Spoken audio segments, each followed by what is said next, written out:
In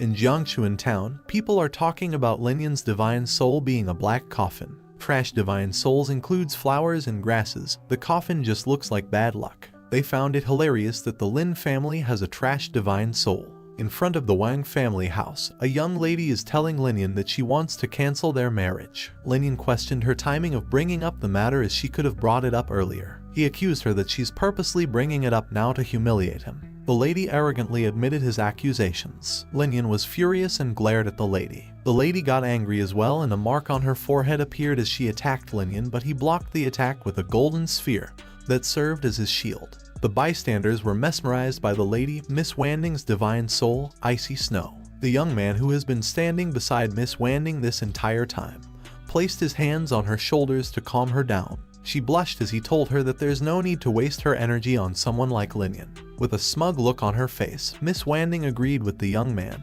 her senior Lai Yuan. Lai Yuan then announced that he's bringing his junior Wanding to enroll into Red Flame Academy, and told Lin Yan that he should cancel the marriage himself if he's smart enough. Lin Yan was furious and declared that he was not going to cancel the marriage.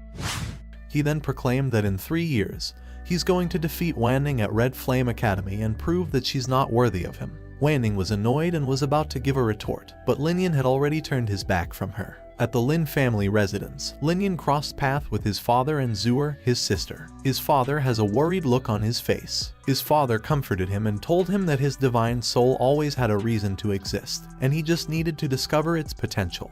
He told him that everything will depend on his effort and determination, and he hopes that Lin Yan won't simply give up because he have a flawed divine soul.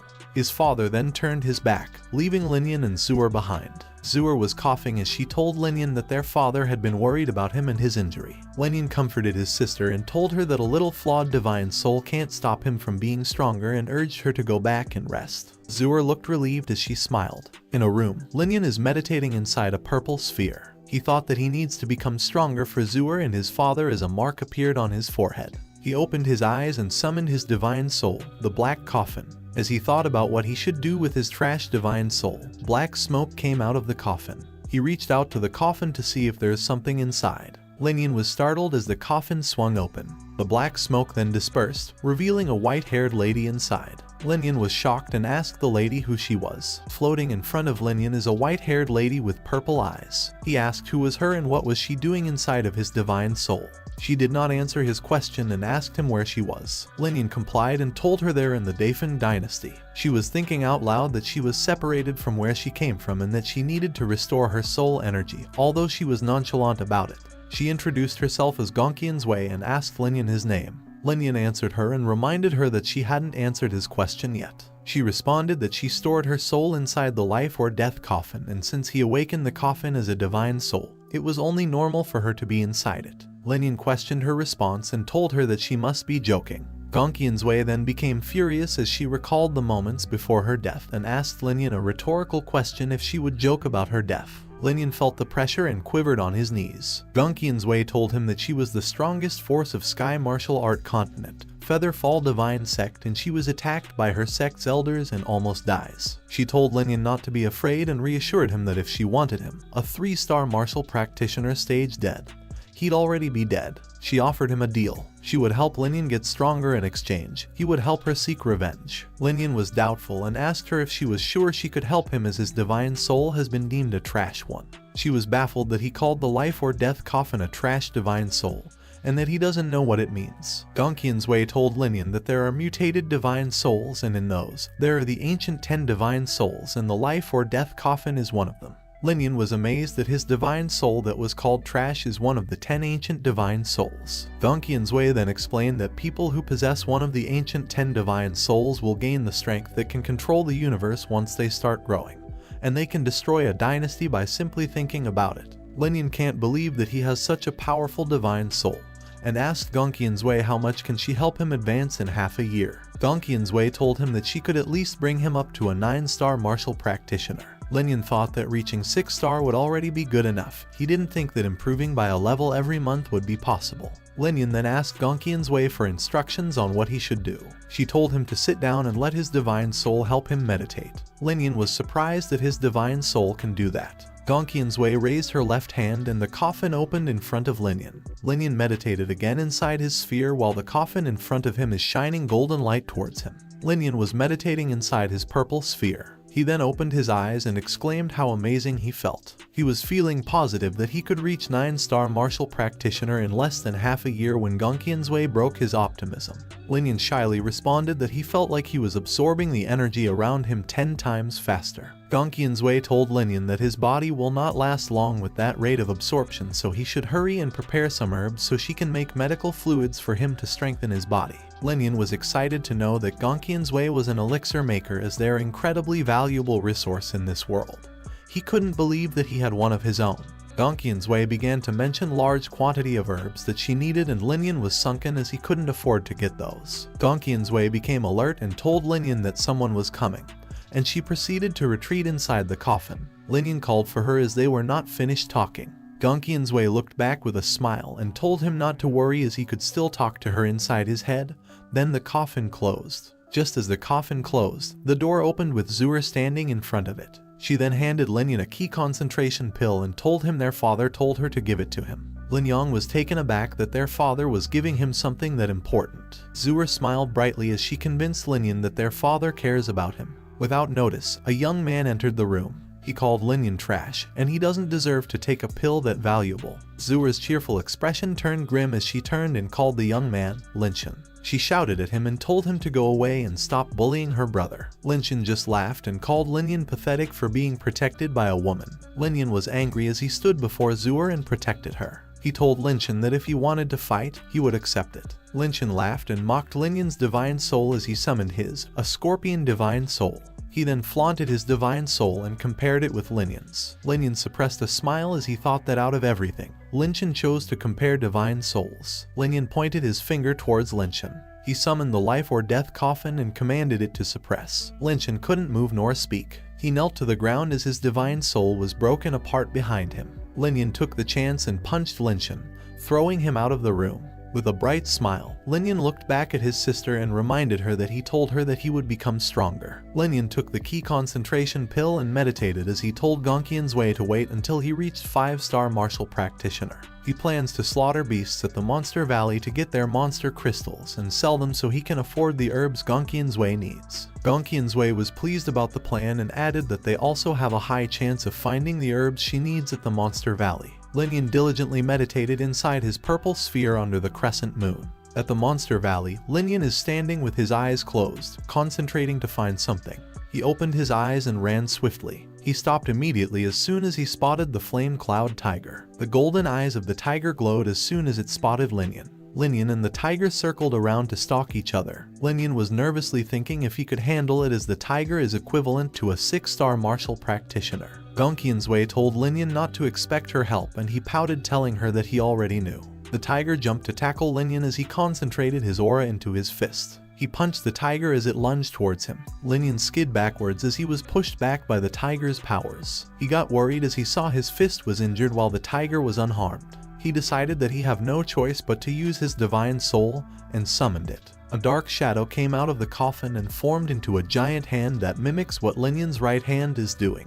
The giant hand grabbed the tiger and slammed it into the ground. Lin Yan saw this as his opportunity and jumped at the tiger's back and punched it multiple times until it bled to death. Gong Qianzui appeared behind Lin Yan, sitting at the coffin. She told Lin Yan that his lack of experience is affecting him and he would have been able to finish the tiger with one hit at his current level as 5-star martial practitioner. Lin Yan told her to go easy on him as it was his first time fighting a flame cloud tiger. Gong Qianzui smiled and opened the fan she was holding as she agreed and told Lin Yan to hurry up and see if there's a monster crystal. Lin Yan got a monster crystal in his hand, and he exclaimed how lucky he was to get one on his first try. He then asked Gong Qianzui, who was about to get inside the coffin, if he can't use the coffin if she's inside it. Gong Qianzui told him that she can become a part of the coffin and he can use the coffin without hurting her or others figuring her out. Lin Yan was pleased with the information and ran to continue his hunting. Several days later, Lin Yan is now able to fight 2 monsters at once. He defeated the 2 monsters but was disappointed that there were no monster crystals again.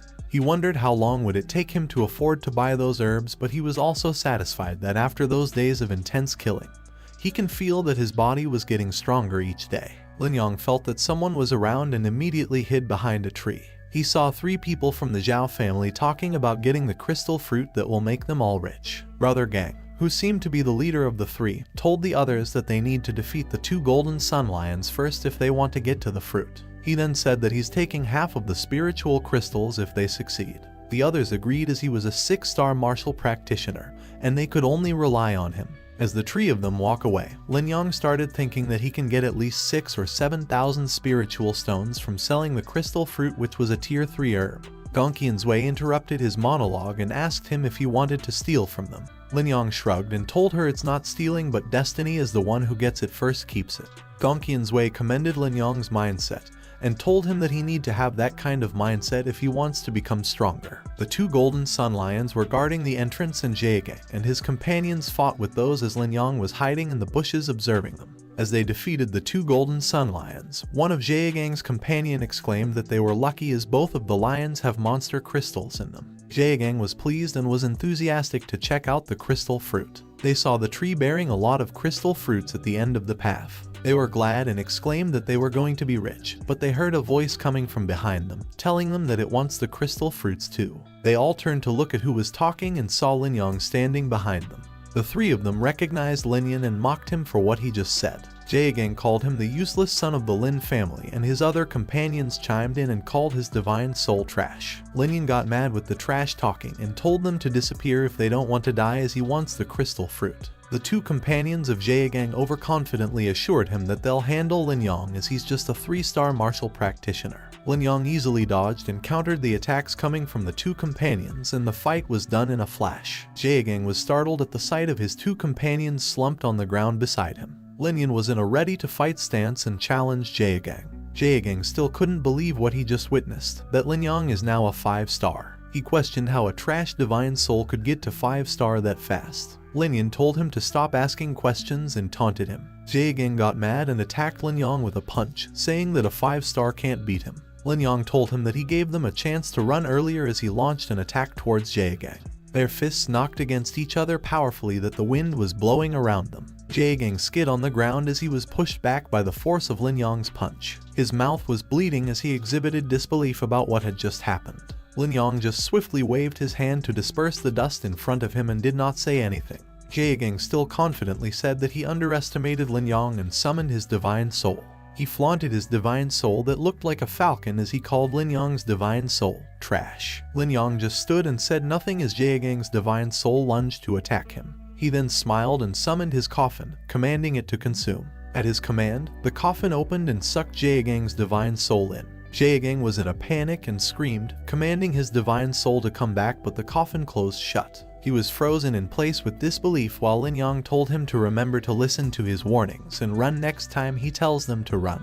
Lin Yan is tossing the crystal fruit in his hands as he admired how amazing the life or death coffin's ability to consume was. Gongqian's Wei reminded Lin Yan that even though he can consume other people's divine soul to advance, his maximum capacity is 6-star, and if he go over the limit, he might hurt himself. Lin Yan confirmed that he understands and clasped the crystal fruit in his fists. At the busy establishment of 100 Treasure Pavilion, Lin Yan went directly to the exchange spot and handed his bag to the attendant. The attendant, who was an old man, looked at Lin Yan and judged that a young fellow such as him can't give something worth value. To his surprise, the bag contained monster crystals and crystal fruits, a tier 3 herb. The old man hastily asked Lin Yan where he got the herbs from, but Lin Yan did not disclose the information. Lin Yan told the old man that the 100 Treasure Pavilion customers are not required to explain where they got their items. The old man bashfully admitted his mistake, that he forgot about that. He then gave Lin Yan the price of 13,000 spiritual stones for the items, but Lin Yan haggled, saying that the price was low.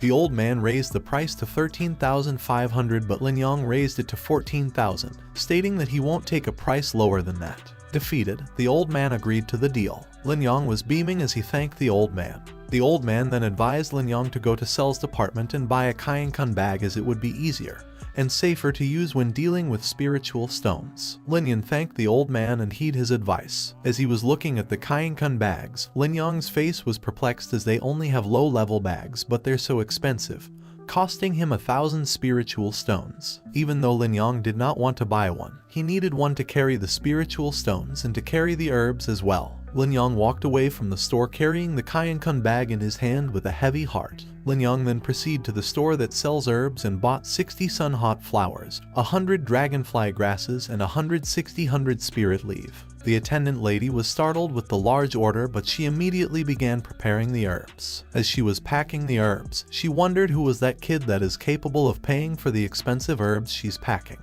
With a smile, she handed out the bags of herbs and told Lin Yang that the total cost was 10,000 spirit stones. Lin Yang was disheartened as he thought he could be rich for a while, but after spending his spirit stones on the herbs, he was immediately back to poverty with only 3,000 spirit stones left. He took a mental note that he needed to work harder as he was walking away from the store. As he was walking, Lin Yang stopped on his tracks as he was greeted by a familiar figure. The young man questioned Lin Yang why was he buying all these herbs and mockingly added that Lin Yang must have thought that he can become useful after eating them. He also told Lin Yang that he will need to reincarnate if you want to be useful because he have a trash divine soul.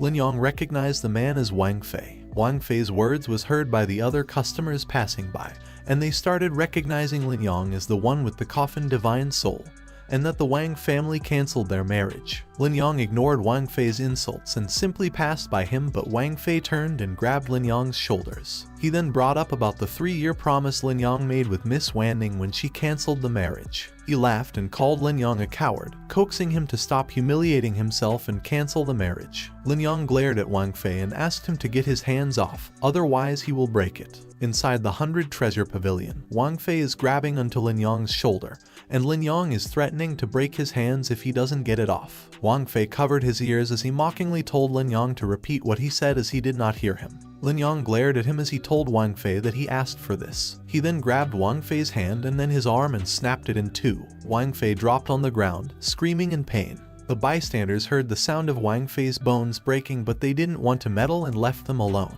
Lying on the ground, Wang Fei pointed at Lin Yang, who was standing above and glaring at him. Wang Fei made a threat that he would kill Lin Yang, but Lin Yang was unfazed. He grabbed the arm that Wang Fei was using to point at him and broke it. Wang Fei let out another scream, causing someone from the crowd to question who was making all the noise. The man was the host of the 100 Treasure Pavilion and the only elixir maker in Jiangchuan town, Host Ju. Lin Yang bowed respectfully towards Host Ju, and Host Ju recognized him as the kid from the Lin family. He then proceeds to reprimand Lin Yang that he's not allowed to cause trouble at the pavilion and he's going to pay for damages. Wang Fei interrupted their conversation, yelling that Lin Yang broke both his arms and demanding Host Ju to kill him as he's willing to pay. Host Ju glared at him and with a loud boon, he was thrown out the doorway. Lin Yang closed his eyes as he was thinking what an idiot Wang Fei was for treating the host as if he was a hitman. Wang Fei glared at Host Ju from the doorway. He was about to protest when Host Ju told him to get lost or die in the doorway with a menacing glare. Wang Fei got frightened and ran away screaming and bumping through the other people in the crowd. Lin Yang thanked Host Ju, but he said he wasn't helping Lin Yang, that the Wang kid was just too arrogant. Host Ju waved off Lin Yang, saying there's no reason for him to stick around as the Wang kid was gone. Lin Yang bowed politely and stated that he will now take his leave. As Lin Yang walked out the doorway, the old man from the exchange spot reported to the host about Lin Yang's transactions. Host Ju was thinking hard on why Lin Yang purchased that many herbs. At Lin's family residence, as Lin Yang opened the door to enter the residence, he was greeted with an intense heat wave. He then recognized that it was coming from Zuer's room because she has a special body where an overwhelming heat suddenly emits from her body occasionally, and she becomes super hot. Lin Yang was about to rush towards Zuer's room when Gongqian's appeared in front of him. She stopped him and told him he couldn't go in his current state as he wouldn't be able to handle the heat because it was too hot in there. Lin Yang's face turned grim as he reasoned with Gongqian's that he needed to save her sister and there's nothing else he could do. Gongqian's summoned the coffin and told Lin Yang to wait until she's done covering him with energy so she can prevent him from getting burnt. Lin Yang got covered in a purple-colored energy sphere, and Gongqian's told him that he could go in now. Zuer was lying in her bed. Heat waves emitting from her and her face was red and sweating. Lin Yang burst the door open and rushed towards Zuer when Gongqian's stopped him in his tracks again.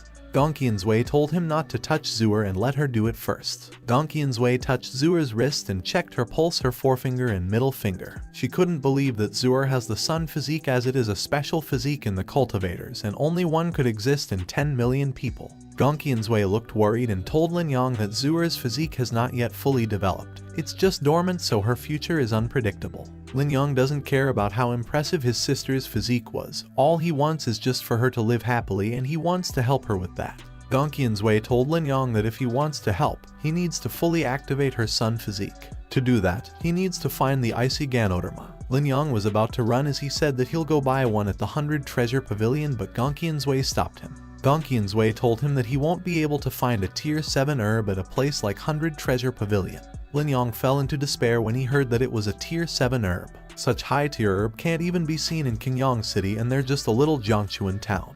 He panicked even more when he realized that such herbs may not even exist in the entire Tianwu dynasty. With a sigh, Gongqian's Wei told Lin Yan to not worry as she will help calm Zuer's symptoms. Lin Yan smiled brightly with tears in his eyes when he heard what Gongqian's Wei said. But Gongqian's Wei added that she can only help keep it down for 5 years. Lin Yan must find the icy Ganoderma in 5 years.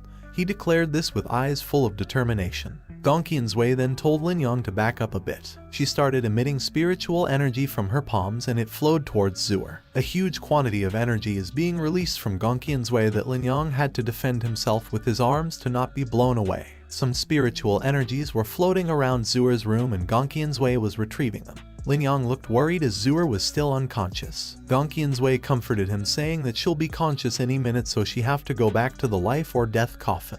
As if right on cue, Zuer woke up as soon as Gongqian's Wei was gone. Lin Yan immediately checked on her and asked her how she felt. He then explained that he saw his physique when he got back, so he retrieved an elixir that helped calm her symptoms and gave it to her. Zuer smiled and told her brother that she could feel energy floating inside her body, and she's feeling really good. Lin Yan was glad and she comforted Zuer that she'll be great in no time. He hugged her and thought that he needed to find the icy Ganoderma in 5 years no matter what. The next day, Lin Yan presented all the herbs he bought from the 100 Treasure Pavilion to Gongqian's Wei. He asked her to help him prepare the elixir to help him get stronger. He needs to get stronger or he'll never find the icy Ganoderma. Gongqian's Wei loved Lin Yan's determination, and they began the preparations. Lin Yan set 2 containers on the table. Gongqian's Wei was starting to concentrate and make gestures when Lin Yan interrupted her, saying that he prepared double the amount of elixir. He wants her to make 2 elixirs, one of them being poor quality. Gongqian's Wei asked Lin Yan why does he want the other one to be poor quality. Lin Yan told her that he wants to sell the other one, but he doesn't want others to be as good as him.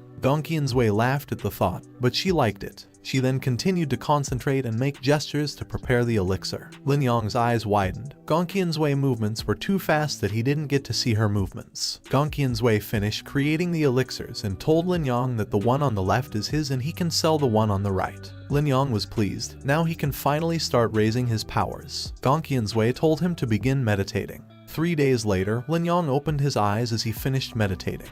Gongqian's Wei told him that he can now use the medicine to help restore his body. Lin Yan's body was trembling as he walked towards the table where the elixir was. Gongqian's Wei was trying her best to hold her laugh as she looked at how shaky Lin Yan was. She was then startled when Lin Yan reached for the elixir and was about to drink it. She panicked and immediately grabbed Lin Yan's arms to stop him from drinking and asked him what he was doing.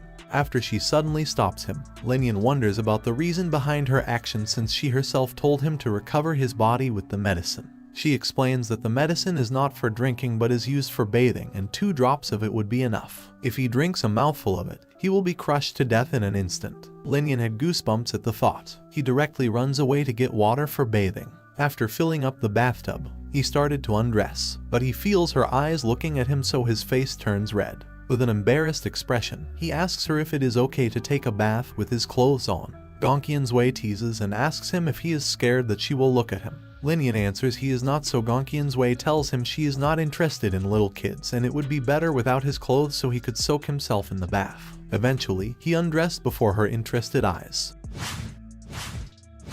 He plunged into the water and felt comfortable. He takes out the medicine and slowly pours its content into the water. The bath water started to emit a powerful energy. It buzzed and the water pressure increased around him. He grits his teeth as the rich energy bursts into his body. She appears beside him and instructs him to add another 2 drops after he fully absorbs the current energy and the water returns to its original form. So if he soaks in it for 4 hours within 8 days, he will reach the 6-star warrior stage. He is amazed at how fast it would be. She reminds him that he absorbed the souls of others before. He then asks if he gets stronger faster if he devotes himself to absorbing other people's souls. She smiles and explains that if he often absorbs the souls of others, it will be very easy to expose the existence of his coffin, and at that time, he will not even know how he died. He is stunned and thought he could not use his soul easily in the future, but she assures him that his soul is not in its final form, so no one in his small town will recognize it.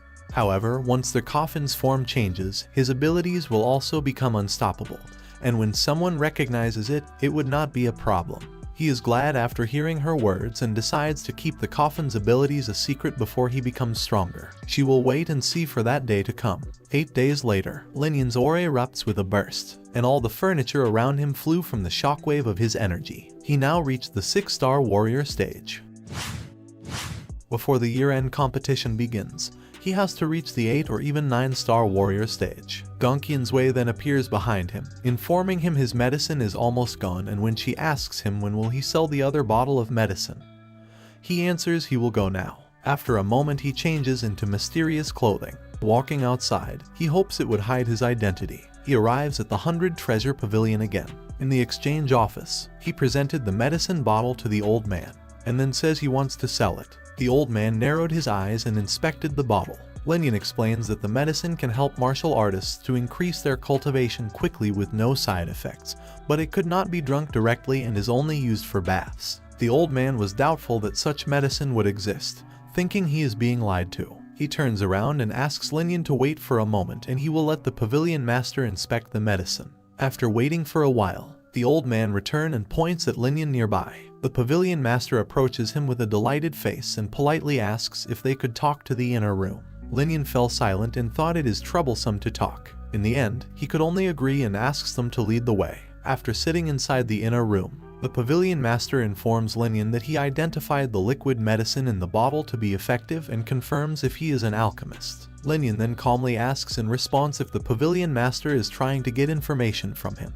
The pavilion master waves his hand and asks forgiveness since he is just a little curious and has no other intentions. Lin Yan thought for a while and confirms he could be treated as an alchemist. The pavilion master pondered that the person can formulate liquid medicine with such an effect, and he should at least be a third-grade alchemist, so he could not help but wonder what a strong person like him do in a small town. After a moment he smiles and says he is willing to buy the liquid medicine bottle with 100,000 spirit stones. Lin Yan is shocked at the large amount. He only hopes for it to sell for 20,000 spirit stones, but now the pavilion master offers a hefty price. Without hesitation, he agrees to take the money. An attendant is called, bringing the money forward. The pavilion master presented the money and tells Lin Yan to count it. He picks the bags of money and counted them for a while. He then turns around and informs the pavilion master there is no problem, and then they bid farewell to each other. After he turns around, the pavilion master observes Lin Yan with a scrutinizing gaze. He then sees Lin Yan approaches another store on the side.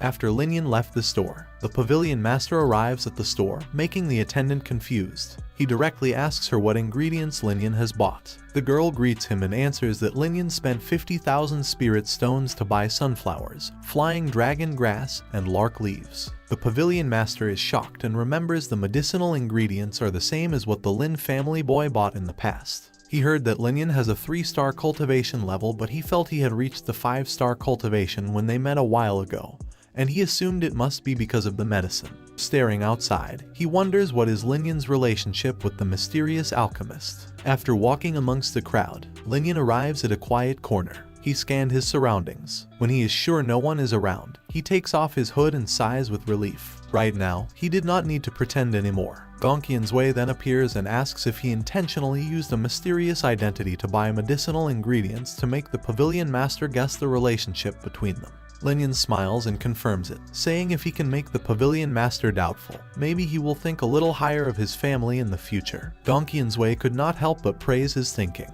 Lin Yan then happily raises the spirit stones he obtains unexpectedly. Gongqian's Wei guesses the pavilion master offered a high price to also befriend an expert, but she asks him why he is so happy when he only received 100,000 spirit stones. He remained silent and assumed Gongqian's Wei might be a great person before, since she did not care about such a large amount of money. Later in the Lin mansion, Zuer asks where he had been, complaining about not bringing her with him. While scratching his head, Lin Yan could only laugh awkwardly. He then invites her to go to the martial arts pavilion, which she happily accepts. As they walk, she asks Lin Yan if he is practicing martial arts and if he has become a 6-star warrior, but he tells her not to ask and just to come with him. In the martial arts pavilion, they passed by the fighting area with a large crowd cheering for the ones fighting on the stage. In the martial arts skill section, Lin Yan and his sister chatted happily as they entered. The martial arts of the Tianwu continent were divided into 6 tiers: ordinary, human, earth, heaven, spirit, and god.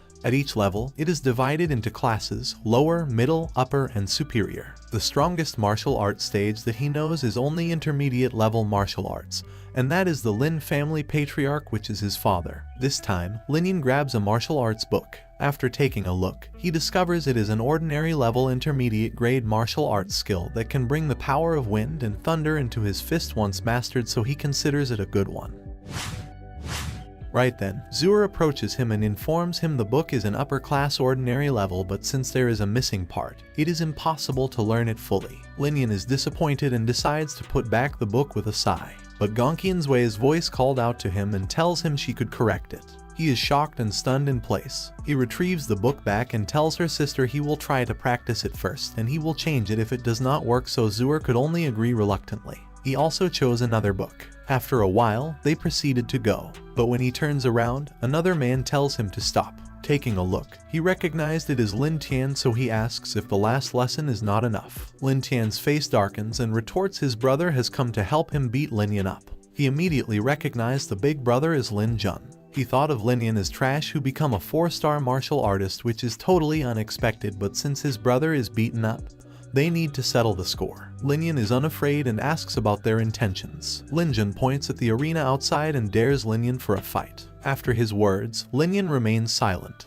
Thinking he is afraid, Lin Jun climbs to the arena and further presses Lin Yan to fight if he is a man. As the crowd gathers at the interesting commotion, Zur convinces her brother not to be provoked by the words and be fooled. But Lin Yan asks her to hold on to his books instead, making the girl's heart filled with worry. Lin Yan smiles at her and tells her he would not fight but beat his enemy. The crowd is shocked to see Lin Yan accepting the challenge, and they thought he is definitely crazy. In the arena, they face each other. With a smug look, he tells Lin Yan to fight, but Lin Yan remains silent.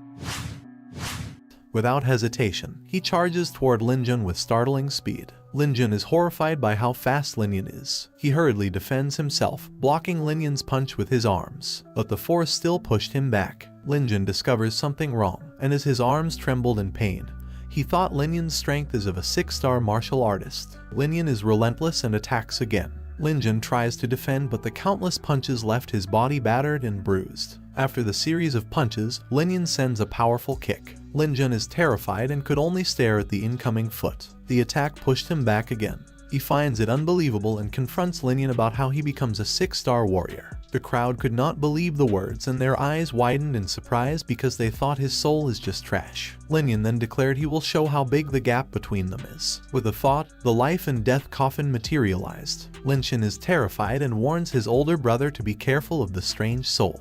But Lin Yan retorts it is just a dead soul he is not scared of and summons his own soul. Without hesitation, he commanded his soul to cut Lin Yan into pieces. Lin Yan also commanded his soul to clash. The coffin stops in mid-air and opens its lid. Lin Yan is confused after feeling his soul being controlled. Taking advantage of his daze, Lin Yan attacks again. Lin Yan raises his arm and barely blocks the attack. But Lin Yan is not finished yet and sends a knee on Lin Yan's side, making him squirm in pain. He could not brace himself and flew away from the arena. With a plop, he drops to the ground unconscious. Lin Yan then comes to the edge of the arena. Looking down at the two losers, he tells them he will fight them anytime if they want a battle again in the future. Seeing him coming down, Zur approaches him and exclaims her brother is amazing. Lin Yan smiles back at her, taking the books from her hands. Then they turn around and walk toward their home amidst the surprised gazes of the crowd. Later inside his room, Lin Yan had a face of worry. Without having any martial arts skills, he feels like he has nothing but brute strength and thinks he could not always win a fight. Gongqian's Wei appears, asking him which martial arts technique he wants to learn first. He brings out a book and says the martial art is incomplete and requests her to check it to see if it can be completed. Gongqian's Wei receives it and started flipping with a nonchalant look on her face. After a moment, she threw the book away, saying she could now teach the technique to him, which made Lin Yan dumbfounded. She did not care about his expression and warns him she would only show the technique once. Thereafter, she makes a series of mysterious moves. She grunted and gracefully waves her hand, and arcs of lighting appear in her palm. With a slight push, the wall before her exploded with a loud boom. The light is dazzling and Lin Yan could not help but cover his eyes. After the explosion, the smoke disperses, revealing the shattered wall. Lin Yan is shocked. The technique is very strong, and if anyone is hit by it, that person's bones would be crashed into pieces in an instant. Gongqian's way is nonchalant. She just showed how the technique is done, so how could it be strong? If she performs it thoroughly, the whole courtyard will be smashed to the ground. Stunned by her words, Lin Yan asks if an ordinary level martial arts technique is so powerful. Gongqian's way answers that a truly powerful warrior, even without using any martial arts skills, can wipe out a dynasty with just a wave of his hand. She then stops the conversation and tells Lin Yan to try the technique himself. He is reluctant to do it and explains he did not know whether he could do it even if he has carved the moves in his mind. But eventually, he smiles and decided to try his best. After preparing his stance, he exhaled a deep breath. Closing his eyes, he remembers Gongqian's way's moves and copies them to his. But after the last stance, no lighting arcs could be seen in his palm. As he slumped tiredly on the ground, Gongqian's way thought he is not bad. As sweat trickled down his face, he stands and exhaled another weary breath. He could not help but exclaim he is tired. Gongqian's way tells him that with his current level, he is able to achieve a good result just after seeing it only once, and it shows he is qualified. A hint of blush appeared on his face as he thanks her for the compliment. Gongqian's way then tosses a book toward him. She advises him to learn the ethereal misty steps, and since it is only an ordinary level low-grade martial arts skill, it is easier to practice. Without hesitation, he agrees with excitement. 2 months later in his courtyard, Lin Yan faces a huge boulder before him. He activates the ethereal misty steps and a couple of afterimages appear as he charges at the boulder. He then raises his fist and activates his wind lightning fist. And with a loud boom, the shockwave spread, creating a large cloud of dust. After the clouds of dust settle, Lin Yan retrieves his fist. The boulder emitted a series of cracking sounds, and once Lin Yan turns around, the huge boulder totally collapsed. A smile of confidence then appeared on his face, but suddenly, his face reveals a surprised expression. He hurriedly makes a hand seal. Thereafter, he sits on the ground. The chance of advancing his strength has come. The energy in the air, the essence of the universe, they are all entering his body. Lin Yan then opens his tightly shut eyes. The energies in the courtyard erupted and surge all over the place with Lin Yan at the center. He could not believe that right before the family tournament he could advance into the 7-star martial practitioner. He is excited about the tournament in 2 days. The gate of his courtyard suddenly opens and Zuer appears, announcing she has good news. Lin Yan smiles, asking what is it. Zuer then walks closer to him and strikes him with her palm filled with energy. He grabs her wrist and after taking a close look, he is shocked to discover she is a 5-star practitioner. She smiles happily and confirms his words. When he thought she is different since she did not have help like him, which is Gongqian's way, he asks her how did she advance to her level now. Answering his question, she reveals a confused expression, saying she did not put an effort into cultivating and tried it for fun. Lin Yan's face twitches uncontrollably, thinking the other's confidence would surely shatter once they hear his sister's words. Then he remembers Gongqian's way's previous comments. His sister has the sun physique and guesses it must be the reason. Gongqian's way informs him that Zuer has not discovered her divine soul yet, and it will only appear when her sun physique develops to the fullest. Lin Yan is worried and asks his sister about her divine soul. Zuer looks troubled and reveals she already discovered it, but it would not come out, and even their father is clueless about it. Lin Yan is quick to comfort her.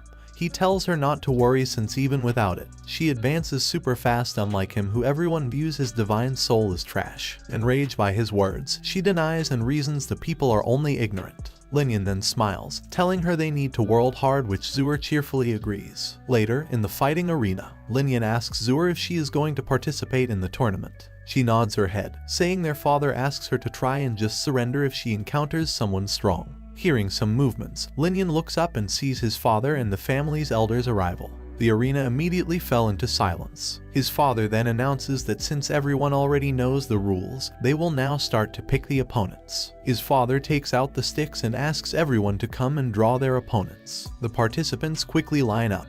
After getting their number, Zuer reveals she got the number 8 while Lin Yan shows he is the number 3.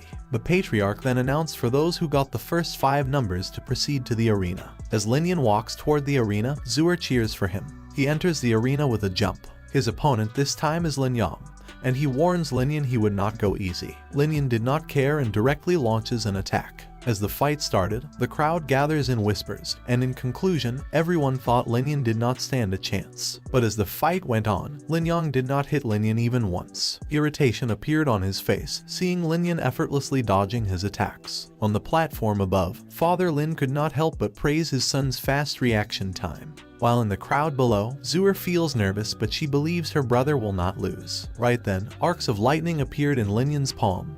He is ready to counterattack. His palm strike hits Lin Yang on the chest and made him vomit a mouthful of blood. The force of his attack is so strong it sends Lin Yang flying away with ease. On the ground below, Lin Yang slumped unconscious. The referee then announces Lin Yan's win. To show his respect, he cups his fist toward the devastated enemy. Zuer appears before him with a delighted expression and complimented how awesome the move he used to defeat Lin Yang is. But Lin Yan is not contented and declares it will only be impressive if he defeats Linwu. Linwu, Zuer's face revealed a worried look upon hearing the name.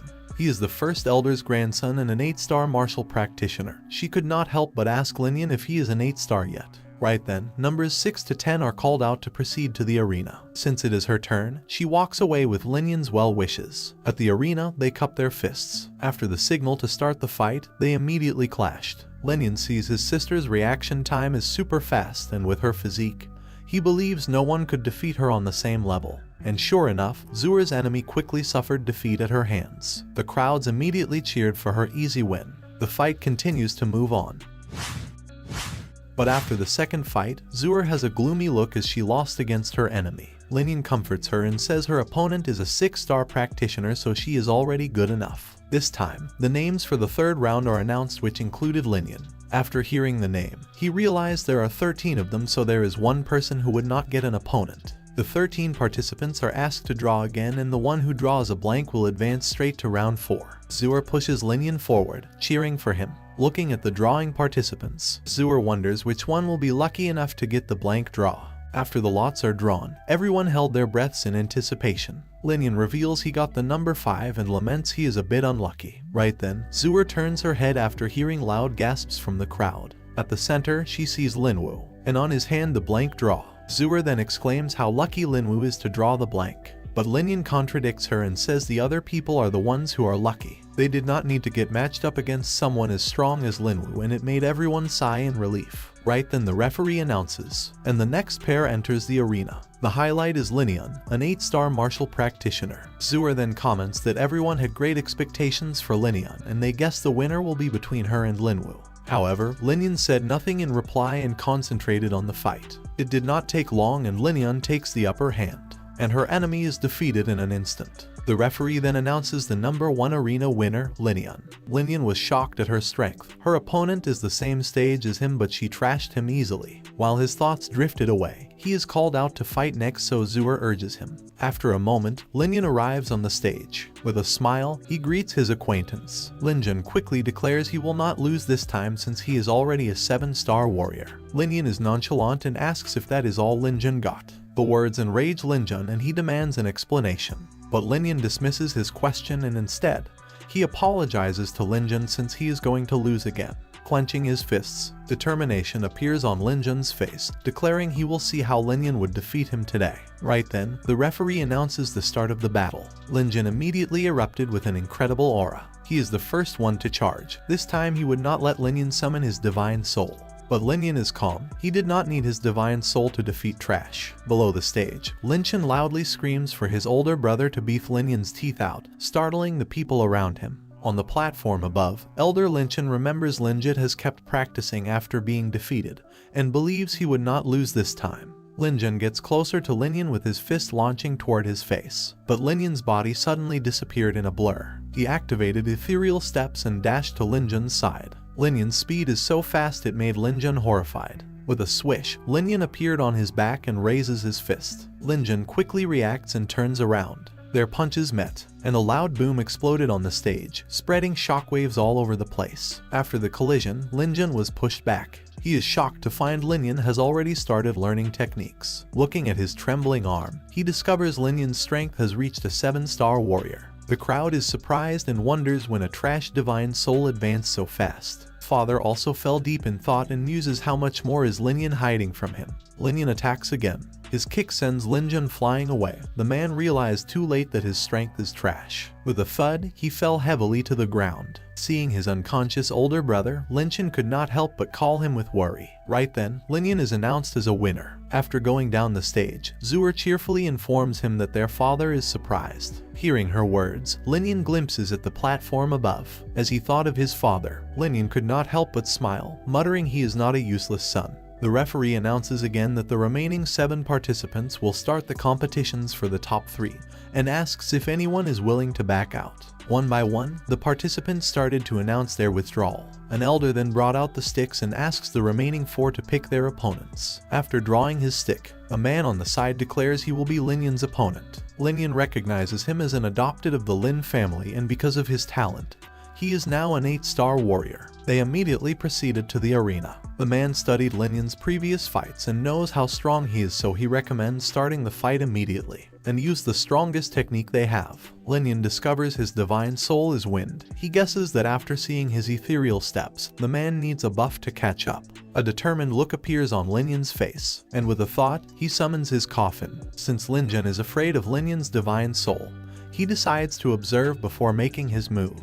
Without launching an attack, he runs around Lin Yan with amazing speed. His speed increased a lot, but it is useless in Lin Yan's eyes. With a wave of his hand, a terrifying suppression force descended upon the man's body. He froze in place. A horrified look appeared on his face, realizing his movements are locked. Lin Yan charged using ethereal steps. With a sharp glint in his eyes, he launches a powerful punch. He could see Lin Yan's attack, but he could not move despite his struggle. Eventually, countless punches struck all over his body. Lin Yan retrieves the suppression of his divine soul. After the coffin closes, the man's movements are unlocked, but Lin Yan's punch struck his defenseless side. With a loud boom, Lin Yan sent the enemy off the stage. After the crash, the crowd's gasps of surprise echoed throughout the air. The man trembles in pain as blood trickles down his mouth. He sighs, raises his hand, and declares his surrender. On the other corner of the arena, a man silently observes Lin Yan's divine soul, and he praises it for having a nice ability. After being announced as the winner, Lin Yan jumps down from the stage. He offers a hand to his defeated foe and asks if he is alright.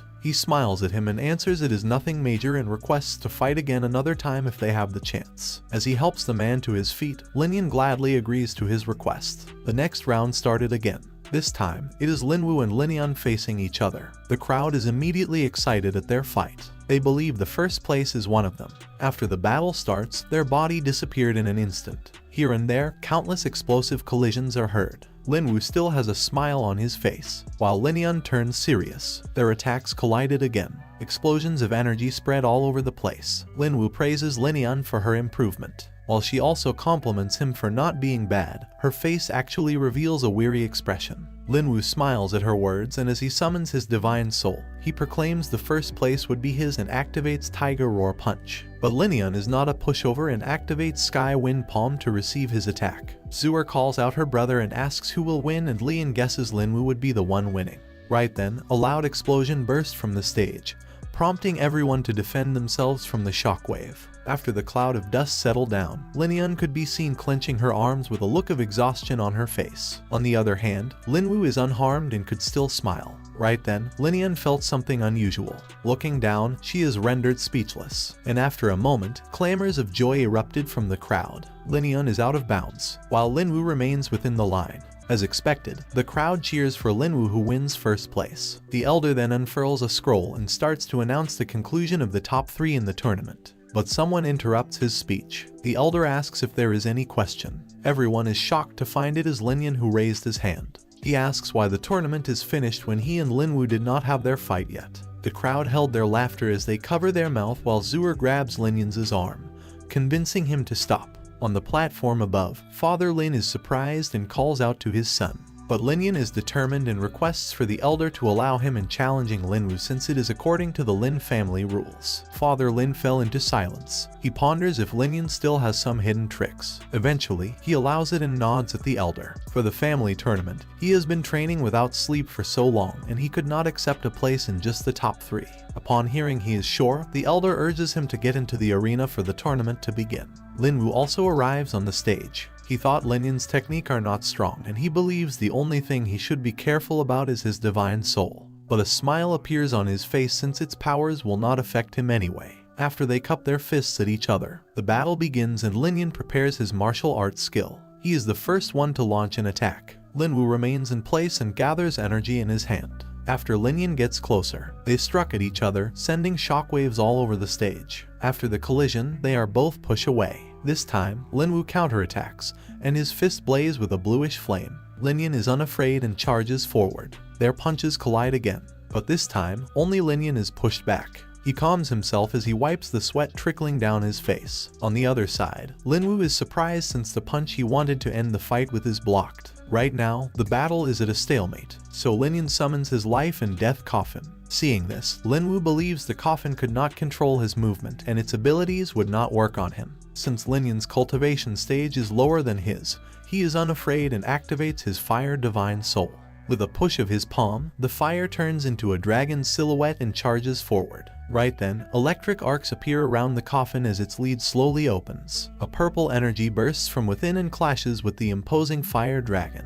Their collision exploded and its intensity startled Lin Wu. The crowd finds the spectacle unbelievable since it is impossible for Lin Yan to block Lin Wu's fire divine soul. They are shocked to see a coffin divine soul for the first time. This time, Lin Yan's fatigue starts to kick in as he discovers he could not control Lin Wu's divine soul because of their cultivation gap. But he could not stand and wait, so he charges forward, activating the Thunder Wind Punch. The crowd is dumbfounded once more when they saw the common middle-level technique, Thunder Wind Punch, mastered by Lin Yan. On the platform above, everyone's surprise is no different from the crowd, as they saw lightning arcs throughout the stage. Right then, Father Lin discovers that the Thunder Wind Punch Lin Yan activated is a complete one. He is shocked and wonders how could his son learn the entire skill. On the stage, Lin Yan is now a few steps away from Lin Wu. The previous calm on his face is nowhere to be seen. He grits his teeth and activates the martial skill, Skybreak Punch. Their fists collided, causing a loud explosion throughout the stage. Lin Wu declares he would not be defeated by the likes of Lin Yan. But Lin Yan retorts it is not up to him. Right then, the arena quakes and cracks start to spread. The battle's shockwaves burst toward the crowd and they instinctively defend themselves. Afterward, a figure flew from the smoke and drops to the ground. Everyone quickly gathers to check it. As the smoke disperses, Lin Wu's unconscious figure is revealed. On the stage, Lin Yan emerges from the smoke, and despite the battle's intensity, his clothes remain spotless. The crowd immediately cheers for his win. Meanwhile, the elder hurriedly arrives at Lin Wu's side to check on him. However, everyone ignore his matter and continued to cheer for their new hero. At the same time, Father Lin is proud of the tournament's result as it proves to everyone that his son is not useless. Similarly, Zuer is glad and has her hands waving up in the air. She is so delighted about her brother Lin Yan's win. On the other hand, Lin Yan is deep in thought as she mulls over Lin Yan's sudden growth. She wonders how he could defeat Lin Wu, who she is helpless against, as they are at the same stage. Later on that evening, Lin Yan sits together with his father outside the courtyard where Father Lin asks him how his 3-star cultivation advanced to 7-star quickly. Lin Yan smiles and answers it all started with his trash divine soul. He explains that it is not only not a trash divine soul but it also helps him train faster, and with his divine soul, he could absorb energy from the air and speed up his training. Father Lin is surprised and expresses it is his first time hearing a divine soul helping a person during training since it is commonly for supporting in a fight. Lin Yan stands up and tells his father to pay attention to the energy in the air around him once he starts training. Afterward, he sits on the ground, and with a whoosh, the energy in the air whirls toward Lin Yan's body. Upon witnessing it is real, Father Lin's mouth widened in disbelief. As soon as Lin Yan gathers the last bit of energy, Father Lin approaches and compliments him for having a great absorption speed. He then instructs Lin Yan to keep everything a secret even from his sister to avoid trouble, which Lin Yan readily agrees. Afterward, he brought out a bottle as Lin Yan's reward for getting first place in the tournament. Once he opens the cup, Lin Yan is startled to discover a yuan pill inside. He questions why the first place in the tournament would receive such an expensive reward and confronts his father if he is the one who bought it for him. Father Lin's eyes roll to the side as he says it is a reward, so he should stop blabbing randomly. At the thought of his father spending years of his savings, Lin Yan expresses his gratitude earnestly. Later, Lin Yan enters his room. Afterward, he checked the Yuan pill he got. At the same time, Gongqian's Wei appears and informs him he could not take the Yuan pill anymore, which made Lin Yan ask for the reason. She reminds him that he has already used a pill in the past and explains that if he continues using them, it would have a bad influence on his roots and limit his future advancement. As soon as he heard her words, Lin Yan scratches his head and mutters how his father wasted his money. Gongqian's Wei then tells him to sell it, and he equally believes it is the only way. 2 days pass by. Lin Yan is cultivating on his bed. His eyes open, and with a loud boom, his cultivation advances once again.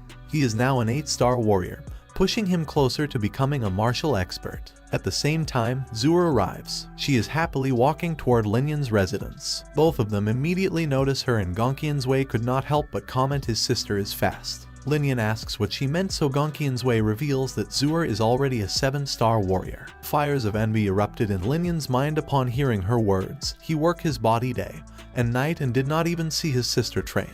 But after a moment, he calms down and remembers Zura's physique, which is overpowered. Right then, Zura appears outside his door and informs him she has good news once again. In response, Lin Yan helplessly asks if it is about her becoming a 7-star warrior. Zura is shocked and curiously asks how he knows. Lin Yan was stomped for words. He could only reason that he simply assumed, since she would sometimes bring him surprises. Afterward, he turned her around and they proceeded to pick techniques. Upon their arrival at the martial arts section, Lin Yan immediately attracted the crowd. As everyone greeted him with smiles, he also greeted them back. After a while, Zura found her technique, and on their way outside, she could not help but mention everyone's change in attitude. However, Lin Yan tells her to ignore them. Later, they arrived at the 100 Treasure Pavilion. Lin Yan's objective this time is to sell his Yuan pill. He then informs Zura to shop on her own as he will go exchange something for some money. Later, the old man greeted him with a humble smile and asks if he would exchange something for money again. Lin Yan smiled after being addressed politely and greeted the old man back as he confirmed his purpose. The old man stood, replying he should treat the young master as the top guest, after which, he invited Lin Yan to meet the pavilion master. After entering the inner room, Lin Yan meets the pavilion master. Host Ju then offered him the seat of honor with a smile. After they were seated, he congratulates Lin Yan for winning the Lin family tournament. He then whispers, asking Lin Yan if he has a master guiding him.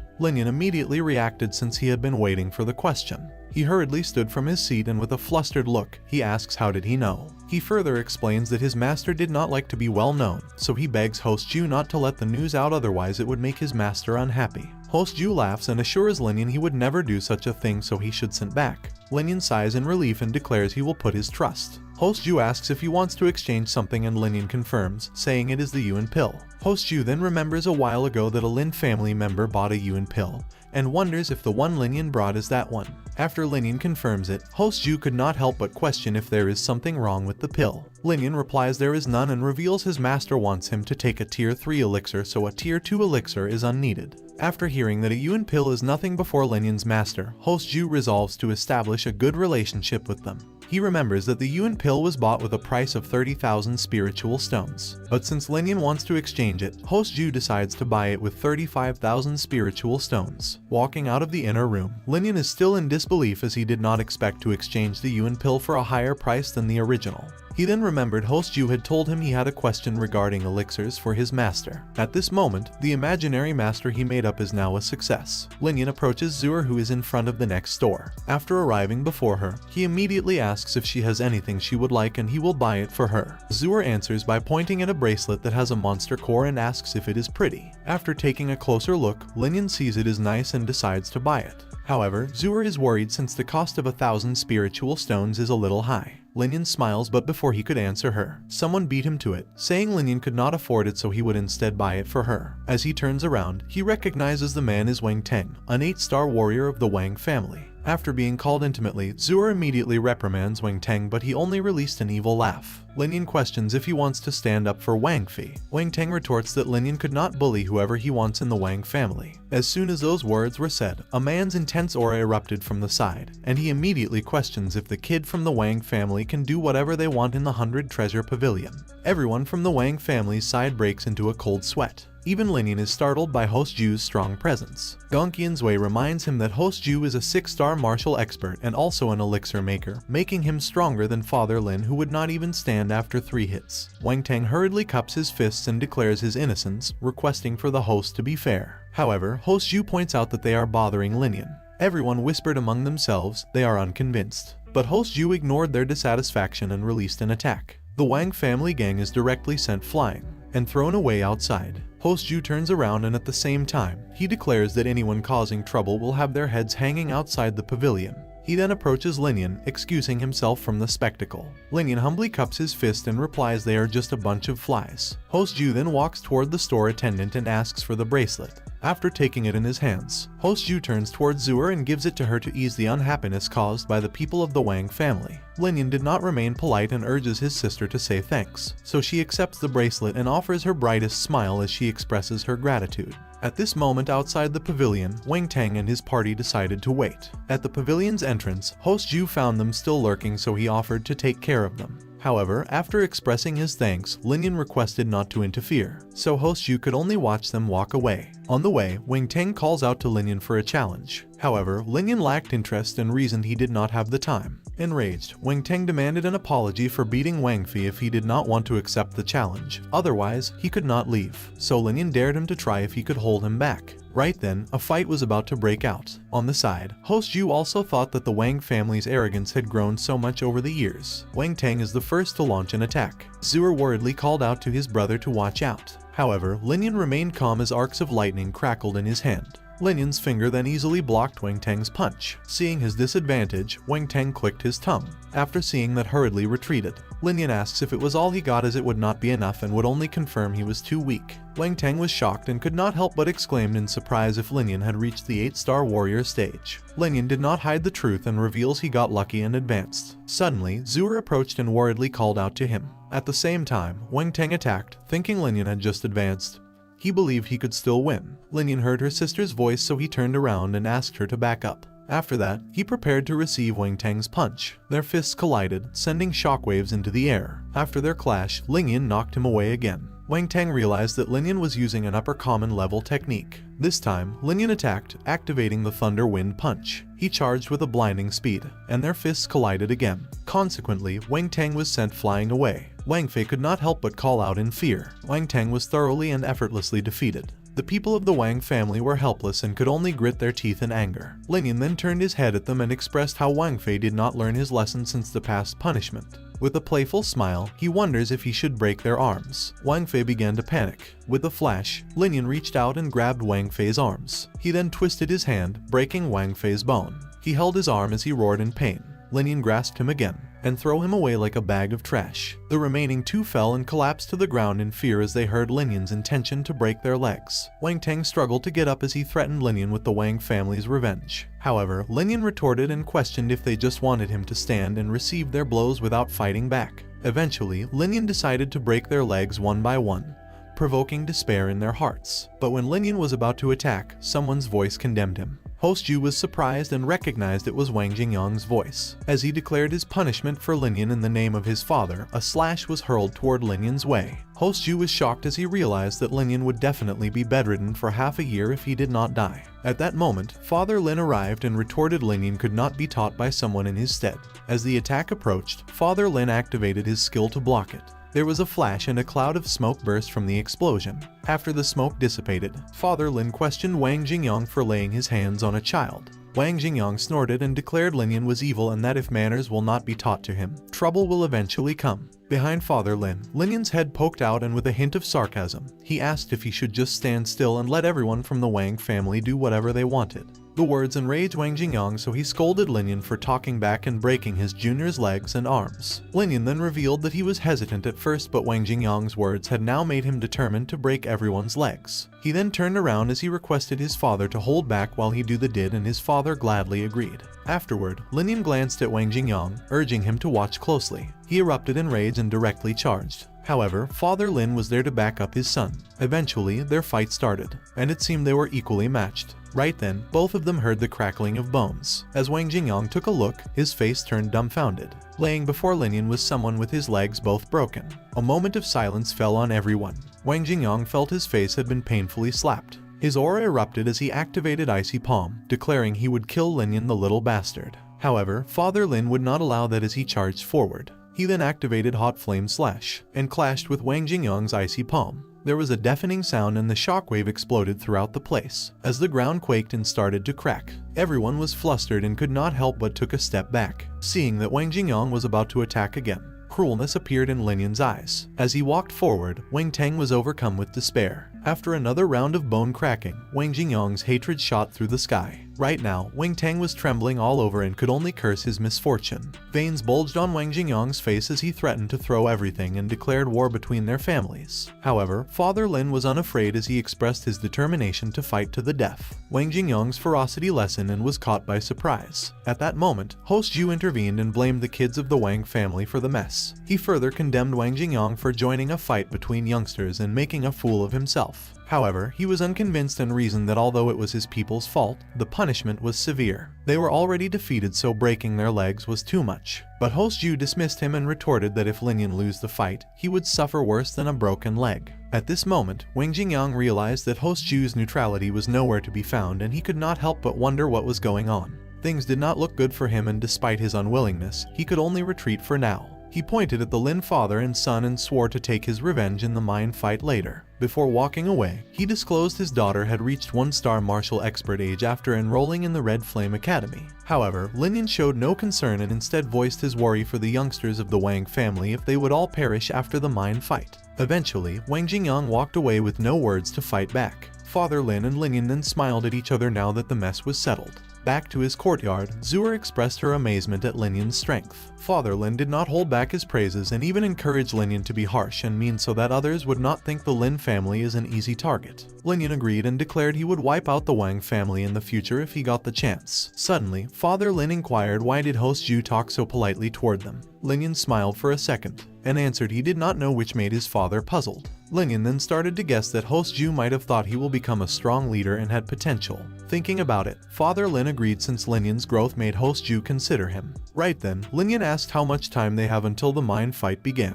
After considering the past 3 years, Father Lin responded that they had 3 months until the fight for the ownership of the mine. Around this period of fighting for the mine, Lin Yan expected the Wang family to gather people and get him killed. For the next 3 months, he decided to go in seclusion to train, so he informed his father not to let anyone bother him if nothing is important.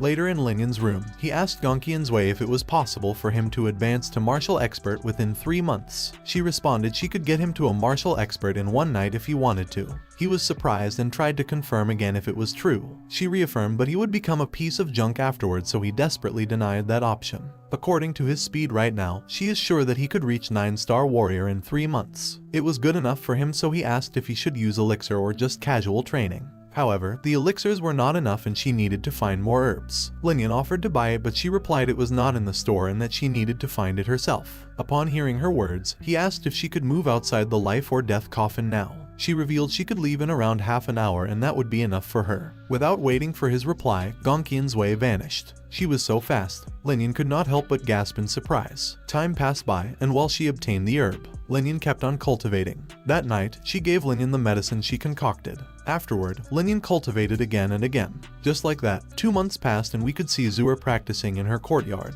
After she stopped, she saw a huge energy gathered nearby. Later, Lin Yan arrived at her residence, bringing the news that he reached the 9-star warrior stage. She congratulated him and revealed she reached the 8-star warrior level. Her words immediately stomped Lin Yan's excitement. He relied on Gongqian's Wei's medicine and his divine soul, but she get into 8-star while playing. Just thinking of it made him go insane. Since he locked himself for 2 months, Zura took Lin Yan's hand to tell Father Lin their good news. Even though his strength had increased, he wondered if he could win against the Wang family martial experts. Gongqian's Wei knew what he was thinking, so she informed him about training his soul energy. Later, they both arrived before their father, who was delighted to know his children were improving rapidly. Father Lin then told them that Du Town has been mining at the mine for 3 years. They have acquired too many materials and their youngsters were already martial experts, so Lin Yan need to work harder. He assured Father Lin that he had the confidence to succeed. Soul energy is the required energy to become an elixir maker and magic circle deployer, so Lin Yan wanted to cultivate it. Later in his room, Gongqian's Wei sent a wisp of energy into his forehead. She then asked him to close his eyes and feel it. She gave him the soul starter graph, which has all her experience, making it the best starter he could ever get. When he felt the soul energy, he could not help but smile at its wonder. It did not take long and Lin Yan could now see it. He could observe it outside. He could even hear the wind from far away. Zooming out, he could now see the entire mansion. Inside one of the rooms, he discovered his father in his seat. Father Lin was surprised and jumped at his window. When he scanned his surroundings and found no one around, he wondered if he was wrong since he felt someone watching him. Back in Lin Yan's room, he laughed after being detected, but Father Lin would never know it was him. Lin Yan had good talent, and it was impressive that he had learned to this point within an hour, so Gongqian's Wei believed he would not be less than those one-star martial experts after his practice. Fired up, Lin Yan still had 1 month left to improve more. Time passed and the day of the mine fight arrived, so everyone involved in the Lin family gathered at the Changle Valley East Peak as Father Lin instructed them. The place they were at was the connecting point of the town where the mine is located. The competition now started and everyone's goal is to reach the west side of the valley. They will have a wooden piece, and once they arrived on the other side, only the ones with 5 pieces were allowed to participate in the mine fight. In other words, they will fight and take the wooden pieces from their opponents. Lin Yan asked how many people from the other 2 towns were participating. Du Town was the last time's winner, so they were allowed to have 20 people. White Dongin Town and Jiangchuan Town were each allowed 15. So in total, there were 50 people, and if everyone had 5 wooden pieces, the maximum amount of people entering the fight is 10. Right then, someone called out to Father Lin for arriving early. He then looked to the side and recognized Lin Yan with a glance. Lin Yan cupped his fist to greet the man. However, he surmised the Zhao family had already noticed the disappearance of Jie Gang and his group. However, they will never know Lin Yan was the one who disposed of them. The heroes all come from the younger ones, so the head of the Zhao family felt it was normal for Wang Tang to lose. He also heard Lin Yan had broken the Wang kids' legs in front of their family leader. Lin Yan did not deny it but stated he only broke their legs, and if he was Jie instead, the Wang kids would have lost their lives. The head of the Zhao family tapped Lin Yan's shoulder as a show of praise toward Father Lin for having a good son. Afterward, he called for his members to go. When they turned around, Jie gestured a provocation at Lin Yan, and a sense of murder could be felt. However, Lin Yan showed no reaction as he watched them walk away. Meanwhile, Wang Jingyang glared at the Lin family as he declared their death today. Lin Yan immediately noticed him and searched for Wang Tang, who was one of the best in the youngest generation. Anger instantly appeared on Wang Jingyang's face, but after a moment, he smiled and replied Wang Tang was not worth a thing in their family. So Wang Tang is less than trash in the Wang family, Lin Yan muttered with a hint of sarcasm.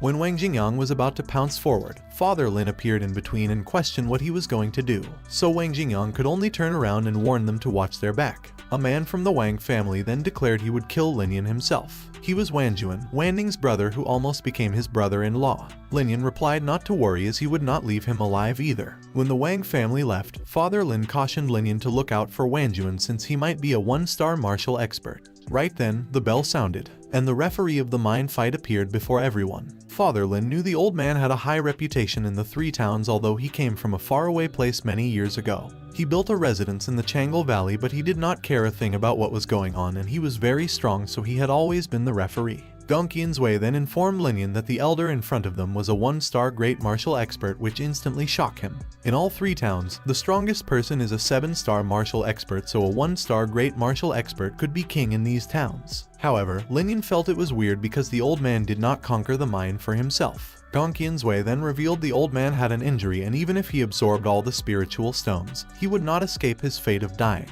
Lin Yan was surprised and asked if she could cure him. She replied she could and wondered why he asked. A 1-star great martial expert was a strong being, so if Lin Yan could get him on his side, the Lin family would have a strong ally.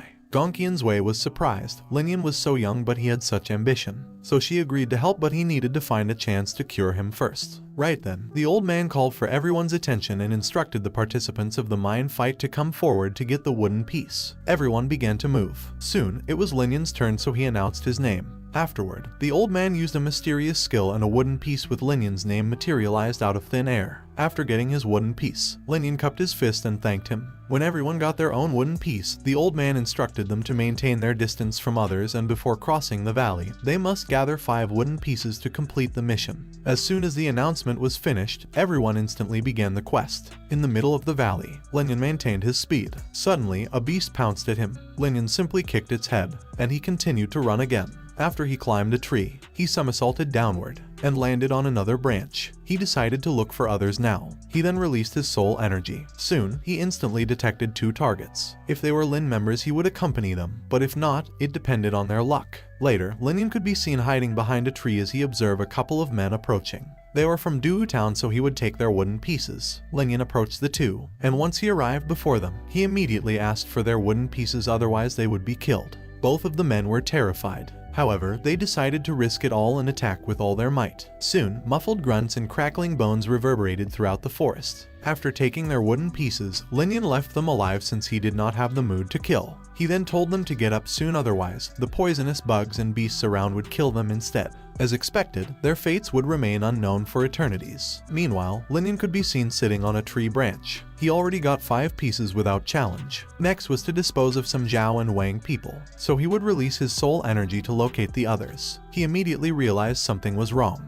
The beasts in the forest were heading in one direction as if something was attracting them. Gong Qian's Wei immediately praised his detection skills. Lin Yan then decided to check what was going on. After running for a while, Lin Yan arrived at the place. The noise he detected was nearby. Hiding behind a huge boulder, he silently proceeded forward. As he neared, he heard the sound of fighting. He discovered it was an encounter between the 3 families. There was his ex-brother-in-law Wanjuan, the next slicer Jiayu, and the kids from his Lin family who received bullying from both sides. Lin Yan realized both Zhao and Wang families were working together to beat the Lin family. The Zhao family kids found Lin Yan cute, so they decided to leave her alive. Lin Yan could only curse as her strength was not enough to defeat them. At the same time, Lin Wu resolved himself as he urged everyone to fight to the death and take a couple of enemies to the afterlife. Wanjuan and Jiayu showed confidence in not receiving any damage, and since Lin Yan could not be found, they would start destroying Lin Wu's group. The Lin family kids were attacked from both sides, as Wanjuan commanded to exterminate everyone. Right at this moment, Lin Yan's figure appeared in the sky as he declared the Wang and Zhao people's demise. Upon seeing him, Lin Wu's group directly yelled at Lin Yan to run, otherwise the entire Lin family would end. However, Lin Yan showed up and made a superhero landing. Wanjuan was delighted at his arrival, declaring today was Lin Yan's last day and he could not run anymore. Enraged, Lin Yan retorted they were the ones who would die. He then revealed he was the one who killed Jiagang's group, which was now missing.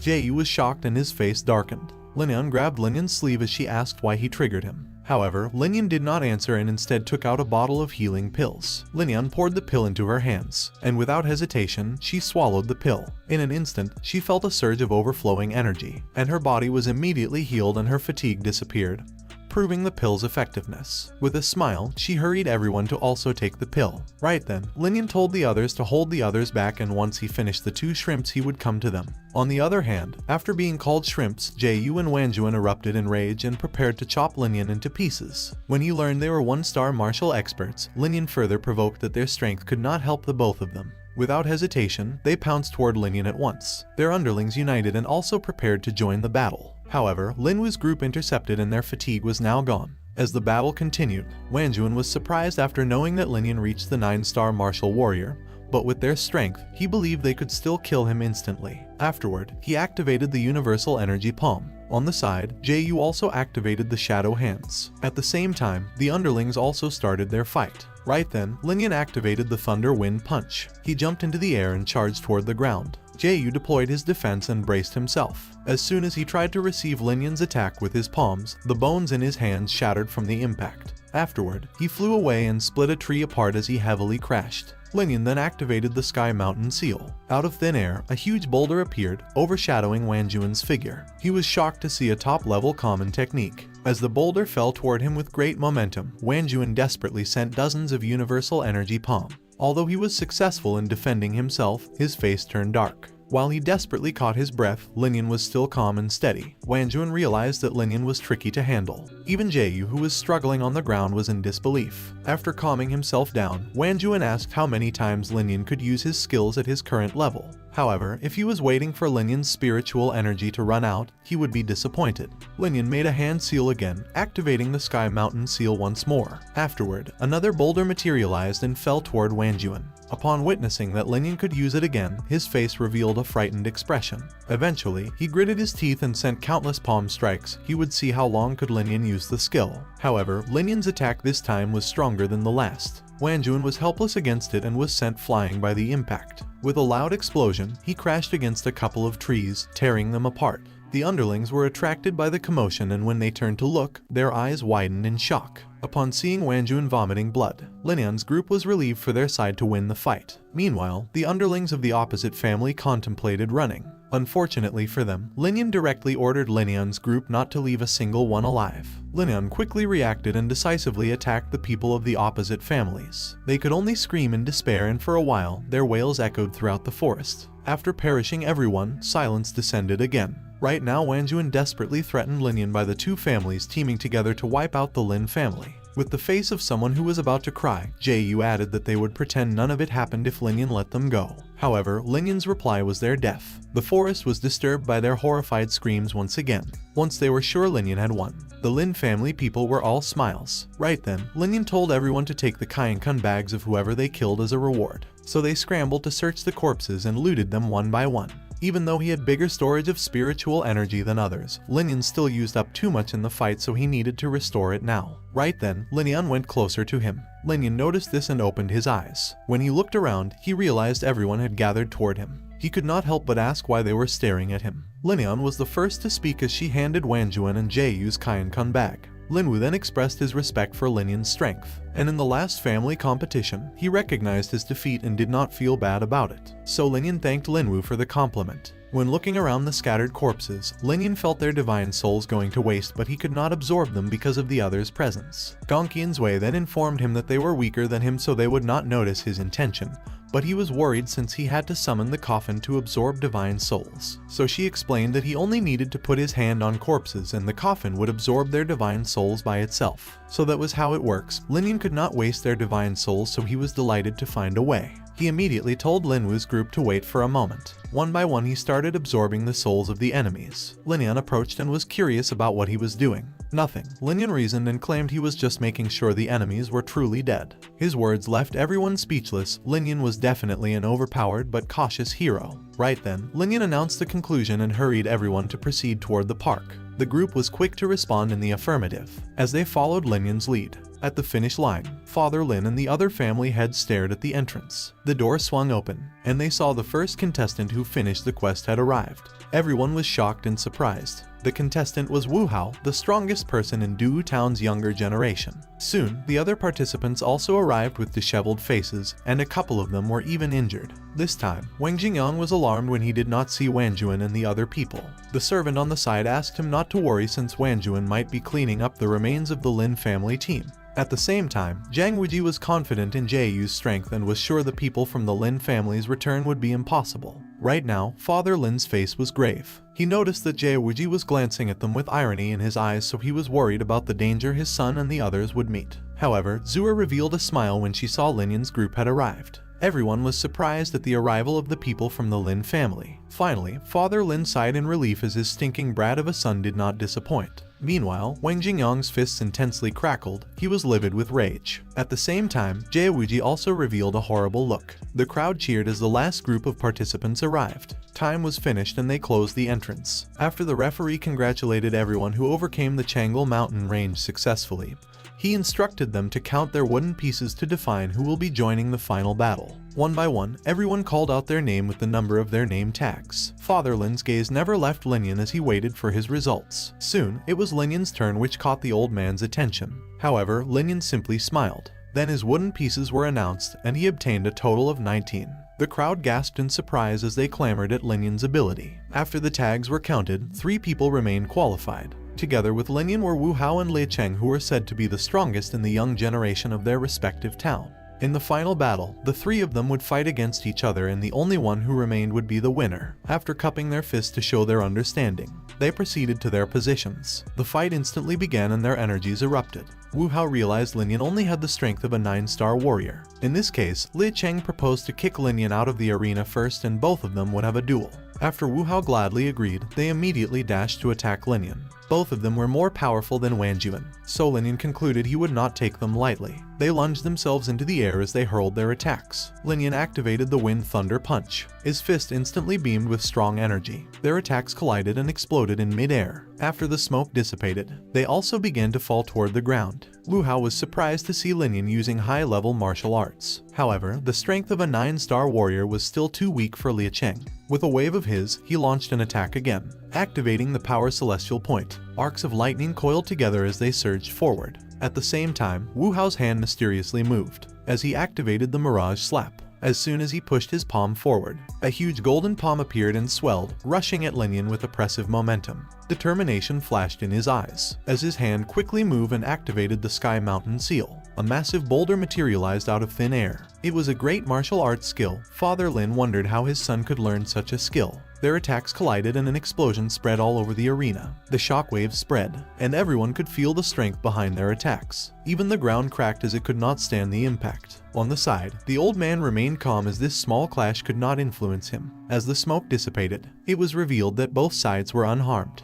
Li Cheng cursed as he admitted he underestimated Lin Yan before. However, Lin Yan did not think so and sarcastically asked why both of them attacked at the same time. After activating his divine soul, he declared Lin Yan could not change his fate of being defeated. Wu Hao also activated his divine soul and an axe appeared. They wanted to compare divine souls, so Lin Yan activated his. Li Cheng urged his divine soul to capture Lin Yan. At the same time, Wu Hao followed to strike with his axe. Lin Yan commanded his divine soul to stop the opposing souls. Black lights flowed out from the coffin and froze the divine souls on the spot. Li Cheng was surprised, while Wu Hao activated the Jade Strike. The blade moved and hurled forward, but Lin Yan effortlessly stopped it with mysterious energy in his bare hands. Wu Hao identified it as soul energy and was in disbelief. Li Cheng was speechless, but he was shocked nonetheless. While Zura was delighted at Lin Yan's power, Father Lin was dumbfounded to see Lin Yan could even use soul energy. The fight was going intense at the moment. Wu Hao glanced at the side, urging Li Cheng to make a move. He was startled with a hint of panic on his face, but he eventually made a move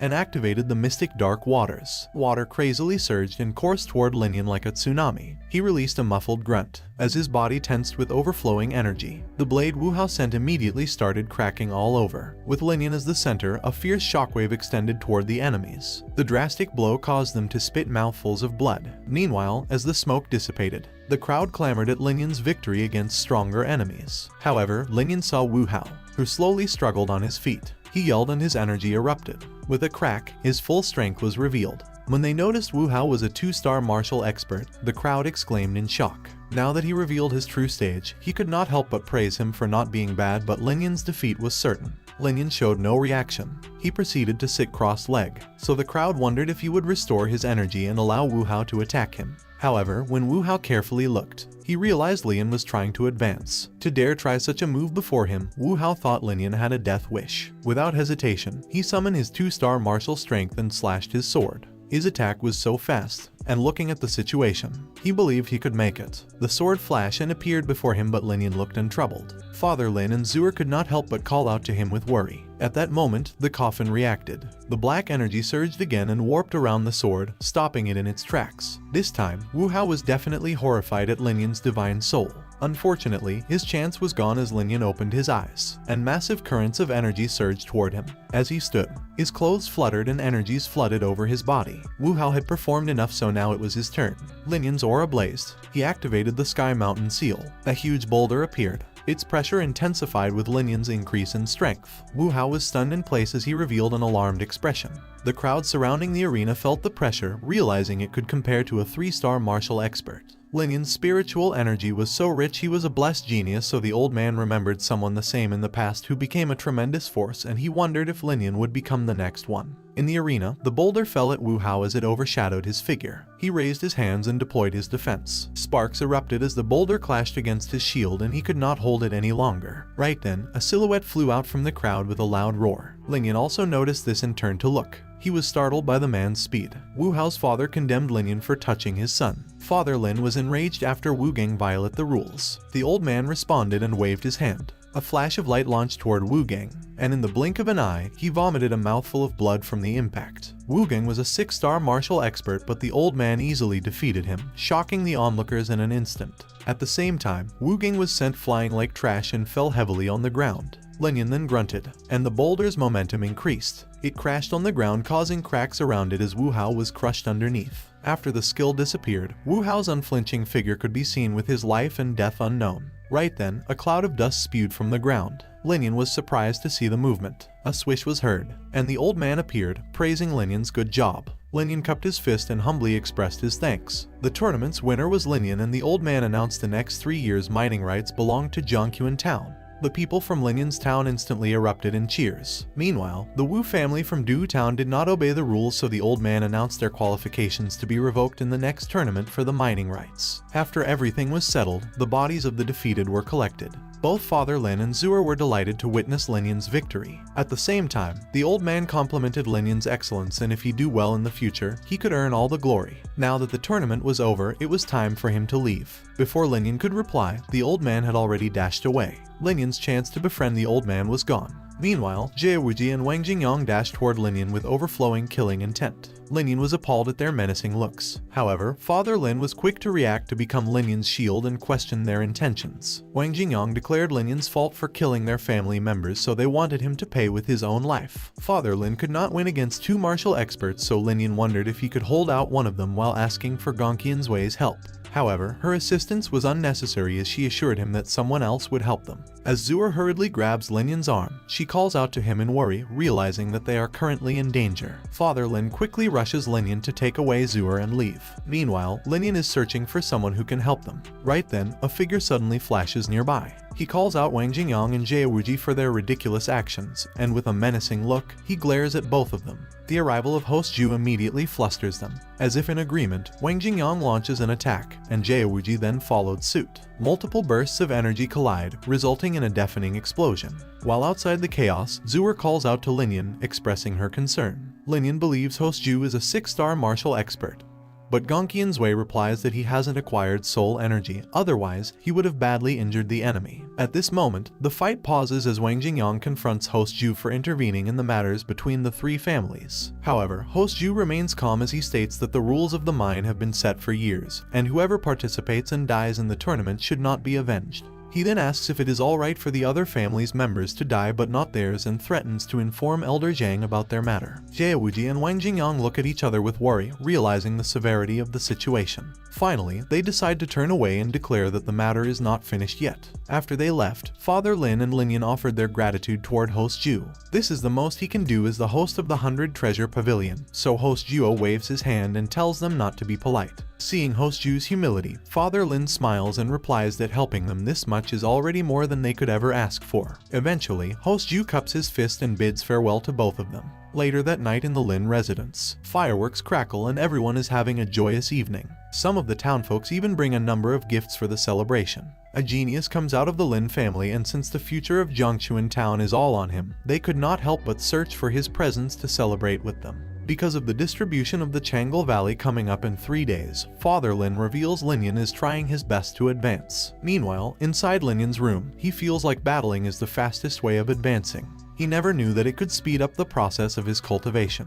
However, Gongqian's Wei reasons that it is fast but also comes with huge dangers. One mistake and he could lose his life. Suddenly, Lin Yan remembers and asks when she is going to teach him how to make an elixir. She asks why he is so eager since it is not that easy to make. She suggests that they can get to make it after he arrives at the mine. By that time, she will also teach him about magic circles. At the mention of magic circles, Lin Yan drools. Being an elixir maker and spellcaster are the most valuable careers in the Sky Martial continent. If he can master both, then he will become an almighty genius. However, Gongqian's Wei entered the coffin, and she retorts that he should keep on dreaming. He should focus on advancing since he still has a long way to go. Lin Yan lays on his bed, excited for his future. The next morning, as they arrive at the mining area designated for the Lin family, Lin Yan is filled with excitement. This is his first time in such a place, and he is eager to see where the spiritual stones are mined from. Moments later, they enter the cave, and glowing crystals illuminate the inside. Initially, Lin Yan is amazed at the gleaming spiritual stones. However, Zuer grabs his sleeve and points at a distance to inform him that someone is there. At first, Lin Yan thinks that someone is stealing the stones. As he gets a clear view of the other party, he realizes that they are destroying the mine. In response, he yells at them to stop. One of the intruders panics and informs their leader, Wyan, that the Lin family has arrived. Despite this, Wyan instructs his accomplices to continue their work and ignore their arrival. Linda, an elder of the Lin family, inquired about the other party's identity as he condemned them for mining in the Lin family's area. In response, Wyan claimed that the mine was formed by nature and whoever got there first was fate, so it could not become the Lin family's mine. Lin Yan speculated that Wyan was from the Wu family, but Wyan denied it and said he had no idea what Lin Yan was talking about. However, since Yan was playing dumb, Lin Yan decided to turn him into an actual dummy. Consequently, Lin Yan ordered everyone to beat the intruders to death, and everyone accepted his order as they addressed him as their young master. Upon realizing the young man was Lin Yan decided to kill him first and have the Lin family lose a genius. Linda advised Lin Yan to be careful as Yan was a 3-star martial expert, but Lin Yan showed no concern and instead asked him to handle the others, leaving Yan to him. Concerned, Linda attempted to convince Lin Yan not to fight,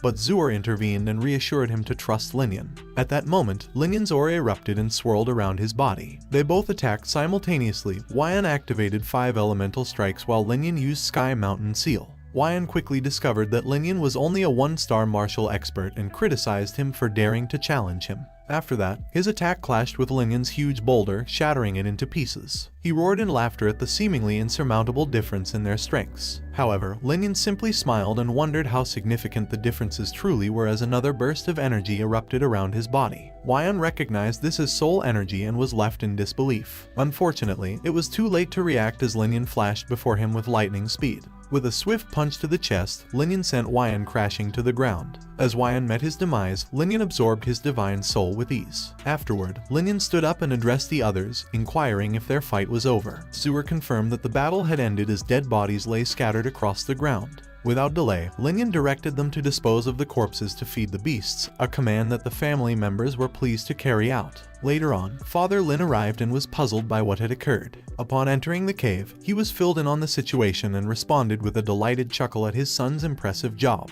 Lin Yan's dedication and hard work were apparent in earning the Lin family the mine. Consequently, Father Lin permitted Lin Yan to remain in charge and supervise the mining process. He attempted to subtly suggest that Lin Yan take some spiritual stones during his duty. However, Lin Yan already had a better way of practicing and asked Father Lin to find someone else to do the job, as he needed to focus on cultivating and his schedule was tight. Father Lin tried to explain, but Lin Yan cut him off and stated that he knew his intentions, but he had his own plans. Father Lin eventually agreed and decided to locate someone else to take on the task. Finally, after everything was settled, Father Lin declared that the mining could begin. Shortly after, Gongqian's Wei gave instructions to Lin Yan, telling him to venture further into the cave. Lin Yan informed Zuer that he would explore the interior, but just as he was about to set off, Zuer called out to him and expressed her desire to accompany him.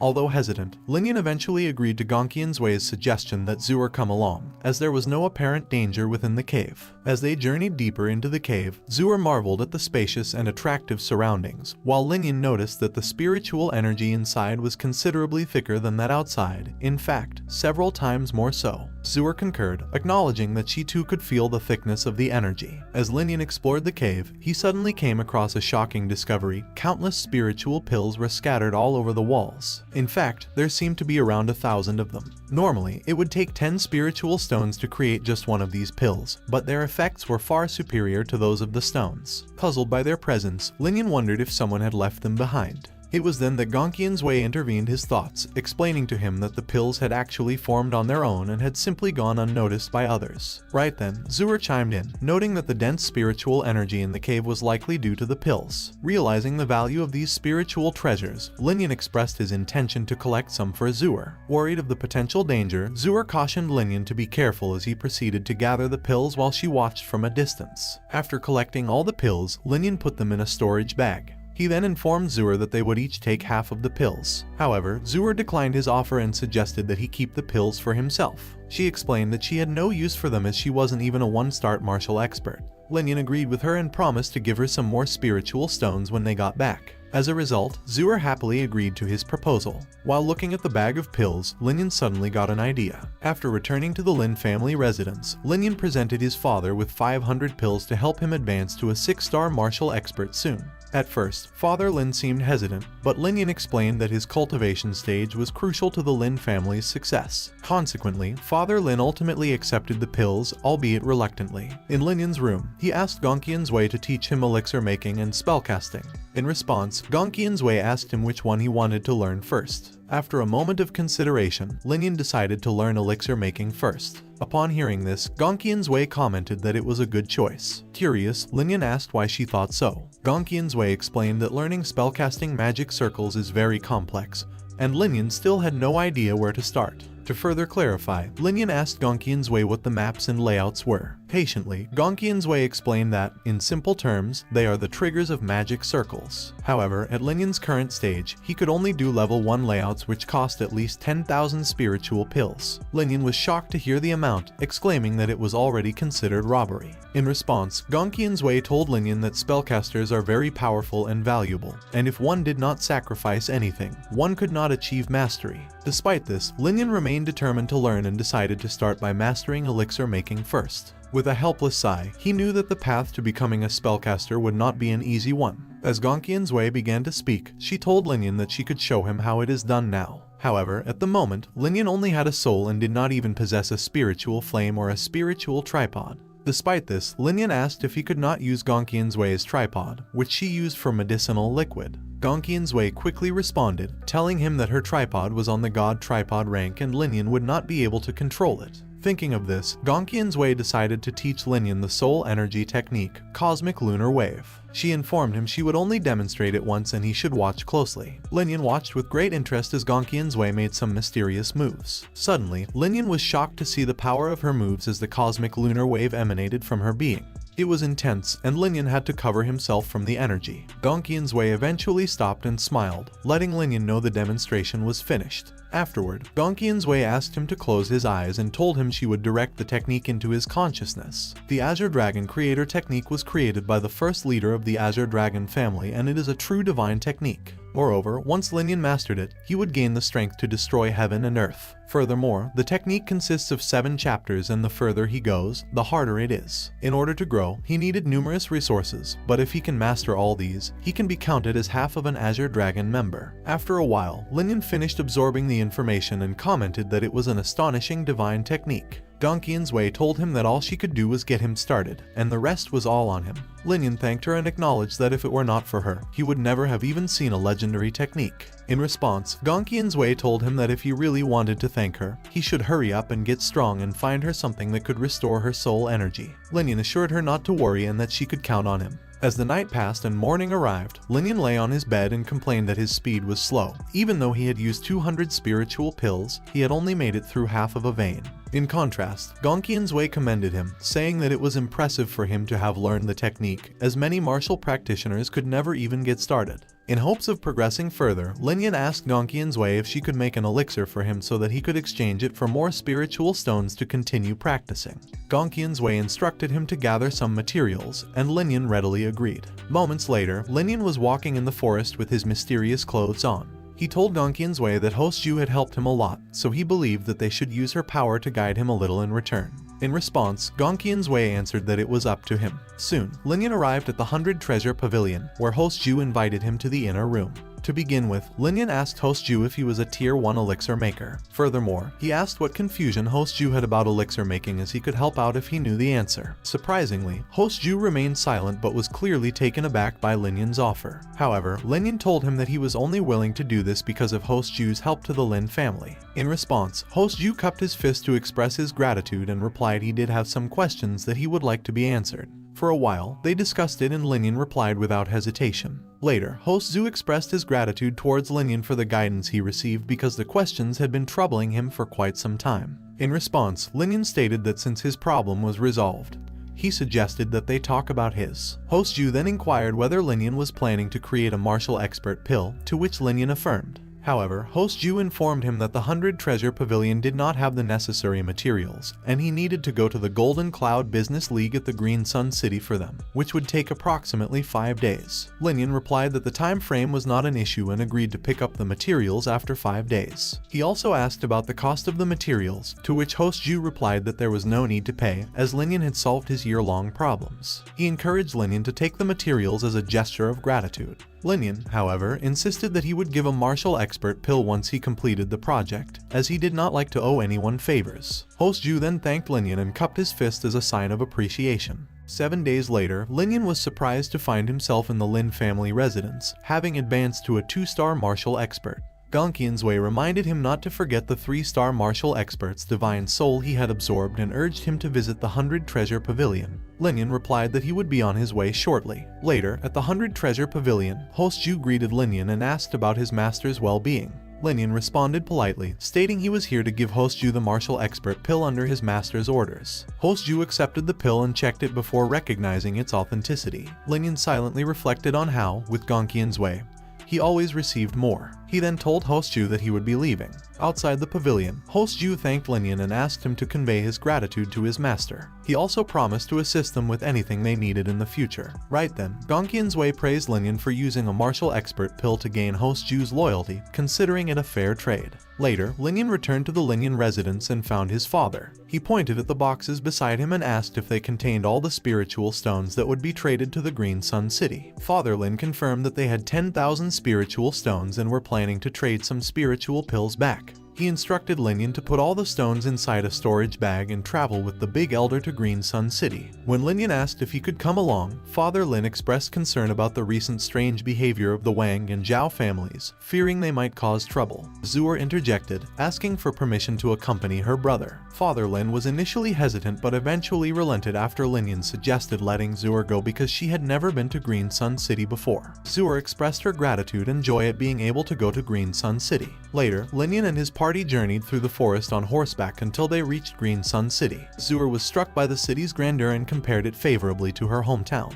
Lin Yan questioned the Big Elder about why they had to submit 5 spiritual stones each to enter the city. The Big Elder explained that the Castellan residence was the most powerful of the 6 factions in the city and no one dared to disobey their orders. Lin Yan then asked about the other 5 factions, and the Big Elder explained that the Spellcaster League and the Elixir Maker League were ranked lower than the Castellan residence, but the latter was still afraid of them due to their many connections. Lin Yan realized that the paths he had chosen had high potential. Subsequently, they arrived at the Golden Cloud Business League, where even the guards were 1-star martial experts. Moreover, the line was quite long, indicating that it would take a considerable amount of time for their turn. Lin Yan then handed over the storage bag to the Big Elder and suggested that he stay behind while he and Zuer explored. Given that Green Sun City is home to numerous powerful forces that the Lin family couldn't match, the Big Elder warned Lin Yan not to cause any trouble, to which Lin Yan readily agreed. With that, Lin Yan and his sister left, and the Big Elder watched them depart with a sigh, commenting on how unstoppable the young ones were. As Lin Yan walked away, he thought that if he didn't part ways with the Big Elder, he would never have the opportunity to exchange things for himself. Later, upon arriving at another store, Lin Yan instructed his sister not to wander off while he inspected the other side. Zuer happily complied, allowing Lin Yan to do as he pleased. As he entered the Elixir Exchange shop, Lin Yan encountered a man and checked his badge, realizing he was a Tier 2 elixir maker. After greeting the man, Lin Yan informed him that he had an elixir to exchange. The man requested that Lin Yan hand it over and was visibly stunned when he saw that it was a martial expert pill. Curious about the pill's quality and value, Lin Yan inquired further. The man was amazed that Lin Yan had a martial expert pill and explained that its worth was determined by its quality. Consequently, the man needed to get someone to inspect it and asked Lin Yan to wait momentarily. Feeling relieved that he hadn't revealed all 10 pills at once, Lin Yan sighed. Soon after, a stunningly beautiful woman appeared from the inner room. Lin Yan couldn't help but be taken aback by her beauty and blushed slightly. The crowd was equally surprised, as Liuxuan, a Tier 3 elixir maker, was renowned for her beauty and power. Liuxuan introduced herself to Lin Yan and inquired about the martial expert pill. Lin Yan responded in kind, confirming that it was his. To Lin Yan's surprise, Liuxuan invited him inside the room to talk further. Lin Yan agreed and followed her inside. Once inside the room, Liuxuan revealed to Lin Yan that she had already examined the pill and found it to be the highest quality martial expert pill she had ever seen. Despite knowing almost every elixir maker in Green Sun City, Liuxuan had never seen Lin Yan among their apprentices. Lin Yan asked Liuxuan how much she thought the pill was worth. In response, Liuxuan suggested that if Lin Yan didn't mind, he could call her sister Xuan since she was not older than him. After coughing in agreement, Lin Yan introduced himself and then inquired again about the pill. Liuxuan then explained that the pill's quality was superior, and noted that if it was sold to the Golden Cloud Business League, he would not get a good deal. Lin Yan was surprised and asked what Liuxuan meant. Liuxuan answered that the Golden Cloud Business League is just an agent and they earn commissions. As a result, their buying prices are lower than average. Therefore, if a high-quality pill is put in an auction, one could earn at least 80,000 spiritual pills. Lin Yan was shocked at the price and asked what would happen if he sold it to her. Liuxuan replied that selling it to them would only cost around 50,000 spiritual stones. Lin Yan thought it was so brutal and asked why there was such a huge difference. Liuxuan made a compromise because Lin Yan called her sister. She would add another 10,000 10,000 for him. Lin Yan asked if it was 10,000 spiritual pills. Liuxuan confirmed it and praised herself as generous. In response to Liuxuan's offer, Lin Yan agreed and declared he would sell it. Going on auction sounded like a great idea, but that would take time and Lin Yan could not hide it from the big elder. Right then, Liuxuan felt curious, asking if he was in a hurry to sell it. In response, Lin Yan stated that he was in a rush because his master was waiting for him, and he couldn't take too long. Following that, Liuxuan asked if his master was not from Green Sun City. Lin Yan confirmed this and added that his master likes to travel and wander around, never staying in one place for too long, and no one could ever find him. After hearing this, Liuxuan invited his master to come to visit them, stating that he is welcome anytime. Lin Yan agreed and assured her that he would inform his master of the invitation. After their exchange, Liuxuan watched as Lin Yan walked away, finding him an interesting little guy. At the same time, Lin Yan approached Zuer and asked if she had seen anything she liked so he would pay for her. Zuer answered that she had seen nothing and everything was too expensive, so she wanted to leave. Lin Yan was about to agree when Gonqian's Wei asked him to wait. Gonqian's Wei queried if he had seen the black piece on his left. Lin Yan responded affirmatively and inquired about its significance. Gonqian's Wei replied that it was an extremely rare material for spiritual treasure. Urging him to purchase it, Gonqian's Wei promised to fashion a spiritual treasure for him later. Lin Yan was stunned by this offer as spiritual treasures were notorious for their formidable power. Curious about the item, Lin Yan asked the seller what it was and noted its unattractive appearance. The seller revealed that it was black dark steel, a versatile smiting material, despite its unsightly appearance. Inquiring about its price, Lin Yan was informed that it cost 100 spiritual pills. Zuer scoffed at the notion that it was cheap, but Lin Yan believed that its value outweighed its price. Negotiating with the seller, Lin Yan offered 50 spiritual pills, but the seller rejected it and suggested 60. Disappointed with the uncooperative seller, Lin Yan decided to pass on the item and bluntly turned to leave with Zuer. The seller, sensing the lost opportunity, hurriedly called out to them and agreed to sell it for 50 spiritual pills. Moments later, Lin Yan returned to the big elder and asked what was wrong. The big elder informed Lin Yan that the ratio of spiritual stones to spiritual pills had gone down again. Lin Yan asked how much it had gone down, and the big elder replied that it was now 5 to 2. This meant that 10,000 spiritual stones could only get 400 spiritual pills. Lin Yan thought it was not that bad and suggested they should go back and not worry about it. The big elder agreed, sighing that it was the only choice. Lin Yan then thought to himself that if the big elder knew he had tens of thousands of spiritual pills, he would probably pass out. Later, they arrived on horseback in a valley when Lin Yan sensed something unusual.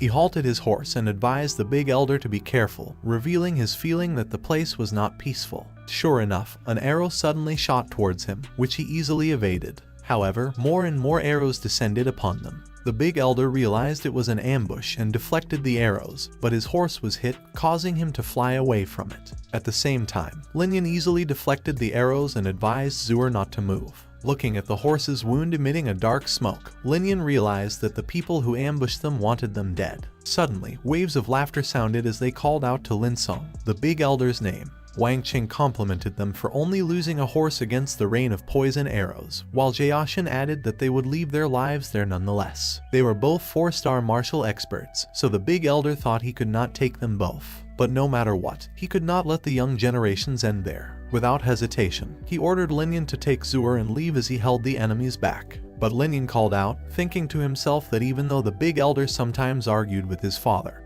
he would still protect his own people at dangerous times. With a smile, Lin Yan assured the big elder that the enemies could not kill them at all, and he should take one and leave the rest for him. Both the enemies were enraged at Lin Yan's display of arrogance, and one of them immediately lunged forward, ruthlessly proclaiming he would tear Lin Yan's tongue out. In response, Lin Yan activated the Sky Mountain Seal, and a huge boulder materialized out of thin air. Wang Qing thought Lin Yan was advancing too rapidly, as it had only taken him days to advance to a 2-star martial expert, so he should be killed as soon as possible. After that, he joined his palms together and activated a skill, clashing against Lin Yan's huge boulder. The shockwave spread from the collision, and the underlings braced themselves from it. Moments later, the huge boulder started to crack, and then it exploded with a thunderous blast. After that, Lin Yan finally dismounted from his horse. At the same time, Wang Qing berated Lin Yan for being ridiculous if that was all he had. But Lin Yan simply smiled, telling the old man not to push his luck. Afterwards, he activated Hot Flame Slash and flames blazed on his palm. Wang Qing recognized the skill and looked down on it as only a lower level skill. Simultaneously, he launched a gigantic punch, intending to break Lin Yan's attack. Sure enough, his skill effortlessly shattered Lin Yan's skill as he flashed forward. With a swish, he announced Lin Yan's death. Consequently, the underlings dashed aggressively to attack and kill Zuer. She was worried about their sudden advance, but Lin Yan was a step ahead as he grunted. A tremendous wave of soul energy erupted from his body and suppressed all the enemies on the spot. Wang Qing showed a solemn expression, and his resolve to kill Lin Yan grew even more. Without delay, he attacked Lin Yan, who was suspended in the air. So Lin Yan activated Cosmic Lunar Wave. Wang Qing suddenly sensed a grave danger from Lin Yan's body. However, it was too late as a pillar of light beamed forward. The attack landed on Wang Qing's body, sending him flying back. The underlings were shocked to see Wang Qing coughing blood from the impact. After that, he fell heavily to the ground with a loud boom. When the Big Elder saw this, he realized how terrifying Lin Yan's growth was. Meanwhile, Lin Yan landed beside Wang Qing's corpse, simultaneously absorbing his divine soul. At this moment, Jiaoshan was in disbelief after his accomplice was easily killed. Right then, he was startled when Lin Yan announced it was his turn. Without delay, he ran for his life, but Lin Yan was quick to pursue. After Lin Yan left, the underlings were now able to move. However, the Big Elder was there to take care of them, so their wails echoed through the forest for a while. After that, the Big Elder approached Zuer, asking if she was scared, to which she replied she was fine. Moments later, Lin Yan also came back, urging everyone to go home, so they happily complied. Back at the Lin residence, Father Lin fumed with anger upon hearing the news of the ambush. Zuer was quick to calm her father and explained that the enemies had been taken out. The Big Elder then praised Lin Yan's strength, saying that both Jiaoshan and Wang Qing had died at his hand. Father Lin calmed down and was somewhat ashamed of himself for being outshone by his son. Lin Yan was flattered and replied that Father Lin was always the best, so Father Lin felt delighted by his son's comfort. Right then, the Big Elder presented the 400 spiritual pills they had exchanged. Father Lin sighed upon learning that the ratio had gone down again, and he thought that the Lin family might have to extract spiritual pills on their own if only they had a great martial expert. After that, Father Lin kept 200 pills and let the Big Elder distribute the rest. Once the Big Elder left, Father Lin sighed again. Lin Yan whispered that he had a couple of thousand spiritual pills and that he would give them to Father Lin to help him advance to a 6-star martial expert as soon as possible. Father Lin was shocked by the large number, as was Zuer, who immediately asked where Lin Yan had obtained them. Lin Yan explained that he had gotten lucky and obtained a valuable item, which he had traded for spiritual pills. Father Lin accepted the pills, and with them, he was confident he could advance to 6-star within 2 months. Lin Yan commented that it would be great. Later, in Lin Yan's room, he asked Gong Qianzui what he should do with the ugly piece of black dark steel.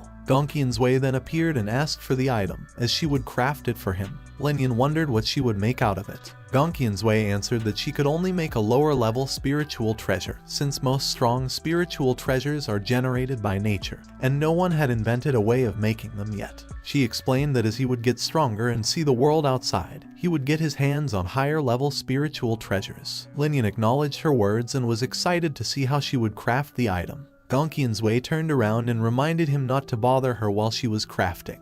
Before he could reply, she vanished into thin air, so Lin Yan felt it was a shame he could not watch her in the end. An hour later, the crafting was done and Gong Qianzui brought a dagger. Lin Yan hurriedly stood from his seat and reached out for the spiritual treasure. Its sharpness made him feel pain even before he could touch it. After he took the item in his hand, he sensed a freezing feeling.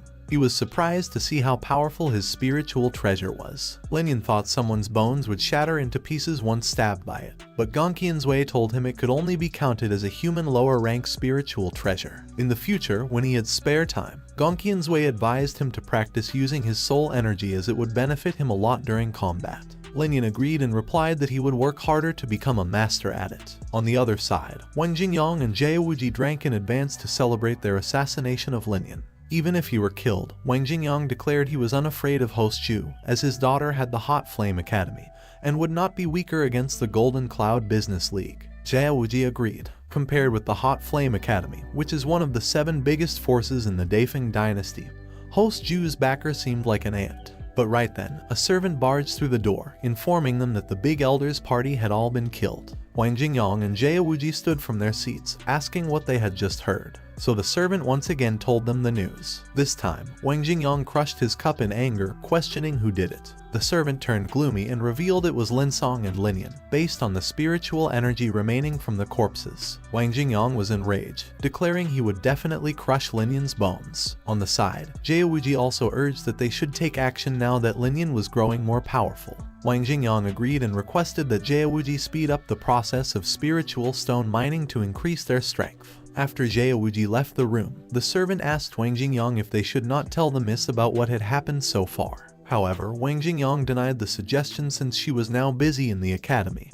and had no time to bother about such affairs. 1 month later, Lin Yan could be seen cultivating in his residence. After a moment, he lay on his bed with a sigh as he had only progressed shortly, using a total of 60,000 spiritual pills. To completely transform his blood, he would probably need over 1 million spiritual pills. Right then, Gongqian's Wei appeared and agreed with his estimation. Lin Yan replied that it would take 10,000 spiritual stones for that, so he could not believe it would take that much just to transform his blood. At that moment, Zura's voice could be heard inside, so Gongqian's Wei bid farewell. After he opened the door, Zura immediately revealed she had great news for him. Lin Yan smiled and asked if she was now a 1-star martial expert, so Zura pouted as Lin Yan was right again. Lin Yan replied he did not guess at this time and revealed he could detect it by using his soul energy. Zura then winked and told him she would disclose the second great news about their father's advance. Lin Yan rejoiced upon hearing it. Moments later, Lin Yan went to Father Lin and expressed that it was now time to pay back the Wang and Zhao families. Father Lin was equally excited, as he had been waiting for that day for too long, and decided to move tomorrow. They would get ready now. Lin Yan agreed and turned around, saying he would go inform Host Ju as well.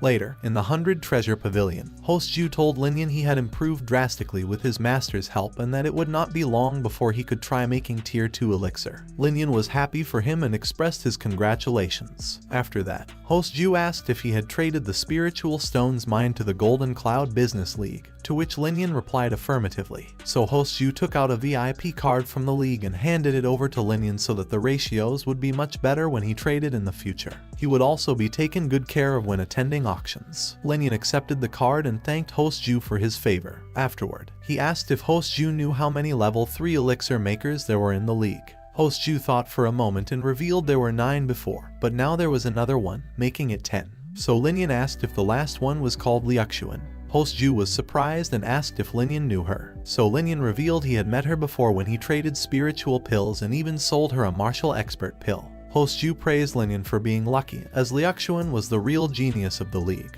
and not a lot of people could get in to see her. Lin Yan was surprised to know she was that influential. Right then, Lin Yan revealed his intention to ask for a favor, so Host Ju gave the go-ahead. Lin Yan disclosed the Lin family's plan to go all out on the Wang and Zhao family tomorrow, and they wanted to get rid of them forever. So Host Ju inquired if Lin Yan needed help.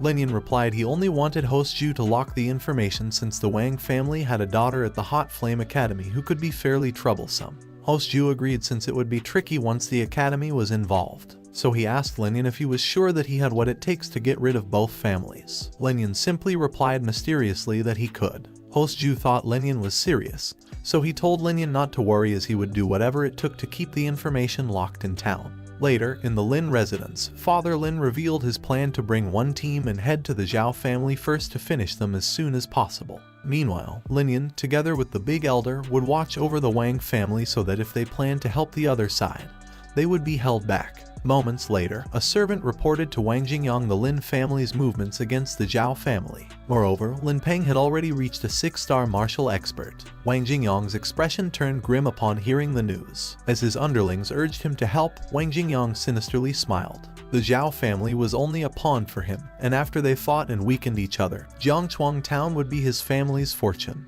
As Wang Jingyang rushed his people to leave with him, his followers wondered if they could save the Zhao family. Wang Jingyang, who had a worried expression in his eyes, calmly and swiftly replied that he intended to destroy both the Zhao and Lin families. His followers cheerfully praised him as a smart leader, believing that they were waiting for them to fight each other until they couldn't fight back. The Lin family and their supporters found Wang Jingyang and his people as they were leaving. Lin Yan mockingly asked where they were headed in such a hurry and called Wang Jingyang a bastard. Wang Jingyang was furious, his fists clenched and his eyes filled with anger as he looked at Lin Yan. Lin Yan continued to mock Wang Jingyang, asking if they were planning on taking his big elders to hell after they had died a few days ago. People nearby started talking as they heard what had happened and stepped back, as it appeared that a fight was about to break out. "Lin Yan, you're dead," Wang Jingyang yelled with shame as he tried to cover up his intentions for so long, only to be easily exposed. Lin Yan replied that whoever died today would not be him, because he would make the Wang and Zhao families both disappear from Jiangchuan town. Big Elder Linson reminded Lin Yan that all they needed to do was slow them down. They didn't even need to fight them seriously. Lin Yan assured the Big Elder with confidence not to be worried. With that assurance, Lin Yan advanced again as Big Elder Linsong fought with his mind. As the battle was about to start, Lin Yan began by powering up his aura as a 3-star martial expert. People in close proximity were astounded to see Lin Yan achieve this so quickly. Meanwhile, Wang Jingyang smirked and replied that they weren't the only ones who had been hiding while activating his 6-star martial expert strength. A 6-star martial expert was perfect for him to go all out, as Lin Yan responded to Wang Jingyang that he had been waiting to test his progress on a battlefield. Lin Yan ignited the fires with a simple gesture with his hands, leading to a hot flame slash. Wang Jingyang, on the other hand, was taken aback by the rush and set his icy palm counter as his hands became iced. Lin Yan swiftly strode up to him, where the hot flame slash and icy palm clashed, causing an explosive flash between these forces. As they kept battling, their attacks created explosive energy, and the light nearly blinded their supporters in the field. Wang Jingyang declared his so-called victory prematurely in the midst of the fight, and Lin Yan mockingly responded that this 6-star martial expert was a bit too weak. Lin Yan emanated his power moves and activated the cosmic lunar wave on a frantic Wang Jingyang as he mobilized his counterattack with the mystic ice divine soul, and frozen ice grew on his hands. Lin Yan was surprised to see Wang Jingyang use his divine soul first, and wondered if he could handle his life or death coffin as he continued to attack Wang Jingyang's frozen protecting barrier. Wang Jingyang, frantic, couldn't believe the slander, seeing as Lin Yan's soul energy was still being used, despite the fact that he had already used his divine soul. Furthermore, Lin Yan continued to attack Wang Jingyang with his soul energy. Wang Jingyang believed he could take it as he struggled to defend himself against powerful blows. In these moments, Lin Yan made hand gestures and summoned his powerful spiritual treasure, the dagger, which flew towards Wang Jingyang's chest and caught him off guard. As his supporters' frantic screams worried for him, Wang Jingyang stumbled forward, reeling from the hit. Lin Yan, with the dagger that flew back into his hand, told Wang Jingyang not to worry because he would die today and would take care of Wanning after he was done with him. With blood dripping from Wang Jingyang's face, his supporters rushed to defend their leader, and Lin Yan called for his people. They continued to scream and fight each other. Father Lin and his people arrived at the Wang residence and called for Lin Yan. Lin Yan, with Big Elder Linson with him throughout the battle, stood over Wang Jingyang's body lying on the ground together with his supporters. Lin Yan acknowledged his father's arrival while placing his hands on Wang Jingyang's body, discreetly absorbing its divine soul. Father Lin asked if he killed Wang Jingyang, and Lin Yan responded with conviction and a smile that he did. Big Elder Linson updated Father Lin that Wang Jingyang hit his level, despite being a 6-star martial expert, and was still slaughtered by Lin Yan, and went on to affirm that he deserved it. Lin Yan asked if the Zhao family was finished, and Father Lin applauded him on a job well done. His father responded cheerfully and proclaimed that the Zhao family had no one left. Jiangchuan town would no longer be ruled by the Zhao and Wang families but by the Lin family. As Father Lin ordered everyone with them to head back for a celebratory party, they were ecstatic. As the night fell at their residence, the room was filled with laughter as the Lin family celebrated with food and drinks at the round tables. Lin Yan sat across from Father Lin and Zuer, proudly stating that the Lin family was now the #1 force in their town and should consider moving towards the Green Sun City, citing the comparison that their town was small. Father Lin responded by pointing out that there were many variables to take into consideration for that to happen, and that they should have at least one great martial artist to stand their ground in the Green Sun City. Lin Yan reassured his father that it was only a matter of time and not to worry. As the night passed and morning arrived, Lin Yan was still dozing soundly on his bed with his eyes closed. Gongqian's Wei appeared in his room and whispered to wake him up. As a result, Lin Yan got up in a panic. Gongqian's Wei scolded him for being too relaxed after a little bit of success and instructed him to summon the life or death coffin. Lin Yan, seated in front of her, was confused and questioned why she needed to summon the life or death coffin. The life or death coffin appeared in front of them, and Gongqian's Wei, ignoring his question, pulled Lin Yan's hands, still confused, and invited him into the life or death coffin. Gongqian's way floated and Lin Yan stood in the calm, steady water of a vast universe that seemed to be filled with distant stars and galaxies. Lin Yan became intrigued and wondered where they were. Gongqian's way delightedly responded that they were inside the life or death coffin. Lin Yan couldn't believe that there was such a massive space inside the life or death coffin and continued to ask why she had brought him there. Gongqian's way firmly replied that it was to boost Lin Yan's training speed as he needed to start gaining more combat experience. Lin Yan blushed as he inquired about more combat training with her. Gongqian's way stroked her hair and replied with conviction, saying how else does he think it'd be. Lin Yan worried that Gongqian's way's level was too high, and there was no chance of him beating her, fearing that it would be a one-sided slaughter. Gongqian's way assured Lin Yan that she would set her level as a 1-star martial expert and checked with him as to whether or not that was okay. Lin Yan thought that since he was a 3-star martial expert, a 1-star martial expert shouldn't be too difficult for him. Soon after, Lin Yan confidently agreed and got ready to begin. Gongqian's way responded, and they began their training. The life or death coffin glowed as it stayed closed in Lin Yan's room. Even so, as they went on, a small portion of light would peek through the door of the life or death coffin. Lin Yan screamed in exhaustion as he attempted to flee and pleaded to take a break as he almost left the coffin. Gongqian's way grabbed him and said they weren't done with the training yet, as Lin Yan didn't fight back, just shouted in tiredness. 3 hours later, the life or death coffin glowed and slowly opened its doors. Gongqian's way stepped out of the coffin and took Lin Yan in her hands, instructing him to begin meditating because meditating after a battle is the best time to bring out his potential and talents. She continued. Then she threw Lin Yan onto his bed, and he crashed face down. Lin Yan, who was still in his bed, complained and begged her to take a break. Annoyed, Gongqian's way grabbed Lin Yan's clothes and lifted him to sit, scolding him for being soft and reminding him of his desire to become a great martial expert. Lin Yan admitted he did want it, but Gongqian's way needed to slow down as overloading him with information was doing him no good as he pleaded in exhaustion. Even so, Gongqian's way became more frustrated and smacked him on the head, yelling at the teary-eyed Lin Yan to stop complaining and hurry with the Azure Dragon Creator technique. Lin Yan meditated on his bed, inside the glowing dragon sphere, while Gongqian's way floated in front of him, observing him. A month later, Lin Yan was heading towards a room, having finally reached the rank of 4-star martial expert, and realized that Gongqian's way's training method really did work. He was greeted by Father Lin, with lots of boxes in his room, and told to come over because he was just on time. Lin Yan was surprised and asked his father if these were all spiritual stones. Father Lin delightedly agreed and responded that they were all mined in an entire month, about 50,000 pieces. He asked his father how they had mined this much in such a short span of time. Father Lin explained that the Wang and Zhao families' mines are now owned by them, and that many people have joined them, with more than 100 helpers out there. He went on to say that if they wanted to move to Green Sun City, they should start preparing now,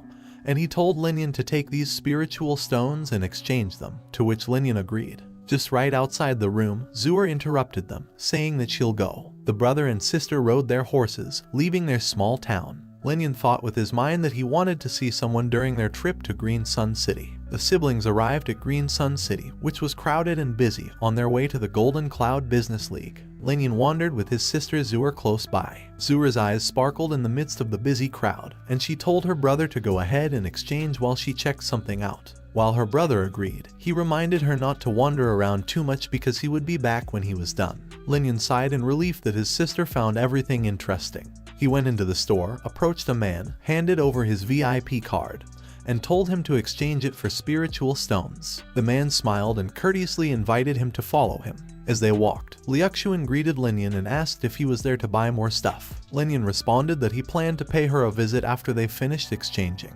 Liuxuan promptly invited Lin Yan to come with her. In the room where they sat, Liuxuan and Lin Yan informed him that he had actually come to sell her martial expert pills again. Lin Yan placed 9 martial expert pills on a table between them. Liuxuan was astonished and asked him if they were all from his master. She thought that making 1 martial expert pill was hard enough, let alone making this many. He smiled and responded that they were. Liuxuan carefully examined the bottle in her hand, thinking to herself how amazing and high quality the martial expert pills were. Lin Yan proceeded to negotiate the same price as the previous transaction, about 60,000 spiritual pills. Liuxuan slightly leaned forward and whispered to him that the last martial expert pill he gave her was auctioned off for 90,000 spiritual pills. Lin Yan was shocked to know it had reached 90,000 pills. She went on to say that it wasn't even advertised, and if it were, it would surely fetch over 100,000 spiritual pills. Lin Yan inquired, as if uncertain, when the next auction would take place. She responded that the next auction would be in 2 days and casually asked if he could not wait for 2 days. Lin Yan thought in his mind that in 2 days he would have an extra 36,000 spiritual pills, and how good of a deal that would be. In the end, Lin Yan agreed to wait for 2 days. On the same day, Lin Yan instructed Zuer to send someone back to inform their father that they would be back in 2 days, as he headed out to check the Elixir Maker League. His sister happily complied. Lin Yan wandered alone in the crowded city and thought that the Elixir Maker League wouldn't be hard to find. Just go for the tallest building. Liuxuan stood casually on the balcony of the tallest building, on its highest floor. She was thinking as the wind blew through her hair and the sun warmed her skin, while she gazed down at the entire city. At the tallest building in the city, the Elixir Maker League, Lin Yan approached its doors, but the 2 guards stopped him and demanded to see his identification. Lin Yan argued that he was not yet an elixir maker and did not have an ID. The guards sought information as to whether the man was there to become an elixir maker. Lin Yan explained that he wanted to try and acquire a spiritual flame. When the guard asked again if he had a letter of recommendation for obtaining a spiritual flame, Lin Yan sadly replied that he did not. Only then did the guards turn him down and ask him to leave. As Liuxuan opened the door and greeted Lin Yan, the guards kneeled down on the side and greeted Ms. Liu. Lin Yan was surprised to see her and asked if Liuxuan was a member of the Elixir Maker League. Liuxuan confirmed that she was and invited him inside. Lin Yan explained he couldn't because he lacked the necessary qualifications and did not have a letter of recommendation. Liuxuan instructed both guards to let him in and never stop him when he wanted to enter the Elixir Maker League. Both guards complied with their fists cupped. The guard apologized to Lin Yan, and he assured them that there was nothing to worry about because they were only doing their job.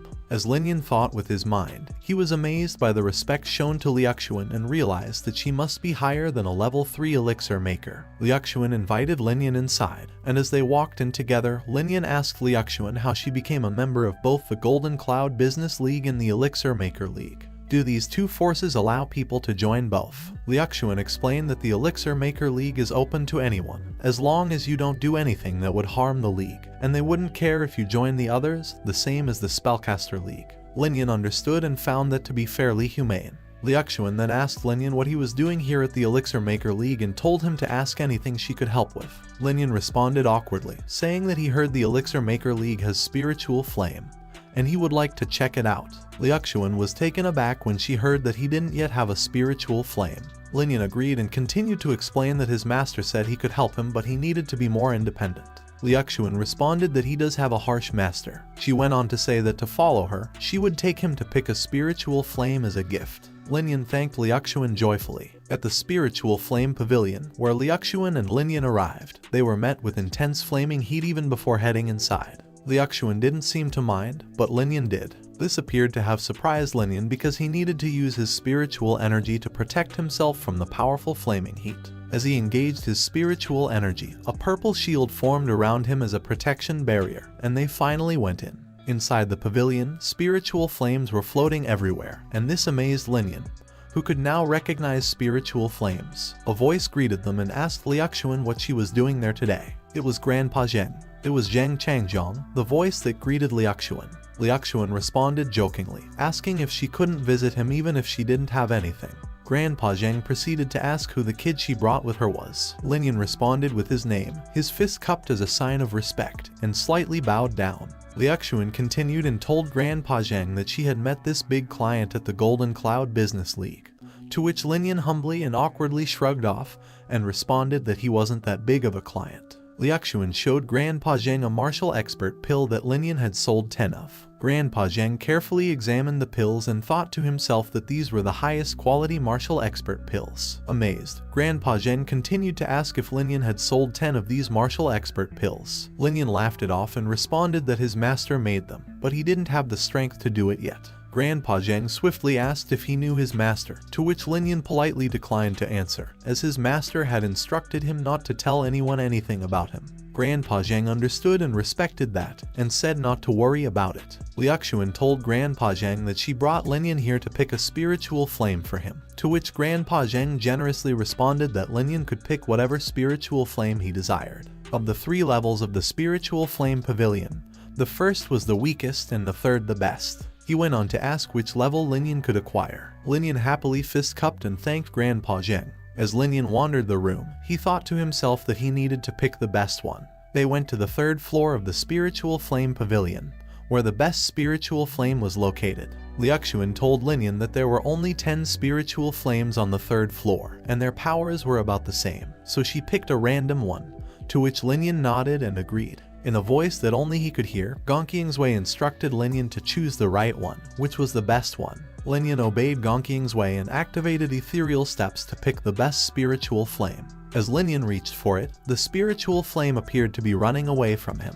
He confidently raised his soul energy toward the chosen spiritual flame. Once he had it, the spiritual flame appeared to be battling Lin Yan's spiritual energy until it burned, and he was stunned. After stating that spiritual flames are resistant to spiritual energy, Gonqingswei advised him to use soul energy to acquire it. Lin Yan concentrated on activating his soul energy. Grandpa Zhang was astounded by the immense amount of soul energy he possessed, and Liuxuan concurred, adding that he didn't even yet have a spiritual flame, but his soul energy could be felt throughout the entire room. Lin Yan maintained his concentration, and this time he finally got it. Gonqingswei instructed him to hurry and tame it inside him. Lin Yan struggled to tame its spiritual energy as it tried to resist. He used his soul energy to meditate as a result, and a purple sphere appeared with him and the spiritual flame inside. Grandpa Zhang asked Liuxuan which force Lin Yan was from while they were both observing him, but Liuxuan replied that she didn't know. Grandpa Zhang continued by saying that Lin Yan's soul energy was impressive, and that no one in the Elixir Maker League could compete with him.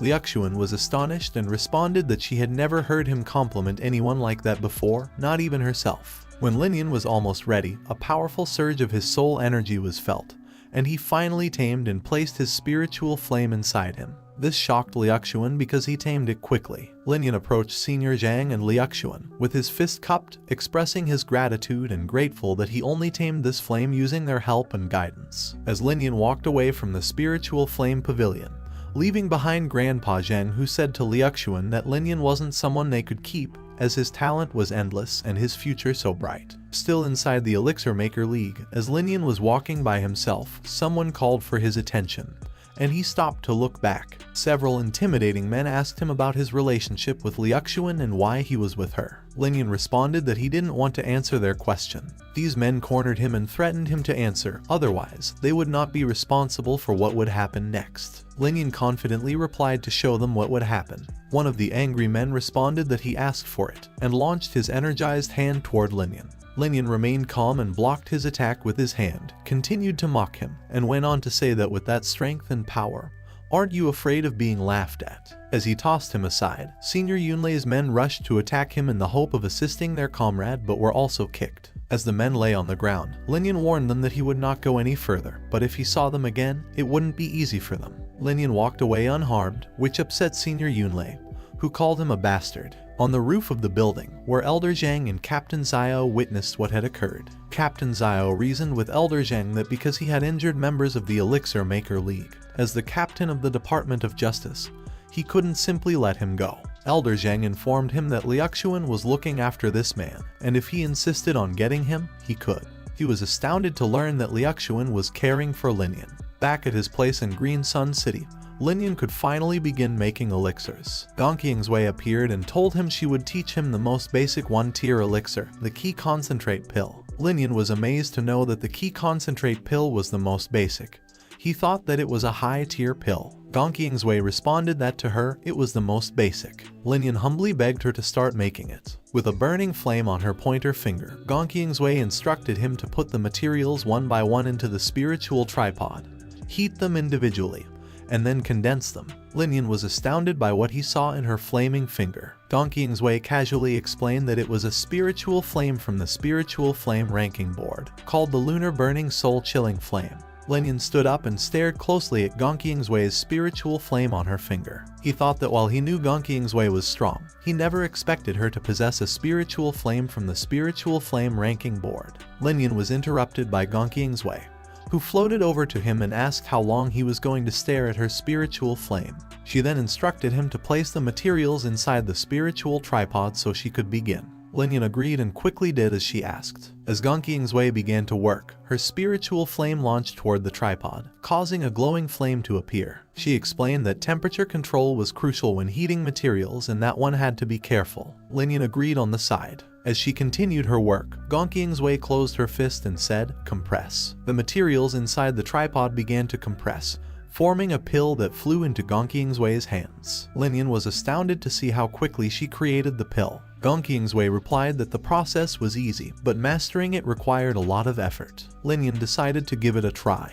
He called his newly acquired spiritual flame and put it into the tripod. However, as he launched his spiritual flame onto the tripod, the flame reached so high that Gong Qingswei told him to stop because the flame was too strong. All of the materials were burned after the smoke cleared. Gong Qingswei reassured Lin Yan that it happened all the time on their first try and reminded him to handle the temperature perfectly. She then tossed out the burned materials, while Lin Yan was startled and teary-eyed as all those expensive herbs were gone. Gong Qingswei instructed him to try again. On the third day, Lin Yan finally managed to get his hands on his key concentration pill. Gong Qingswei checked when Lin Yan proudly displayed his pill to her and complimented him on his 15th try. She thought they'd be at least 20 tries. Lin Yan asked how many times she had to try before she succeeded, and Gong Qingswei replied 5 times, leaving Lin Yan speechless. Lin Yan apologized, admitting that he got too full of himself and that Gong Qingswei was the one who was impressive here. It was noisy and crowded outside, and people were lining up to get inside. Zhuo arrived late and asked how long it would take for them to enter. Lin Yan told her to follow him. As they approached another door, a puzzled Zhuo asked where they were going. Cheeky Lin Yan winked at her and said they would go from there. Zhuo was perplexed when she realized that Lin Yan was leading her to the VIP entrance. Lin Yan showed his VIP card as they approached the guard, and an excited Zhuo followed behind him. They were both welcomed by the guard, who placed his hand on the entrance and told them to come in. Finally, Lin Yan and Zhuo went inside. Zhuo was intrigued, so she whispered to her brother and asked how he obtained the Golden Cloud Business League VIP card.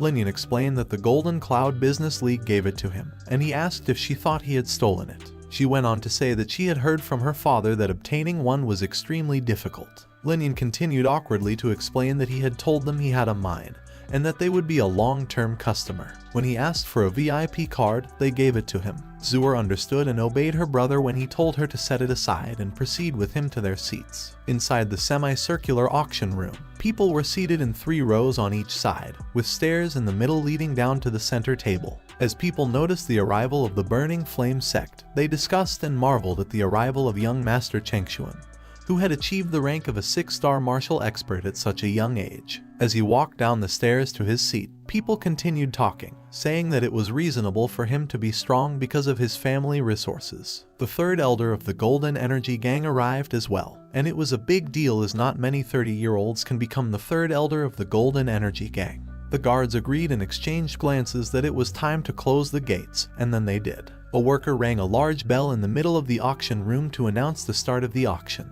The audience in the auction room couldn't contain their noisy excitement, but others reminded them to be quiet as the auction began.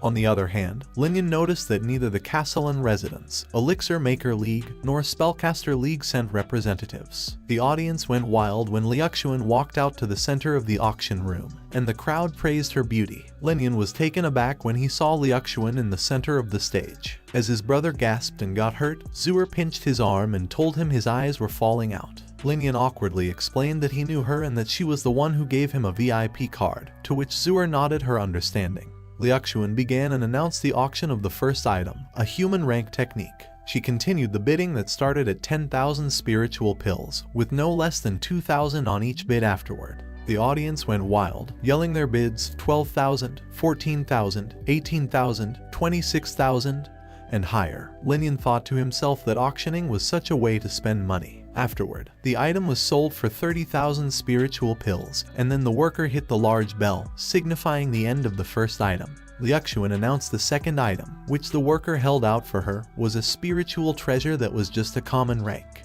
The starting price was 30,000 spiritual pills, with no less than 3,000 on each bid. Lin Yan thought to himself that his spiritual treasure was a lower human rank, doubting that 100,000 pills could buy a human rank. On the other hand, Zuer was fascinated by how expensive the item was. The bidding continued, and the crowd yelled their bids: 32,000, 38,000, 40,000, 50,000, and 60,000. Liuxuan announced 60,000 spiritual pills and asked if anyone wanted to add one. The third elder of Golden Energy bid for 65,000. Another man anxiously bid at 60,000, while the third elder calmly beat his bid for 72,000.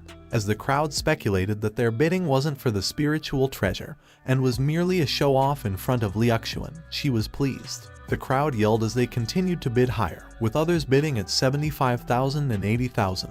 An older man firmly reminded Little Kun that their goal was the martial expert pills and that they shouldn't waste their money on this stuff. Liuxuan announced the last bid at 80,000. Little Kun rested and sighed on his seat as the second item was sold at 80,000 and the worker hit the gong. Liuxuan took out another item to bid on, and as her worker held it out for her, she told the crowd that this third item had a lot of interest. It was the peak human rank technique giant spiritual triple slash. She announced that the bidding would start at 100,000 spiritual pills, with no less than 500 for each additional bid. This item amazed the audience because there were only a few peak human rank techniques in the entire Green Sun City. Lin Yan thought to himself that the people competing in the area were all VIPs because the price was so high. As the crowd continued to bid at 105,000, 110,000, and 120,000, they were left speechless when the third elder bid again on this item for 150,000. Liuxuan was pleased and asked if anyone would beat that bid. Lin Yan raised his hand to bid 155,000, which shocked Zuer. He told her not to worry and to just watch, even though she continued to worry that they wouldn't have enough spiritual pills even if they sold their entire family.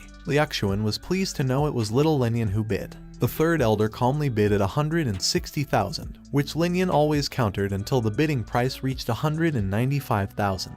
The man next to the third elder reminded him to calm down because the price was way past the value of the technique, and their goal was the final item. The third elder reasoned with him that since this kid was trying to get his hands on this technique, he was simply raising the price a little more, confident that he would follow and make him bleed. The third elder then proceeded to raise the bidding price to 210,000.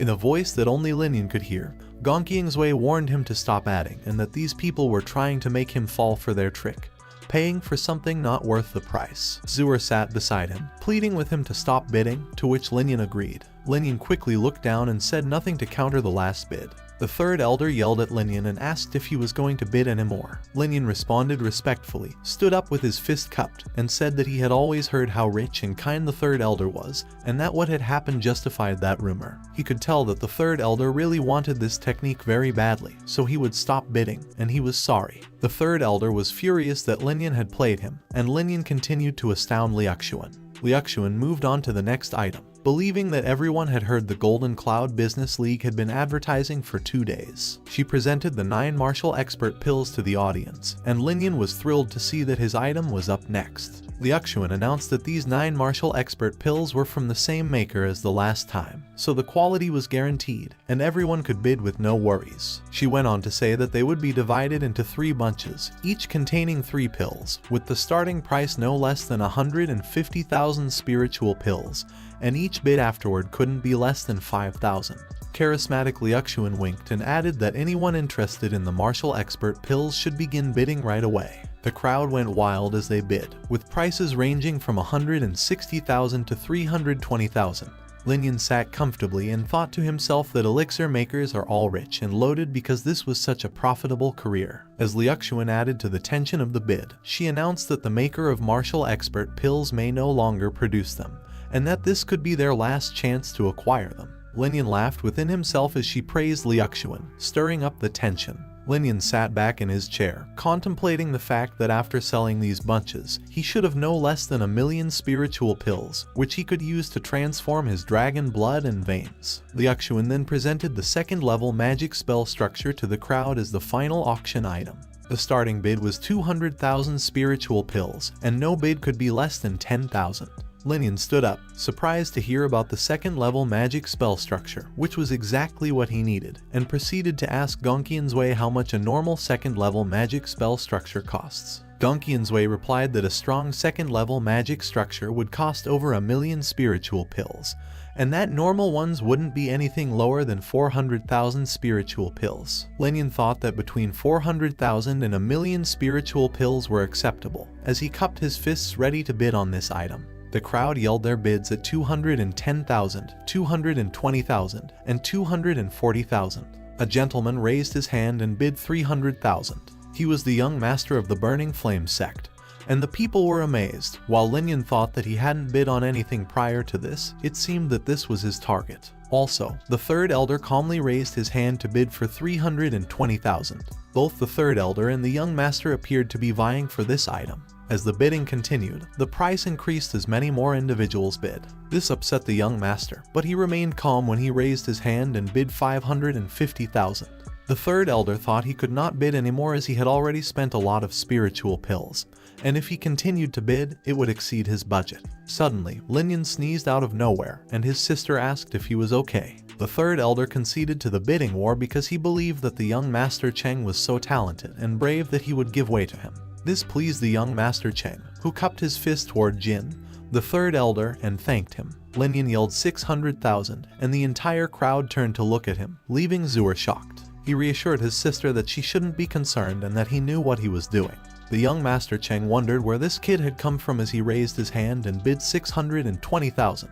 Lin Yan responded with 700,000 and raised his hand as well. Liuxuan kept an eye on Lin Yan in the background, and as his people advised him to calm down, the upset young Master Cheng stood up with his fist closed. Lin Yan, on the other hand, was confident in his bid. His follower reminded the upset young master not to resort to violence at the Golden Cloud Business League's headquarters, as they should not cause any trouble. Ms. Liu coughed in the middle of the auction room, observing the audience. The young master eventually calmed down and stated that he would not do anything, as he wanted to see if this kid could afford such a high price. He thought to himself that Lin Yan was a pathetic kid from nowhere, and he couldn't wait to see what would happen to him if he couldn't pay the amount he called for. Ms. Liu then asked the audience if anyone else had a higher bid. Zuer appeared concerned, but Lin Yan assured her that he had it under control. The worker then hit the large bell. When Zuer put her hands to her face and said they were finished, Lin Yan comforted her and said they would pick up their item at the counter. Zuer questioned whether they really needed to go. Sister Liuxuan entered the room and apologized to Lin Yan for keeping him waiting. She was introduced to Lin Yan's sister, Lingsuer, as Liuxuan thought she was the pretty lady from before. Sister Liuxuan was greeted by Lingsuer, who she thought was adorable. Sister Liuxuan continued by saying that Lin Yan had gained 1,020,000 spiritual pills from his martial expert pills. Lingsuer was shocked to learn that her brother had martial expert pills up for auction. Sister Liuxuan put her hand over her mouth as she feared she had accidentally revealed that Lingsuer was unaware of the martial expert pills. Lin Yan told Sister Liuxuan that it didn't matter, as he would explain it to Lingsuer later. Sister Liuxuan showed him the second-level magical spell structure on her hand, and the remaining spiritual pills after deducting the price of the structure. Lin Yan thanked Sister Liuxuan as he cupped his fist. As she handed the item to Lin Yan, she told him not to be so polite, as he was the one supporting her business. Sister Liuxuan warned Lin Yan that he was in conflict with the third elder of the Golden Energy Gang, and the young master of the Burning Flame sect. Lin Yan asked whether he was the intended target. She went on to say that they didn't think they'd touch him inside Green Sun City, but he'd be exposed alone in the wild. Lin Yan thought he could get Gongqian's Wei to come out and help him, and he continued that Zuer was the issue here, and she should not be aware of Gongqian's Wei's existence. Lin Yan requested that his sister Lingsuer be escorted by someone to guard her on her way to Jiangchuan town. Sister Liuxuan thought to herself that she couldn't believe he came from such a poor village. Lingsuer demanded that she would not return without her Lin Yan, as that would put him in danger. Lin Yan responded to his sister to behave, as he had stuff to deal with, and Sister Liuxuan would guarantee her safety. Sister Liuxuan reassured Lingsuer that she had nothing to worry about while with her, as Lin Yan winked at her and comforted his sister Lingsuer, who was unable to reason with them. Lingsuer finally gave in. Outside the room, Lin Yan was met by the third elder and young Master Cheng. The third elder warned Lin Yan to be careful with his behavior or else he would suffer the consequences. Lin Yan cheekily replied, asking what consequences the third elder referred to, which annoyed him. As he looked down to check from his window, he saw that it was crowded outside Lin Yan's place where he had stayed. He was aware that the Burning Flame sect was spying on him and wondered where the Golden Energy Gang was. He then decided to stop worrying about them because he needed to distract them while his sister Zuer headed home. He began by checking the structure of the place. As he lay on his table, he complained about the complexity of the structure of his bed. Gong Qian's appeared and asked him whether he couldn't handle even a mere second-level magical structure. As she floated, she told Lin Yan to look at the red lines because he needed to guide his soul energy according to them. Lin Yan complained that it was impossible to remember. She responded that was why she told him to practice, as it was not easy to become a spellcaster. Lin Yan eventually agreed with her. As the crescent moon faded into the night, a weary Lin Yan tried 50 times but only completed a third of it. Gong Qian's sighed and told him that if he were a soul beast, the amount of soul energy would grow as they matured, and they wouldn't need elixirs or magical structures to become stronger. Lin Yan, peeking outside his window, replied that they should leave the magical structure for later, as it was time for them to leave. Later that night, Lin Yan went beyond the borders of Green Sun City. He knew someone was following him, so he walked away to subtly check on them. He thought that they didn't have to be so sneaky and led them to a quiet location where no one would bother them. Lin Yan confidently strode quickly away from the city. As spies alerted those around him to follow him, Lin Yan fled. He stopped in the middle of nowhere as he felt the location was secluded enough. He was then cornered by a group of men who sarcastically told him that he thought he could get away with them. Lin Yan responded confidently that he appreciated the hard work young Master Cheng had spent to die. Young Master Cheng told him he really liked his calm demeanor and went on to warn him that no matter how well he behaved, he would end up the same. Young Master Cheng then activated his power as his hands began to glow and his energy formed around him. Lin Yan verified the young Master Cheng's status as a 6-star martial expert. With all of his pride, Lin Yan was only a 4-star martial expert, to which the young Master Cheng mockingly laughed at him and then instructed his followers to kill him. All of these people strode directly toward Lin Yan to attack. Lin Yan waited calmly for them to approach him before unleashing a massive amount of energy that knocked all of them to the ground. When he saw what had occurred, young Master Cheng's jaw dropped. Lin Yan said it was his turn, pointing directly at the young master. As the shocked young master still processed what had happened and how he had done it so quickly, Lin Yan responded sharply that saying a man was fast enough was not a compliment, but he would forgive him today. Lin Yan unleashed an enormous thunder wind punch that served as a powerful beacon of light to young Master Cheng as he flew away with the massive impact. Cheng responded sarcastically that he could forgive someone who was about to die. He was on the ground with bruises all over his body but managed to sit up, blood dripping from his face, and his fist closed. He was taken aback that a mere 4-star martial expert was stronger than him. As Lin Yan's energy advanced toward a boulder nearby, he activated his Sky Mountain Seal and continued to attack relentlessly. Cheng was shocked and quickly activated a protective barrier that formed a sphere around him. Lin Yan proceeded with his hot flame flash as his hand grew fires. Cheng countered by activating his Skyfall Sandstorm.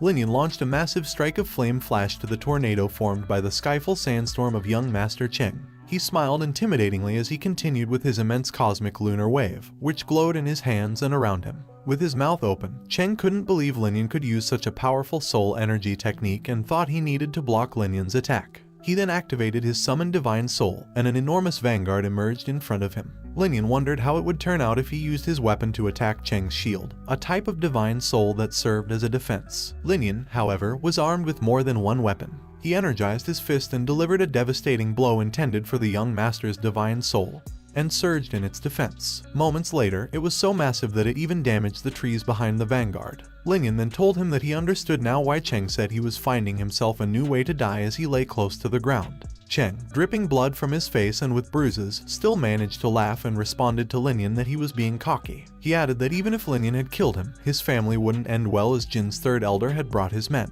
As a result, Lin Yan was shocked and terrified. He killed young Master Cheng and asked Gong Qian's for help to get home as quickly as possible.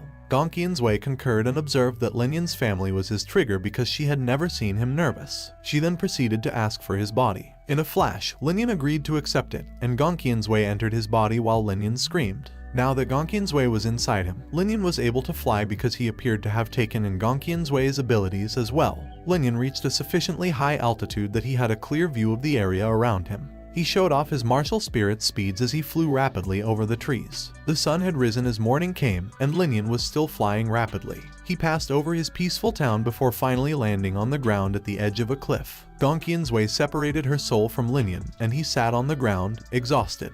He told Gong Qian's that they were fast and had only taken one night to get back. He also said that Jiangshuan town appeared to be very peaceful with no signs of disturbance, and he asked if Chengshuan had lied to him. Gong Qian's responded that she didn't believe Chengshuan had lied to him, but she thought that they hadn't arrived because normal human speed was no match for them. Lin Yan agreed happily and quickly headed home. Upon arriving at his serene hometown, Lin Yan was welcomed by his father Lin, who was perplexed by how Lin Yan managed to return so quickly. Zura had warned him that Lin Yan still had things to deal with, and it would take him some time. Lin Yan responded by giving the spiritual pills exchanged from the Green Sun City a total of 100,000. His father's jaw dropped as that seemed to be more than they expected. Lin Yan responded awkwardly that he knew a Tier 3 elixir maker in the Golden Cloud Business League and gave him a discount. Father Lin was surprised that Lin Yan knew a Tier 3 elixir maker, and even if it were true, 5 spiritual stones for 1 spiritual pill was too cheap.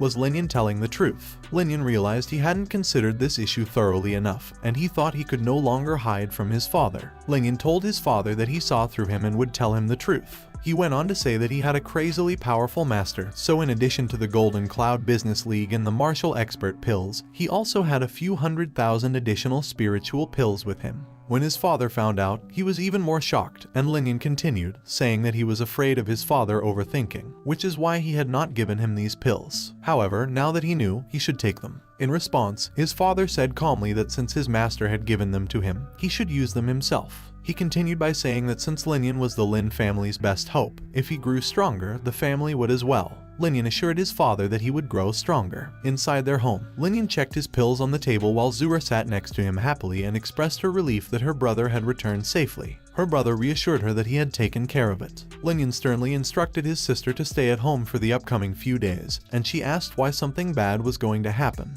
Just then, Lin Yan and Zura heard an announcement from a voice outside that the Golden Energy Gang had arrived. Outside, Father Lin met with the Golden Energy Gang. Lin Yan quickly strode up outside as his staff announced his presence. Jin, the third elder, was perplexed to see Lin Yan and wondered how he could be there. Lin Yan responded sarcastically that it was his home, and he had the right to stay there. He went on to say that Jin was wondering how Chengshuan didn't kill him, to which Jin was speechless. Lin Yan continued to say that not only did he not kill him, but instead he killed Chengshuan. The third elder was shocked to learn that he had killed Chengshuan and that Lin Yan launched his attack with his fist energized as he responded to Jin, the third elder, to try seeing it with his own eyes. His father Lin tried to stop him, but Lin Yan was determined to fight. Jin, the third elder, yelled to take this as he launched his giant spiritual triple slash attack, which was a triple massive fiery strike released. Father Lin was concerned for Lin Yan as the battle started, but Zura kept him back and warned him not to get any closer to her Lin Yan because he could handle this. Lin Yan, who exuded confidence, activated his immense cosmic lunar wave with his hands,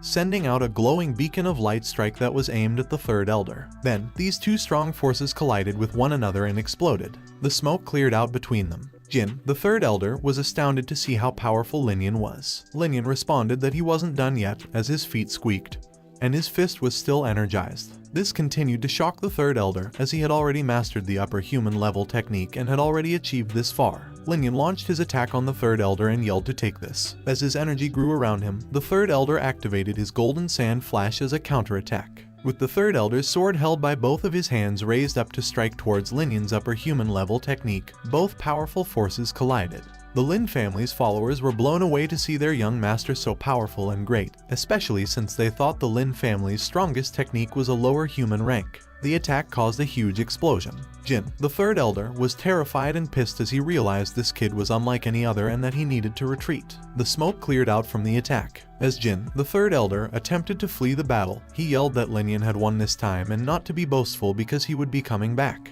Lin Yan replied that since he was here, he would not bother going back, and he would not allow a potential threat to escape. Jin, the third elder, sarcastically responded that if he could keep him here, we'd see if he could. The third elder was startled when he saw the dagger fly in front of him. The dagger flew right through the third elder's chest as he recognized it and was shocked that it was a spiritual treasure. Blood rushed out of his chest. Jin, the third elder, was knocked to the ground. As their third elder was killed on the battlefield, the golden energy followers fled in a panic. Father Lin yelled to his people that they wouldn't let a single one of them get away. As they were being slaughtered, the screams of the fallen golden energy followers could be heard. Father Lin headed toward his son Lin Yan and proclaimed that he was stronger than him. He tapped Lin Yan on the shoulder, feeling thrilled that he had totally surpassed him. Father Lin continued by saying that it appeared that he should hold the position of family leader. This startled Lin Yan, with his eyes wide open, as his father Lin turned back and walked away. While outside, the Lin family was having a conversation, and Lin Yan told his father Lin that he should keep the leadership position because he only wanted to practice his techniques and nothing else. He then pleaded with his father not to add such heavy responsibilities. Father Lin sighed and told of being a martial arts addict. Lin Yan was ecstatic for his return time inside a room.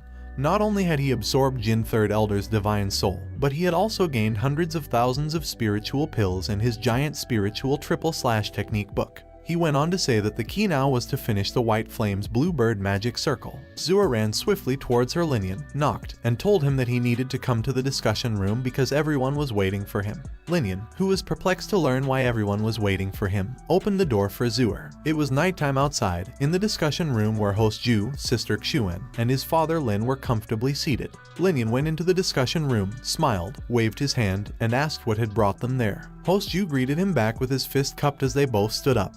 And Sister Xuan delightedly replied that she had heard what had happened to Changshuan and Jin Third Elder and raved about how much strength he was hiding. Lin Yan remained humble, awkwardly laughed, and scratched his head as he explained that he had only one out of luck. Sister Xuan went on to say that she was there to tell them that they had to move the Lin family to Green Sun City as soon as possible.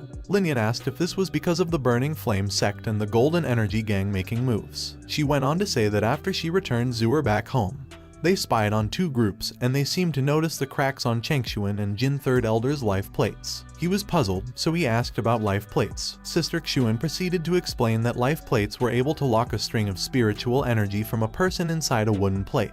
Once the person died, the life plates would break, so one could tell that he passed away. Lin Yan concluded that the Burning Flame sect and Golden Energy gang noticed the deaths of Changshuan and Jin Third Elder. Sister Xuan then continued that neither the Burning Flame sect nor the Golden Energy gang was a small force, which is why, in her opinion, the safest thing would be for the Lin family to move to Green Sun City as soon as possible. She went on that once they had arrived in Green Sun City, they could form an alliance with the Golden Cloud Business League. That way, both groups would be more careful with their actions. Lin Yan was surprised to find out that an alliance between Sister Xuan's Golden Cloud Business League and the Lin family was possible, but she agreed. She went on to say that the Golden Cloud Business League was one of the 6 big forces in Green Sun City, and that if the Lin family could form an alliance with them, it would be of tremendous help to them. Lin Yan was pleased with his fist cupped towards Sister Xuan as he responded that if she appreciated her taking care of his family this much, he would seize the chance to move to Green Sun City. Sister Xuan was thrilled and then told Lin Yan to stop talking and get moving.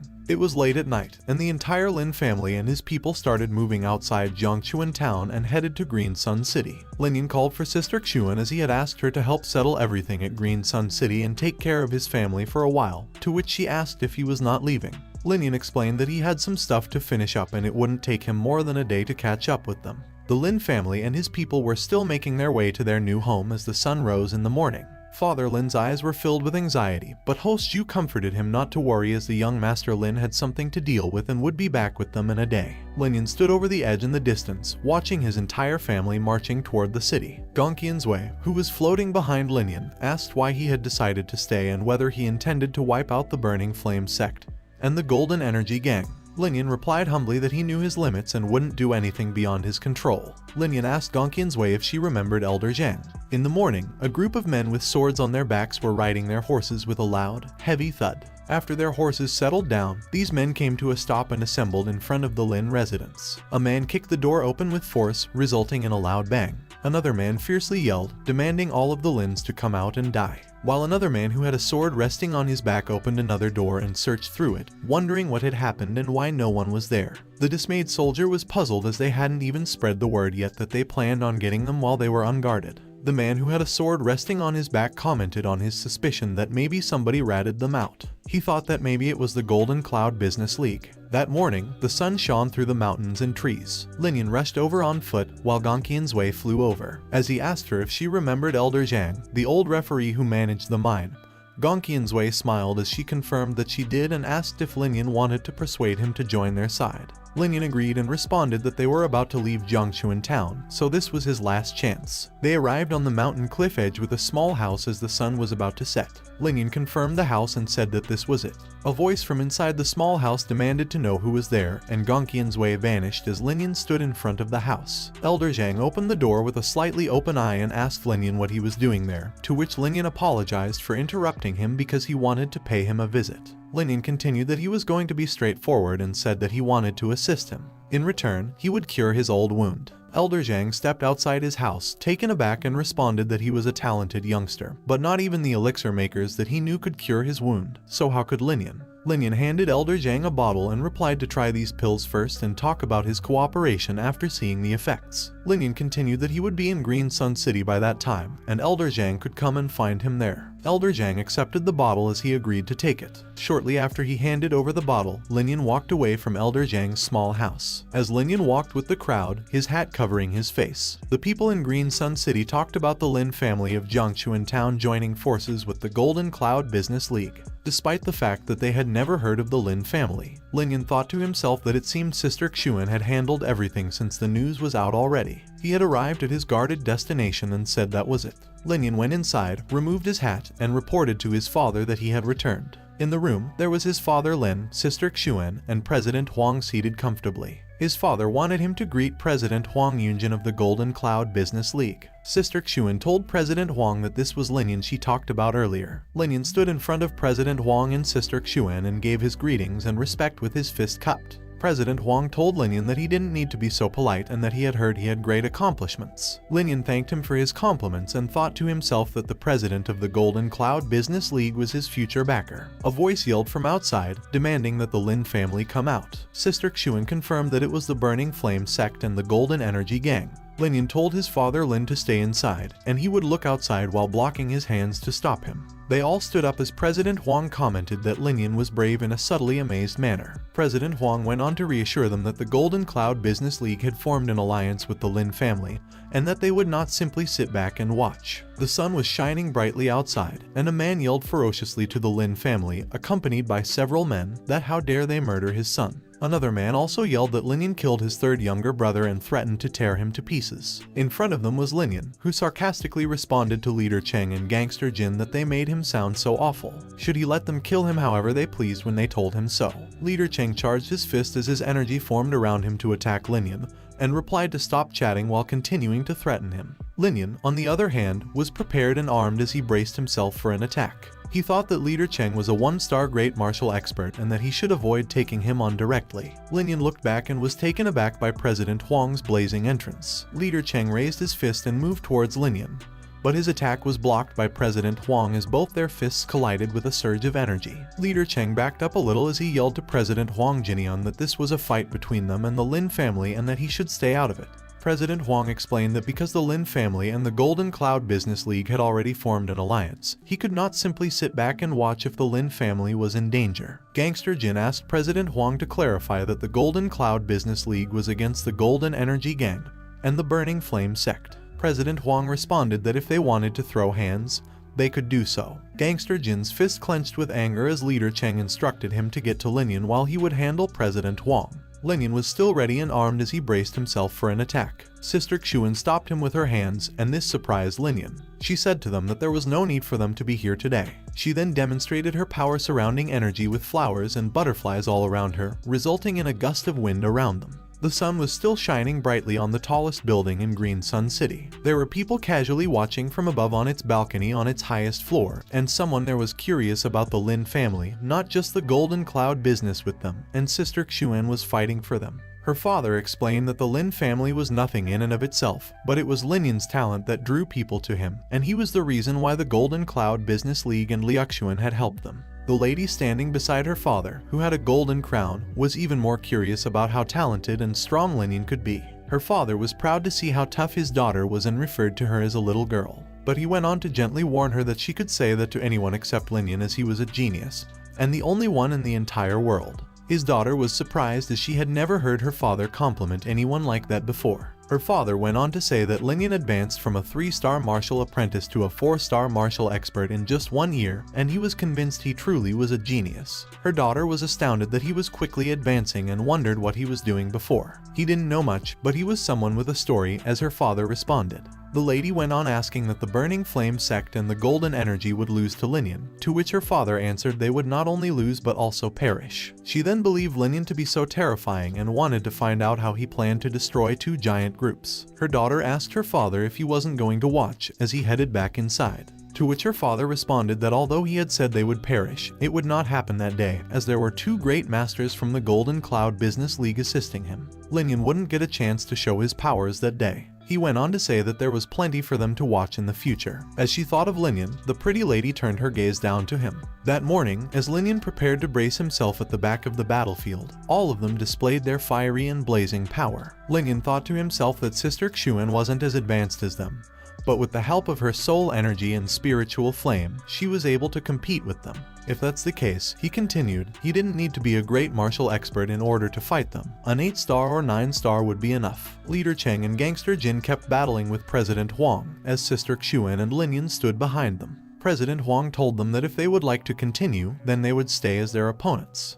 Leader Cheng thought to himself that neither of them was weak, and if they wanted to win, then death was inevitable, but it wasn't their time to end there. Leader Cheng yelled angrily and told Lin Yan that the Golden Cloud Business League could not protect him forever. Lin Yan replied that this was not something he should be concerned about. Gangster Jin pointed his finger at Lin Yan and yelled that he was just waiting, as Leader Cheng told him to let go and back out of the fight. President Huang turned his back to Lin Yan and warned him that Chengbao and Jinyuan of Golden Energy were both revengeful people and that they would not stop there, so he should be careful and stay inside the Green Sun City as much as possible. Lin Yan smiled and thanked President Huang and assured him that he would be careful, with his fist cupped towards him. Still, that morning, as Leader Cheng and Gangster Jin sat comfortably in a room with teacups in their hands, Leader Cheng made the suggestion that they should get rid of Lin Yan covertly. Doing so would be challenging because of the Lin family's allies, the Golden Cloud Business League, and Liuxuan. Leader Cheng went on to say that they would send people to spy on the Lin family, wait for Lin Yan to leave the residence and exit Green Sun City, and then they would take him down.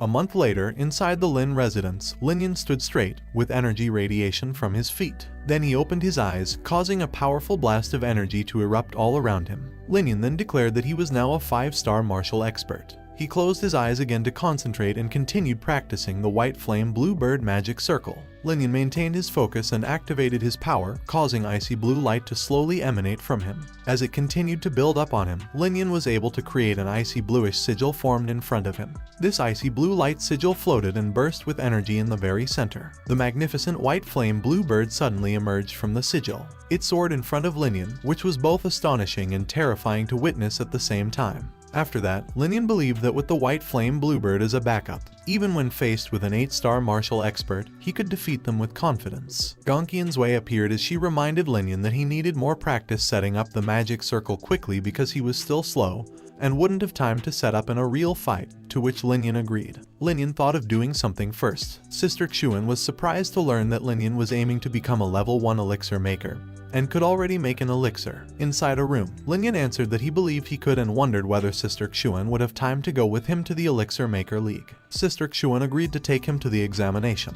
He then smiled and thanked her with his fist cupped. The warm rays of sunlight illuminated the tallest building in Green Sun City, where there were a lot of people at the Elixir Maker League, including Sister Xuan and Lin Yan. Brother Yunlei, accompanied by several men, clenched his fist in rage as they noticed Lin Yan was back there again. Brother Yunlei and his men stood there, watching Sister Xuan and Lin Yan walk inside. Brother Yunlei told his men to stay and watch them while he went to fetch his brother Feng. Inside, Sister Xuan explained to Lin Yan that the examination site had 3 floors, Level 1, Level 2, and Level 3 Elixir Makers testing site. A lady excitedly called Sister Liuxuan's attention. Sister Xuan asked if she was here for the exam, to which she responded vehemently that she would pass this time. Lin Yan was introduced to her little cousin, Liu Raoyan, by Sister Xuan. Sister Xuan was about to introduce Lin Yan when she was interrupted by Liu Raoyan, who was surprised to meet Lin Yan, the one who killed Chengshuan and Jin Third Elder. Lin Yan awkwardly confirmed that it was him. Liu Raoyan was surprised to see Lin Yan so young because she expected him to look like an old elder or someone with buffed muscles. She then went on to suggest that Lin Yan might have used a sneaky method, such as a feint attack, to which Sister Xuan called Raoyan's attention. Sister Xuan warned Lin Yan not to be offended because her little cousin had always been arrogant. She then went to Raoyan and asked him to bring Lin Yan with her because he was also going to take the exam. Raoyan exclaimed, her eyes wide open, that Lin Yan was trying out for an elixir maker. Lin Yan responded humbly and politely that he was just trying it out and might not be able to pass it, to which Raoyan bet he wouldn't because she had taken it so many times and hadn't passed it. Sister Xuan informed Raoyan that he was not the same as he was here and that he was a true genius. Raoyan responded cockily that because Lin Yan was so impressive, they would make a bet that if he didn't pass this exam, he would become her little sidekick. Sister Xuan warned Raoyan to stop playing around.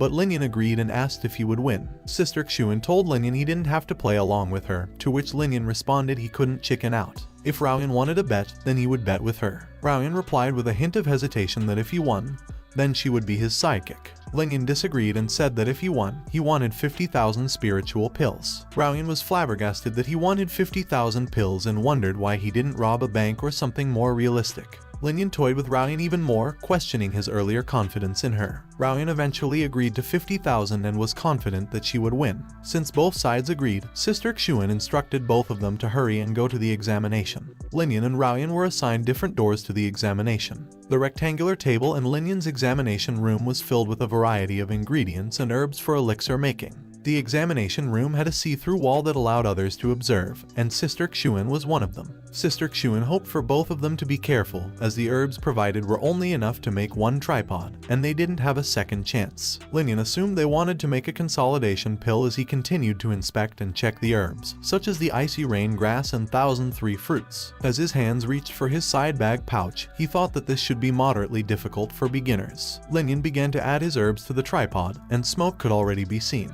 Raoyan, on the other hand, was adamant about winning. As he placed his hand over the smoky tripod, Lin Yan continued to drop his herbs one at a time. Lin Yan remained focused as he controlled the fire beneath the blazing tripod with his fist. A herb was placed inside another tripod. Raoyan put her tripod on fire as she held them in her hands, waiting for it to cook. Sister Xuan observed Lin Yan's control of his spiritual energy and saw that his spiritual flame was much better now. She realized that their bet was pointless. Raoyan finished her work, convinced that Lin Yan had not finished before her, and that her work was of higher quality than his. Back in Lin Yan's room, he maintained his focus as he watched his consolidation pill glow and float above its tripod. He reached for it, and soon he was done with his consolidation pill. Dong Qian's Wei praised the quality of Lin Yan's consolidation pill, which had improved to moderate. Lin Yan was now a qualified Tier 1 elixir maker. He placed the consolidation pill inside his pouch. Spectators of the examination were astonished that Lin Yan was able to finish so fast and pass on his first try. On the other hand, Raoyan got distracted.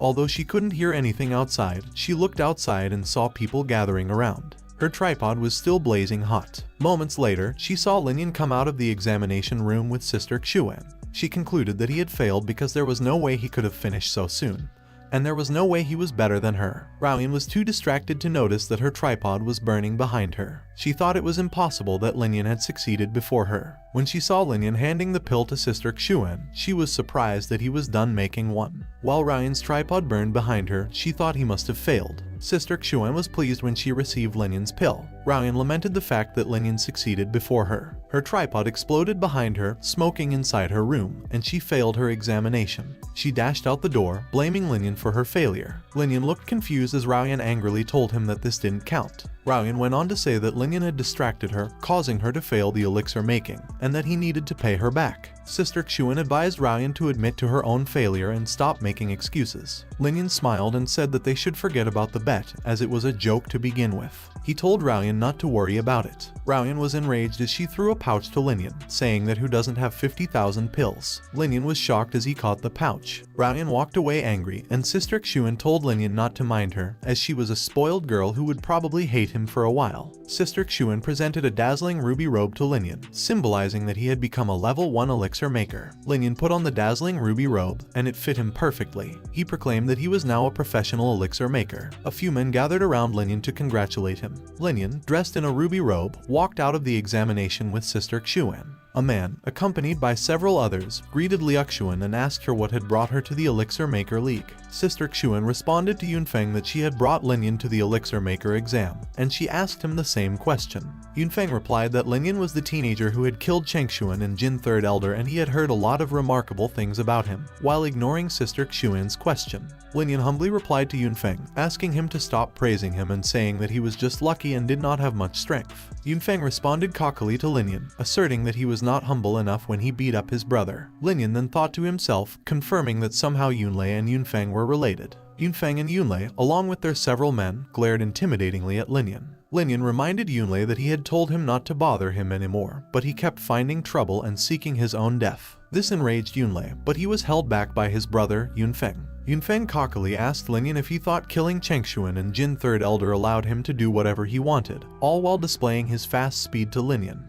Yunfeng and Lin Yan glared at each other as the tension between them grew. Sister Xuan held Lin Yan back as she warned Yunfeng that if he threw his hands on him, she would not mind going against him. Yunfeng responded that they were just pretending to ignore Lin Yan beating up his brother. Sister Xuan reminded Yunfeng of his brother Yunlei, that if his brother did not seek trouble, Lin Yan would not have beaten him, leaving brother Yunfeng speechless. Sister Xuan continued to defend Lin Yan, telling Yunfeng that if he did not manage his brother now, he would eventually cause bigger trouble in the future. Brother Yunfeng gave in to Liu Xuan's request and forgave Lin Yan this time. He continued while turning his back on them, saying that whether or not his brother needed to be managed was his family's business, and that he had no right to do anything to him.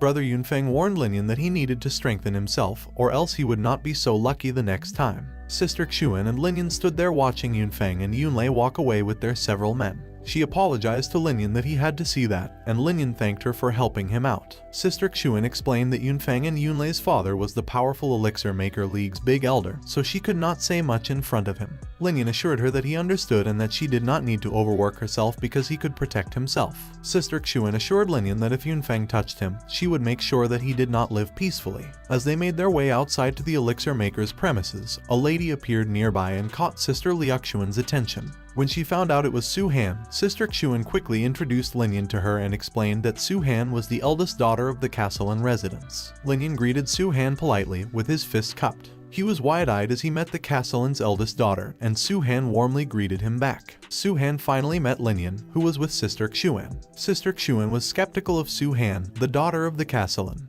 because she was always cold to other people but acted polite and friendly in front of Lin Yan as if it was their first time meeting. As Sister Xuan placed her hand on the way, she asked if Su Han planned on attending the Elixir Maker League. Su Han responded that she had planned to but then changed her mind. Lin Yan was taken aback when she pointed out that she was here for him. Su Han continued to say that she had heard Lin Yan's soul energy was very impressive, and that he was interested in magic spell structures, so she assumed he must have some talent with magic spells. She went on to say that she wanted Lin Yan to accompany her to the Spellcaster League and help her in winning a bet. Lin Yan was awkwardly puzzled about a bet, thinking to himself that the Lin family had only recently settled in Green Sun City and had already caused enough trouble. Su Han continued, saying that if Lin Yan assisted her, she would give him a level 2 magic spell structure. Lin Yan's jaw dropped when he heard the offer and asked about the type of level 2 magic spell structure, to which Su Han replied with a supporting type energy gathering spell. Lin Yan carefully considered that a level 2 energy gathering spell, once deployed, could absorb energy in the atmosphere at a much faster pace, and the speed of advancing would be boosted tremendously. Lin Yan thought that this couldn't be that easy because he would end up with a lot of mess on his shoulders. Su Han asked Lin Yan about her offer and whether or not he agreed to it. Lin Yan politely declined even though the price was tempting. He just simply couldn't do it. Su Han couldn't believe that the daughter of the castellan's request got rejected. Desperate, Su Han responded that she would add another level 2 magic spell structure, and add a type spell whose power would not be less than Lin Yan's white flame blue bird magic circle. Lin Yan was delighted to hear another one. He then asked what he should be assisting her with. Su Han then assumed Lin Yan was just the same as a regular greedy guy.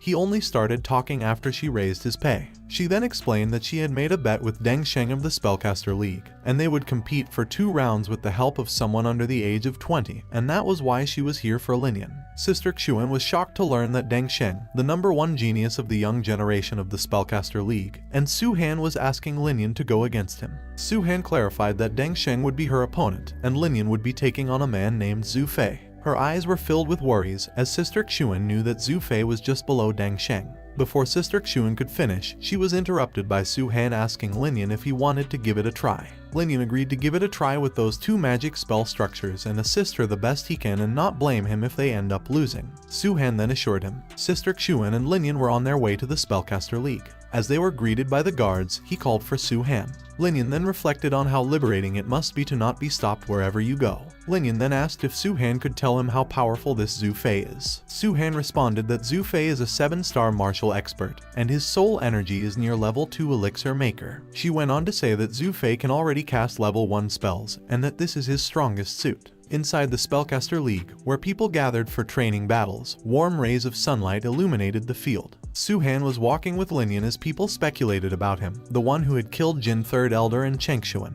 2 men stood in the field and informed Su Han that she was late. She responded that she had already fetched Lin Yan, pointing her hand towards him, and he greeted them politely with his fist cupped. The two men gazed at each other with delight, then both of them cupped their fists towards Lin Yan. Zhu Fei admired Lin Yan, saying that he had heard stories about him but had never seen him in person. He added that Lin Yan's strength and powers were astonishing, and Deng Sheng agreed that they had never seen the Burning Flame sect and the Golden Energy Gang in such a bad situation before. Lin Yan replied modestly that it was just pure luck and that he was nothing compared to Deng Sheng or Zhu Fei. Zhu Fei initiated the fight to begin. Su Han told Lin Yan that she would take on Deng Sheng and he would fight Zhu Fei. If one side was done with their fight, they would go and help the other. She teased him further, saying that she hoped he could hold on for a while so that she could save him after dealing with her opponent. Lin Yan brushed it off, believing Su Han was trying to provoke him. On the field, all four of them began to demonstrate their abilities. Icy Frost energy gathered around Su Han, an 8-star martial artist, while Deng Sheng was a level 2 elixir maker with a ring of fiery energy around him. Zhu Fei yelled in delight, telling Lin Yan that his opponent was him, as blazing fire surrounded him, and a fire point ignited with his fist. Lin Yan activated his power, emitting a bluish light, and revealed that he was only a 5-star martial expert. People watching the fight near the field were surprised to learn that Lin Yan was only a 5-star martial expert. They realized that he and Zhu Fei were not fighting on the same level at all and wondered how he managed to kill Chengshuan and the Jin Third Elder. Lin Yan and Zhu Fei began to fight each other. Zhu Fei sweated as he realized how tough Lin Yan's body was. Their fiery and bluish light fists collided, resulting in a powerful blast. They both took a step back a few moments later. Lin Yan used his blazing hands to activate his hot flame slash, while Zhu Fei's fiery hands activated the burnt sun claw as a counterattack. The hot flame slash strike severely damaged the burnt sun claw, which took Zhu Fei by surprise. He summoned his divine soul, which rose above him like a bluish phoenix, and the field exploded with a loud blast, covering everything in smoke. After the smoke cleared, Zhu Fei sweated on the field. People were astounded to witness that Lin Yan had made Zhu Fei use his divine soul, and there was no doubt that he had actually killed Chengshuan and Jin Third Elder. Zhu Fei expressed that there were no more doubts about Lin Yan's strength and that it was not appropriate for him to keep his cards concealed. Lin Yan replied that he should stop being humble because he knew that his soul energy was his strongest asset.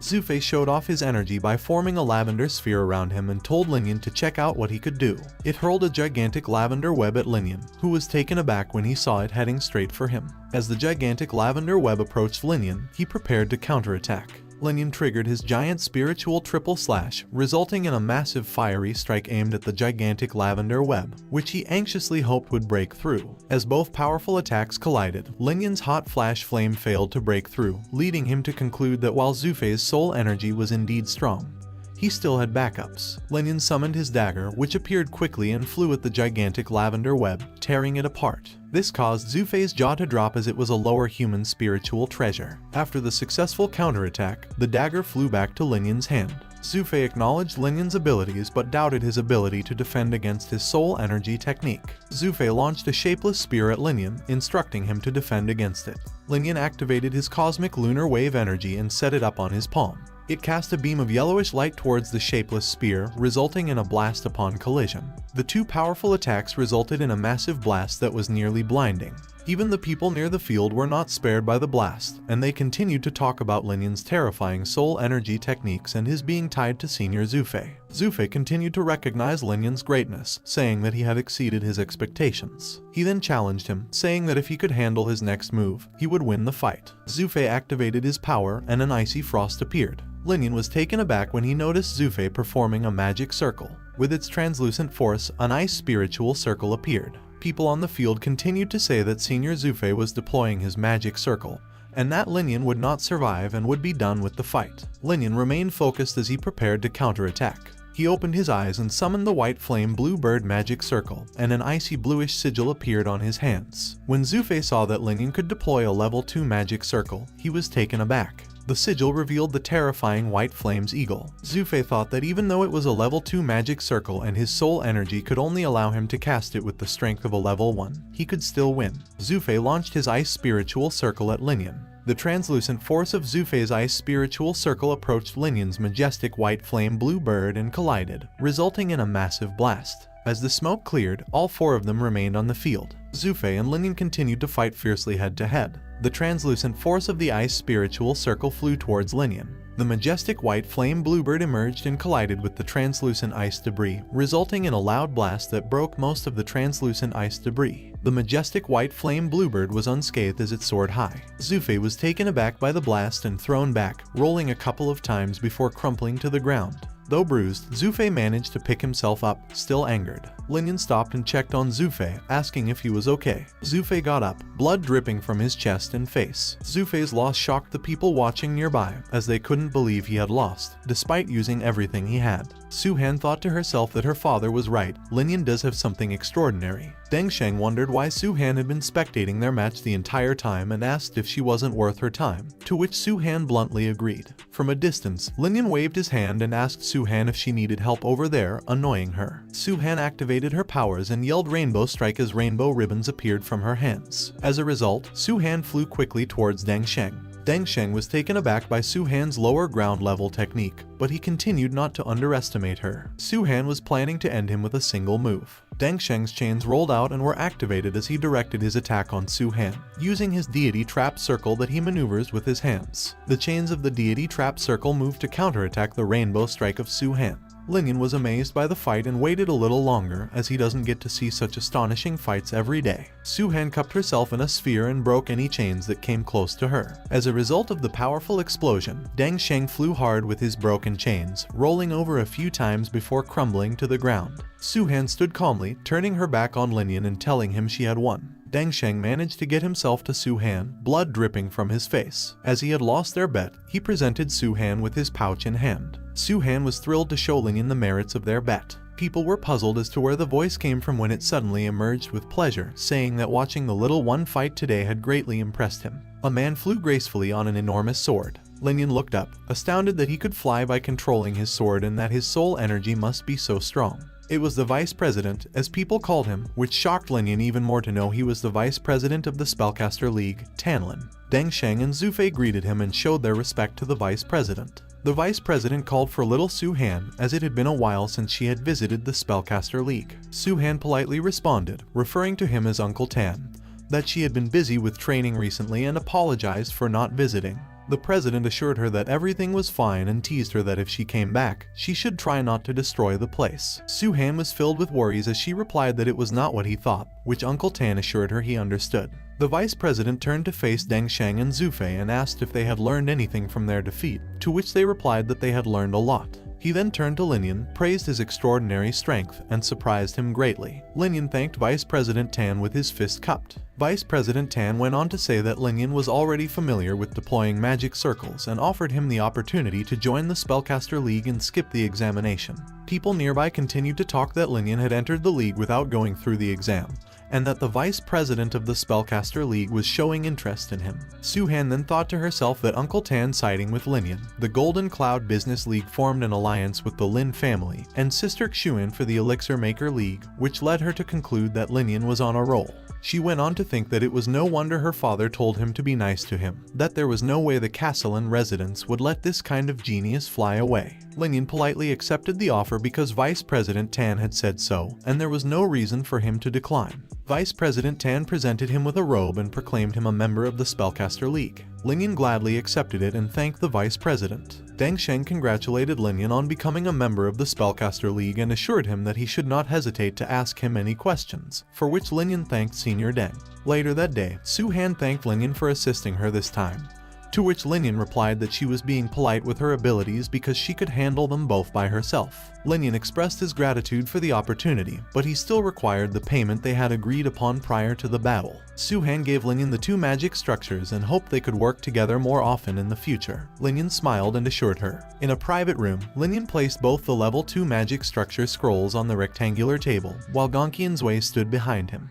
Lin Yan was terrified as he read the name of one of the scrolls, the Bloody Ocean Circle. Gonqian's Wei was skeptical. She approached the table and told Lin Yan that there was something wrong with this magical structure, to which he replied that if Su-Han had given him a fake magic structure, he would know. Gonqian's Wei was perplexed as she told Lin Yan vaguely. Gonqian's Wei informed Lin Yan that the Bloody Ocean Circle was a level 3 magic structure, not a level 2. Lin Yan wondered if Su-Han had given him the wrong one as he looked at the magical structure in his hands and responded that a 1-level difference was tremendous. Gonqian's Wei responded that Su-Han had not given him the incorrect one but rather an incomplete magical structure. She went on to say that this magic structure was only a small fraction of the Bloody Ocean Circle, and that if Lin Yan only learned this small fraction, then it was indeed a level 2 magic circle. She reached for the scroll from Lin Yan without even looking at it. The magic structure floated on Gong Qianzui's hand as she continued, saying that if he could finish it, it would become a much stronger level 3 magic circle. Lin Yan innocently asked Gong Qianzui if she could complete it. Gong Qianzui responded confidently that if she couldn't,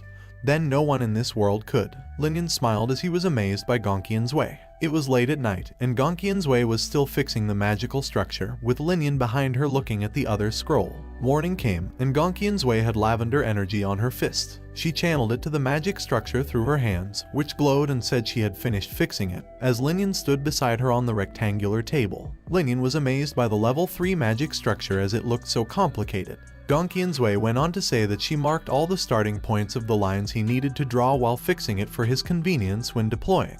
She continued to say that this is where he would use his soul energy to deploy it.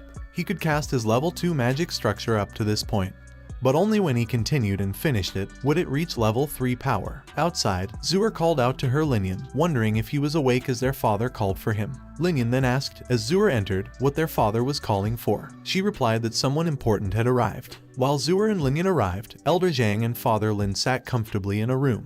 Elder Zhang and Father Lin stood as Father Lin moved out because he had something to do with his daughter, to which Elder Zhang replied to go ahead. Lin Yan cupped his fist around Elder Zhang's fist and asked how his body was recovering so far, to which Elder Zhang replied that he was there for that reason. Elder Zhang went on to say that the pills he gave him had a big impact on him, so he came to Green Sun City and asked Lin Yan about the cooperation he mentioned earlier. Lin Yan then asked if he was aware of what happened between the Lin family, the Burning Flame sect, and the Golden Energy Gang. Elder Zhang laughed and responded that everyone on the street had heard about it and that he was such a troublemaker. Since Elder Zhang had heard about it, Lin Yan explained that he would be straightforward and hoped Elder Zhang could become the big elder of the Lin family and protect them. Elder Zhang was taken aback by this. Lin Yan continued that in return, he would keep supplying him with his pills until he fully recovered. Elder Zhang asked if he could cure his illness without causing any side effects. Lin Yan promised that in half a year, his sickness would be gone and leave no side effects. Elder Zhang then agreed to become the Lin family's big elder, to which Lin Yan replied wonderfully. Following Lin Yan's instructions, Elder Zhang would start living with them, and his identity should remain confidential because he was their hidden ace, which Elder Zhang understood.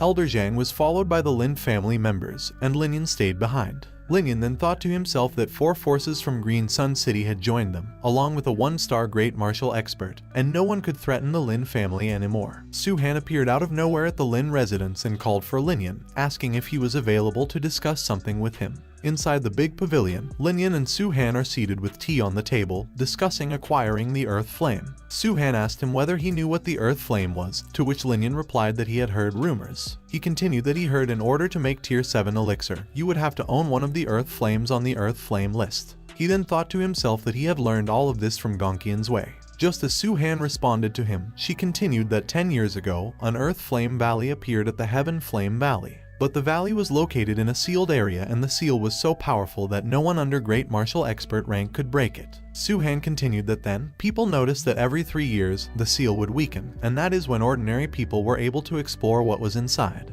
Inside the valley was the location of a sect. That earth must have been the property of that sect, but due to the eradication of the sect, the Earth Flame was sealed, and it was only 10 years ago that it reappeared in the world. That Earth Flame is free for anyone to grab. Whoever acquires it becomes its master, and it would be the 3rd time that the seal has weakened after 10 years. Lin Yan asked for the reason behind Su Han's visit. Su Han responded with enthusiasm, wanting Lin Yan to go to the Heaven Flame Valley and give it a try. Lin Yan quickly responded that he wanted to go and wondered what she was going to do with Earth Flames, which are only used by elixir makers. Su Han showed off her spiritual flame. Lin Yan was taken aback when he discovered she was an elixir maker. Su Han bluntly asked why he was so surprised, given that she is a tier 2 elixir maker, a level higher than him. As she walked out of the room and then slightly turned her back, she told Lin Yan that the trip would take up to 7 days and they would leave in 3 days. He should get ready and not drag them down, which Lin Yan understood. Lin Yan was ecstatic to receive such news about the Earth Flame, believing the heavens are blessing him. He was determined to acquire that Earth Flame no matter what.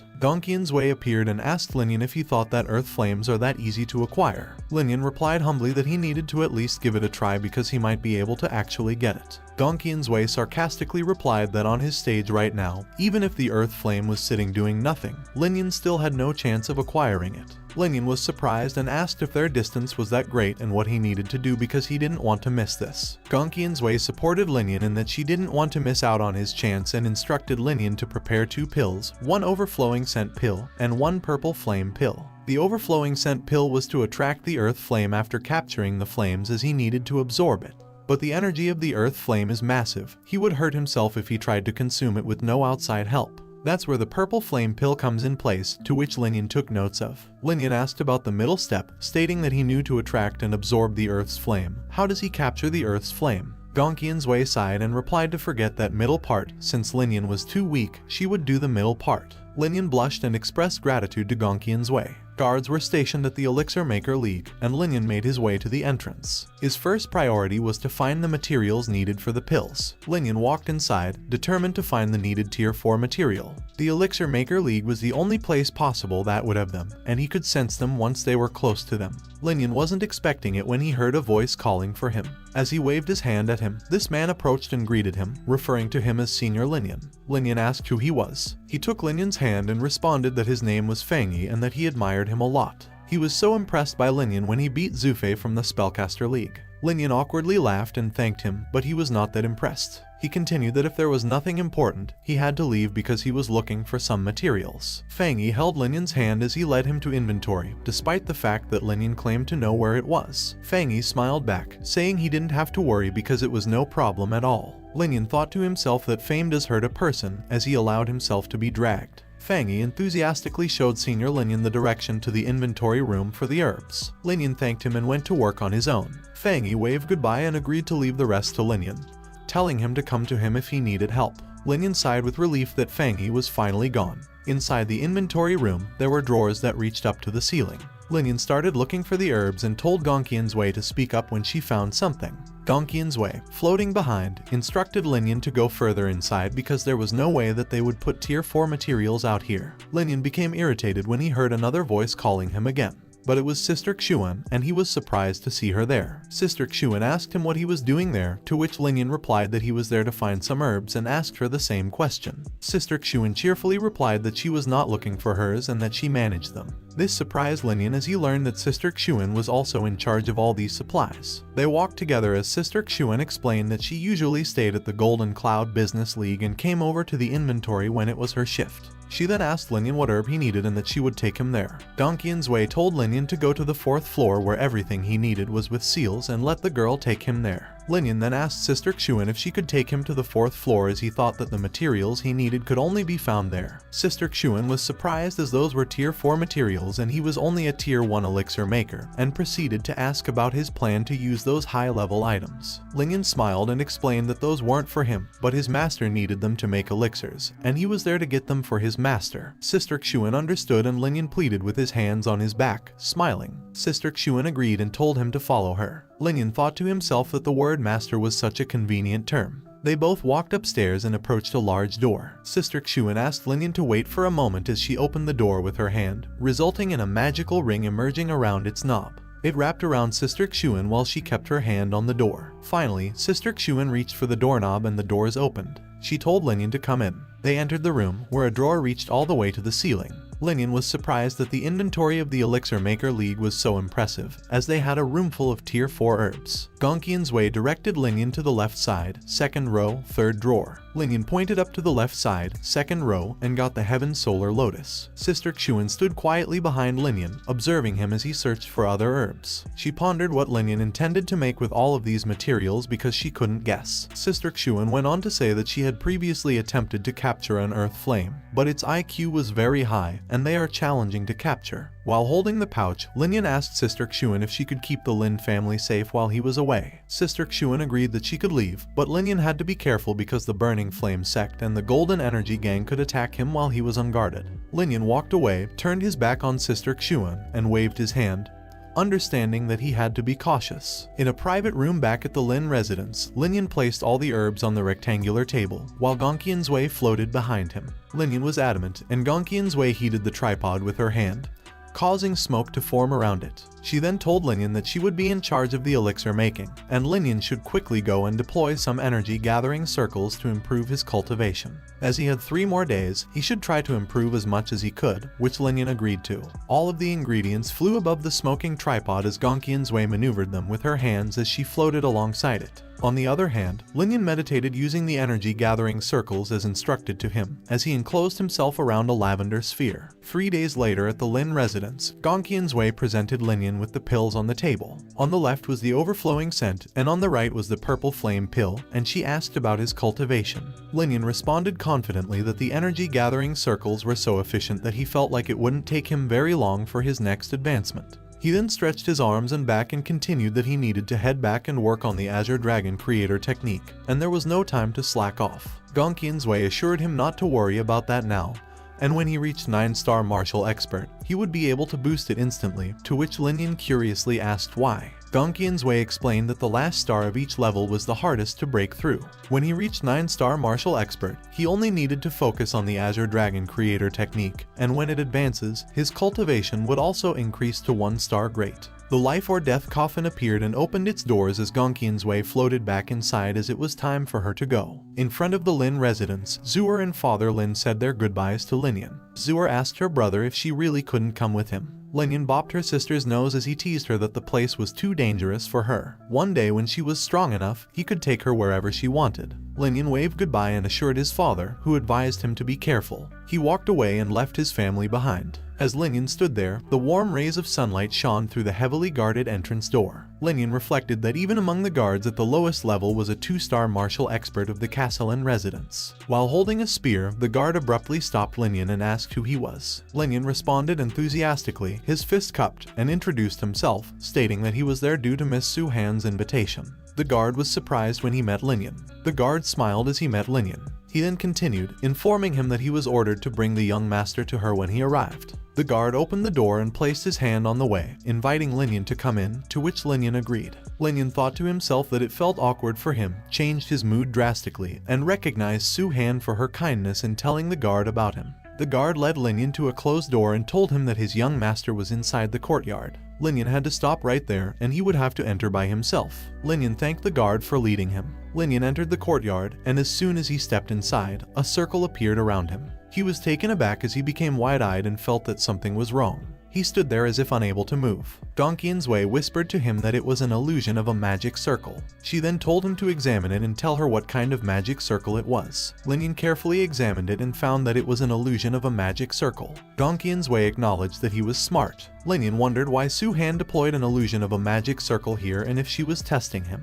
Gongqian's Wei replied that no matter what Su Han was planning, he should first get out of the illusion of a magic circle. Lin Yan concentrated as he agreed with Gongqian's Wei and thought that he must find the magic circle's weakest point and think about it later. Su Han and Deng Sheng sat comfortably as they watched Lin Yan. Deng Sheng speculated on how long it would take for Lin Yan to solve the illusion magic circle. Su Han bluntly responded that she believed he would be able to solve it faster than him. Deng Sheng was surprised by her remarks that it only took him 10 minutes to get out of it. Su Han continued that finding the weak point quickly had to do with one's talent as a magic spell deployer. Therefore, she thought that Lin Yan would be faster than him. Deng Sheng laughed at Su Han's remarks that she was saying Lin Yan would be more talented than him. Lin Yan's eyes were still closed as he concentrated on finding the weak point of the magic circle. When he found it, he opened his eyes and yelled. He used magic to direct his hand as he aimed for it. After being struck by Lin Yan's magic, the weakest point of the magic circle broke like glass. A blast erupted, shattering the illusion of the entire magical circle.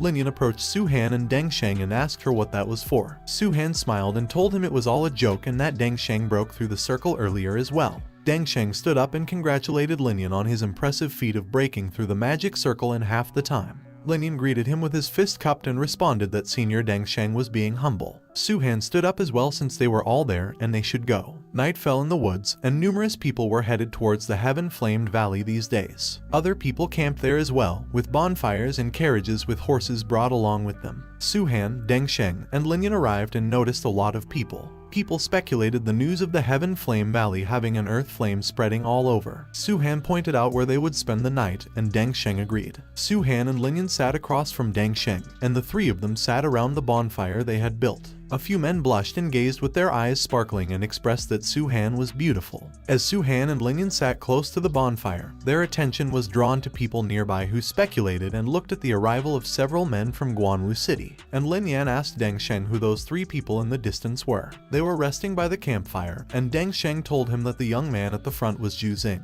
who had a very high reputation among the younger generation in Guanwu City. The others behind him were his brothers Xu Jiang and Xu Yuan. Lin Yan admitted to Deng Sheng that he had heard about Zhu Xing, the 8-star martial artist and an array mage, and asked if it was the cause of his reputation. However, Deng Sheng told him that they had another reputation that was more famous than their strengths. Lin Yan became curious about the reputation Deng Sheng was talking about and asked him. Deng Sheng leaned over to him and said that the three brothers were famous for seducing young and beautiful women, causing them great suffering.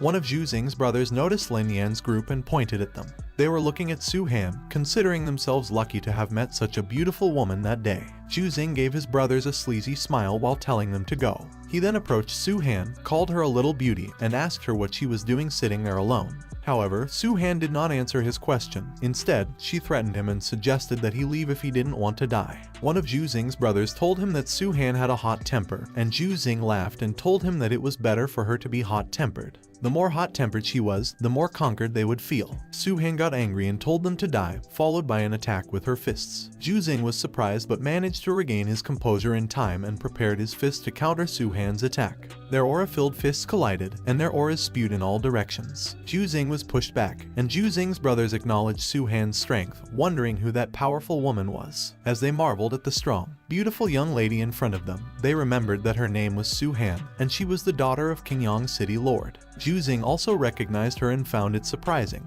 He turned to look at his second brother and joked about the situation, telling them that they were indeed lucky that day as they could become the son-in-law of Qingyang City Lord. Lin Yan was pissed off at how the three of them acted as if he and Deng Sheng did not exist there. Upon hearing Lin Yan speak out against them, Zhu Xing angrily pointed at him and asked where they were from. Lin Yan did not answer his question. Instead, he apologized and told Zhu Xing that he was not used to talking to dying people. What Lin Yan said enraged Zhu Xing, who asked him to repeat what he said. Lin Yan turned to look at Deng Sheng and Su-han and told them that they should make the three brothers pay for their bullshit. A battle was about to ensue, and it was a 3 versus 3 match. Zhu Xing smiled confidently and praised Su-han when he discovered that he was an 8-star martial artist. He then lunged towards Su-han, who was also lunging towards him. Meanwhile, Lin Yan and Deng Sheng also had their match, and one of Zhu Xing's brothers questioned them for daring to fight them when they only had the cultivation base of a 5-star martial artist. Lin Yan told his opponent that he had had enough, and without further delay, he attacked his opponent using his move, the Kai-Yan Slash. Although his opponent blocked it, he was surprised that someone who was 2 levels lower than him would have such a strong aura. Lin Yan and his opponent had both shrouded themselves in aura. His opponent had a grim look on his face and was desperate to prove that he should not be underestimated.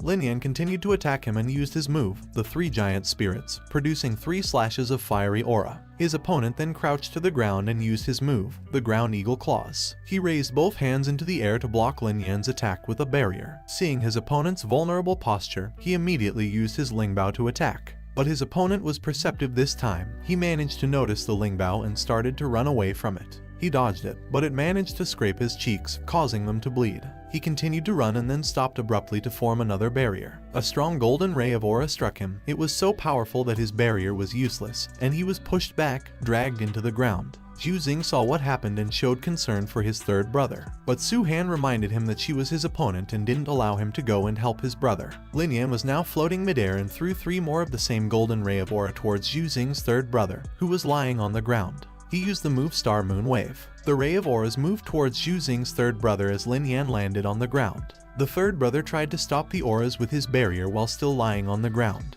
He was trying his best to strengthen his barrier, even though he could now only use one arm. But his face was filled with horror as he lay helplessly on the ground, watching his barrier start to crack. His barrier was finally broken, and the auras pierced his body. Lin Yan stood in front of him and watched him lose his life. Zhu Xing's eyes were twisted in both terror and anger as he saw what happened to his third brother, while his second brother realized that they were at a disadvantage, so he quickly suggested that they should run. but Su-han immediately blocked their way and told them that none of them could leave. Su-han quickly dashed towards them, with colorful strings of aura in her trail as she used her move, Rainbow Man Kill. Zhu and his second brother were on high alert, and they tried to resist with all their strength, but they were easily blown away by the colorful strings of aura from Su-han's move. And following Su-han's attack, Lin Yan quickly used his Lingbao to pierce Zhu and his second brother's chests. Lin Yan smiled with contentment as the Lingbao landed in the palm of his hand. While Su-han crossed her arms and mocked Zhu group's strength, Deng Sheng just stood behind her with a smile on his face, like Lin Yan. The sun had risen, and the three of them had started traveling on foot. There were a few people traveling in the same direction as them, but they kept their distance from the group. Deng Sheng pointed out that their successful battle seemed to have established their prestige, while Lin Yan joked with him, saying that he didn't know what they were afraid of, as they could easily kill them with a flick of their fingers. On the other hand, Su-han was delighted by the circumstances because no one would dare to trouble them. Deng Sheng excitedly pointed at the building atop a rocky mountain, shrouded by a golden barrier, and announced that they had arrived. Lin Yan was extremely surprised at Jin Baiyan's appearance. His eyes were wide open. Telepathically, Gongqian's Wei told him that if it weren't for the period of weakness, even if the Jiaxing Wuling came over, it might not have been able to break it. Due to his excitement, Lin Yan blurted out his response, expressing how amazing it was. Deng Sheng heard him, but his speech was indistinct, so he asked Lin Yan what he had said. Lin Yan gave him an excuse, telling him that he said the seal was too powerful, so the ground fire inside must be really precious. Su-han confirmed that it was indeed precious. While looking at the crowd behind them, she mentioned that it was the reason why so many people were attracted to it, including Mulai from Mayan City. As Lin Yan asked her who Mulai was, a young man with long black hair showed himself. Deng Sheng told him that Mulai was the most capable member among the younger generation of the Mu family, the largest force in Mayan City. He had heard that Mulai would soon enter the stage of a great martial artist. Su-han chimed into the conversation and warned him to beware of the Mu family, as their methods should not be underestimated. Lin Yan agreed. The crowd started to get excited as they saw the seal begin to weaken. Everyone was eager to be the first to go in. Even Lin Yan and his group rushed toward the rocky mountain when they saw the seal weaken. As the crowd charged with great determination, they were stopped in their tracks by the heat that greeted them. It was so hot that some of them gave up, unable to bear it any longer. Lin Yan looked at Su-han, who had a worried expression on her face. She wondered what was wrong since it wasn't that hot when she had come to this place 3 years ago. Gongqian's Wei communicated with Lin Yan telepathically, informing him that the fire may have grown again. Lin Yan was surprised by this information as he hadn't expected the earth fire to still be capable of growing. Gongqian's Wei explained that the earth fire naturally evolves over time. Once the evolution is successful, it undergoes a qualitative leap and transforms into sky fire. Excitedly, Lin Yan clenched his fists, seeing the opportunity to capture a sky fire. Eagerly, he asked Su-han, who was worried, where they should go next. Su-han placed her hand on her chin as she recalled the events from 3 years ago. She told Lin Yan that her cultivation base was relatively weak back then, so she had just taken a look and then left. However, she pointed to the mountaintop and informed Lin Yan that, in such a sect, important things were usually placed either in the central area or in the deepest part. With determination, Lin Yan suggested to his group that they should first take a look at the place Su-han had mentioned. A massive fiery werewolf guarded the location, and the cultivators engaged in a fight with it. It was fierce and spat fireballs from its mouth. By the time Lin Yan and his group arrived at the scene, many cultivators had already perished. Deng Sheng pointed out that it seemed many people had already set out on the same path. Lin Yan gestured ahead and told the group that he had also noticed many people heading in the same direction.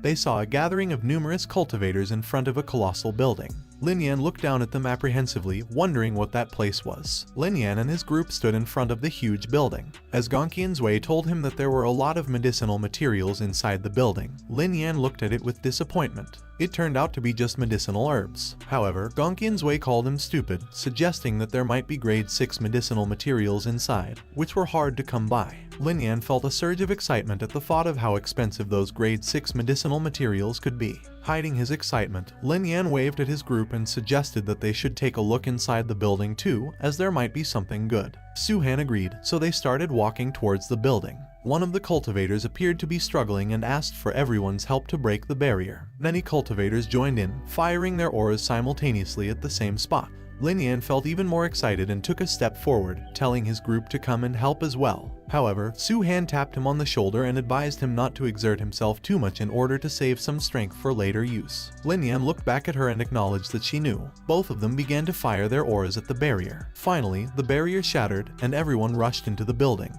Lin Yan and Su-Han hurried towards the building too. Lin Yan suggested that they go straight to the depths as the good things must be there. The three of them quickly ran through the hallways, arriving at the deepest part of the building. They found medicinal herbs laid out on tables, waiting to be discovered. The three of them approached the medicinal herbs and were surprised to find that the medicinal materials were all of 5 grades, and there were so many of them. Su-Han noticed something and pointed it out to their group to look at. Ahead, there were tables filled with 6 grades of medicinal materials. Suddenly, another group of 3 cultivators entered the room. Upon seeing the 6 grades of medicinal materials, they immediately celebrated their newfound wealth. Deng Sheng was perplexed and confronted the group, telling them that they shouldn't speak as if the items belonged to them without even asking for permission or agreement. The leader of the group glared at him and stated that the 6th grade medicinal materials belonged to them, and if he didn't want to die, he should leave. A huge, muscular man crossed his arms and interjected into their argument, saying that he didn't care about talking and that they should see who could obtain the medicine. A few more cultivators chimed in and agreed with the muscular man, criticizing the arrogance of both groups. The leader of the group scorned them, calling them a group of reckless individuals who were not afraid of death. They released their auras and challenged the other cultivators to try and obtain the materials if they dared.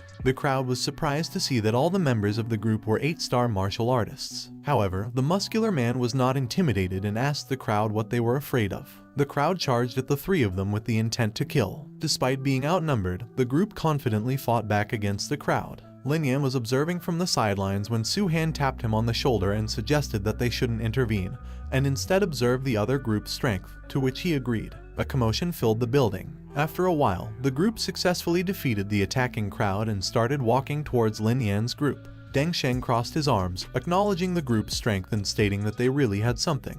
The 2 groups faced each other, crossed their arms, and the other group told Lin Yan's group that it was their turn to fight. The group threatened Lin Yan's group, warning them to stay away if they didn't want to die. On the other hand, Su-Han asked them what they should do, and Lin Yan suggested that they engage in one-on-one fights, to which the group agreed. The leader of the other group became angry and charged at them, perceiving their nonchalant attitude as a sign of disrespect. Lin Yan charged his aura, preparing himself for the fight. His opponent immediately mocked him for being just a 5-star martial artist and claimed that he would take care of him first. Lin Yan challenged him to try and withstand his fist as he executed his move, the Giant Spirit 3 Slash. His opponent recognized his move and acknowledged his capabilities, sidestepping to dodge Lin Yan's attack. His opponent extended his arms to both sides and unleashed his move, Blue Sky, surrounding himself with blue, water-like auras. He commanded his aura to attack Lin Yan. Lin Yan blocked the attack with his fiery spirit slashes, but they cracked upon colliding with his opponent's attack. His opponent laughed, rejoiced, and told him to go to hell.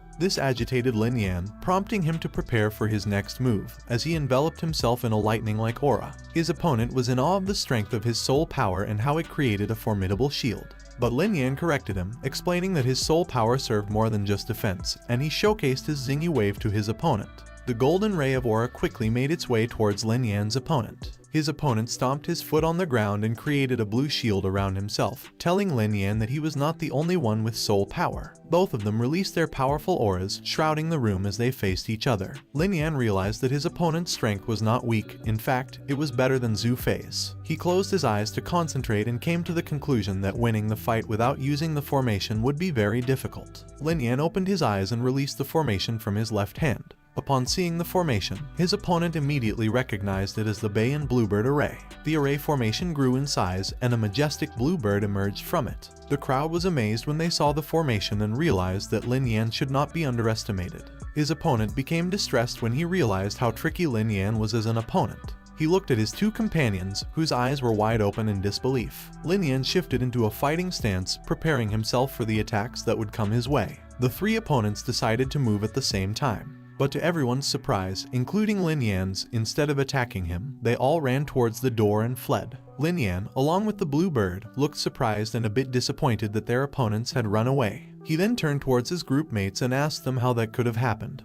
But Su-Han and Deng Sheng just laughed, amused by how quickly the fight had ended and how they couldn't catch up with it. Su-Han then turned towards the medicinal materials and told Lin Yan to forget about those guys and let them run away, as they were there to obtain medicinal materials, not to kill people. Lin Yan found this reasoning to make sense. Looking at the crowd behind them, Deng Sheng asked if anyone still wanted to fight them, which startled the crowd. Su-Han urged the group to gather and divide the 6th grade medicinal materials among themselves. She picked first and chose a purple flower for herself. Deng Sheng then followed to choose for himself, and Lin Yan went next to make his selection. Su-Han then suggested that they also take all the 5th grade medicinal herbs. As the other cultivators nervously listened, Su-Han reminded the group not to take the ones they didn't want, which Lin Yan agreed to. They were now outside the building, walking on a rocky path, with Deng Sheng leading the way. He then turned to look at Su-Han and Lin Yan, asking them where they should go next. Lin Yan pointed ahead of them and suggested they continue towards the central area, as there should be some valuable items there, to which Su-Han agreed. A pack of fiery wolves was stalking them from behind as they made their way towards the central area. They started to approach Lin Yan's group, who seemed oblivious to their presence. One of the wolves quickly pounced on the group, but Lin Yan noticed it just as quickly. Lin Yan swiftly fired his aura through his palm and shot the wolf before it even landed on the ground, which startled his group. Su-Han praised him for being perceptive, as she hadn't even noticed the wolf. However, Lin Yan stood there and said nothing. Lin Yan then looked behind him as he told Su-Han that he felt the wolf's movements were being commanded by someone. Su-Han was confused at Lin Yan's suspicion, as she had not found anyone else around the area. But as the wolves howled, Gongqian's Wei praised Lin Yan for having such keen insight, and told him that the one commanding them was a demonic beast that used sound waves, hiding in a deeper part of the palace. Lin Yan appeared lost in thought as he asked Gongqian's Wei if there was anything valuable within the palace. Gongqian's Wei told him that there were plenty of spiritual pills in there, but the most valuable thing was the demon core of that demonic beast. And as Gongqian's Wei told him that if he managed to get the demon core, advancing to a 6-star master realm would not be a problem. Lin Yan pumped his fist up in the air with excitement. He was now determined to get it. However, Gongqian's Wei ruined his moment when she told him that the demonic beast had the ability of a 1-star martial grandmaster or above. It would certainly not be easy to kill, even if he wanted to. Upon hearing her words, he slumped into disappointment. All excitement and determination had left his body. But she continued and explained to him that if he could try to instigate the others to help him fight it together and injure the demonic beast to a certain extent, then he could finally summon the coffin of life and death to finish it off for good. This made Lin Yan think carefully. His thoughts were disrupted when Deng Sheng called out to him and told him to be quick as they had just seen a lot of people rushing ahead. He immediately complied. As they were rushing ahead, Deng Sheng told him that he had just heard someone say that there was a demonic beast within the palace. It seemed to be the leader of the demonic beasts that had just attacked them. So it was possible that what he said earlier, that someone was commanding the wolves, was true. Seeing that his speculation seemed to be true, Lin Yan asked Deng Sheng what they were going to do moving forward. Deng Sheng told him that it looked like they had to get ready and go together, which delighted Lin Yan as it was exactly what he wanted. They had finally arrived at the palace, and the people there wondered why there were so many stones in it. One of them said that it was the work of those demonic beasts and guessed that no one was interested in the matter. The people had gathered in front of multiple entrances. Lin Yan pointed out that it seemed that from that point on, the path was divided into different chambers. So he asked the other groups which way they were going to go, but one responded to him that they did not know what was inside. Some of the cultivators were already standing in front of the entrances and told him to just go inside whichever path and have a look. Gongqian's Wei quickly pointed out a small stone door 100 meters ahead to Lin Yan and told him to go there. Lin Yan turned to look at his companions and quickly suggested that they go through the little stone door. As they started to walk down the path they had chosen, Deng Sheng wondered why the demonic beasts were piling up so many rocks. Lin Yan was unable to answer his question as he quickly warned him to watch out, as there were demonic beasts in the area. Right on cue, a fiery beast was about to pounce on Deng Sheng from behind. He quickly turned around and struck the wolf with his aura, hitting it midair. As the wolf lay bloody and lifeless on the ground, Su-Han told Deng Sheng that what had just happened was the answer to his question. The demonic beasts were turning the place into a trap and preying on humans. They were startled when they suddenly heard screaming noises, causing them to turn and look in the direction they were coming from. Lin Yan looked concerned as he pointed out that it seemed like a lot of people had been caught in the trap, so they had to be careful moving forward. 2 more fiery wolves pounced on them, and this time it was Lin Yan who defended against them. One of the wolves was thrown away and collided with the wall, coughing up blood and screaming in pain.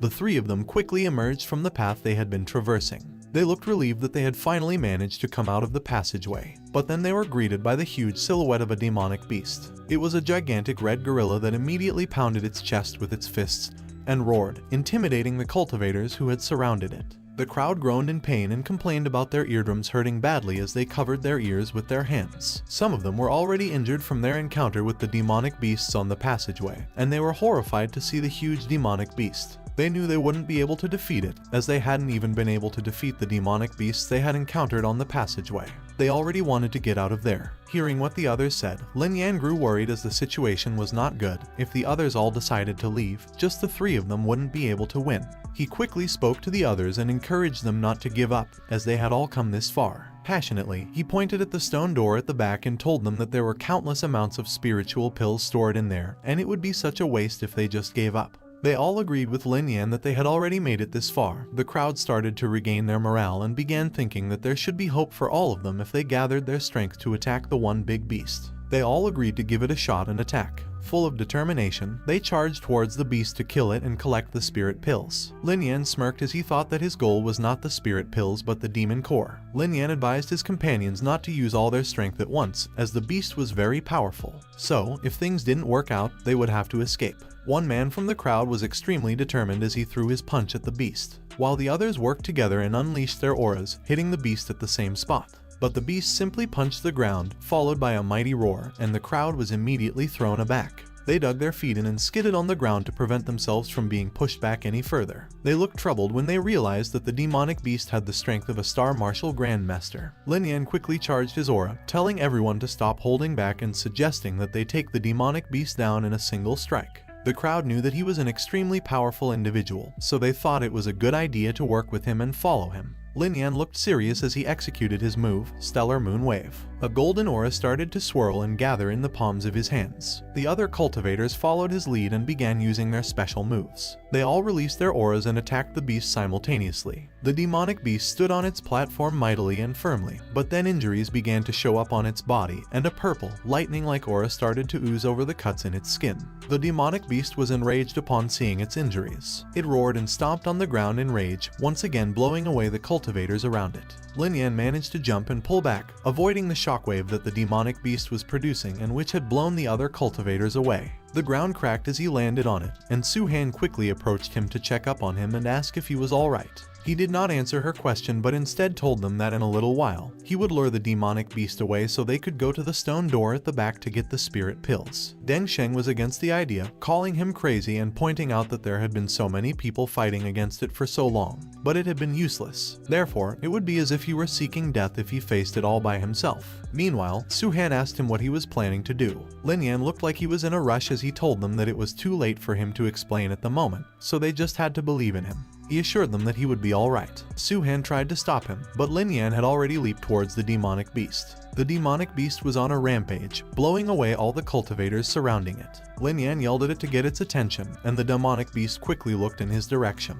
Lin Yan immediately jumped and threw his Lingbao at it with all his might. However, the demonic beast roared and punched it with its aura-infused fist, easily deflecting the Lingbao, which twirled in the air as it got pushed away. As Lin Yan landed on the ground, the demonic beast jumped off its platform and towards him. The demonic beast punched the ground where Lin Yan was, but Lin Yan managed to dodge it by taking a leap backward. Watching the fight, Su-Han looked extremely worried as she called out to Lin Yan. Lin Yan quickly leapt away from the demonic beast to start luring it away from the stone door. Deng Sheng tapped the worried Su-Han on the shoulder and told her that they should just have some trust in Lin Yan and do what he has told them to do, so they should start moving to get the spirit pills. Lin Yan quickly ran through the passageway, but the demonic beast did not follow him. As Lin Yan turned to check on it, he saw that the demonic beast started punching the base of the passageway entrance instead of following him, and he knew that at that rate, it would catch up to the others, so he had to delay it a little while longer. He threw his Lingbao at it and made it attack the beast from all directions in a twirling motion to taunt it. Afterward, Lin Yan quickly ran away from the beast, and he was clearly pushing himself when he finally saw the exit.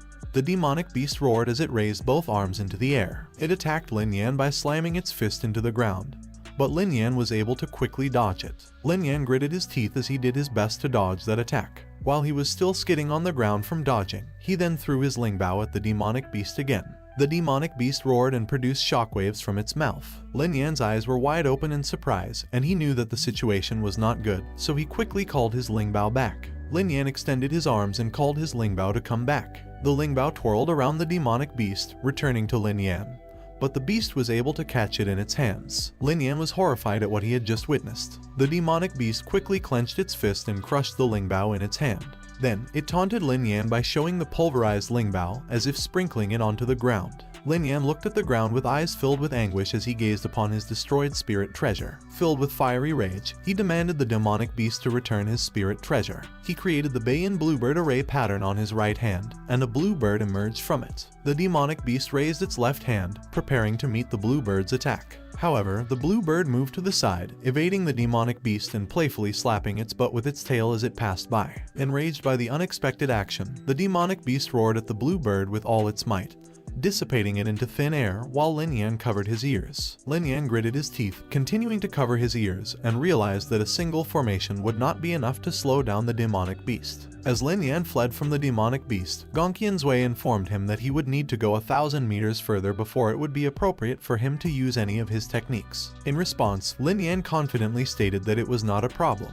Abruptly stopping and skidding into the ground, he placed his palms on the earth. He created the array pattern of the blood sea formation on the ground, and a huge pool of blood appeared. It divided into multiple blobs and swiftly advanced towards the demonic beast, resembling a meteor shower traversing the skies. While Lin Yan remained on his knees, maintaining the array, the demonic beast was lifted off the ground as the blobs of blood started to envelop it. The demonic beast roared as the blood started to constrict its movements by shrouding its body. Lin Yan saw that the demonic beast was slowly being devoured by his blood sea formation and said that it should work at that time, while he quickly ran away from where the demonic beast was to gain the appropriate distance from it. Gongqian's Wei reminded him not to be reckless and underestimate his enemy, and that he should run fast as it was a Star Marshal Grandmaster level demonic beast, so it would not be easy to take down. And right on cue, the demonic beast burst out of the blood sea formation that devoured it, and roared. But Lin Yan was able to achieve the appropriate distance as well and quickly came to a stop. Lin Yan released his aura as Gongqian's Wei told him to quickly summon the Coffin of Life and Death. The Coffin of Life and Death emerged, and Gongqian's Wei instructed Lin Yan to infuse all of the aura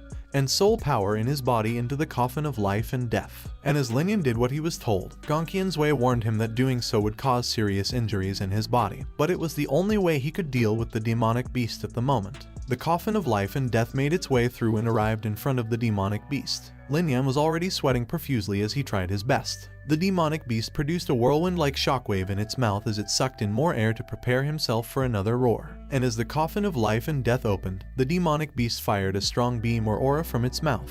The Coffin of Life and Death fired a strong beam of aura too, and their attacks collided, creating a splash of aura that was going in all directions at the point of collision. The Coffin of Life and Death and the demonic beast's aura collided, and they seemed to be equal in power. But shortly, the Coffin of Life and Death's aura started to overpower the demonic beast's aura. Lin Yan persisted and sought to produce more power. Finally, the Coffin of Life and Death was able to overpower the demonic beast, and it was hit with its powerful aura, and the demonic beast was thrown into the air. The demonic beast hit the ground with a loud thump, and Lin Yan was immediately relieved when he saw that it was finally all over. As Gongqian's Wei praised him for a job well done, Lin Yan collapsed to the ground and groaned in pain.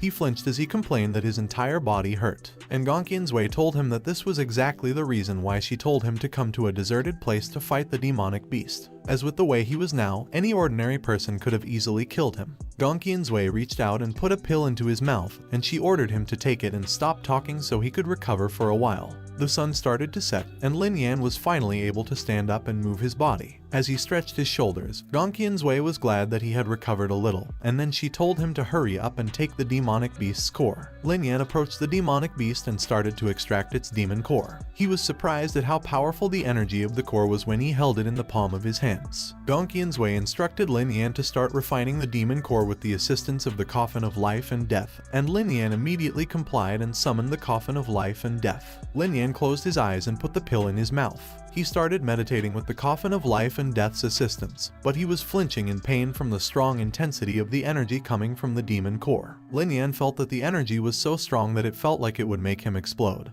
but he continued to meditate and endure the pain. Gongqian's Wei watched over him and reminded him that he should not cultivate that way without summoning the Coffin of Life and Death, otherwise he would end up dead. As Lin Yan continued to meditate with the Coffin of Life and Death hovering above him, Gongqian's Wei told him that it was now up to him to decide how many levels he could achieve. The sun has started to rise. Gongqian's Wei was pleased to see that Lin Yan managed to reach the 6-star martial master level in one night, and told him that he could stop now that he had absorbed all the energy from the demon core. But Lin Yan told her to wait a bit and let him absorb a little more of the heaven and earth's spiritual energy, as he felt like he was already close to being a 7-star martial master. Gongqian's Wei was delighted to see Lin Yan so diligent and hardworking and thought that she would like to see how far he could reach. Meanwhile, Lin Yan was closing his eyes and gritting his teeth as he thought about how he came there for the earth fire, so he had to become stronger. Gongqian's Wei continued to watch Lin Yan meditate, without the coffin of life and death this time. The aura that shrouded Lin Yan started to intensify,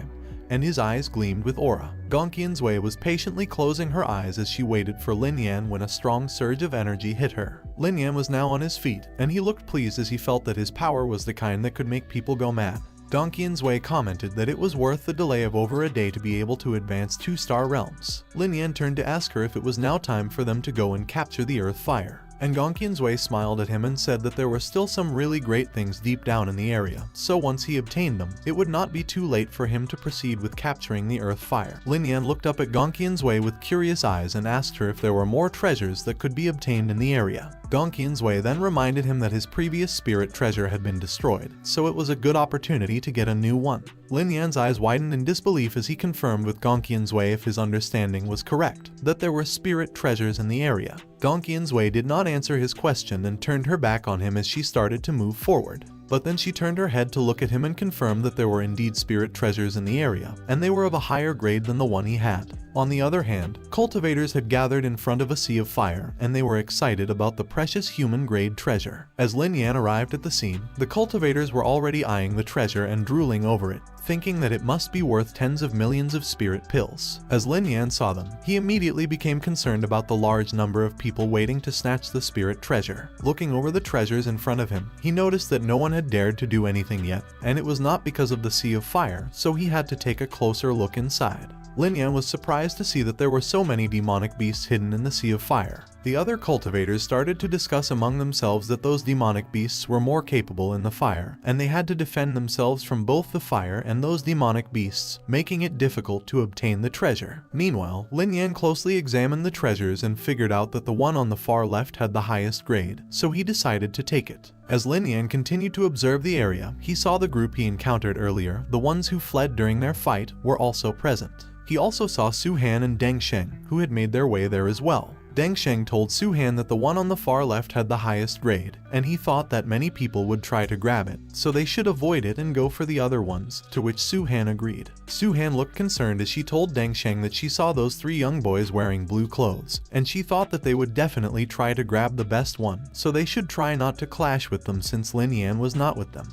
She played with a strand of her hair and looked crestfallen and worried because she didn't know what had happened to Lin Yan. She said that he was so impulsive that he even drew away the demonic beast by himself, so she was afraid. But Deng Sheng cut her off and told her not to worry, as Lin Yan was very skilled and brave, so he would never get into an accident. Lin Yan appeared and excitedly told them that Deng Sheng was right, so he would naturally be alright. Su Han and Deng Sheng's faces brightened as they saw Lin Yan, and their worries were alleviated. Deng Sheng looked happy to see Lin Yan, while Su Han quickly approached him, her eyes filled with concern, as she asked him if he was okay. Lin Yan smiled brightly while scratching the back of his neck and told her that he was fine. Then he explained that he used the terrain to get rid of the demonic beast, which made him run a bit too far away, and that was why he had just returned. Deng Sheng reached into his pocket and told Lin Yan that after he lured the demonic beasts away from them, he and Su Han grabbed all the spirit pills, and there were 7 million in total. He gave Lin Yan a bag and told him that they had already kept 2 million each for themselves, and it was 3 million pills for him. But Lin Yan refused to accept the bag and told them that they were the ones who managed to obtain the pills, so they should not give him so many. Su Han smiled brightly and told him that if he had not lured away the demonic beasts, then they would not have been able to get any spirit pills at all, so he should just accept them.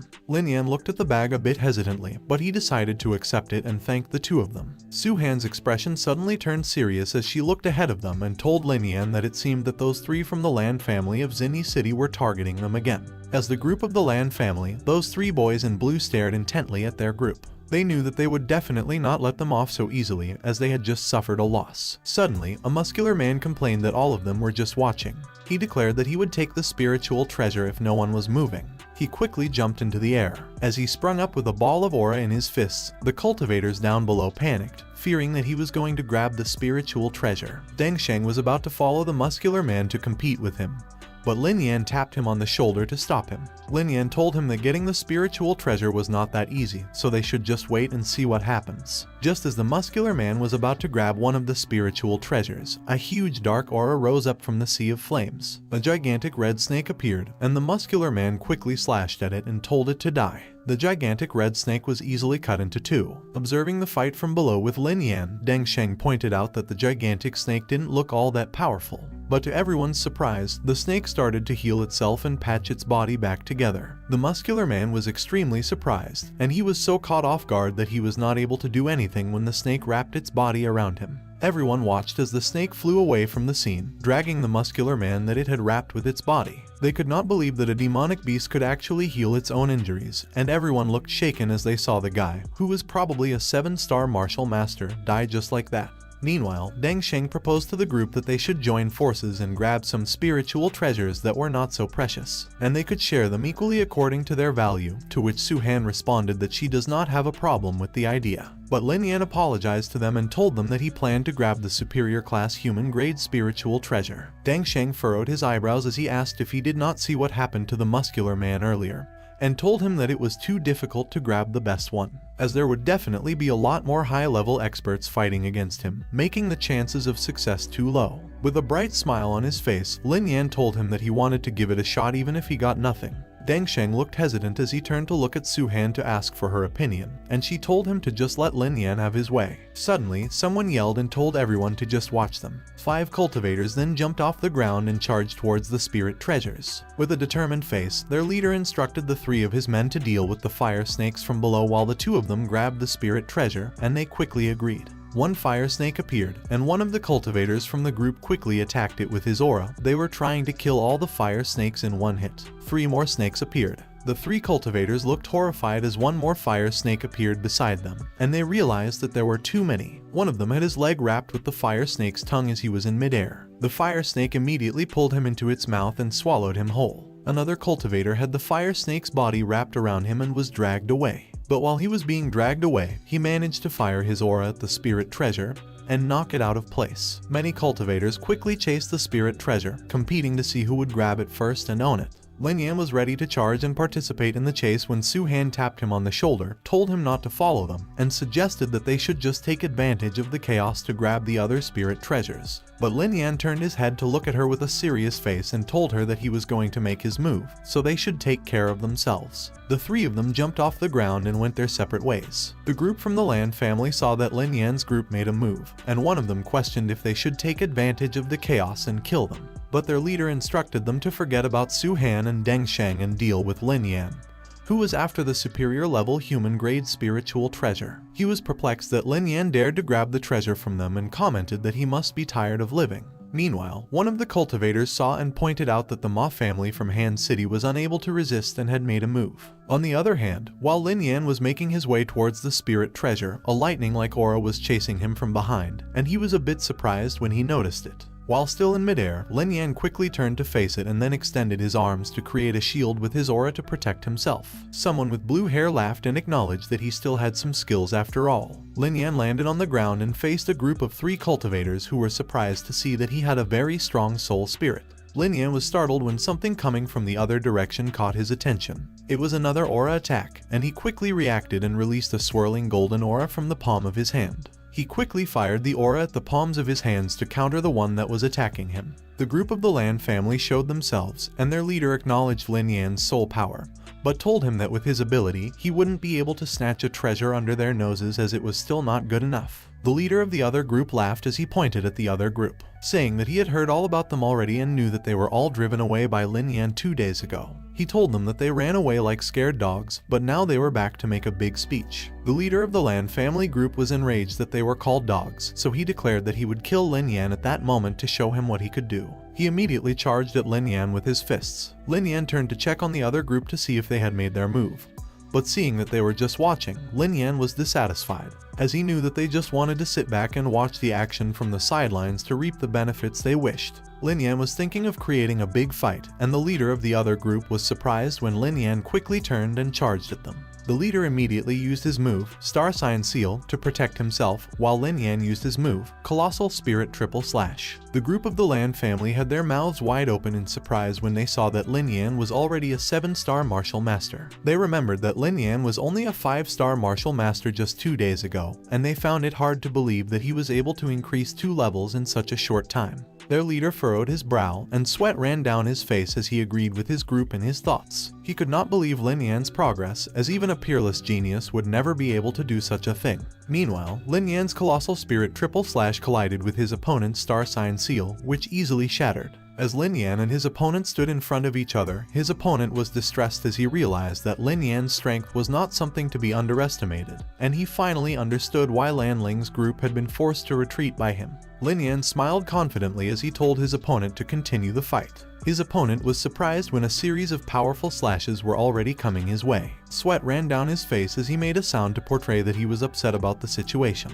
He gritted his teeth as he realized that the situation was not good and thought that they would have to deal with Lin Yan altogether. He yelled as he fired a ball of purple aura to counter the multiple slashes that were coming towards him. As Lin Yan and his opponent stood in front of each other again, a gust of wind passed through them, dramatically swaying Lin Yan's clothes and hair with its breeze. Meanwhile, one member of Lan Ling's group asked him what they should do at the moment, as Lin Yan had become even more powerful than before, so he figured out that they may not be able to beat him. Lan Ling gritted his teeth, and he was agitated, as they had already made an enemy out of Lin Yan, so they had to kill him there, or else, with such rapid advancement, he would be their enemy sooner or later. Suddenly, the other guy called out to Lan Ling and proposed that they put aside their differences to deal with Lin Yan first, as he knew that he had a grudge against him. The guy smirked as he told Lan Ling that he must be thinking the same thing that he was thinking about, that if they let Lin Yan develop, he would definitely be a problem for them in the future. To which Lan Ling grinned back and confirmed that he was indeed thinking about the exact same thing. Hearing this, Lin Yan confidently punched his palm and told his opponents to bring it on.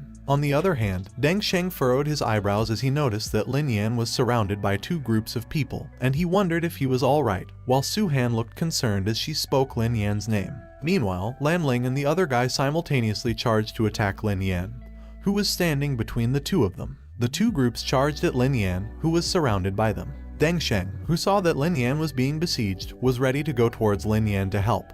But Su Han tapped him on the shoulder and told him that he should take a look at the situation first. As Lin Yan swirled a golden aura around his fist, preparing to attack, Su Han told Deng Sheng that Lin Yan was very strong at the moment, so they might just hold him back if they went there. Deng Sheng was surprised when he noticed and wondered when Lin Yan became so powerful. Meanwhile, Su Han calmly suggested that they should seize the spiritual treasures they wanted, taking advantage of the situation. Deng Sheng agreed, and they both prepared to launch themselves mid-air to seize the spiritual treasures, oblivious to the 2 men who were standing at a distance and facing their way. On the other hand, Lin Yan used his move, Colossal Spirit Triple Slash, to attack 3 of his opponents at the same time. Lan Ling gritted his teeth as he blocked one of the slashes. Lin Yan then noticed someone and quickly used his move, Stellar Moon Waves, firing at the person who was in mid-air. Both Lan Ling and the other guy were so busy protecting themselves from Lin Yan's previous attack that they couldn't move from where they were standing. Meanwhile, one of the members of the other group who was in mid-air landed on the ground and blocked Lin Yan's move with all his might. He looked surprised that he did not take a direct hit, but he was not able to fully block the attack either, which was evidenced by the bruises on his body. Lan Ling's mouth was wide open in surprise at the scene that he had just witnessed. Lin Yan started to taunt them and told them that they were too ignorant to think that they would be able to kill him with the kind of ability they had. The other guy was enraged at what Lin Yan just said, and he told him that he was the one who was ignorant. Lin Yan said nothing and just smiled confidently. He then charged his aura and used his move, White Flame Bluebird Formation. The guy's mouth was wide open in surprise when he saw Lin Yan's move. But Lin Yan did not stop there. He quickly tapped his palm on the ground and used his move, Blood Sea Formation. The blue bird and pool of red blood simultaneously emerged to assist Lin Yan in the fight, as he still found himself surrounded by the 2 groups of enemies. Meanwhile, the bystanders were surprised at the heavenly wonder of martial arts skill that they were seeing. They saw that Lin Yan was able to set up 2 formations at the same time, and some of them thought that he was incredible, while others found him terrifying. Back in the fight, the other guy ordered his group not to retreat and that they should fight together with all their might, or else none of them would be able to escape at all. He yelled that they should not hold back and give the fight their all. Meanwhile, Lin Yan was now in midair, surrounded by the pool of blood that he summoned, spreading it to the enemies down below him. The other guy summoned a seal in front of him to protect himself, but looking at the shadow of his feet, a bright light appeared behind him, and he suddenly coughed up blood. It was Lin Yan, and he looked extremely focused. He quickly jumped and moved to his next target, who knew that he was not in a good situation, but was not able to react quickly when Lin Yan landed in front of him with a sinister smile on his face. Lin Yan quickly lunged to punch his opponent. He wrapped his fist in a red, lightning-like aura. Lin Yan punched his opponent in the gut, and the force of his punch was so great that his golden aura passed through his opponent's back, and the force also lifted him off the ground. His opponent's face twisted in pain as he coughed up blood, and then he lay on the ground, gritting his teeth. The other guy, now standing up, clenched his fist and gritted his teeth as he saw the scene in front of him. He was so angry that nerves started popping out of his face as he threatened Lin Yan and told him that he was looking for death. Lin Yan was standing in front of the opponent he had just defeated, who lay lifelessly on the ground, and he turned his head to look at the other guy. He told him that it was not his turn yet. Lin Yan then extended his left arm, swirling a golden aura in his palm, and called upon his blood sea formation. The pool of blood started to dissipate, as if it was being absorbed by the array from which it came. Meanwhile, Lanling looked like he was preparing for an attack, shrouding himself in a lightning-like aura. On the other hand, Lin Yan used his move, Colossal Spirit Triple Slash. It was directed towards one of Lanling's companions, and his face turned pale as he saw the 3 fiery slashes coming towards him, recognizing that the situation was not good for him. He quickly used his move, White Cloud Shield, which blocked the 2 fiery slashes that were thrown at him. He then smirked confidently, as he was sure that his top-level human-grade martial art technique was impenetrable, and Lin Yan wouldn't be able to break through it no matter what he did. But his confident expression quickly turned into a surprised and desperate one as he felt something off with his shield. Lin Yan's Colossal Spirit Triple Slash was able to break through his White Cloud Shield, and he was hit head-on by those 2 fiery slashes. His face immediately contorted in pain, but it did not end there, as one more fiery slash came to hit him, which made him scream in pain. While Lin Yan was intently looking at the opponent he had just defeated, Lan Ling and the other guy were both surprised at what they had just witnessed, and both of them looked terrified. Lin Yan turned his head to look at them and glared at them. Lan Ling quickly called the other guy, Lan Yan, to help him out, and he also called their 2 remaining group mates to come along with him and kill Lin Yan. Their 2 remaining group mates still looked determined as they acknowledged and responded to Lan Ling's command. Suddenly, Lin Yan smiled when he heard someone interrupt the fight and asked the 2 groups if they still thought they could win by having more people, confidently declaring that they did not stand a chance. The one who spoke up was Deng Sheng, who was carrying a blue-colored spirit treasure in his hands, followed by Su Han, who was carrying a yellow-colored spirit treasure in her hands as well. Deng Sheng told Lin Yan to leave the little bastards to them, so he should just go and deal with the 2 leaders. Lin Yan looked happy to see both of them, and he quickly asked them if they succeeded. Still carrying her spirit treasure in the palm of her hand, Su Han told him that they were successful, thanks to him. Without further delay, Deng Sheng lunged towards their opponents and told Lin Yan that they would take care of that side. Lin Yan smiled as he cupped his fist toward Deng Sheng and told him that he would then leave that side to them. Just as Lin Yan finished talking with Deng Sheng, Lan Ling appeared in front of him, telling him that he didn't look very well, so his spiritual energy must have almost been consumed. While Lan Yan appeared behind him and asked him if he thought he could still fight both of them at the same time in his current state. Lin Yan confidently pointed at them and told them not to worry, as he was more than capable of dealing with both of them at the moment. But in his thoughts, Lin Yan was worried, as he admitted that they were right, as using those 2 formations at the same time really exhausted him.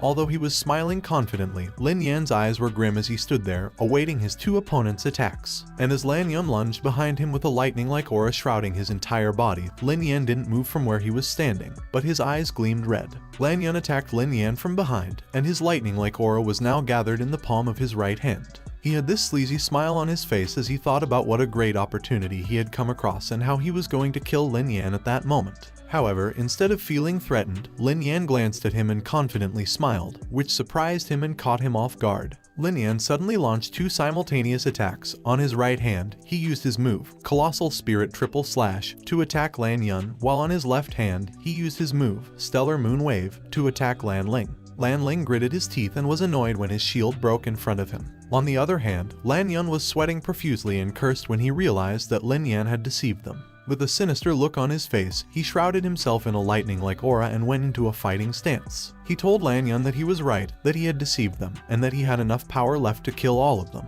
Lin Yan summoned the Bay and Bluebird Array and the Blood Sea formation simultaneously again. Afterward, he knelt down on the ground and admitted to himself that he was really out of energy. He did his best to buy time in order to put on a show. He brought out a pill because he knew he would have to use it to recover quickly. He closed his eyes and quickly swallowed the pill. Strings of blue aura immediately swirled around him as he continued to close his eyes and stand in a resting stance. His eyes gleamed red when he suddenly opened them, and then he smiled and pumped his fist, hyping himself up. He then placed his palm on the ground and emitted a very powerful surge of aura. The aura surge was so strong that even the bystanders had to protect themselves with their arms, and they wondered how much power Lin Yan had left in his body, as those shockwaves of energy were too powerful. Lan Ling gritted his teeth as one of Lin Yan's aura surges hit his already injured body. Lan Yan, on the other hand, stood there with his eyes wide open, blood dripping from his mouth, which was also wide open due to surprise. Lin Yan stood confidently between Lan Yan and Lan Ling, both of whom were apprehensive of him due to his body glowing with a golden aura. He smiled and mockingly asked them how they were feeling at the moment. Lan Yan wiped the blood from the corner of his mouth and told Lin Yan not to be too proud of himself, as he had already reached the limit of his strength and wouldn't be able to kill all of them by himself. Lin Yan confidently smiled at him and, mocking Lan Yan's statement, told him that he would show him what he could do with the last of his strength. He emitted another powerful wave of energy, and a lightning-like aura was also produced as he summoned his divine soul, the coffin of life and death. Upon seeing his divine soul, the crowd that had been intimidated earlier by his strength started to laugh, and while they admitted that Lin Yan was strong, they found his divine soul somewhat hilarious. Even Lan Ling laughed so hard that tears welled up in his eyes as he pointed at Lin Yan's soul spirit, calling it despicable. Lan Yan joined in, mocking Lin Yan's soul spirit and asking if he intended to crush them to death with his coffin. Lan Ling quickly brought his hands together and confidently stated that since Lin Yan had summoned his divine soul, he would show him what a real soul spirit looked like. Golden strings of aura swirled around him, and a huge golden dragon figure appeared before him as he proudly showcased his dragon soul spirit. Meanwhile, Lin Yan extended his right hand, which was engulfed in a lightning-like aura, as he also summoned his divine soul, the lightning spirit. The crowd cheered in amazement as they witnessed the dragon and lightning spirits, both incredibly powerful souls. It came as no surprise that the two of them had achieved the rank of an 8-star martial master. Lan Ling quickly lunged forward, leading the attack with Lan Yan, and suggested that since Lin Yan wanted to fight with his soul spirit, they should let him perish with his soul. Lan Yan agreed. Lin Yan stood motionless as the dragon and lightning spirits hovered over and swirled around him.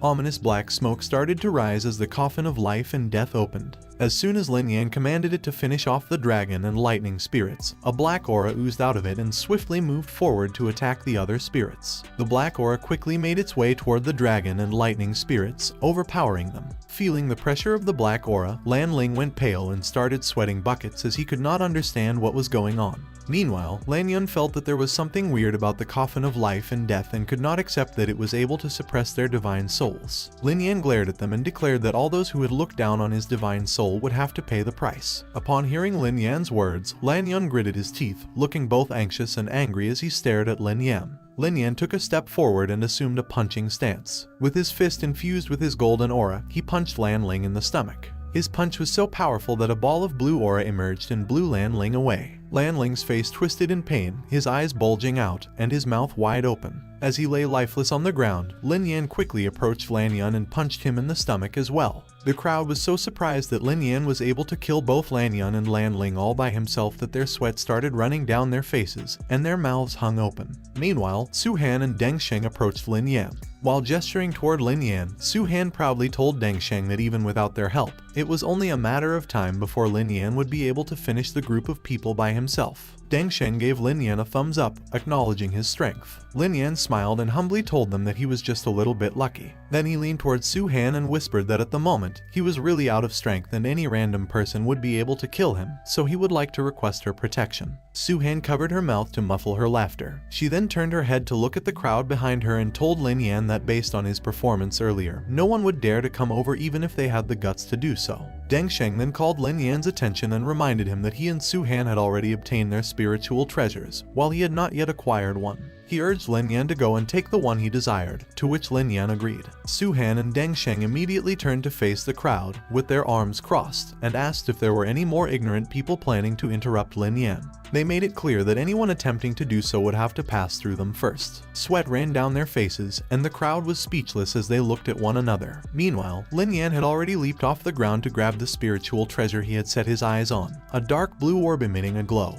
Suddenly, Lin Yan noticed something below him, a fire snake with its mouth wide open, ready to bite him. Lin Yan tensed, but he knew that even though he was exhausted, he could still easily deal with that little devil. While still in midair, he charged a swirling golden aura on his fist, preparing to attack the fire snake. He then released a golden beam from the palm of his hand, swiftly eliminating the fire snake and destroying the path it had struck. Lin Yan proceeded to grab the spiritual treasure, and as he approached, its color transformed into a lighter blue, and its electric-like aura became more pronounced. Once the spiritual treasure was in the palm of Lin Yan's hands, its orb-shaped form rapidly stretched out into a thin line. Lin Yan landed on the ground, raising the spiritual treasure in the air, which transformed into a silver spear with a red gem at the bottom center of its angular blade. Lin Yan quickly recognized it as the Heavenly Tiger Spear, and a delighted smile formed on his face as he realized it was a supreme-level human-grade spiritual weapon. Suddenly, Gongqian's Wei communicated with him telepathically, informing him that a Heavenly Tiger's spirit was sealed within the Heavenly Tiger Spear. She explained that when he accumulated a sufficient amount of powerful energy,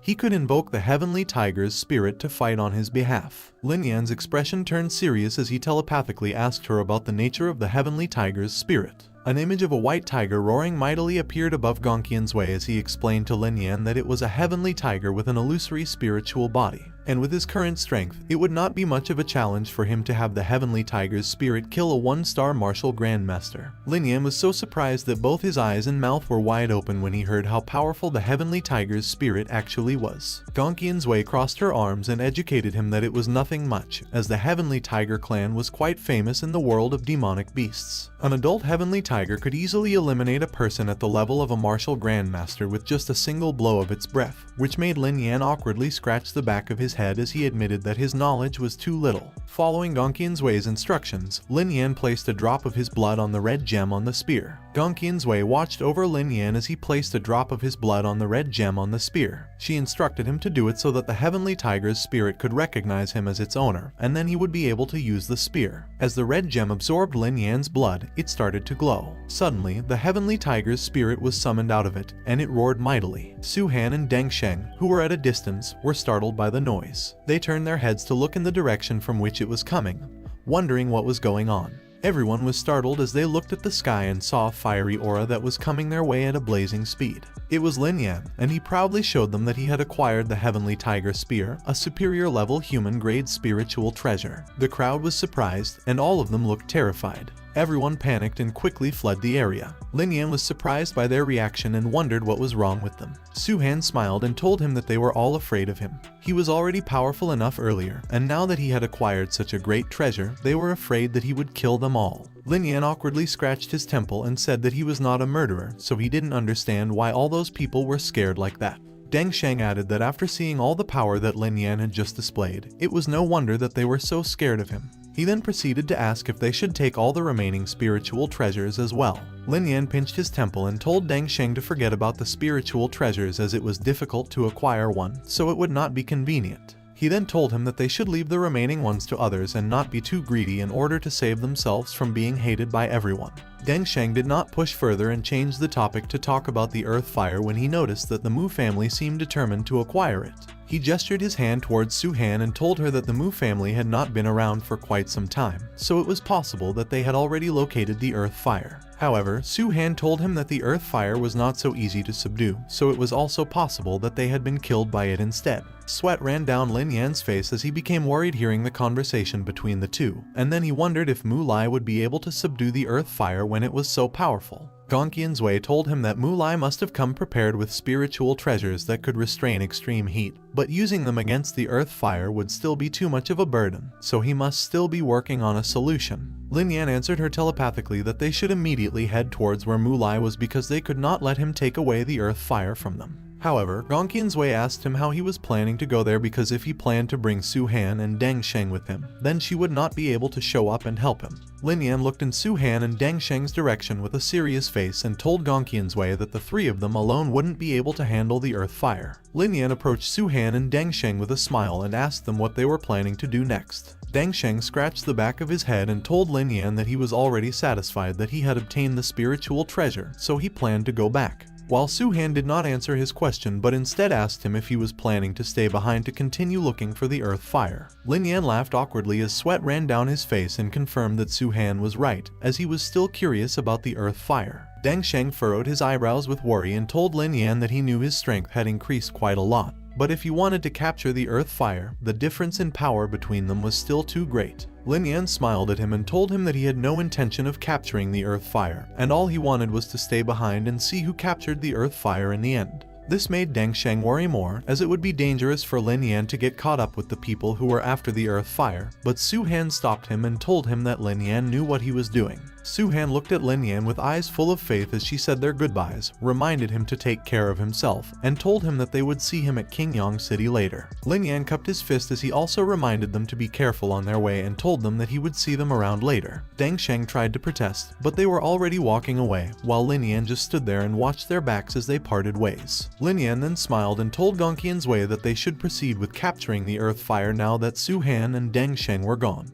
Gongqian's Wei pointed ahead of them and informed him that the earth fire was over there. Lin Yan ran, taking quick and long strides as he looked at Gongqian's Wei, who was flying beside him. He asked her if he would still be able to use the fragrant pill she had made for him earlier, which should have been used to attract the earth fire now that it had been trapped. Still flying beside him, Gongqian's Wei told him that it was hard to say at the moment, so they needed to see the current state of the earth fire first. As Lin Yan continued to run, he started sweating and pointed out that it was getting hotter as they moved forward, indicating that the earth fire was right up ahead. Sure enough, the earth fire was blazing ahead, and 3 men were standing in front of it. Gongqian's Wei looked solemn as she pointed out to Lin Yan that the earth fire was ahead of them. And Lin Yan, who was hiding behind the rocks, was in awe as he marveled at the earth fire and saw it for the first time. Meanwhile, Mu Lai, who was standing in front of the earth fire, was releasing multiple tremendous amounts of aura. It seemed like they had not been able to completely restrain the earth fire. Gongqian's Wei observed that the treasure they were using to restrain the earth fire was a low-level earth-grade spiritual treasure, indicating that the Mu family was quite determined to capture the earth fire. Seeing the earth fire with a blue to purple gradient color in front of them, Gongqian's Wei told Lin Yan that he was extremely lucky. What was in front of them was the number 1 ranked earth flame on the earth flame ranking list, the Black Void Flame. Lin Yan clenched his fist upon hearing that it was the number 1 flame.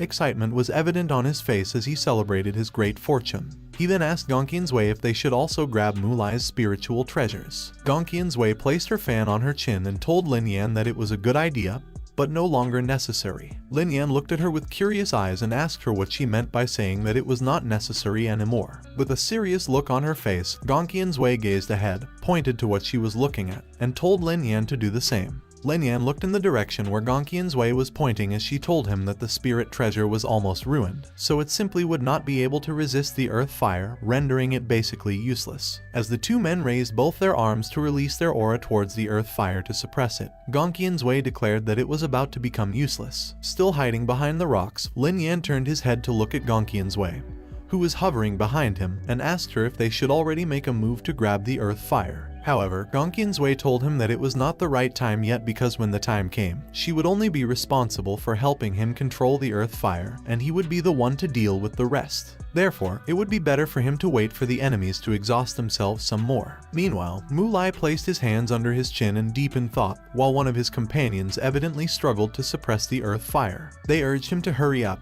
as they would not be able to hold on much longer. Mu Lai gritted his teeth and looked hesitant as he told his companions to hang on, as he was about to take his chance. Facing the white orb of light that enclosed and suppressed the earth fire, Mu Lai raised both his hands and thought that there would only be one chance for him, so he must attack it with all his strength since the disciples would not be able to hold on any longer. As soon as Mu Lai felt that the time was right, he released his aura, emanating from the palms of both his hands, towards the earth fire. The area was engulfed in bright, multicolored lights as the 3 of them, Mu Lai and his companions, applied their auras to suppress the earth fire. Suddenly, a fragment of a dark, lightning-like aura leaked out of the bright white light enclosure. Mulai was engulfed in intense flames, and his companion looked worried as they called out to him. On the other hand, Lin Yan saw it as an opportunity and knew that it was the right time. So, he quickly lunged forward to attack Mulai's group. He extended his right arm, and a bright aura emanated from the palm of his right hand as he used his move, the White Flame Blue Bird formation. While Mulai was being engulfed in black flames, Lin Yan, who was behind him, had already released his White Flame Blue Bird. One of Mulai's companions noticed and asked who was there. A ball of bright aura rested in Lin Yan's right palm as he commanded his White Flame Blue Bird to attack. The White Flame Blue Bird screeched in response, startling Mulai and causing him to turn his head in the direction of the sound. However, he did not have time to react or do anything as the White Flame Blue Bird quickly darted, piercing him from behind and emerging from his chest. Mulai's face contorted in pain as he coughed up blood. His companions' faces filled with worry, and both of them called out to him simultaneously as he fell to the ground. With an evil smile on his face, Lin Yan informed them that once the flames of the black void fire caught on, it was very difficult to extinguish them. Thus, he was merely helping Mulai die peacefully. One of Mulai's companions ceased suppressing the black void flame and confronted Lin Yan, enraged by what he had just witnessed and how Lin Yan had the audacity to talk nonsense. The other companion, still attempting to suppress the black void flame, pleaded with his companion not to engage. Multiple dark auras seeped out of the bright white orb, immediately engulfing both of Mulai's companions in dark flames. Unlike Mulai, they quickly turned to ashes, while Lin Yan stood there, observing their remains and admiring the powerful force that struck them. Gongqian's Wei clenched her hand and placed it near her chest as she told Lin Yan that those men had insufficient cultivation. Thus they did not have a chance to struggle in the presence of the earth fire. The black void flame was no longer trapped in the bright white orb, and Lin Yan turned to look at Gongqian's Wei behind him. He asked her what they should do and confirmed with her if she would be able to handle it. Gongqian's Wei instructed him to take out the fragrant yin pill, assuring him that she would handle the rest. Nervously, Lin Yan retrieved the fragrant yin pill. While Gongqian's Wei hovered behind him, the air around them quickly changed as he held out the fragrant yin pill in front of him. Lin Yan looked alarmed and terrified as he saw the black void flame coming towards them. Gongqian's Wei immediately concentrated a huge amount of aura in the palm of her right hand while using her left hand for support. Gongqian's Wei fired her aura, which transformed into a spider's web and captured the black void flame. But Lin Yan became anxious when he saw that it was struggling to escape, so he told Gongqian's Wei not to let it get away. With an anxious look on her face, Gongqian's Wei prompted Lin Yan to quickly consume the purple fire pill to protect his body, and reminded him that he would have to refine the rest himself, to which Lin Yan immediately responded with affirmation. Lin Yan closed his eyes as he swallowed the pill. Gongqian's Wei now used both her hands and fired her aura at the black void flame, which was now engulfed in a bright blue orb of light, to restrain it. Upon restraining the black void flame, she quickly gestured with her hand towards Lin Yan, infusing him with it, which made him scream in pain as his body burned intensely while he was meditating. Lin Yan was enclosed in a fiery orb as he meditated, while Gongqian's Wei watched over him and guided him to quickly use the energy of the purple flame pill to protect his body. A bright light shone on Lin Yan's hand while he gritted his teeth, his brows furrowed, and he was sweating in pain as he closed his eyes and meditated. It was the earth fire that was burning brightly on Lin Yan's hand as he meditated, and Gongqian's Wei instructed him to use his spirit fire. Lin Yan's body started to burn in a red fire as the earth fire devoured his spirit fire. He knew that it was time for him to subdue it. Lin Yan looked calmer at that moment, his face no longer contorted in pain as he continued to sit on the ground and meditate. The sun was already setting behind Lin Yan, but he still continued to meditate non-stop. As the sun continued to set, Lin Yan started to emit intense auras of different colors and nature. Fire gushed into the ground, and both of Lin Yan's hands were emitting a blue smoke-like aura. He looked at both of his hands with a delighted smile on his face as he declared that he had subdued the black void flame. Lin Yan's eyes gleamed, and he was surprised when he felt that his cultivation level had broken through to 8-star martial master level. Gongqian's Wei smiled as she playfully asked Lin Yan what there was to be excited about when it was not much of an improvement. But her teasing was not effective as Lin Yan continued to rejoice and wave his hand into the air, saying that being an 8-star martial master level with the black void flame means that he would now be able to deal with a 1-star martial grandmaster. All the while Gongqian's Wei watched over him, and she was amazed that Lin Yan was able to subdue the black void flame in just one day and night because she thought that it would take him at least 2 to 3 days, which made her admit that Lin Yan has quite some potential. Gongqian's Wei then approached Lin Yan and told him that although his cultivation level was not high enough at the moment, the black void flame was number 1 in the earth fire ranking, so there would still be no problem for him to manipulate its power to deal with a 1-star martial grandmaster. Lin Yan was delighted, and he pumped his fist as he told Gongqian's Wei that when they returned to Qingyang City, they would no longer have to worry about the Blazing Inferno sect or the Jinyuan clan anymore. Gongqian's Wei waved her closed fan in the air as she reminded Lin Yan about their 3-year agreement. Remembering the smug faces of Wang Ning and her senior Liu Yiyuan, Lin Yan smiled sinisterly as he told Gongqian's Wei that there was still about a year left before they reached that agreement, so he had to become stronger and grow even further so that he could face them with confidence and integrity. On the other hand, Deng Sheng and Su Han had already reached the gates of Qingyang City. As they were about to enter the gates, Su Han looked back, worry written all over her face. Deng Sheng asked her what the matter was and if she was still worried about Lin Yan. Su Han looked anxious, but she told Deng Sheng that she was not worried about Lin Yan as she had a lot of faith in his current abilities. She just didn't know how long Lin Yuan would stay back there, so she didn't know when they would be able to see him again.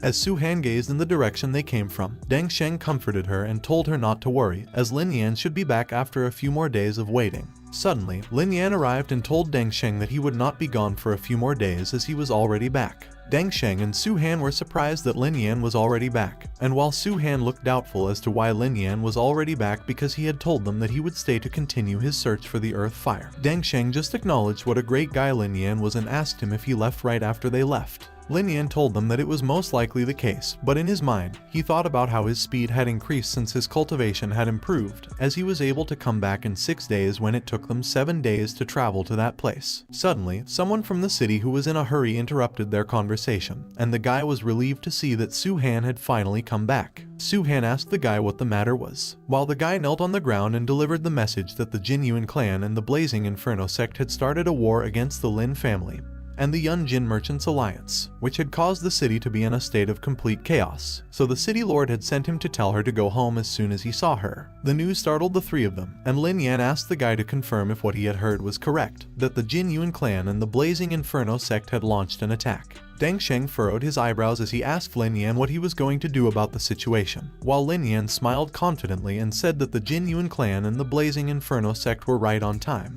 He had been worried that they would not take action, so now he would have to make sure that they were all destroyed. With a determined look on their faces, Su Han and Deng Sheng offered to help Lin Yan. Deng Sheng said that they were friends for life and death, so he could not just sit back and do nothing. But he reminded Su Han that the city lord didn't want her to get involved in those matters. Lin Yan awkwardly smiled at them and told them that he appreciated the kindness that the 2 of them had shown.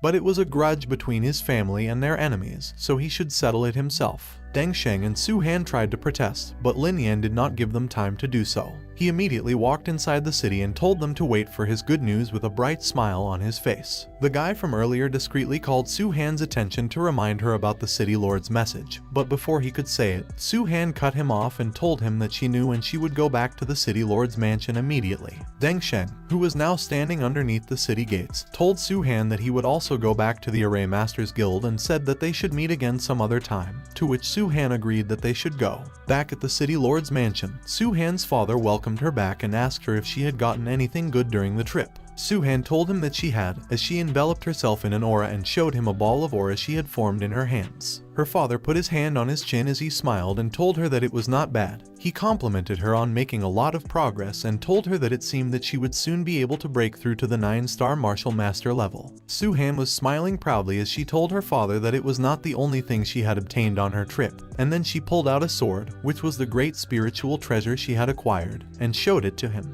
Her father looked proud as he recognized that it was a high-level human-grade spiritual treasure, and he commended her growth, which was becoming faster and faster. As she looked at and caressed the sword in her possession, she told her father that she hadn't done much and that it was all possible because Lin Yan was in that sealed land. She informed him that in that sealed land, Lin Yan had been able to advance from a 5-star to a 7-star martial master level within 2 days, and he had even managed to acquire a superior level human-grade spiritual treasure. Her father put his hand on his chin again and smiled as he thought of Lin Yan, praising him and saying that he really was not an ordinary person. With a worried look on her face, Su Han quickly approached her father and asked him why he had not stepped in to help the Lin family when he knew that Lin Yan was not just one of those ordinary people. Her father looked surprised as she clung to his arm, and he explained to her that he was the city lord of Qingyang City, so he obviously couldn't show favoritism towards one particular clan. Su-Han pouted her lips and threw a tantrum, which made her father approach her and console her, telling her not to worry as the Lin family would not be so easy to mess with, as they still had a one-star martial grandmaster on their side. Su-Han was surprised to hear that the Lin family had a one-star martial grandmaster in their family,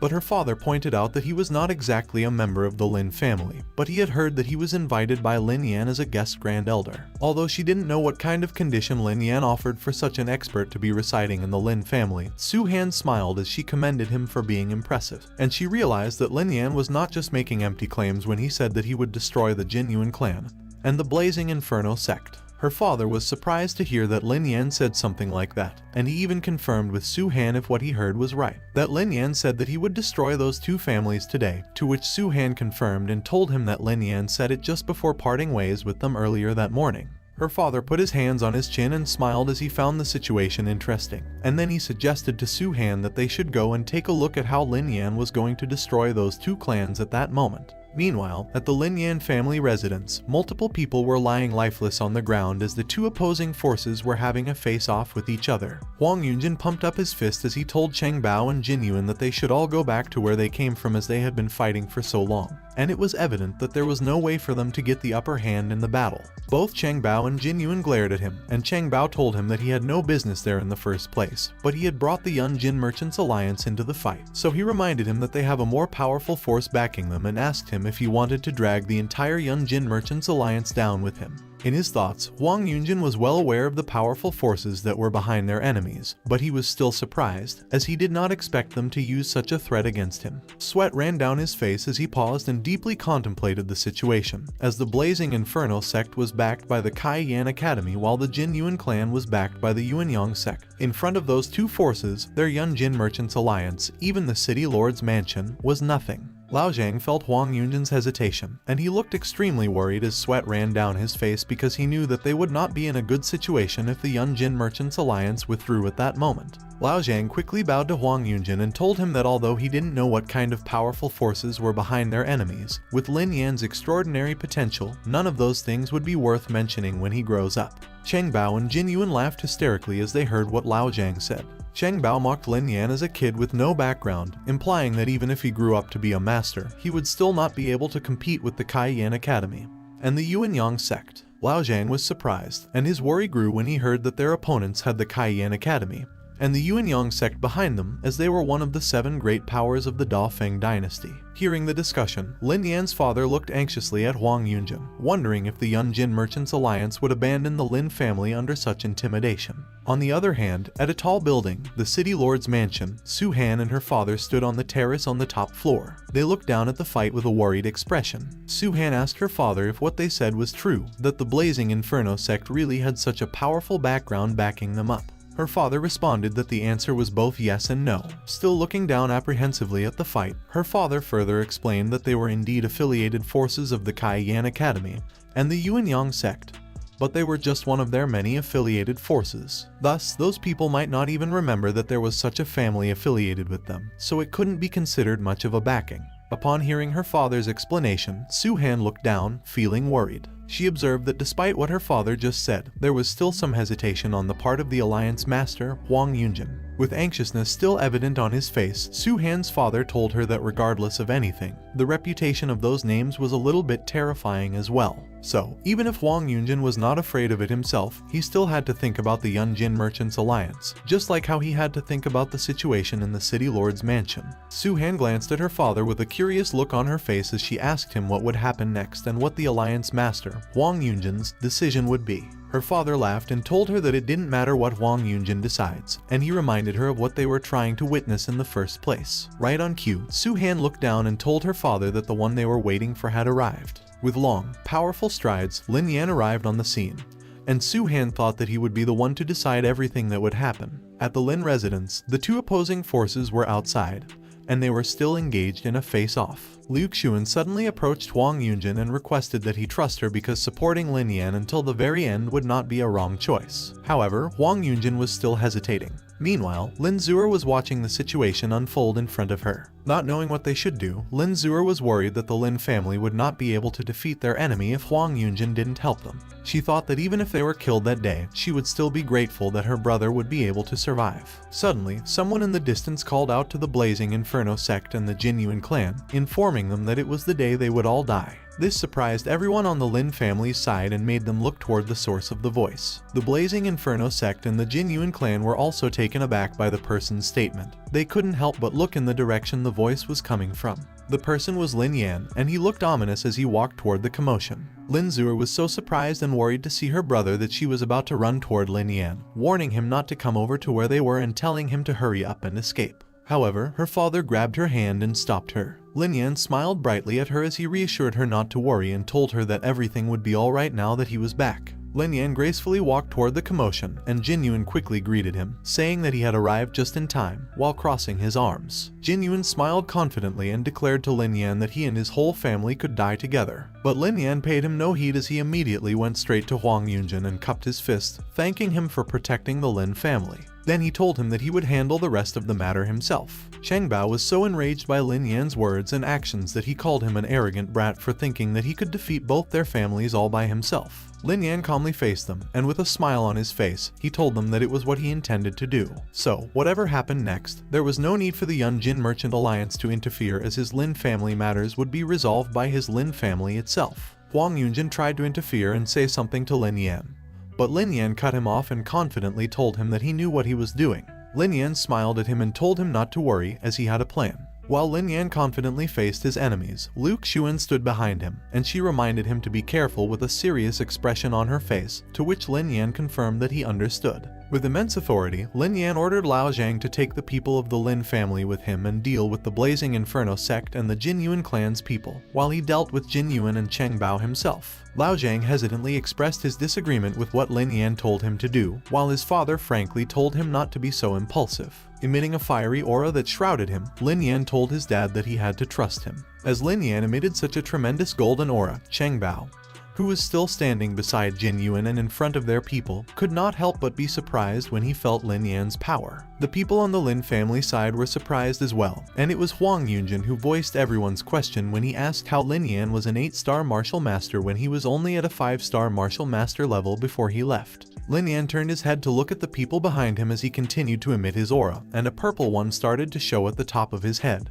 Meanwhile, at the top of the city lord's mansion, Su Han was surprised as well, and she had the same concern as the people in the fight. How was Lin Yan able to advance so fast in such a short time that he became an 8-star martial master when he was clearly only a 7-star martial master when they split up? While Su Han had recovered from the surprise and was now smiling expectantly, her father put his hand on his chin and said that they were fortunate that Lin Yan was not their enemy, as it seemed that he had a lot of secrets about him. On the other hand, at the top of the Array Masters Guild building, someone was trying to convince their vice principal that Lin Yan's progress was really fast, so their Array Masters Guild should definitely be on his side. It was Deng Sheng, and he was looking intently at the vice principal, who was looking intently at the fight ahead of them, as he responded that he was aware of that. Upon hearing their vice principal's response, Deng Sheng asked him if they shouldn't help Lin Yan out in the current situation. But the vice principal confidently smiled and told him that their help was not necessary for the time being, so they should just watch what would happen next. If they helped at that moment, they would just be sending charcoal to the snow, so they should just forget about doing anything that was not needed.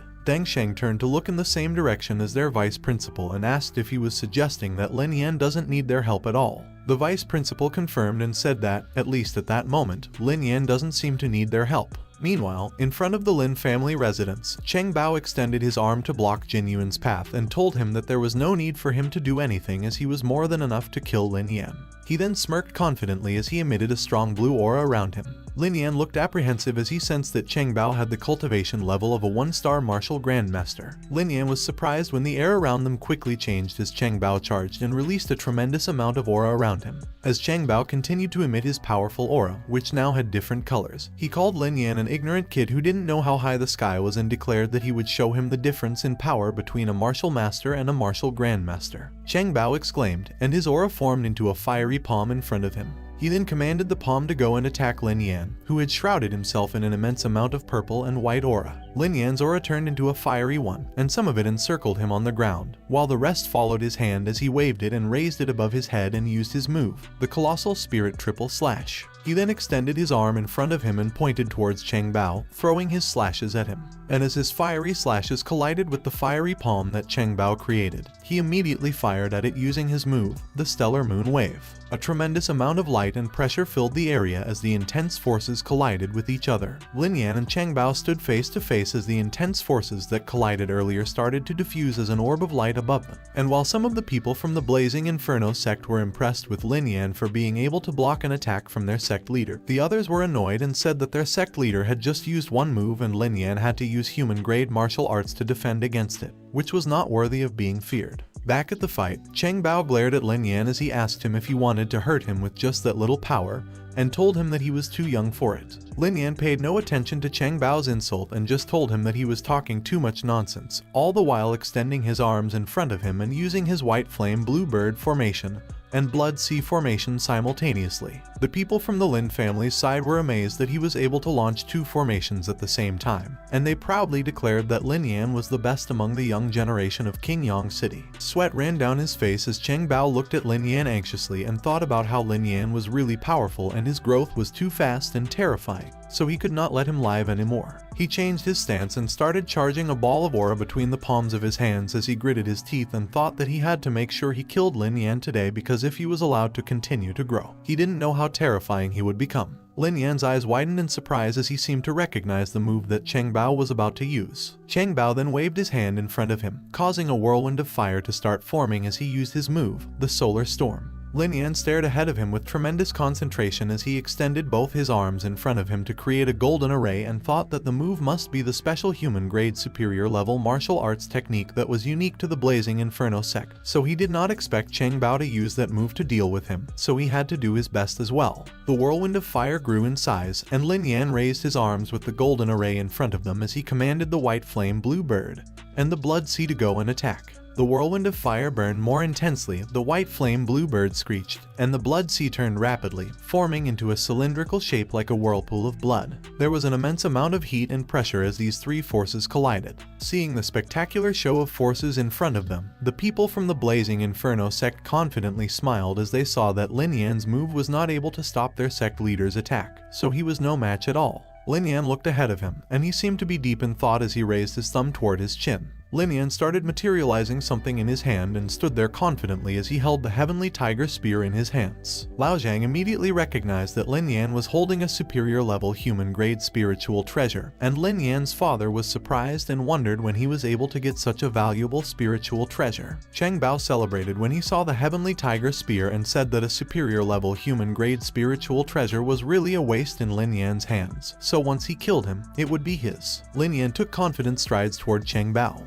He then raised the Heavenly Tiger Spear and pointed it in front of him, taunting Cheng Bao to come at him. The Heavenly Tiger Spear was pointed toward the whirlwind of fire. Lin Yan held onto it firmly and expressed his urgency as he thrust the Heavenly Tiger Spear forward. The Heavenly Tiger Spear collided with the whirlwind of fire, and Lin Yan held firmly onto it as he pleaded for it to stop the whirlwind of fire for him. Meanwhile, sweat ran down Cheng Bao's face as he struggled to maintain the whirlwind of fire. Lin Yan exclaimed and commanded the Heavenly Tiger Spear to break the whirlwind of fire as he continued to thrust it into the whirlwind of fire so hard that it started to bend. The Heavenly Tiger Spear's aura started to penetrate the whirlwind of fire, and there was a huge explosion as the whirlwind of fire broke. The explosion was so intense that the bystanders had to cover their faces with their arms, and some of them even fell and sat down on the ground. Lin Yan was pushed back with tremendous force, but he was still able to remain standing as he skidded to the floor and used the Heavenly Tiger Spear as his support. Cheng Bao was so surprised and terrified that his eyes and mouth were both wide open. Although he was filled with bruises, Lin Yan laughed victoriously and asked Cheng Bao how his performance was. Cheng Bao was extremely taken aback, and he could not believe what he had just witnessed, that he could not properly form a sentence. Meanwhile, seeing that Lin Yan was able to handle himself, Lao Zhang immediately went and asked the Lin family's people what they were waiting for, and then he told them that they had a job to do. Lao Zhang led the Lin family's people to handle the Blazing Inferno sect and the Jinyuan clan's people people, they chanted to kill their enemies, and they were confident that there was no need to be afraid of them. The two forces started to charge towards each other. Lao Zhang gracefully stood in front of his three opponents and emitted a blue aura from the ground. Looking ominous, Lin Yan started to take powerful strides towards his enemy while still carrying the Heavenly Tiger Spear in his right hand. Chang Bao flinched, and he looked terrified, so Jin Yuan stepped forward and said that they couldn't let Lin Yan get out of there alive, so they would now have to deal with him. Chang Bao agreed with what Jin Yuan said, so he turned his back and walked in the opposite direction, saying that he would go ahead and kill Lao Zhang. But terror filled his face when Lin Yan suddenly appeared in front of him, reprimanding him for daring to go after Lao Zhang when they were both his prey, so they shouldn't think that they could escape. Chang Bao gritted his teeth and looked flustered by his earlier reaction, while Jin Yuan reprimanded him for being too arrogant. Holding the Heavenly Tiger Spear in front of him, Lin Yan confidently stood in front of his two enemies and told them that they would soon find out whether he was arrogant or not. He held the Heavenly Tiger Spear in front of him, parallel to his body, and called upon the spirit of the Heavenly Tiger. He then let go of the Heavenly Tiger Spear, and it floated in the air in front of him. Strings of aura started to twirl around it as Lin Yan commanded it to arise. Chang Bao and Jin Yuan both had their mouths wide open in surprise as they looked at something above them. The spirit of the Heavenly Tiger showed itself and glowed majestically on top of an array pattern. As it took a step forward, a small array pattern formed on the ground where its paws touched. The people from the Lin family, the Blazing Inferno sect, and the Jin Yuan clan paused their fighting as everyone could not figure out what was going on or what that big tiger was that stood before them. The spirit of the Heavenly Tiger held its head up as the crowd recognized it as the spirit of a demonic beast. The spirit of the Heavenly Tiger let out a mighty roar as it stood majestically on top of an array pattern. The people were surprised to see the demonic beast, but some of them noticed that it was semi-transparent and immediately presumed that it was the spirit of a demonic beast. This surprised them because Lin Yan had actually summoned one. Su Han's eyes widened in surprise when she recognized that it was the spirit of the Heavenly Tiger, the blue and white Heavenly Tiger. While her father smiled beside her, Su Han's eyes were filled with awe as she confirmed with him her knowledge that the spirit of the Heavenly Tiger was so powerful that it was enough to fight against a one-star martial grandmaster was correct. With a serious face, her father told her that it would depend on how capable Lin Yan was because it was still unknown if he could withstand the spirit of the Heavenly Tiger or not. Su Han looked curious as she looked down on the fight and told her father that on the day they got their spiritual treasures. She only knew that Lin Yan had gotten a superior level human grade spiritual treasure, but she never thought that there was such a powerful creature hidden inside it. Meanwhile, at the top of the Array Masters Guild building, their vice principal looked down at the fight expectantly as he said that Lin Yan was a man who was blessed with immense fortune and was bound to achieve great success in the future. Deng Shen, who was standing beside the expectant vice principal, agreed and added that Lin Yan's future was limitless. Back in the fight, Jin Yuan's face turned pale, and his eyes were filled with terror as he gritted his teeth. As the spirit of the Heavenly Tiger lunged towards them, Chang Bao, who was standing in front, encouraged Jin Yuan, who was cowering behind him, telling him not to back down and to keep attacking the spirit of the Heavenly Tiger. Jin Yuan got annoyed and told Chang Bao to shut up. He questioned him if he was asking him to do it and told Chang Bao to go ahead if he had the guts. Jin Yuan then charged up and shrouded himself in a golden aura as he cursed Lin Yan, asking him if he really thought that he would be afraid of him and telling him to look at his power. He then extended his right arm, and a golden, lightning-like aura came out from the palm of his hand as he used the move Golden Sight Gate Foursquare. While the spirit of the Heavenly Tiger was in front of him, and Chang Bao was to his side, a huge, golden, quadrilateral image made up of aura materialized behind Jin Yuan. While Lin Yan was having a standoff with his opponents with the spirit of the Heavenly Tiger in front of him, the people watching the fight immediately recognized the Jin Yuan clan's low-level Earth-grade martial arts technique, and they exclaimed that it was the real deal. Jin Yuan looked confident as he laughed and told Lin Yan that he would use the golden platform to destroy his Heavenly Tiger's spirit. And with a serious and focused look on his face, Lin Yan acknowledged Jin Yuan's knowledge for actually knowing that he was facing the spirit of the Heavenly Tiger. As Lin Yan taunted Jin Yuan, telling him to go ahead and break the spirit of the Heavenly Tiger leaped in Jin Yuan's direction.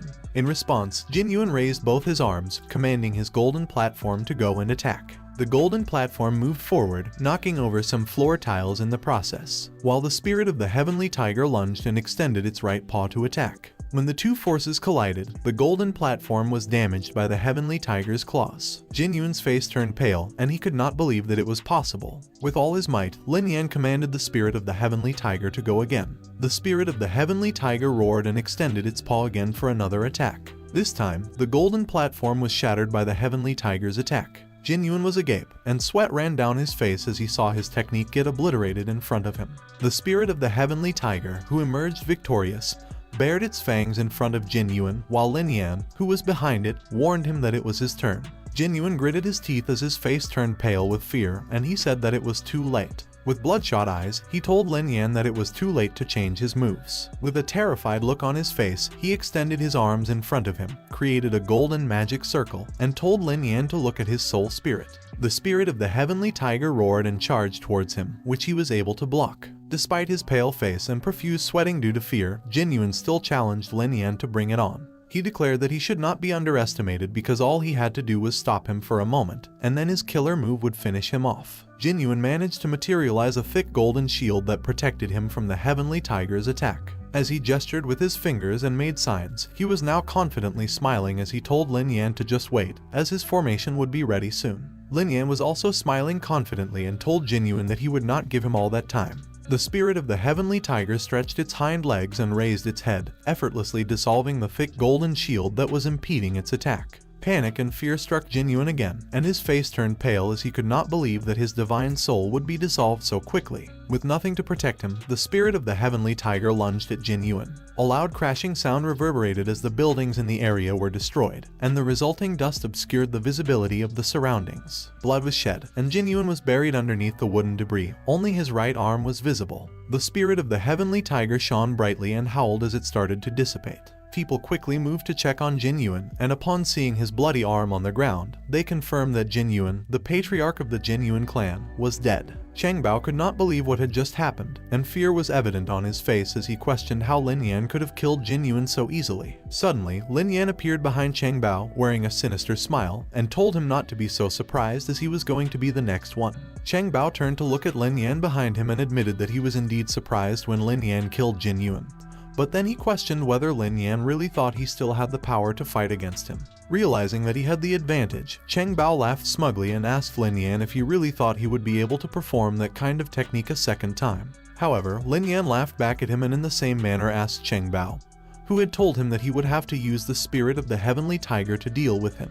Hearing what Lin Yan said, Chang Bao turned apprehensive and wondered if Lin Yan still had other tricks up his sleeve, but he figured that Lin Yan must be bluffing, so he could not fall for his tricks. With a determined look on his face, Chang Bao knew that he couldn't underestimate Lin Yan's power either, so he decided that he had to kill him with a single powerful move. He dug his feet into the floor to gain a driving force, and the floor around his feet burned in flames. With a trail of shockwaves of purple aura behind him, Chang Bao lunged towards Lin Yan to attack him. And as he emitted a purple aura, he used his move, Inferno Slayer. Su-Han, who was still watching the fight, was filled with concern as she saw Chang Bao use his divine soul to perform a low-level Earth-grade martial arts technique, and she knew he was going to kill Lin Yan. She quickly turned to look at her father and requested that he quickly help Lin Yan, as she knew that there would be no way for him to summon the spirit of the heavenly tiger once again.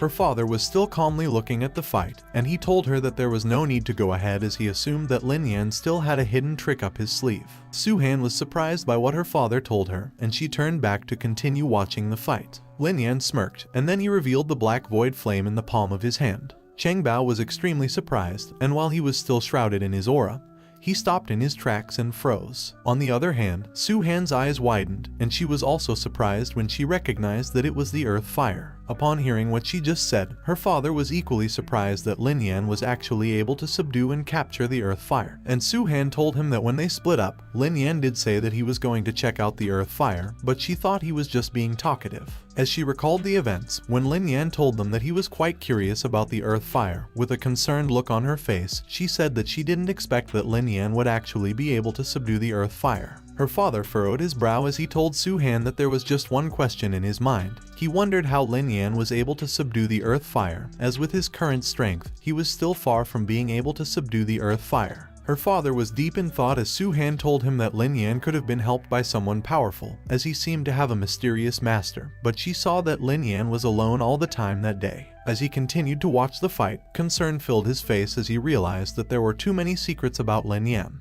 With a sinister look on his face, Lin Yan started to walk towards Cheng Bao and told him that it was all over. However, Cheng Bao was not intimidated. His eyes were filled with determination instead, and he declared that he would fight against Lin Yan to the death. He then raised both his arms and created a huge ball of aura. On the other hand, Lin Yan was emitting purple aura and shrouded himself in it. With an evil smile, Lin Yan effortlessly raised his right arm. Blue flames started to engulf the area, and people began to panic. The roofs of the buildings were in flames, and the people near them quickly ran away while calling for help. Meanwhile, Cheng Bao raised his arms and blocked Lin Yan's attack with all his might. However, Lin Yan's flame suddenly burned more fiercely, and a dark flame emerged. Cheng Bao was surprised but still managed to raise his arms to block the dark flame, which now took the shape of an orb with a lightning-like aura in the middle. However, his move was useless. He could not protect himself. As his body started to get burned by the blue flames, he screamed, refusing to accept his defeat. Cheng Bao fell to the ground, and Lin Yan quickly recalled his flames, as he could not let Cheng Bao be burned to ashes since he still needed his soul spirit. However, Gongqian's Wei quickly appeared in Lin Yan's consciousness and informed him that he could only absorb the soul spirit of one of the two one-star martial grandmasters. If he absorbed both, he would explode and die. Lin Yan placed his hand under his chin, affirming that he understood what Gongqian's Wei had told him. Deep in thought, he pondered his next move. He absorbed the black void flame back into the palm of his hand as he continued to think. He was really disappointed at how wasteful it would be to only be able to absorb one soul spirit. The blue flames on the roof started to die down on their own. The people were surprised when they saw that the fire had been extinguished, and one of them pointed out that it seemed like Lin Yan had extinguished the fire all at once. Lin Yan took a step forward, approaching the lifeless Cheng Bao on the ground. Lin Yan asked Gongqian's Wei telepathically which one would be better for him to absorb. He wanted to know if it would be better for his earth fire if he absorbed the one that had a similar flame divine soul. Gongqian's Wei confirmed that he was right. While Lin Yan's father was extremely surprised that he was able to kill the leader of the Jinyuan clan and the Blazing Inferno sect all by himself, Lao Zhang stood beside him with a smug look on his face. He told him that the Jinyuan clan and the Blazing Inferno sect were no longer in existence. From then onward, there was only the Lin family of the Qingyang city. The people cheered and rejoiced that the Lin family had risen, which made Lin Yan smile. As they continued to chant that the Lin family had risen, they started to gather around Lin Yan. After a while, at the entrance of the Lin family residence, Lin Yan bowed down to Lao Zhang and cupped his fist. He told him that their victory was possible because he was there to lead the family. Lao Zhang smiled at him and told him that since he was already a member of the Lin family, it was part of his responsibilities. Lin Yan smiled and thought that it seemed like Lao Zhang had accepted the Lin family and would be staying with them for a long time. Lin Yan then handed a small white bottle to Lao Zhang, which made him ask what it was. Lin Yan awkwardly scratched his cheek as he smiled and told him that it was the medicine for his injury. Even though they had a previous agreement for half a year, he thought that Lao Zhang didn't have to wait that long because the sooner he got cured, the better it would be. Lao Zhang looked content as he smiled, and upon seeing it, Lin Yan thought that after he gave the medicine, it was up to Lao Zhang whether he would stay or leave. Lao Zhang then bowed down to him and told him that he had a broad mind and a great future. He expressed his desire to stay and continue serving the Lin family. While they continued to talk, a silhouette approached Lin Yan from behind and called out to him. It was Liu Xuan, and he told Lin Yan that he had great ability, but she did not expect that he would even be able to acquire the earth fire for his own use. She then asked him how much strength he was hiding from them and why he hadn't told them about it. Lin Yan was a bit embarrassed and awkwardly scratched his cheek. He told Liu Xuan to stop making fun of him as he was just lucky. Meanwhile, Su Han, her father, Deng Shen, and their vice president were walking down the path towards the Lin family residence. Deng Shen immediately congratulated Lin Yan as soon as they saw him, while Su Han told him that he was already a surprising person. But she did not expect that he would be able to subdue the earth fire. Su Han then introduced her father, the city lord of Qingyang City, while Deng Shen introduced the vice president of their Array Masters Guild, Master Tan Lin. With a bright smile on his face, Lin Yan cupped his fist and properly greeted the city lord and Tan Lin. As the people gathered around Lin Yan, Liu Xuan pointed out that the wonderful city lord's mansion, the Yunjin Merchants Alliance, the Array Masters Guild, and the Alchemists Guild were all together and that no one had ever been able to befriend those four major powers at the same time.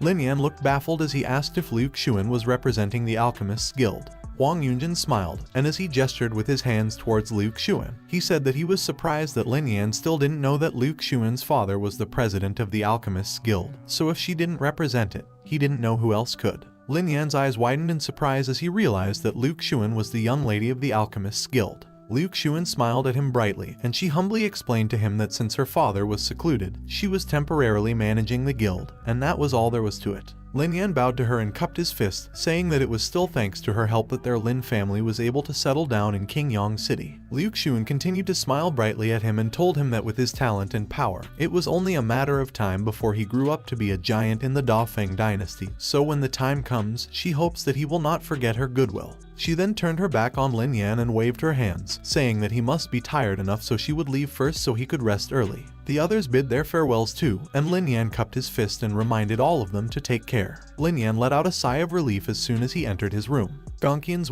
quickly materialized and asked Lin Yan what the matter was, if he was already tired, and she was concerned that Lin Yan would just want to lie down and go to sleep. Lin Yan smiled at her and told her that he couldn't possibly do that when he knew that starting to cultivate after a great battle was the most effective way to achieve the best results. Gong Qian's was relieved to hear that Lin Yan knew, and then she told him to start immediately. Lin Yan then created multiple types of auras as he used his spirit gathering formation. The auras fused together, and they became a golden aura that swirled in front of him. Lin Yan closed his eyes, and his eyebrows furrowed as he concentrated.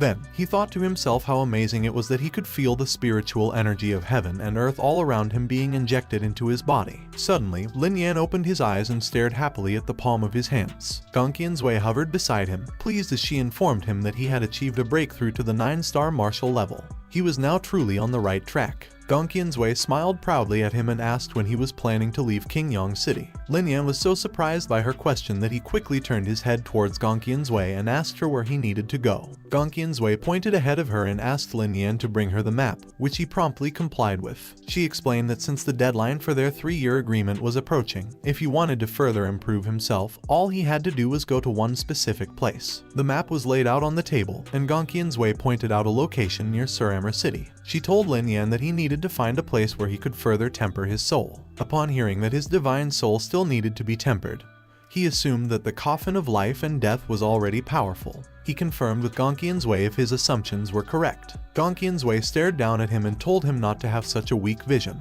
She explained that a tempered divine soul could give him a much greater advantage, becoming his biggest trump card in the future. Pouting his lips, Lin Yan turned pale in disappointment. Nevertheless, he agreed to follow Gong Qian's advice and then asked how he could temper his soul. Gong Qian's explained that his soul could be tempered by using thunder, so they needed to find a place where a large amount of thunder occurs. Lin Yan looked at the map and seemed to have a place in mind. True enough, he suggested that they go to the Lightning Sea. A few days later, Lin Yan stood outside the city gates. As he thought that all the arrangements had been made and he had said goodbye to everyone he had to say goodbye to, he smiled, and his eyes were filled with excitement at the thought that it was time for him to leave. Suddenly, Su Han appeared in front of him and asked him why he was leaving Qingyang City without bothering to say goodbye to her alone. Lin Yan was so surprised to see her that all he could say was her name. Su Han grabbed his arms, and while sulking, she told him that she was aware that the small Qingyang City could not keep him there, but he shouldn't leave without saying goodbye. Su Han looked crestfallen as she looked down and requested Lin Yan to come with her as the city lord wanted to meet him.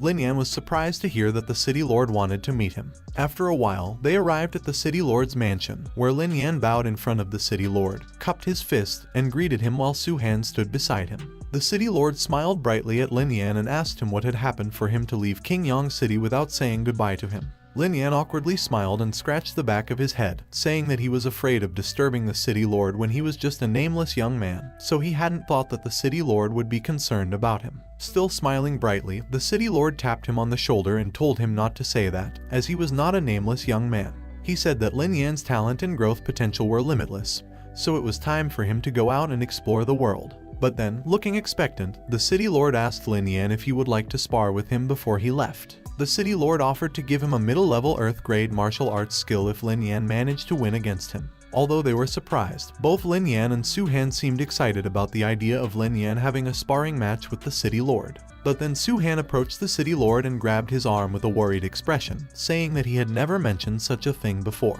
However, the city lord reassured her, telling her not to worry. The city lord turned to Lin Yan and asked him if he wanted to fight, saying that they were just going to have a little sparring match. Lin Yan did not respond immediately. He placed his hand under his chin and thought about it carefully. After some deliberation, Lin Yan cupped his fist to the city lord, saying that since the city lord wanted to fight, he would be happy to accompany him. The city lord extended his arm to usher Lin Yan to the arena, but Lin Yan did the same and insisted that he would follow after him. As soon as the three of them, Lin Yan, Su Han, and the city lord, arrived at the arena, the city lord told Lin Yan that he could use his full power there without worrying about causing damage to the surroundings. With Lin Yan and Su Han standing behind him, the city lord emitted an aura from his hand as he waved it in front of him. A blue circular shield was then created, which protected the arena. The city lord entered the arena first, and while doing so, he reminded Lin Yan to be careful. Terror filled Lin Yan's eyes as soon as he felt that the city lord was a 2-star martial grandmaster. The fight started, and the city lord quickly released a lightning-like aura from the palm of his hand.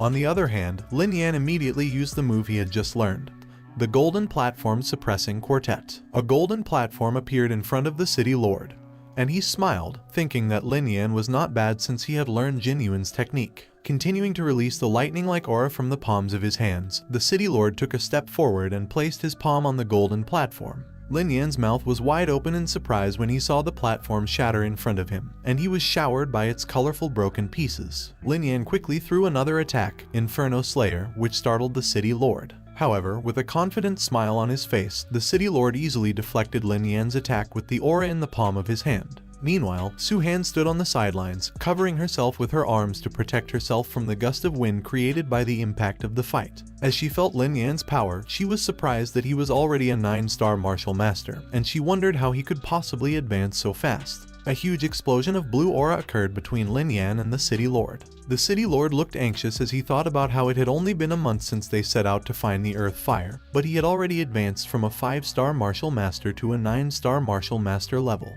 As the city lord stared intently at Lin Yan and thought about what kind of incredible transformation he could have possibly undergone, Lin Yan simultaneously released his white flame blue bird formation and blood sea formation to attack him. Looking at Lin Yan's attacks, the city lord seemed disappointed as he thought that those were not the ones he was most afraid of, and he was aware that Lin Yan knew what he was really waiting for. The city lord used his move, Army Breaking Slash, which shredded Lin Yan's formation without any difficulty. Lin Yan's face went pale, and terror filled his eyes when he realized that he was not in a good situation as the city lord attacked with his full strength. The city lord's attack, Army Breaking Slash, approached Lin Yan at an extreme speed. He quickly used his black void flame, which he emitted from the palms of his hands. He furrowed his brow as he stared ahead at the Army Breaking Slash coming towards him. He threw the black void flame at the Army Breaking Slash and commanded it to break it. The city lord was startled when he saw the Earth's fire. It effortlessly broke through his Army Breaking Slash and was now coming at him. The city lord changed his stance and gestured with his hands to channel energy, creating a golden array behind him. He then extended his arms forward and used his move, Prajna Palm, which moved the golden array in front of him, blocking the black void flames. Seeing the intense fight unfold in front of her, Su Han began to worry and called out to Lin Yan and the city lord. Both Lin Yan's and the city lord's attacks dissipated. The city lord scowled at Lin Yan while Lin Yan stared back at him with a smug smile on his face. The tension was building up as the two of them faced each other, while Su Han was standing at the side of the arena, watching them have a standoff. Then suddenly, Lin Yan and the city lord burst out laughing. With a bright smile on his face, the city lord commended Lin Yan and acknowledged that he was extraordinary. Lin Yan cupped his fist and said that he was flattered. The city lord brought out a book and told Lin Yan that although there was no clear winner between them, the fact that an old man like him could not win against a much younger boy meant that he had lost. He tossed the book to Lin Yan and told him that he knew his spiritual treasure was a long spear, so that martial art might be perfect for him. Lin Yan stared intently at the book, and as he read its cover, he saw that it was the Shura spear technique. The city lord smiled brightly at Lin Yan and told him that he hoped the book would help him on his path towards growth. Lin Yan smiled and cupped his fist to the city lord while he thanked him and told him that he would always remember his kind gesture. A few moments later, Lin Yan stepped outside the city gates with Su Han, and as he bid her farewell, she reminded him to take care of himself on the way. Su Han looked crestfallen as she watched Lin Yan's back while he walked away. She tried to call out to him, but the city lord stopped her by grabbing her shoulders and telling her to let Lin Yan go. Still gripping Su Han's shoulder, the city lord consoled her and assured her that Lin Yan would come back,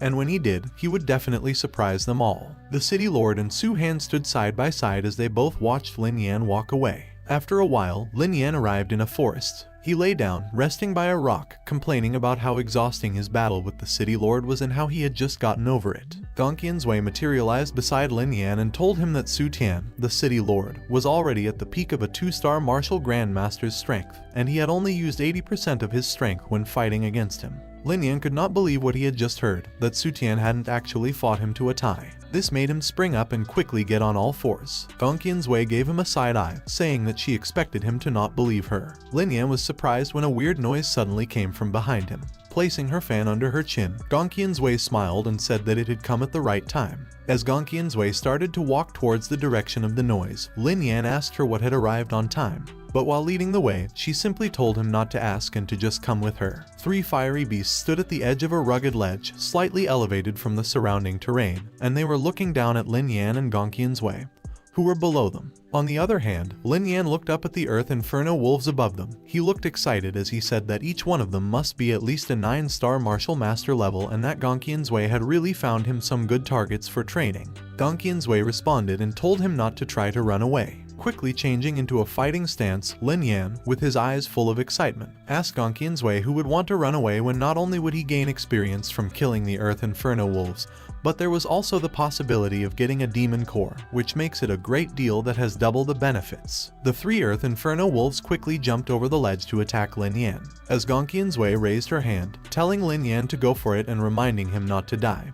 He quickly dashed towards the Earth Inferno wolves. The Earth Inferno wolves' eyes were ablaze as they bared their fangs and charged towards Lin Yan. Lin Yan and the 3 Earth Inferno wolves finally encountered each other. Lin Yan wasted no time and quickly slashed one of the Earth Inferno wolves with his aura. It quickly fell to the ground, and as it happened, the 2 remaining Earth Inferno wolves quickly lunged at Lin Yan and simultaneously attacked him from behind. But Lin Yan turned his head and saw them coming. Lin Yan glared at them, and he thought that if he used martial arts against them, he would be considered a loser. Lin Yan quickly jumped off the ground to avoid the Earth Inferno wolves' attack. One of the Earth Inferno wolves looked surprised as it looked up. Lin Yan kicked it from above, using the force of gravity to make his kick more powerful, and declared that there was only one left. Right on cue, the Earth Inferno wolf that was left attacked Lin Yan from behind with its mouth open, showing its huge and sharp fangs as it was about to bite Lin Yan's head off. But Lin Yan was able to quickly turn around and give it a front snap kick, launching it into the air. Gong Qian's Wei closed her eyes and clapped as she commended Lin Yan, saying that his training and experience have really helped strengthen his combat skills a lot.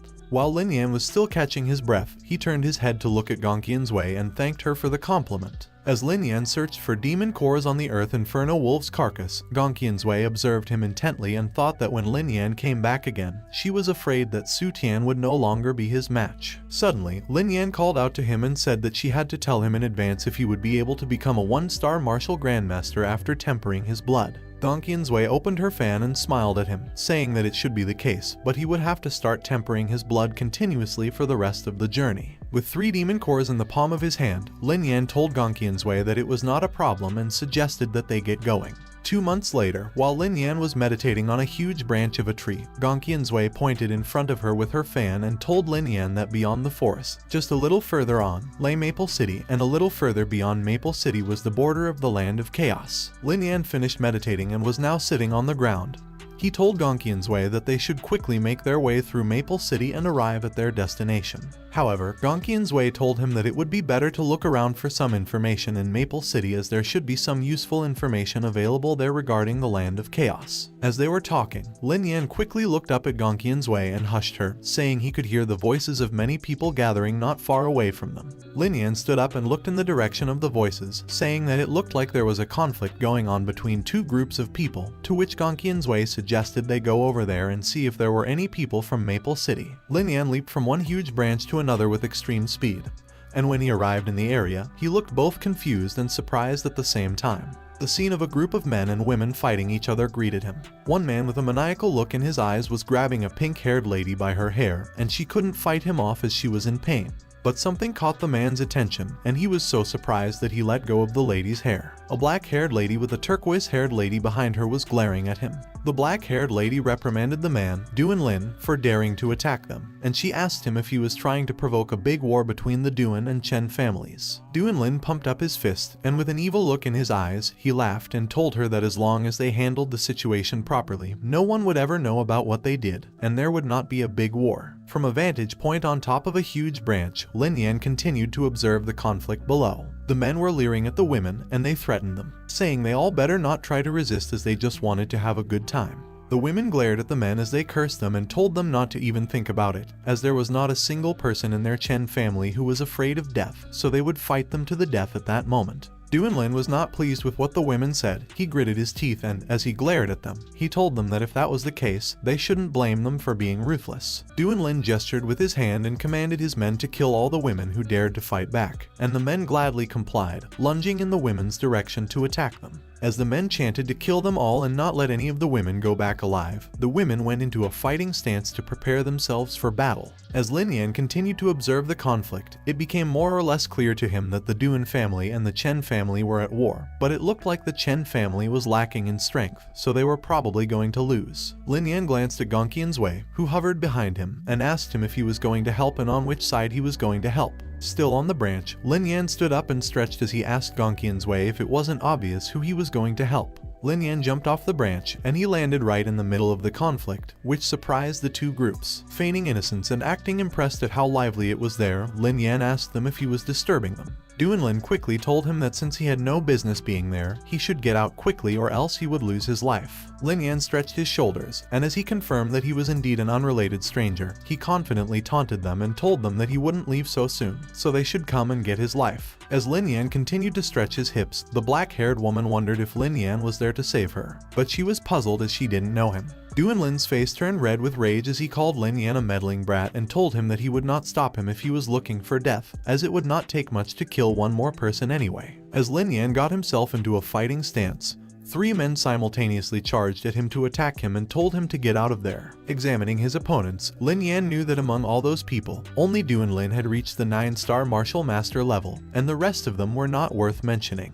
Lin Yan charged at the 3 men, and with a single strike of his fist, they went flying in the air. Duan Lin was surprised when he saw Lin Yan's strength, and he looked terrified. Lin Yan glared at Duan Lin as he swung his arm to prepare for a powerful punch. Lin Yan emitted a huge amount of blue aura as he delivered his punch, but Duan Lin was able to dodge it by sidestepping. Seeing the aura explode on the ground, Duan Lin's face turned pale, and his mouth agape as he realized that Lin Yan had an unexpectedly tremendous amount of soul power. As he declared that he would be taking care of Duan Lin, Lin Yan glanced behind him and asked someone if they would be able to handle the rest of the group of men. He was talking to the black-haired lady, who was initially flabbergasted, but she quickly recovered and confirmed that they could handle the rest of them. She quickly commanded her sisters to go and launch an attack on the remaining men. With a serious look on his face, Lin Yan faced his enemy and told him that the rest would be between them. With his face red in embarrassment, Duan Lin gritted his teeth and cursed at Lin Yan, telling him to wait till he ripped him apart. Duan Lin gritted his teeth when Lin Yan smirked and confidently taunted him, saying that they should talk about it when he managed to rip him apart. And he thought that judging from Lin Yan's attack earlier, he knew that he was not an ordinary person, so he must be killed in a single blow. Lin Yan looked apprehensive as he stared intently at Duan Lin and wondered what he was trying to do.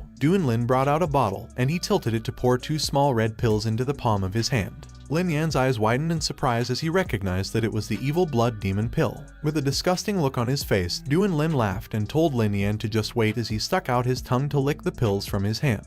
Without further ado, Duan Lin swallowed the pill. Raising his arm, Lin Yan was unfazed and confidently confronted Duan Lin, asking him if he thought he could beat him just because he had consumed the blood demon pill. He then informed him that the pill would damage his body and he would probably not be able to get out of bed for 6 months after taking it. Duan Lin did not care and glared at Lin Yan, telling him that he would do whatever it took to kill him at that moment. Shrouding his right hand in a red, lightning-like aura, he lunged at Lin Yan and declared that he would make him regret being born in their world. He extended his arm to push his palm against Lin Yan as he used his move, Yin Wind Palm, but Lin Yan was able to effortlessly dodge it by hopping to his side. As Lin Yan landed on the ground, Duan Lin, who was standing in front of him, engulfed his entire body in a red aura. In response, Lin Yan shrouded himself in a blue aura. Duan Lin's face turned pale as he wondered how it was possible for Lin Yan to have such strong physical strength when he was a 9-star martial master just like him. Lin Yan extended his arm and emitted a mix of golden and purple auras from the palm of his hand. Lin Yan used his move, Golden Platform Suppressing Quartet, and the huge golden platform quickly appeared above Duan Lin. Duan Lin gritted his teeth, and he was extremely surprised that Lin Yan was able to use a low-level Earth-grade martial arts technique. Duan Lin stopped the pillar from squishing him into the ground with his bare hand. But the force of the pillar was so great that he was already kneeling on the ground while he thought about how Lin Yan was probably a genius disciple from the other side of the land of chaos, so they must not allow him to leave alive by any means. Duanlin's face was already pale, and exhaustion was evident on his face as the golden pillar above him dissipated into thin air. Bringing out the heavenly tiger spear, Lin Yan pointed it at Duanlin and told him that things would not work anymore. On the other hand, while the other women were fighting, the black-haired girl's attention was on Lin Yan's fight, and as she recognized the superior level human-grade spiritual treasure, she wondered who exactly Lin Yan was. Suddenly, blood was shed and splattered. Lin Yan pierced Duanlin in his chest, and as he lifted him off the ground, Duanlin's eyes were red with rage as he gritted his teeth and glared at Lin Yan. Blood spurted out as Lin Yan pulled his spear out of Duanlin's chest, and that's when people noticed that Duanlin was dead. The women, who had already defeated the rest of the group, could not believe that Lin Yan had actually managed to kill Duanlin. With a smile on her face, the black-haired lady quickly approached Lin Yan. She thanked him for his help and said that if he had not helped them, they from the Chen family would not have made it out alive, and then she politely asked for his name. Lin Yan awkwardly scratched his cheek as he introduced himself and told her that he was not helping them for free. The black-haired lady, Chen Yu, blushed as she closed her eyes and clenched her sword. She said that Lin Yan had saved the lives of so many people from their Chen family, so he deserved to get whatever he wanted, and she promised that she would do whatever it took to help him. Lin Yan waved his hands in front of him in a flustered manner as he laughed and told Chen Yu that there was no need to be so hyped, as he just wanted to ask her about the situation in the land of chaos. Chen Yu could not believe how simple Lin Yan's request was. She couldn't help but ask if that was all that he wanted. With a bright smile on his face, Lin Yan awkwardly scratched his cheek and told Chen Yu that he wanted to go to the land of chaos and have a look, so he wanted to find out about the distribution of powerful forces over there in advance. With a serious look on her face, Chen Yu raised 3 fingers and told Lin Yan that in the land of chaos, there were 3 most powerful forces: the Purple Feather Palace, the True Martial Sword Sect, and the Returning Yuan Sect, depicting a map of the land of chaos where the 3 forces were indicated by 3 huge red flags. Chen Yu continued to explain that those 3 forces were located in 3 directions of the land of chaos, and each of them acted as a dominant force in their own region, and the strongest one among them was the Returning Yuan Sect, portraying an image of an old man standing in front of the red flag on the map. Chen Yu added that the Returning Yuan Sect was considered one of the 7 great powers of the Great Feng Dynasty, while the Purple Feather Palace and the True Martial Sword Sect were only slightly famous in the region. Chen Yu had a strained expression with an awkward forced smile as she told Lin Yan that for the other powers in the land of chaos, both big and small, like their Chen family, there was no ranking at all. Getting the information he needed, Lin Yan cupped his fist to Chen Yu, thanked her for letting him know, and told her that he would be taking his leave. However, Chen Yu stopped him and told him to wait. With a determined look on her face, Chen Yu grabbed Lin Yan's hand and told him that she had to repay him as he had just saved all their lives. But with a serious face, Lin Yan told her that she had already repaid him by giving him the information he needed. Still looking determined, Chen Yu told him that the information was not much, and he could not treat her benefactor so inadequately. Chen Yu's expression suddenly turned serious as she asked Lin Yan if he knew about the land of the Great Mind. Chen Yu told Lin Yan that their Chen family has a place called Astral Wind, and if he were to temper his blood there, it would be very beneficial to his body. As Lin Yan placed his hand under his chin and thought about it, Gongqian Zui confirmed and told Lin Yan telepathically that it was indeed a very good place at the moment to temper his blood and speed up the process significantly. Lin Yan said that it was good. Placing her hand on her chest, Chen Yu added that Lin Yan had just killed Duanlin, so his aura still remained on his body, and she was afraid that the Duan family would be able to track him down. She suggested that he come and stay with their Chen family for a while. While Lin Yan was extremely surprised to hear that the Duan family could track him by his aura, Gongqian Zui told him telepathically that it was true that there were people who could track a murderer by using their aura. She then pointed out that Chen Yu seemed to know the Duan family quite well, so there should be someone with such skill within the Duan family's ranks. Without the need to deliberate about it, Lin Yan agreed and told Chen Yu that they should go.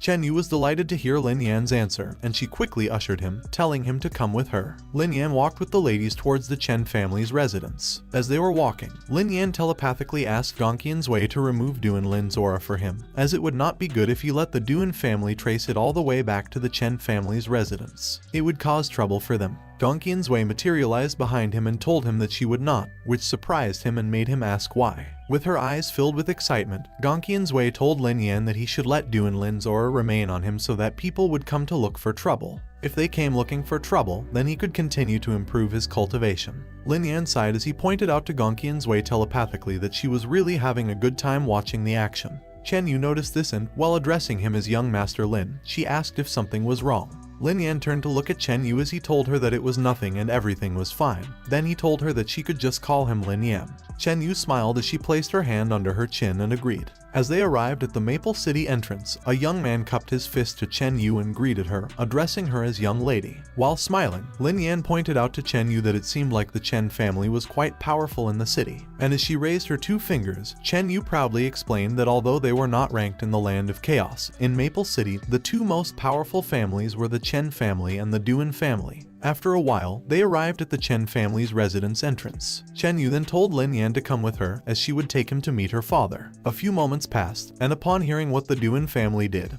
Chen Yu's father, who was sitting on his chair, was so enraged that he banged his fist against his armrest, and he cursed as he could not believe that the members of the Duan family had actually done something so vicious. Seeing her father's reaction, Chen Yu furrowed her eyebrows and told him that without Lin Yan's help, she was afraid that he would not be able to see her at that moment. Chen Yu's father quickly stood up from his chair, bowed to Lin Yan, and cupped his fist. He thanked Lin Yan wholeheartedly, as he only has 1 daughter, so he didn't know what he would have done if something bad had happened to her, which made Lin Yan frantically wave his hands, telling him that there was no need for him to be so polite. Chen Yu then mentioned the land of the astral winds, and without further context, her father quickly understood what she was going to say and said that he would make arrangements for Lin Yan to rest first, so the next day, they would enter the land of the astral winds to cultivate. The sun was already setting when Chen Yu and Lin Yan walked out the door, and they were smiling at each other. A few moments later, the 2 of them were talking outside a building, and Chen Yu told Lin Yan that he should rest first and informed him that she would be staying in the courtyard next to him, so if he needed anything, he could come to her directly. Lin Yan smiled at Chen Yu, cupped his fist, and as he addressed her as Miss Chen, he thanked her for arranging a place for him to stay. She told him that he should just call her Chen Yu, and as she told him again that he should rest first, she turned her back on him and told him that she would be taking her leave. As Lin Yan waved at Chen Yu, his aura quickly turned gloomy as he thought about how he couldn't reset, and how he had no time to relax while Gongqian's Wei was around. As soon as they entered the room, Gongqian's Wei materialized with her hands on her hips, and she ordered Lin Yan to hurry up as it was time for him to start cultivating, to which Lin Yan said yes multiple times while awkwardly scratching the back of his head. Meanwhile, as the evening came, back at the Duan family residence, someone was so mad at how outrageous something was that they slammed their hand into a desk. He was in an open space, facing a lot of people who were standing in front of him. He asked them who had the audacity to have dared to kill his son, Duan Lin, and said that he had already tracked down the trace of the aura to the Chen family, but he still did not know which one of the Chen family killed Duan Lin. An old man knelt beside Duan Lin's father, addressing him as Lord Patriarch and telling him that he doesn't think that it was someone from the Chen family who killed Duan Lin. The face of Duan Lin's father twisted in anger as he was surprised by what the old man told him. As the crescent moon shone over their residence, Duan Lin's father asked the old man what he meant by what he said and why he thought the Chen family was not the one who killed Duan Lin. While still kneeling beside him, the old man told him that the Chen family knows the methods of their Duan family, so they would not be foolish enough to kill one of their own and then dare to return directly to their home. Continuing, the old man said that perhaps the person who killed Duan Lin was someone who had become a friend of the Chen family and was now hiding in the Chen house. Duan Lin's father's face twisted with rage as he realized that what the old man told him could be a possibility. He bit his lip in annoyance and, in a fiery rage, pumped his fists and declared to their family that whoever had dared to kill Duan Lin was the enemy of the Duan family. Since the Chen family had sheltered that person, they had gone against them, and thus they would destroy the Chen family altogether. The rest of the Duan family, including the old man who had been kneeling earlier, were surprised at his declaration. They looked anxious, unsure if it was possible for them to destroy the Chen family. The old man bowed to Duan Lin's father and reminded him that the Duan family and the Chen family had always been equal in strength, making it difficult to determine which was better than the other. It would be presumptuous for them to suddenly claim that they were going to destroy the Chen family. However, with a sinister look on his face, Duan Chang, Duan Lin's father, laughed as he stared at the palm of his hand. He declared that he would break through to the 3-star Martial Grandmaster realm in the next few days. He confidently stated that when that happened, the destruction of the Chen family would be imminent. Upon hearing that Duan Chang was about to break through to the 3-star Martial Grandmaster level, they cheered at the good news. It would no longer be a problem to destroy the Chen family. They started pumping their fists into the air, chanting for revenge against the Chen family. With an ominous aura around him, Duan Chang extended his arms as he reminded his family that before he broke through to the 3-star Martial Grandmaster level, they should stop the news from getting out, to which the rest of the family agreed. The next day, 3 figures stood in front of a cave entrance. One of them was Chen Yu, who turned to look at Lin Yan and told him that it was the Chen family's astral wind site, and the deeper he moved in, the more powerful it would become. Lin Yan smiled at her, cupped his fist, and told her that he got it. The third person was Chen Yu's father, who stood behind Lin Yan and reminded him to make sure to choose the right place to cultivate according to his strength, as even he could not reach the innermost part of the place. Lin Yan thanked him and said that he would be more careful. Chen Yu and her father stayed behind while Lin Yan entered the astral wind site, waving them goodbye. As soon as Lin Yan left, Chen Yu's father asked her if Lin Yan was one of the genius disciples from the land of chaos, as he had observed that Lin Yan had such extraordinary strength and also had a superior level human-grade spiritual treasure. Chen Yu was surprised by his question and told him that Lin Yan was definitely not from the land of chaos, as she had asked him about the situation in that place before, to which her father agreed. Meanwhile, Lin Yan had already entered the astral wind site, and a gust of wind was blowing around him. Lin Yan covered his eyes with his hands and said that the wind was quite powerful and was so strong that it couldn't be seen with the naked eye. Then he asked how those astral winds were generated. Gong Qianzui, who was hovering above him, told him that they were normally generated from underground, which amused Lin Yan.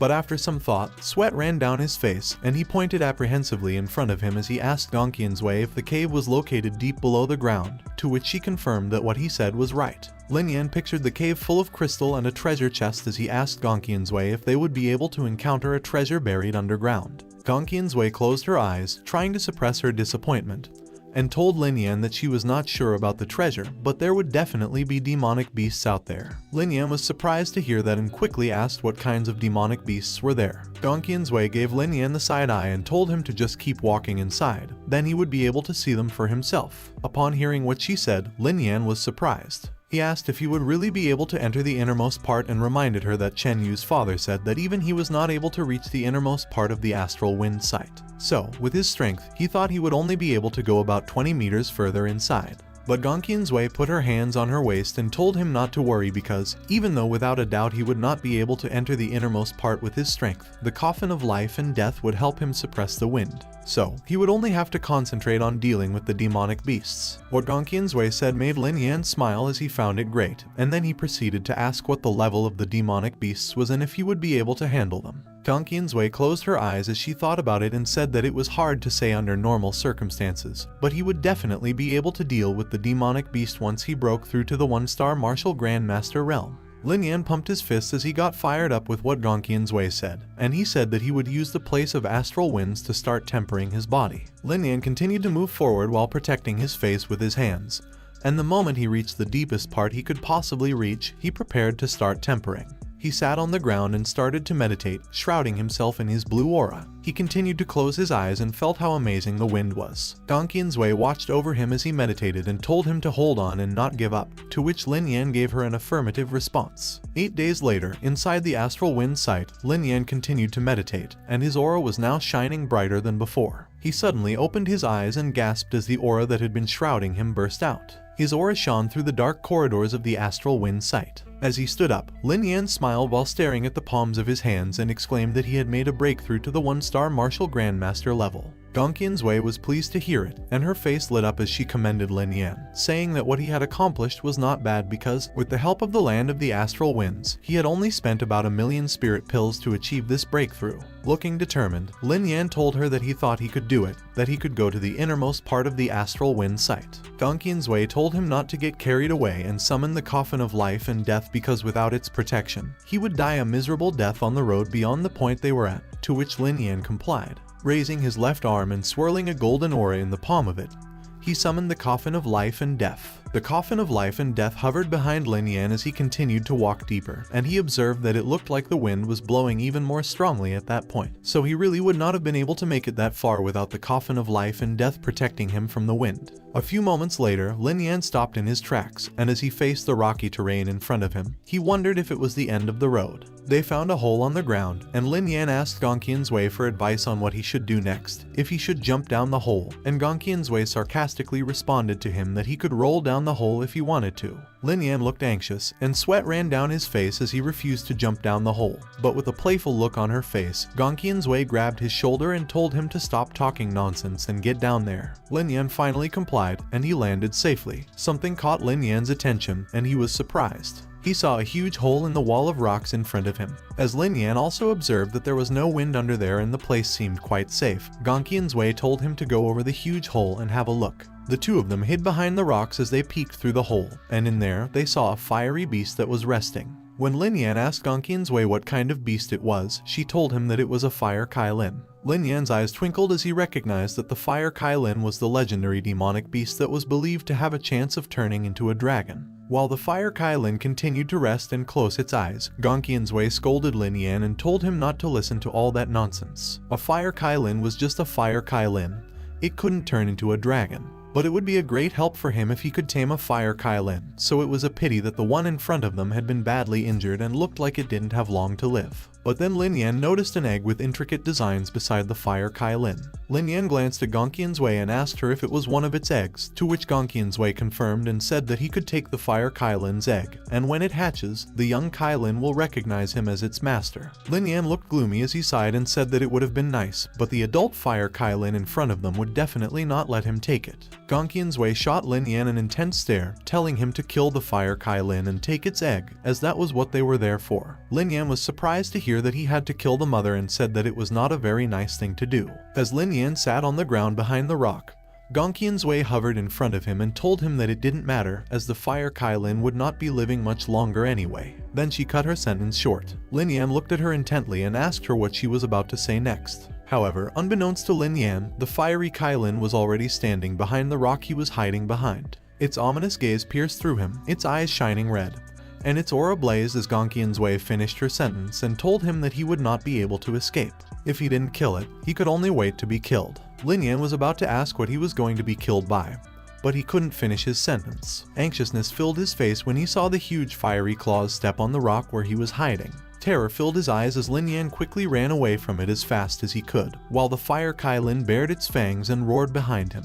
Lin Yan managed to elegantly evade the fire Kailin's attack, gracefully dropping to one knee, which dispersed the dust upon impact with the ground. Lin Yan stared intently at the fire Kailin and stated that, although it was injured, its attack power was as powerful as that of a 2-star martial grandmaster. Therefore, it seemed that he could not afford to go easy on it. Lin Yan stood up, determination in his eyes, and declared that if he didn't kill the fire Kailin, it would kill him. As Lin Yan charged his aura, he became engulfed in a golden lightning-like aura, creating a golden platform above him while executing his move, Golden Town Quadrangle. The fire Kailin screeched in pain as the golden platform struck its head, but its fiery aura effortlessly broke the platform. Lin Yan was surprised by its immense power, as the fire Kailin bared its fangs and claws, lunging toward Lin Yan. He realized that it was even more powerful than Su Tian. Therefore, he wouldn't be able to deal with it by relying solely on his low-level Earth-grade martial arts technique. Lin Yan extended his arm, materializing the Heavenly Tiger Spear, and employed his newly acquired skill, the Shura Spear technique. Lin Yan successfully blocked the fire Kailin's claw with the Heavenly Tiger Spear, but the impact was so strong that it bent the spear. The fire Kailin glared at Lin Yan, bombarding him with attacks. However, Lin Yan managed to shield himself using the array produced by the Heavenly Tiger Spear. Lin Yan tightly gripped the Heavenly Tiger Spear and, with all his might, impaled the fire Kailin in its chest. Lin Yan imbued the end of the Heavenly Tiger Spear with his aura, allowing it to penetrate the fire Kailin's skin. The fire Kailin roared in pain but still prepared a counterattack, gathering a fiery aura in its mouth. When Lin Yan saw the fire Kailin begin to release the fiery aura, he initially believed it to be a martial arts technique. However, Gongqian's Wei quickly corrected his thoughts, informing him that it was not a martial art technique but rather a condensation of the fire Kailin's own flames. The fire Kailin raised itself up like a mighty dragon as it spewed out flames. As the fire Kailin's attack reached Lin Yan, fiery embers danced in the air along with the smoke that dispersed in the area, creating a smoke screen. Lin Yan stood in the middle of it, stating that it was true that the flames belonged to the fire Kailin, but he thought it was as fragile as a candle in the wind. Lin Yan emerged from the smokescreen, gritting his teeth as he threw the Heavenly Tiger Spear with all his might and commanded it to go. It pierced the fire Kailin's chest and passed through its back, creating a huge hole in its body. As the fire Kailin's vitality drained away, its knees faltered, no longer able to support its lifeless body. The enormous body of the fire Kailin slumped on the ground, with its aura escaping from the massive hole in its back. Sweat ran down Lin Yan's face as he let out a sigh of relief. Gongqian's Wei, holding her open fan, quickly called out to Lin Yan and told him to come over and take a look at his trophies. Lin Yan held the Kailin egg in his hands, staring at it with awe as he asked Gongqian's Wei how long it would take for the egg to hatch. Gong Qian's told him that she couldn't say for sure, as it could take a month or a year, depending on his luck. Lin Yan's eyes widened, and it seemed like he was deep in thought as he asked Gong Qian's if it would be possible to put the Kai Lin egg in a Kai Kun bag as well.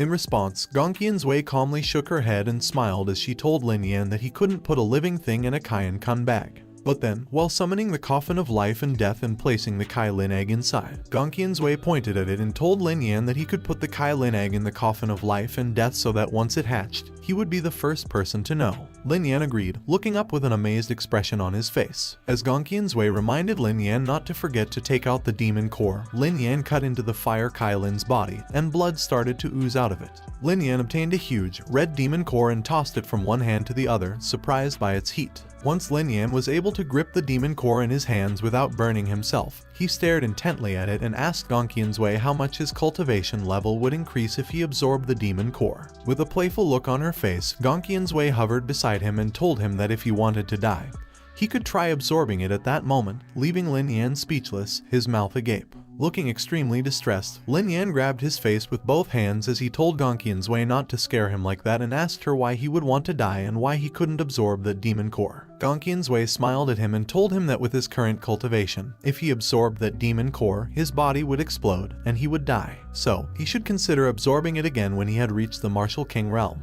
Lin Yan stared at the demon core in his hands and said that the Martial King realm was too far ahead, so he would just keep it. Hovering in front of him, Gong Qian's told Lin Yan that there was nothing to take in the area, so she urged him that they should go, to which he agreed. After a few days at the Duan family residence, Duan Chang sat on his chair while the members of his family in front of him all chanted and congratulated him. Duan Chang laughed as he reminded the family members that he said that the day he reached the 3-star martial grandmaster level was the day the Chen family would be destroyed, and he gladly announced to the family that that day had finally come. An old man bowed down, cupped his fist to Duan Chang, and reported that all of their men were there and that they were at his command. Duan Chang's eyes glinted, and with a sinister look on his face, he gave the man a downward glare and told them that they would all go to the Chen family as the time for them to avenge Duan Lin had come. On the other hand, Chen Yu's father slumped down on his chair, his head slumped down on the back of his hand, as the Chen family's members informed him that Duan Chang was already heading over to their residence, along with the members of the Duan family, and said that it looked like Duan Chang was going to fight against them.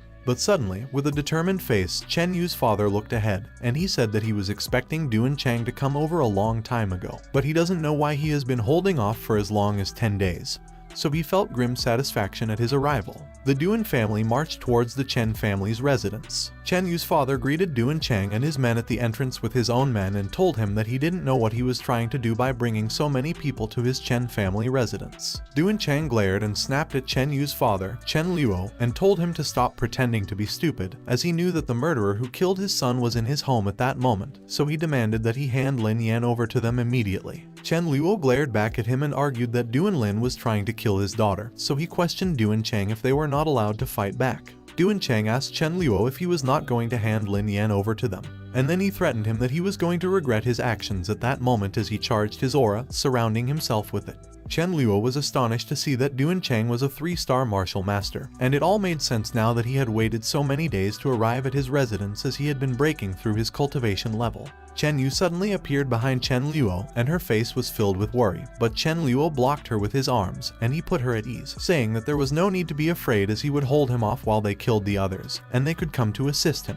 Duan Chang gestured with his arms towards the Chen family and told his men to listen to his order and kill all the members of the Chen family. The fight began, and as some people lay lifeless on the ground, the others kept on chanting to kill everyone. Chen Luo punched Duan Chang in the face, but he managed to block it with the back of his hand, and as Chen Luo groaned in pain, Duan Chang told him that he was a 3-star martial grandmaster, so he was going to die anyway. Duan Chang pushed his palm against Chen Luo in a rapid motion as he emitted a golden aura. Chen Luo blocked Duan Chang's attack, but he was being overpowered, and he gritted his teeth as he thought about what a powerful force Duan Chang had, so he should not fight against him recklessly. Explosions of auras that signified the points of collisions between the patriarchs filled the sky. Duan Chang laughed evilly as he told Chen Luo that, in front of his absolute strength, there was nothing he could do that would be of any use. Emitting a huge amount of aura, Duan Chang punched Chen Luo, which threw him backwards. Chen Luo crashed into one of the buildings along with the aura that Duan Chang released, and this made Chen Yu call out to him, her eyes filled with worry. She quickly ran up to him and grabbed his arm, asking him if he was alright.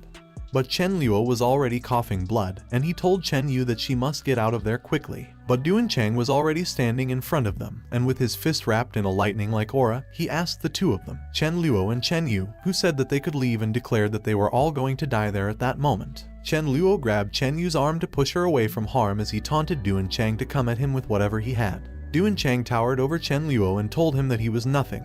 But he trailed off when someone caught his attention, which made him ask who he was. It was Lin Yan who stood in front of Duan Chang, with a bright aura shrouding him, which Duan Chang recognized. Duan Chang's face was red with anger as he glared at Lin Yan and yelled that it was the aura of his son, Duan Lin. Lin Yan confidently walked towards Duan Chang, who was gritting his teeth, and pointed at him, saying that Duan Lin's dying aura was present on him, so he knew that he was the one who had killed Duan Lin.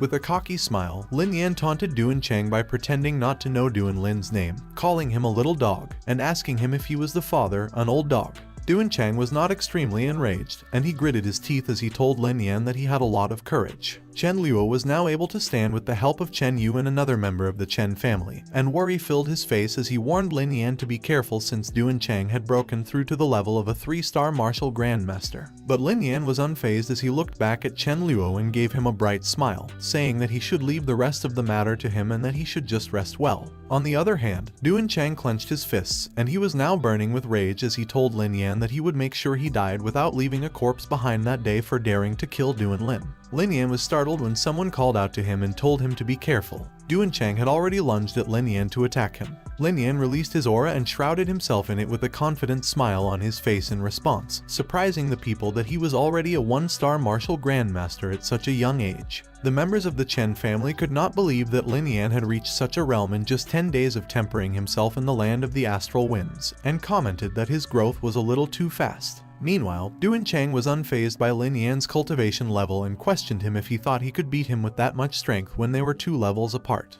Duan Chang then extended his arms, shining brightly as he used his move, Flying Star Breaker. On the other hand, Lin Yan calmly took a step forward while his aura circled beneath his feet. He then extended his left arm, producing a golden array at the palm of it as he used his move, Golden Town Subduing Quadrangle. Duan Chang and Lin Yan's attacks collided, and a bright light filled the area. The golden platform, which was Lin Yan's attack, started to break while Duan Chang's attack penetrated it, creating a fiery aura. Lin Yan then quickly followed up with an attack, releasing the black void flames from the palms of his hands as he used his move, Inferno Slayer. A huge dark flame consumed Duan Chang's attack, which looked like sparkling crystal spikes in the air. Duan Chang's attack, along with Lin Yan's black void flame, dissipated into thin air after the collision, and as they faced each other, Duan Chang commended him for actually managing to block his attack. Lin Yan shifted into a fighting stance, and with a confident smile on his face, he declared that it was his turn to attack. Lin Yan knelt and placed his palms on the ground. He emitted multiple types of aura and produced different types of arrays as he called forth his white flame bluebird formation and blood sea formation. Duan Chang's face turned pale, and his mouth was wide open in surprise as he saw that Lin Yan was also a formation master, and he could set up 2 formations at the same time so quickly. Lin Yan then stood up and extended his left arm, gesturing for his formations to attack and commanding them to go. Lin Yan stood still as he continued to emit a tremendous amount of multicolored aura while his white flame bluebird formation and blood sea formation charged towards Duan Chang. On the other hand, Duan Chang quickly enveloped himself in a blue aura that looked sharp like a blade and used his move, the Wind Blade technique. The auras merged, and they turned into multiple huge purple slashing auras, which Duan Chang threw towards Lin Yan. The aura slashed Lin Yan's white flame bluebird formation and his blood sea formation effortlessly. Lin Yan's eyes and mouth were wide open in surprise as he saw how easily his formations were defeated. He quickly summoned the Heavenly Tiger Spear. He waved the Heavenly Tiger Spear in the air as if he were dancing with it, using his move, the Shura Spear technique. A huge aura slash created by the move, Shura Spear technique, was bigger than the multiple aura slashes and was able to deflect them. Lin Yan glared at Duan Chang as he held onto the Heavenly Tiger Spear, which was wrapped in an electrifying aura. Duan Chang was extremely surprised to see Lin Yan using a superior level human-grade spiritual treasure and a superior level earth-grade martial arts technique. He cursed at him as he realized that Lin Yan actually had so many tricks up his sleeve. Lin Yan held onto the Heavenly Tiger Spear as he glared at Duan Chang and yelled at him, calling him an old dog and ordering him to give up his life. Duan Chang clenched his fists as he cursed at Lin Yan, saying that he was looking for death, while he shrouded himself in an aura that made the rocks around him float. Duan Cheng pushed the palms of his hands towards Lin Yan as he shrouded himself with a huge amount of aura, while Lin Yan shrouded the tip of the heavenly tiger spear with a lightning-like aura as he charged at Duan Cheng head-on. Duan Cheng laughed as he kept his defenses up, while Lin Yan glared at him and continued to attack with the heavenly tiger spear. Duan Cheng started to get tired, and it was evident as he started to pant, catch his breath, and sweat profusely. Lin Yan mocked Duan Cheng and called him an old dog, as he pointed out, and he let Duan Cheng know that he knew the spiritual energy in his body had almost depleted. Lin Yan's remarks enraged Duan Cheng even more, and as he clenched his fist, he cursed at Lin Yan and told him that he was no better than him. Smiling, Lin Yan said that since that was the case, he offered to compete against each other to see whose physical strength was more powerful, while pointing at himself with his thumb. Duan Cheng laughed hysterically at Lin Yan while pointing at him and called him an arrogant little brat for wanting to compete against him in terms of physical strength when just a while ago he was only able to fight against him using the spiritual treasure and martial arts technique that he doesn't know where he got them from. Duan Cheng then suddenly glared at Lin Yan, and with bloodshot eyes, he told Lin Yan that a 1-star martial grandmaster challenging a 3-star martial grandmaster simply meant that he was looking for his own death. Shifting into a fighting stance and clenching his fists, Lin Yan confidently challenged Duan Cheng and told him that they should see who would be the one to die in the end. As Duan Cheng lunged at Lin Yan and Lin Yan prepared to receive the attack, both of them simultaneously cursed and told each other to go to hell. Their fists connected, and they seemed to be on equal terms as neither of them was getting pushed back. But Duan Cheng's face suddenly turned pale, and his face contorted in confusion as he felt that Lin Yan's physical strength was so powerful, and he wondered how it could be possible. Duan Cheng was pushed back by Lin Yan's punch, and he groaned in pain as he was thrown backwards. Getting ready for another attack, Lin Yan changed his stance, and as he called Duan Cheng an old dog, he asked where he thought he was going. Duan Cheng gritted his teeth and crossed his arms over his body to try and block Lin Yan's fist that was coming at him while looking at it apprehensively. Duan Cheng's attempt to defend himself was useless as his arms were deflected by Lin Yan's punch and he was hit by multiple punches on both shoulders, rendering him helpless. Lin Yan shouted as he prepared to deliver his final blow. While lying on the ground, Lin Yan delivered the finishing blow to Duan Cheng's face, and his punch was so strong that the floor where Duan Cheng was lying cracked. Blood splattered on the ground under Duan Cheng's lifeless body, and as Lin Yan stood victorious, people started to gather around, observe that Duan Cheng was no longer moving, and wonder how he died so easily. The Chen family members raised their arms and cheered as they declared that Duan Cheng was dead and the Duan family had been destroyed. Chen Yu stared at Lin Yan's back with awe, quickly turned around to leave the scene, and while waving his hand, he told the Chen family that they could take care of the rest and he would leave first. It seemed that she had grown fond of Lin Yan, which was evident when she smiled, looked down bashfully, and blushed. The night came, and Chen Luo properly thanked Lin Yan for his help that day, and Lin Yan responded that there was no need to say thank you as that was also his way of repaying him for letting him use their family's astral wind land, to which Chen Luo smiled and said that he should rest early as he had heard that he was going to leave the next day. A few moments later, as Lin Yan sat on the floor and meditated, someone knocked on his door and he asked who it was. Someone stepped into the room wearing white shoes. It was Chen Yu, who was wearing her nightgown with her hand clenched up on her chest, and she was blushing tremendously as she asked if Lin Yan was really leaving tomorrow and wondered if he couldn't stay there for a few more days. Lin Yan was on guard, and there was a slight tint of blush on his face as he told Chen Yu that he had to reach the land of chaos quickly so he wouldn't have time to stay, and he proceeded to ask what it was that she wanted. As she was about to answer Lin Yan, Chen Yu couldn't make eye contact with him, and she trailed off. Lin Yan's eyes bulged out, and he jumped back from where he was standing out of surprise when he saw Chen Yu start to undress herself. Lin Yan looked away from Chen Yu, blushing and asking her what she was doing. Chen Yu told him that she knew that he had his heart set on staying there, but she really loved him and wanted to give herself to him. Lin Yan covered his eyes and told Chen Yu that if she had something to say, she should put on her clothes first. Chen Yu was flustered, and she bombarded Lin Yan with questions, asking why he was trying to avoid her, if she was not beautiful enough for him, and if he didn't like her. But Lin Yan, who was still looking away, told her that it was not that. As Lin Yan was about to tell Chen Yu the reason, he picked up her robe with his aura and placed it back on her. Looking intently at Chen Yu, Lin Yan held her by the shoulders and told her that he had many responsibilities that he was still responsible for and many things that he had yet to accomplish. Chen Yu looked sad as Lin Yan told her that maybe one day he would leave their world, so he couldn't do something so irresponsible. Chen Yu gripped her robe close to her chest and closed her eyes to calm herself. She then suddenly leaned forward and kissed Lin Yan on the cheeks, which startled him. After which, Chen Yu turned and ran away while closing her eyes in embarrassment. While Lin Yan was touching his cheeks and blushing, staring at Chen Yu, who was walking away. Gongqian's Wei appeared behind him and told him that she did not expect that he would have such charming luck. Lin Yan swiftly turned his head, and with a stern expression, he told her that she should stop making fun of him. Gongqian's Wei smiled and told him not to waste time on such things, as it would be best for him to increase his strength, and when he had absolute strength, there would be many women who would fall in love with him. While closing the door, Lin Yan told Gongqian's Wei that he knew that it was not something that he should be doing. And looking extremely annoyed, Lin Yan added in his thoughts that how could he even do anything with Gongqian's Wei attached to his body, and he knew that she was watching everything that he did, so he could not continue to do it. A few hours have passed, and the sun has already risen, shining its rays over the Chen family residence. Chen Yu stood outside the door with Chen Luo and said that Lin Yan had gone. Chen Luo comforted Chen Yu and told her to forget it, as Lin Yan was immensely talented and he would not be willing to stay in a small place like their Maple City. Chen Yu smiled brightly and told Chen Luo that she knew that and that one day Lin Yan's name would be known throughout the entire Great Feng dynasty. On the other hand, Lin Yan was traveling again. Gongqian's Wei told him that the land of chaos was just a little further ahead, but he had to break through his soul power first before he could go there. Bringing out his spirit cauldron, Lin Yan smiled confidently and told Gongqian's Wei that he would just practice making pills in order to break through because it would be much quicker that way. Lin Yan placed his palm over the cauldron and applied his aura to it. He then sat in front of it, extended his arms, palms facing the cauldron, and then produced flames and applied them towards the cauldron. Lin Yan smiled and said that by refining one pill, his soul power would be able to reach the second grade alchemist level. Lin Yan held out his arms with palms upward as a blue pill came out of his cauldron.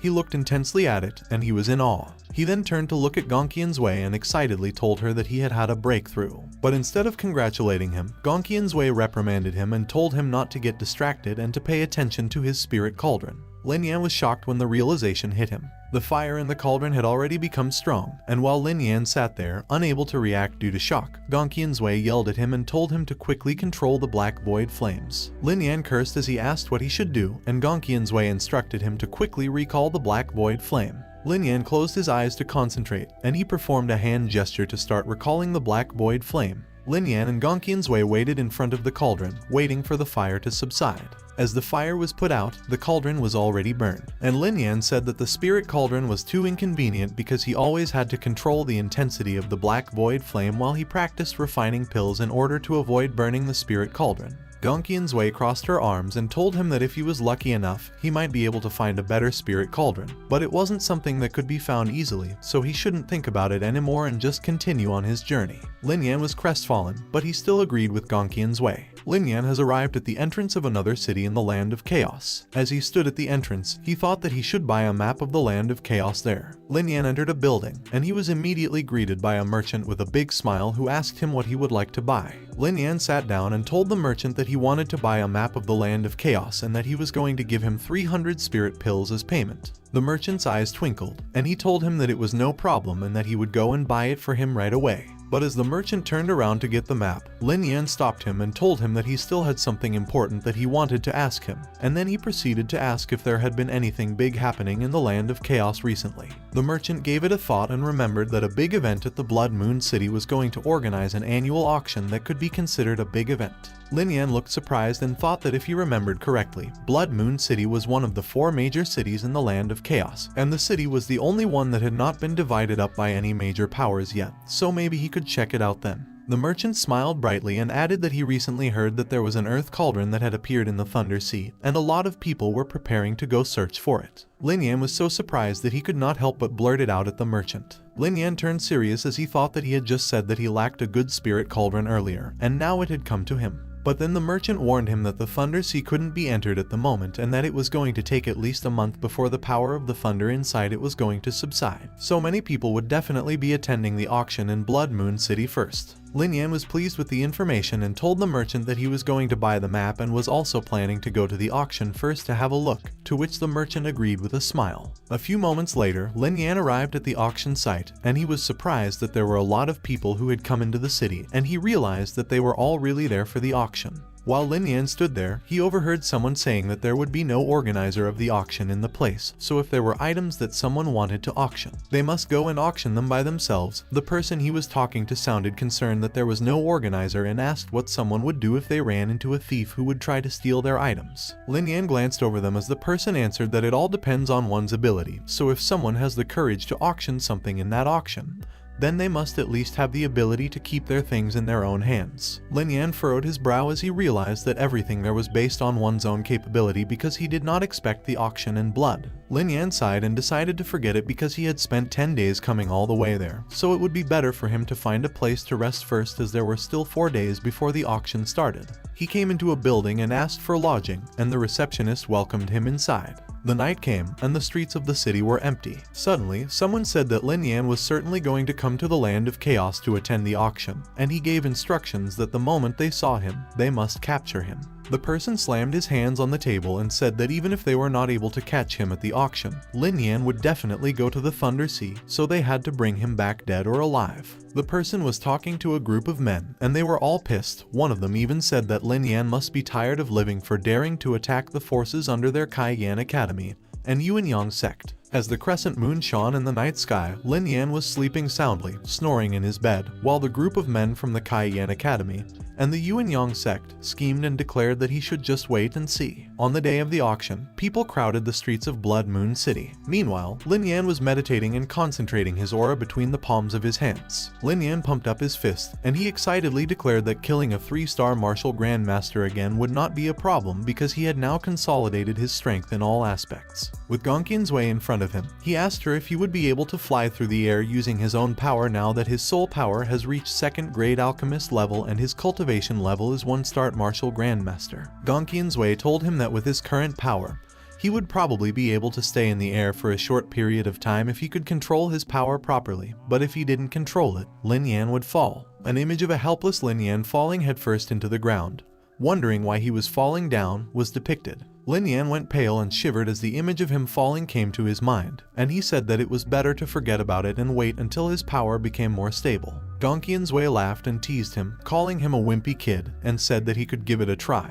but the house they were in was too narrow, so after the auction, they had to find an open space for it. Upon hearing what she said, Lin Yan was glad, and he rejoiced. A few moments later, many people were now entering the auction house. Lin Yan was sitting in between the 2 men in blue, and he thought about how there were a lot of people there. Fortunately, the inn where he was staying was very close to the place, but if he had arrived a little later, he would not have been able to get in. Something in front of him caught Lin Yan's attention.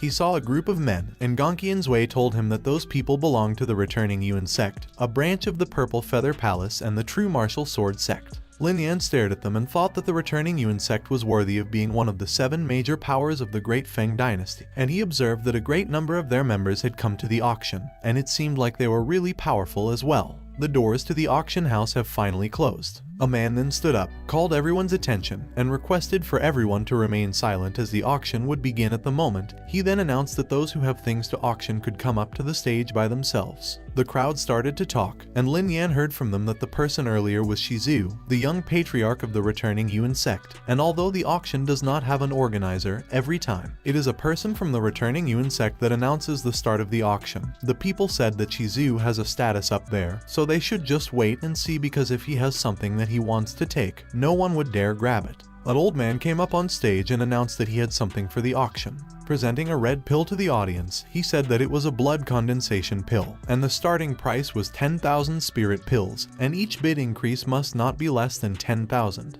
The audience then raised their cards and started bidding against each other. As the event continued, a lot of things were auctioned. Lin Yan simply observed and got the hang of how things worked because there was nothing interesting there at the moment. Suddenly, a guy came up on stage carrying a book and said that it was a copy of the Astral Vanity Technique, and it could increase the cultivation for a short period of time. The starting price was 1 million spirit pills, and the increase in bid could not be less than 100,000. Some other people questioned what kind of books they were and commented on how expensive they were, while on the other hand, Lin Yan looked excited as he recognized that it was a martial art known to cause a certain amount of damage to one's body after it was used. Gongqian's Wei appeared in front of him and confirmed that there would be some damage after the time spent performing the skill, but it would be much less damage compared to when one would take pills to temporarily raise their cultivation. Lin Yan looked interested and said that the book seemed to be quite valuable. The price immediately rose to 2,100,000 as the audience started bidding. But the audience was surprised when Shizu made a bid for 2,300,000. The guy up on stage gritted his teeth and thought that no one would dare to continue bidding once Shizu made a bid, and he cursed as he knew that his item could have been sold for a much higher price. The audience was astonished when Lin Yan suddenly raised his hand and bid for the item for 2,400,000. Lin Yan caught everyone's attention when he raised his hand and bid for 2,400,000. Shizu was not pleased, and he looked at Lin Yan, wondering who he was because he had never seen him there before. Shizu smiled confidently and thought that Lin Yan was probably some rich guy from the countryside from some place where they did not know his name, so he chose to forget it and not blame Lin Yan. Shizu raised his hand and bid for 2,600,000. While he thought that he just needed to outbid Lin Yan on the price because he did not believe Lin Yan could have so much money. Lin Yan confidently raised his hand again and bid for 2,100,000. Shizu was flabbergasted at what Lin Yan did, and he could not say anything in response. The sound of the murmuring crowd filled the room. Suddenly, men from the Kaiyan Academy and the Yuanyang sect recognized Lin Yan, and as one of them commented that he knew Lin Yan would definitely come to the auction. Another one told him not to rush as they could capture him when the auction was over. A black-haired lady who was wearing a cloth over the lower part of her face looked amused, commending Lin Yan's college when she saw him. A one-star martial grandmaster actually dared to compete with Shizu, and the lady beside her leaned over her and called her princess, asking if she wanted her to inquire about Lin Yan's identity. The princess told the lady that there was no need to do anything at the moment, so they should just wait and see if Lin Yan has any real ability, and if he does, then it would be too late for them to consider recruiting him, to which the lady agreed. Meanwhile, Shizu recovered from the shock, and he stood up and bid 3 million on the book. Confident, Lin Yan raised the bid to 3,500,000. Shizu's face was now red with anger. He gritted his teeth as he realized that Lin Yan was definitely doing things on purpose, and that he was deliberately trying to overshadow him. And he said that if it weren't for all the people watching him, he would have killed Lin Yan already. As Shizu was filled with rage, the guy beside him told him that he should calm down first. They should let Lin Yan win the auction, and they should just grab him after the auction. Shizu looked annoyed as he thought that it was not worth increasing the price any further and that he should not be fooled by Lin Yan anymore because he could settle their accounts afterwards. A guy who was holding a gavel asked if there was anyone else who wanted to raise the price. Shizu did not bid anymore and he closed his eyes, trying to calm himself down. As the guy banged the gavel on the table, announcing that the book would be sold to Lin Yan smiled brightly. A few moments later, as the auction came to an end, people started to leave the premises. Lin Yan was also leaving the premises, smiling brightly while opening the book in his hands, but Gong Qianzui reprimanded him and told him not to focus solely on the beauty as he was being watched by quite a few people. Lin Yan calmly closed the book, and he responded to Gong Qianzui in his mind and told her that he knew, but then he asked if it was just Shizu's group of people. Because when he looked back, he could see all the other people staring at him, and he didn't understand why because he didn't know who they were. A few moments have passed, and Lin Yan has arrived at the inn that he was staying at. He went into his room and observed through the window that there were still so many people staring at him, and he contemplated if he should leave the place right away. Gong Qianzui told him that it would not be a good move for those people to make a move while he was there in Blood Moon City. So before he decides to leave, it would be best for him to learn the astral vanity technique in order to give himself a better chance. Lin Yan agreed, as Shizu was a 5-star martial grandmaster, and he quickly opened the book in his hands. He sat down and started to meditate, uttering that strength comes from the stars, and the stars gather power. Lin Yan felt the aura of the stars that flowed through him. He quickly opened his eyes, and with a bright smile, he exclaimed that it was working. He excitedly looked at the palm of his hand and said that he had increased his strength by 2 realms, so he now had power comparable to that of a 3-star martial grandmaster. Gong Qianzui, who was behind him, reminded him not to be happy so quickly as he still had to wait and see how long that power lasted. With the power shrouding him, Lin Yan continued to meditate while Gong Qianzui watched over him. Lin Yan suddenly went pale when he felt terrible pain. Lin Yan's face contorted in pain while Gong Qianzui stood behind him and told him that his 3-star martial grandmaster level would only last for half an hour. Lin Yan coughed and was catching his breath, saying that he needed to quickly adjust his spirit energy in order to recover. It was already evening, and Lin Yan was meditating on his bed, shrouding himself in aura. The morning came, and Lin Yan finished meditating, saying that it had been 6 hours and he had finally recovered. Gong Qianzui told him that he was only able to recover quickly because of his divine soul, the coffin of life and death, and ordinary people with divine souls would need more than 10 days to recover. Lin Yan looked happy as he said that it turned out that the coffin of life and death was really a very powerful soul spirit. Lin Yan stretched his arms and declared that it was time for them to leave. A guy who was observing Lin Yan's lodging by the window noticed something. He turned to the guy behind him and instructed him to quickly go back and report to Shizu that Lin Yan was about to leave the city, to which the other guy responded affirmatively. A few moments later, the messenger arrived and reported to Shizu. who asked the messenger if he was sure that Lin Yan was leaving the Blood Moon City, and the messenger told him that it was for certain because Lin Yan left so early in the morning so that he could avoid their eyes and ears. Shizu was pleased and said that they should go, as he wanted to see how capable Lin Yan is since he dared to provoke him. The messenger looked worried, and he asked Shizu if they should inform the patriarch and Elder Zhang about the situation first. But Shizu told him that he had barely managed to gain control of the branch from his father, so it was time for him to establish his authority, thus it was not necessary to inform them of the matter. A few moments later, Lin Yan was traveling through the mountains. He shrouded himself in aura as he jumped and said that there were at least 6 groups of people chasing after him. He cursed as he wondered what those many people were trying to do. Gongqian's Wei playfully winked at him and told him that he better find good terrain first, otherwise he would end up dying in that place that day. Lin Yan narrowed his eyes at Gongqian's Wei while he asked her why she was so happy about the situation, and Gongqian's Wei told him that she was happy that he was in danger because it would be a good opportunity for him to improve his strength. As Lin Yan landed on the ground, he told Gongqian's Wei that he could not deal with her and then added that the place looked good. With a smile on his face, Lin Yan said that the place was great for attacking and retreating, and there was no need for him to worry about being surrounded or ambushed. Shizu then appeared in the vicinity and told Lin Yan to stop running as he would not be able to escape that day, and he suggested that Lin Yan be obedient and give up. Shizu then looked behind him and addressed the people he called Lin Yan's friends and said that it was a matter of grudge between their returning Yuan sect and Lin Yan, so he doesn't mind if they have come to watch them, but he requested that they don't interfere in the matter. A guy with long golden hair laughed and said that he just bought the disciples of their true martial sword sect to take a look so they would not interfere with them. On the other hand, the princess announced that their Purple Feather Palace was also there to casually have a look at the fight. The leader of the group of men from Cayenne Academy and the Yuanyang sect smiled sinisterly and said that they would not interfere either. Shizu recognized the last group as the people from the Cayenne Academy and the Yuanyang sect. Lin Yan stared at the group of people, and he wondered what they were doing there and if they were there to steal his astral vanity technique too.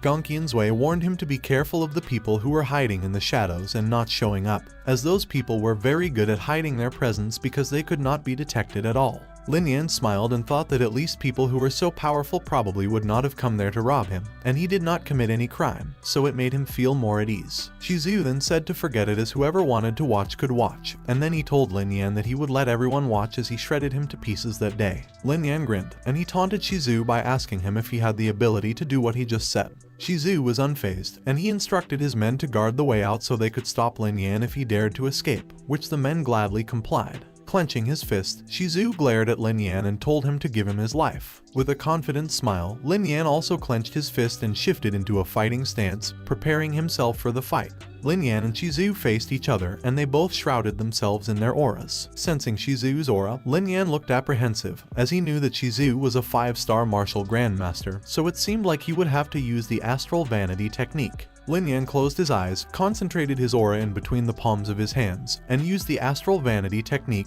then he opened his eyes. Shizu grinned evilly as he saw that Lin Yan just became a 3-star martial grandmaster, and he bragged that with his strength, he could defeat 10 3-star martial grandmasters. Shizu lunged towards Lin Yan with his hands enveloped in a golden, lightning-like aura and used his move, Golden Veja Fist. Lin Yan looked unfazed, and he looked determined as he used his move, Golden Platform Town Square. A golden rectangular platform blocked Shizu's path as he charged towards Lin Yan. His punch was intercepted by it, creating cracks on the golden platform's surface. The golden platform was then broken into pieces by the strength of Shizu's punch. Shizu leapt backward, and he said nothing while Lin Yan stood there, anticipating his next move. Shizu furrowed his brows and thought about how Lin Yan's move was a low-tier Earth-grade martial arts technique, so it seems like Lin Yan was also one of the best 3-star martial grandmasters, and Shizu realized that Lin Yan couldn't be taken lightly. Without taking his eyes off Lin Yan, Shizu joined his palms together and made a hand gesture, creating an array, and he used his move, Stone-Shattering Heavenly Fury.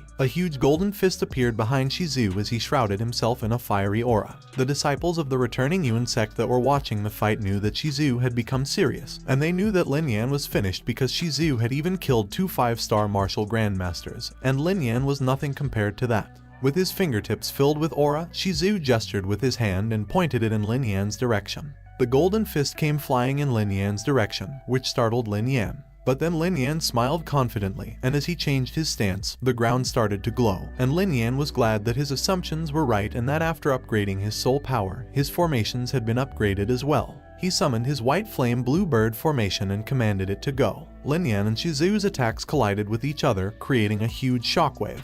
Lin Yan looked at the collision intently, while Shizu had to cover his eyes with his arms as the shockwave was too strong. Shizu was surprised when both their attacks cancelled out each other, leaving nothing but dust between him and Lin Yan.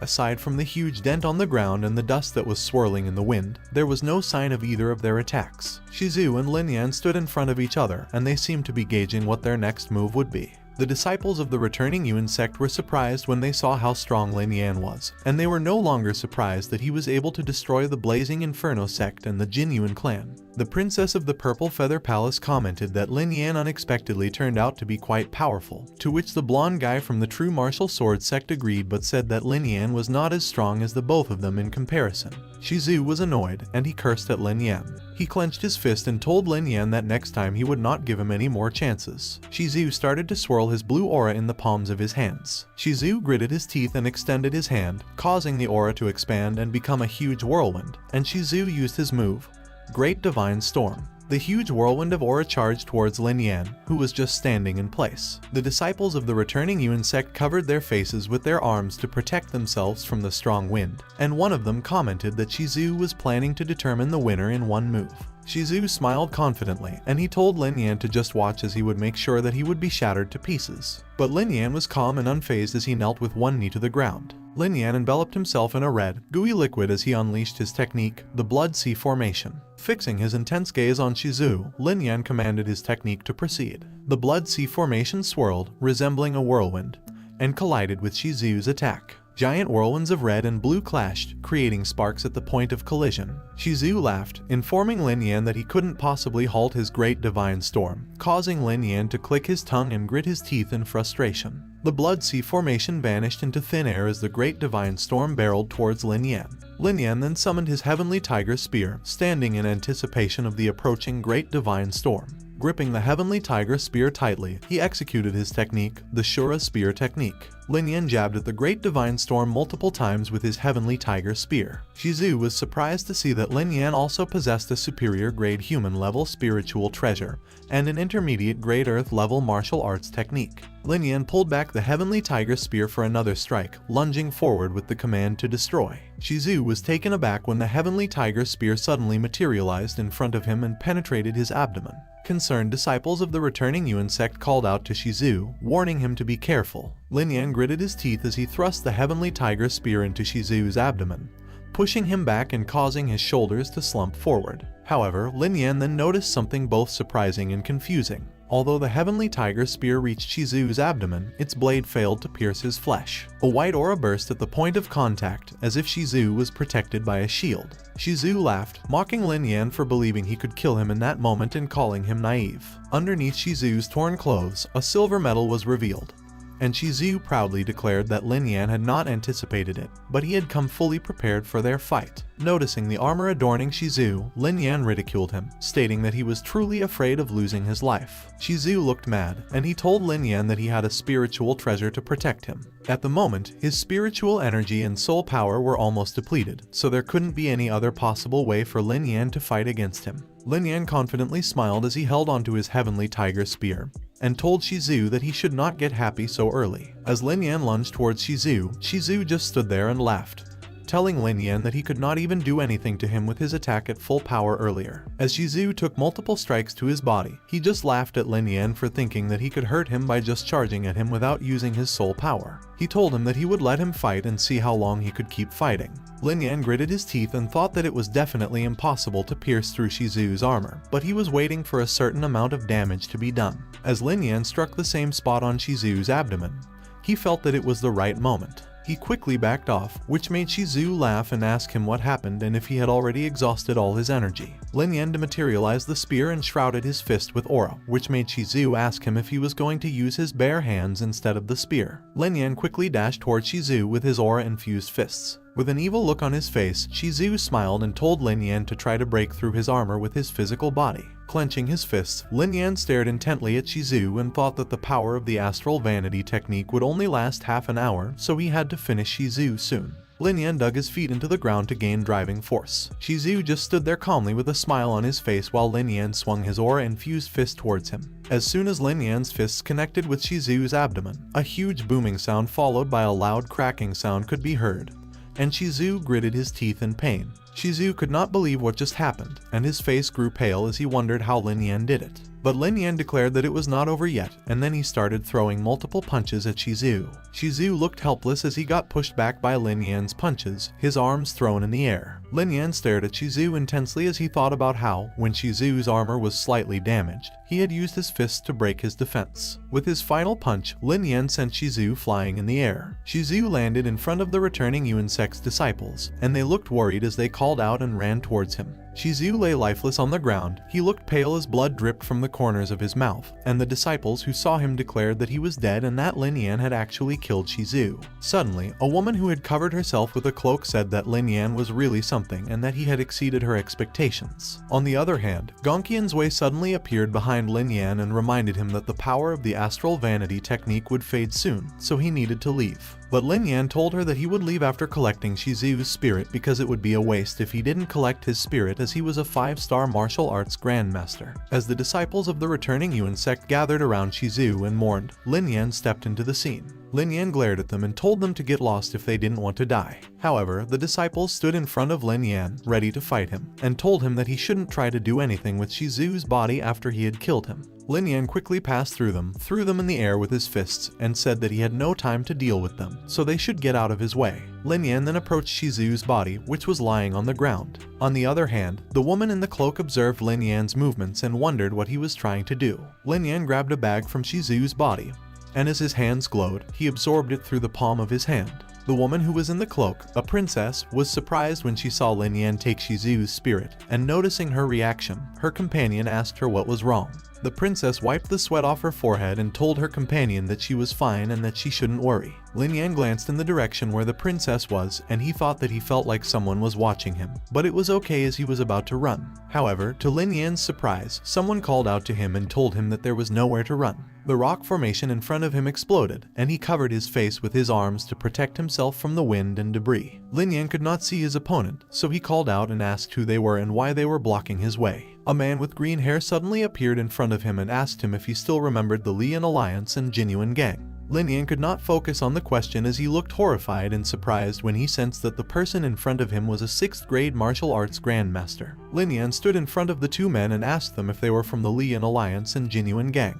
One of them spoke, but he did not answer Lin Yan's question. Instead, he reminded Lin Yan that he had destroyed the Lin Yan Alliance and Genuine Gang, which were the subordinate forces of the Yuanyang sect and Fire Academy. Lin Yan glared at them and gritted his teeth when he realized that they were there for revenge, so he told them to cut the crap and come to him. The two of them were irritated by Lin Yan's actions, and as one of them asked Lin Yan if he thought he could defeat a 6-star martial arts grandmaster, the other told Lin Yan not to underestimate them because he would die a terrible death. Summoning the heavenly tiger spear in his hands, Lin Yan told them that he wasn't underestimating them. Lin Yan then looked at them intensely as he held the heavenly tiger spear in his hands. He called upon the spirit of the heavenly tiger and summoned it in front of his enemies. The two men were startled when they saw that Lin Yan's spiritual weapon was sealed with the spirit of the heavenly tiger. On the other hand, the princess's companion whispered to her that Lin Yan had a lot on him, but she didn't think that his energy was stable. As the princess looked at Lin Yan, she said that it was because Lin Yan was not a 3-star martial arts grandmaster, and he was only able to do so by using the astral vanity technique martial arts book he got at the auction.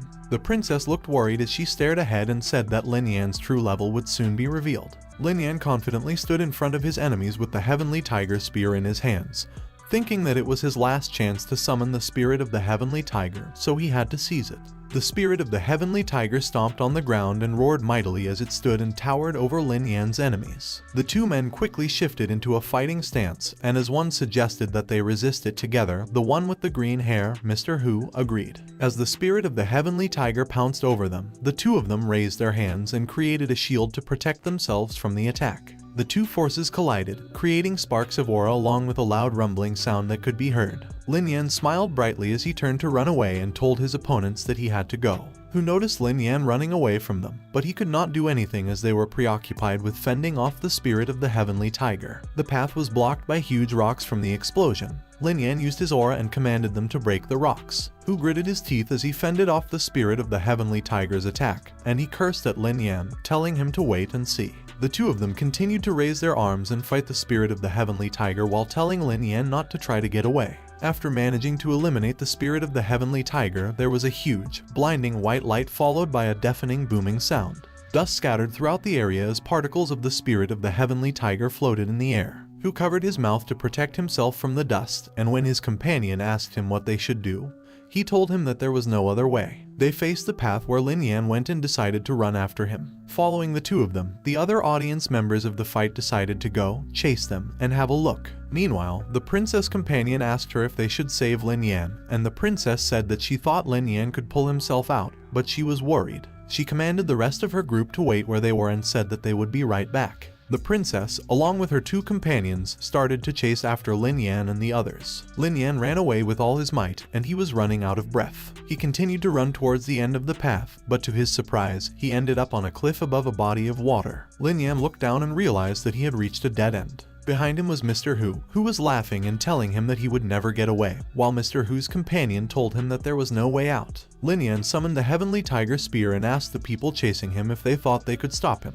The people chasing him were surprised, and Mr. Hu warned them to be careful while his companion added that Lin Yan was summoning the spirit of the Heavenly Tiger again. Lin Yan laughed at the fact that he had scared them, and as he pointed at them, he told them that they were wrong as he was not trying to summon the spirit of the Heavenly Tiger at that time. Lin Yan smiled confidently and told them that he had a different way to play at that moment. Hu and the other men looked at Lin Yan in anticipation, wondering what he was going to do. A buzzing sound could be heard as Lin Yan channeled his aura into the Heavenly Tiger Spear. He then threw the Heavenly Tiger Spear in the air and commanded it to go up. As the Heavenly Tiger Spear flew up in the air, Lin Yan jumped off the ground. He landed perfectly on the Heavenly Tiger Spear, and he quickly ordered it to go. It was then that Mr. Hu's companion realized that Lin Yan was going to run. But it was too late, as Lin Yan had already gotten away. Lin Yan waved at them and told them to wait and see, as the next time they saw him, they were going to die. Lin Yan swooshed through the sea and up into the air. Lin Yan was nothing but a twinkle in the sky when Mr. Hu's companion told him that when Lin Yan disappeared, he felt Lin Yan's energy weaken a little bit and asked him if he had noticed the same. To which Mr. Hu confirmed and added that Lin Yan should have been downgraded from a 3-star to a 1-star martial art grandmaster, so he must have used martial arts to temporarily level up.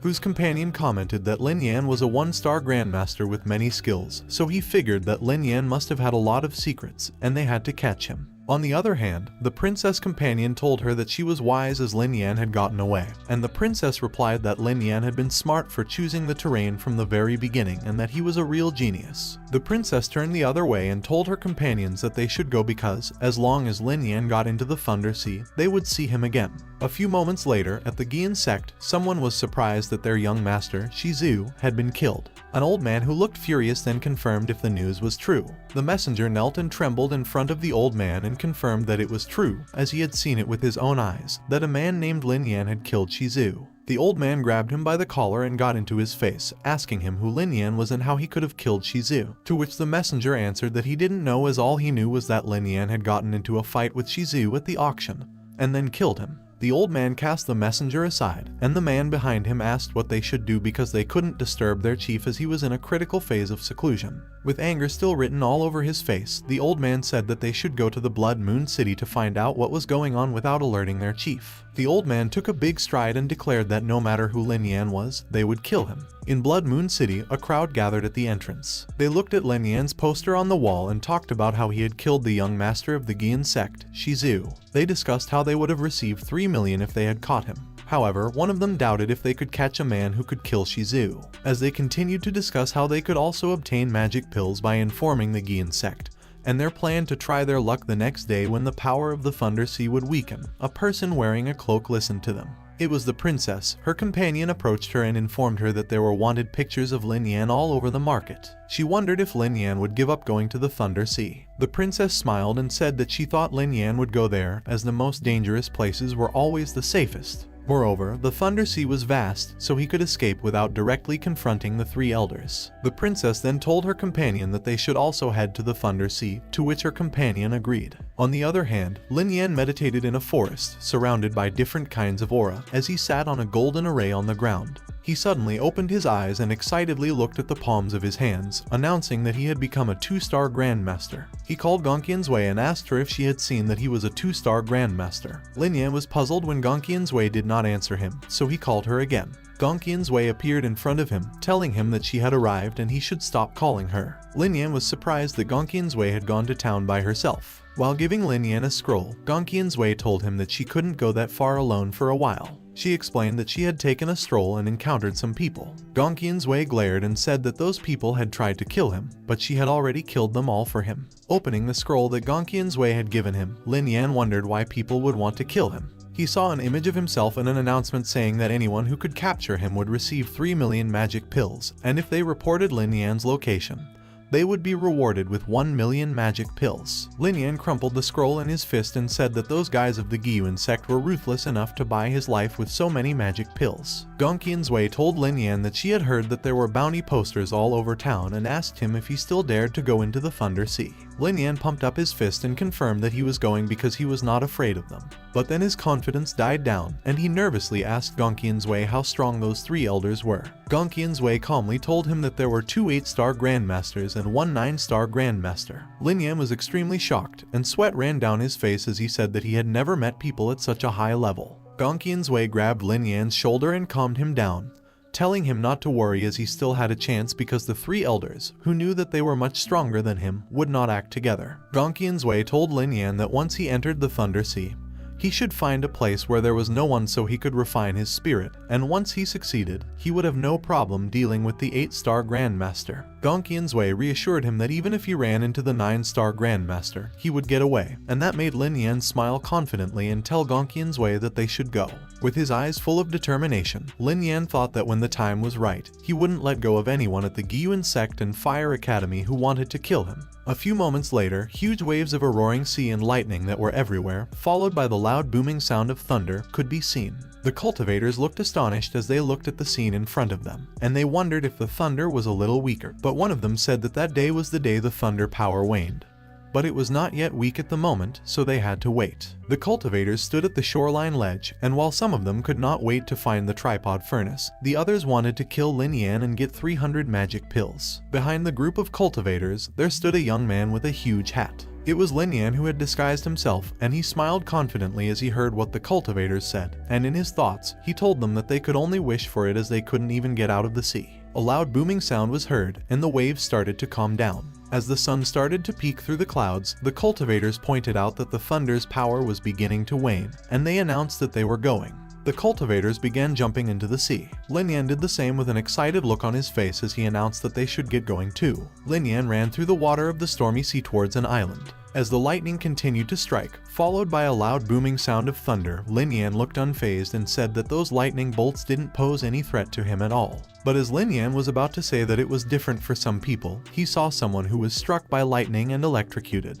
On the island, a few crabs chilled by the shoreline, and a few moments later, Lin Yan, along with the other cultivators, arrived on the island. Lin Yan wiped the sweat off his forehead and said that they were fortunate that there was an island because it was easier to walk on land. Suddenly, a purple demon beast emerged from the sea and roared mightily, startling the cultivators. Someone screamed in pain as they were eaten by the demon beast. As the other cultivators saw that someone had been eaten, they all panicked and started running in all directions, while Lin Yan quickly moved away from the beast and leaped towards the forest. Lin Yan looked back and wondered, saying that those cultivators were so weak that he didn't know what they were all doing there. Gongqian's Wei suddenly appeared behind him and instructed him to keep going inside as there was not enough thunder in his current location to refine his spirit, to which Lin Yan complied. As he traveled deep into the forest, something ahead caught his attention, and he wondered what it was. It was a huge tree with a green trunk and jewel-like fruit, and Lin Yan wondered what kind of tree it was and why there were so many people around it. Lin Yan stopped behind the cultivators, who were busy looking up at the tree. While pointing at the tree, Gongqian's Wei told Lin Yan that it was the marrow-cleansing fruit,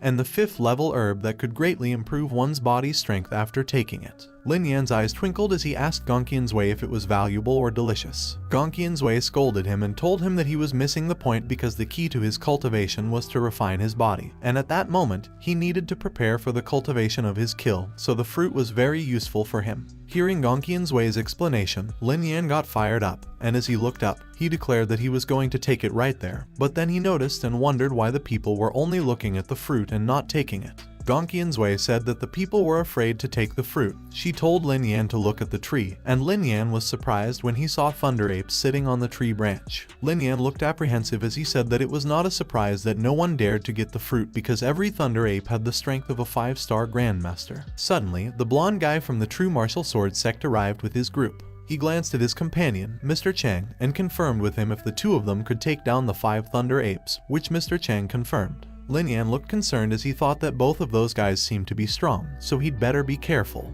The true martial sword sect disciples told the people around them to step back and warned them that anyone who stepped forward would be killed. The blonde guy laughed as he looked up at the fruit and declared that all the marrow-cleansing fruit would be theirs. The people complained when they heard that the guy wanted to take them all and didn't want to leave one for them. The blonde guy looked annoyed as he turned to look at them and asked them if there were any problems. He reminded them that even if they didn't take it, they wouldn't be able to get the fruit. The blonde guy looked excited as he clenched his fist and told Mr. Chang that they should do it, to which Mr. Chang agreed. Lin Yan looked at them, and he thought that he couldn't deal with all of them together, so he would let them consume energy on the thunder ape first. The blonde guy and Mr. Chang stood below the tree branch where a thunder ape was standing.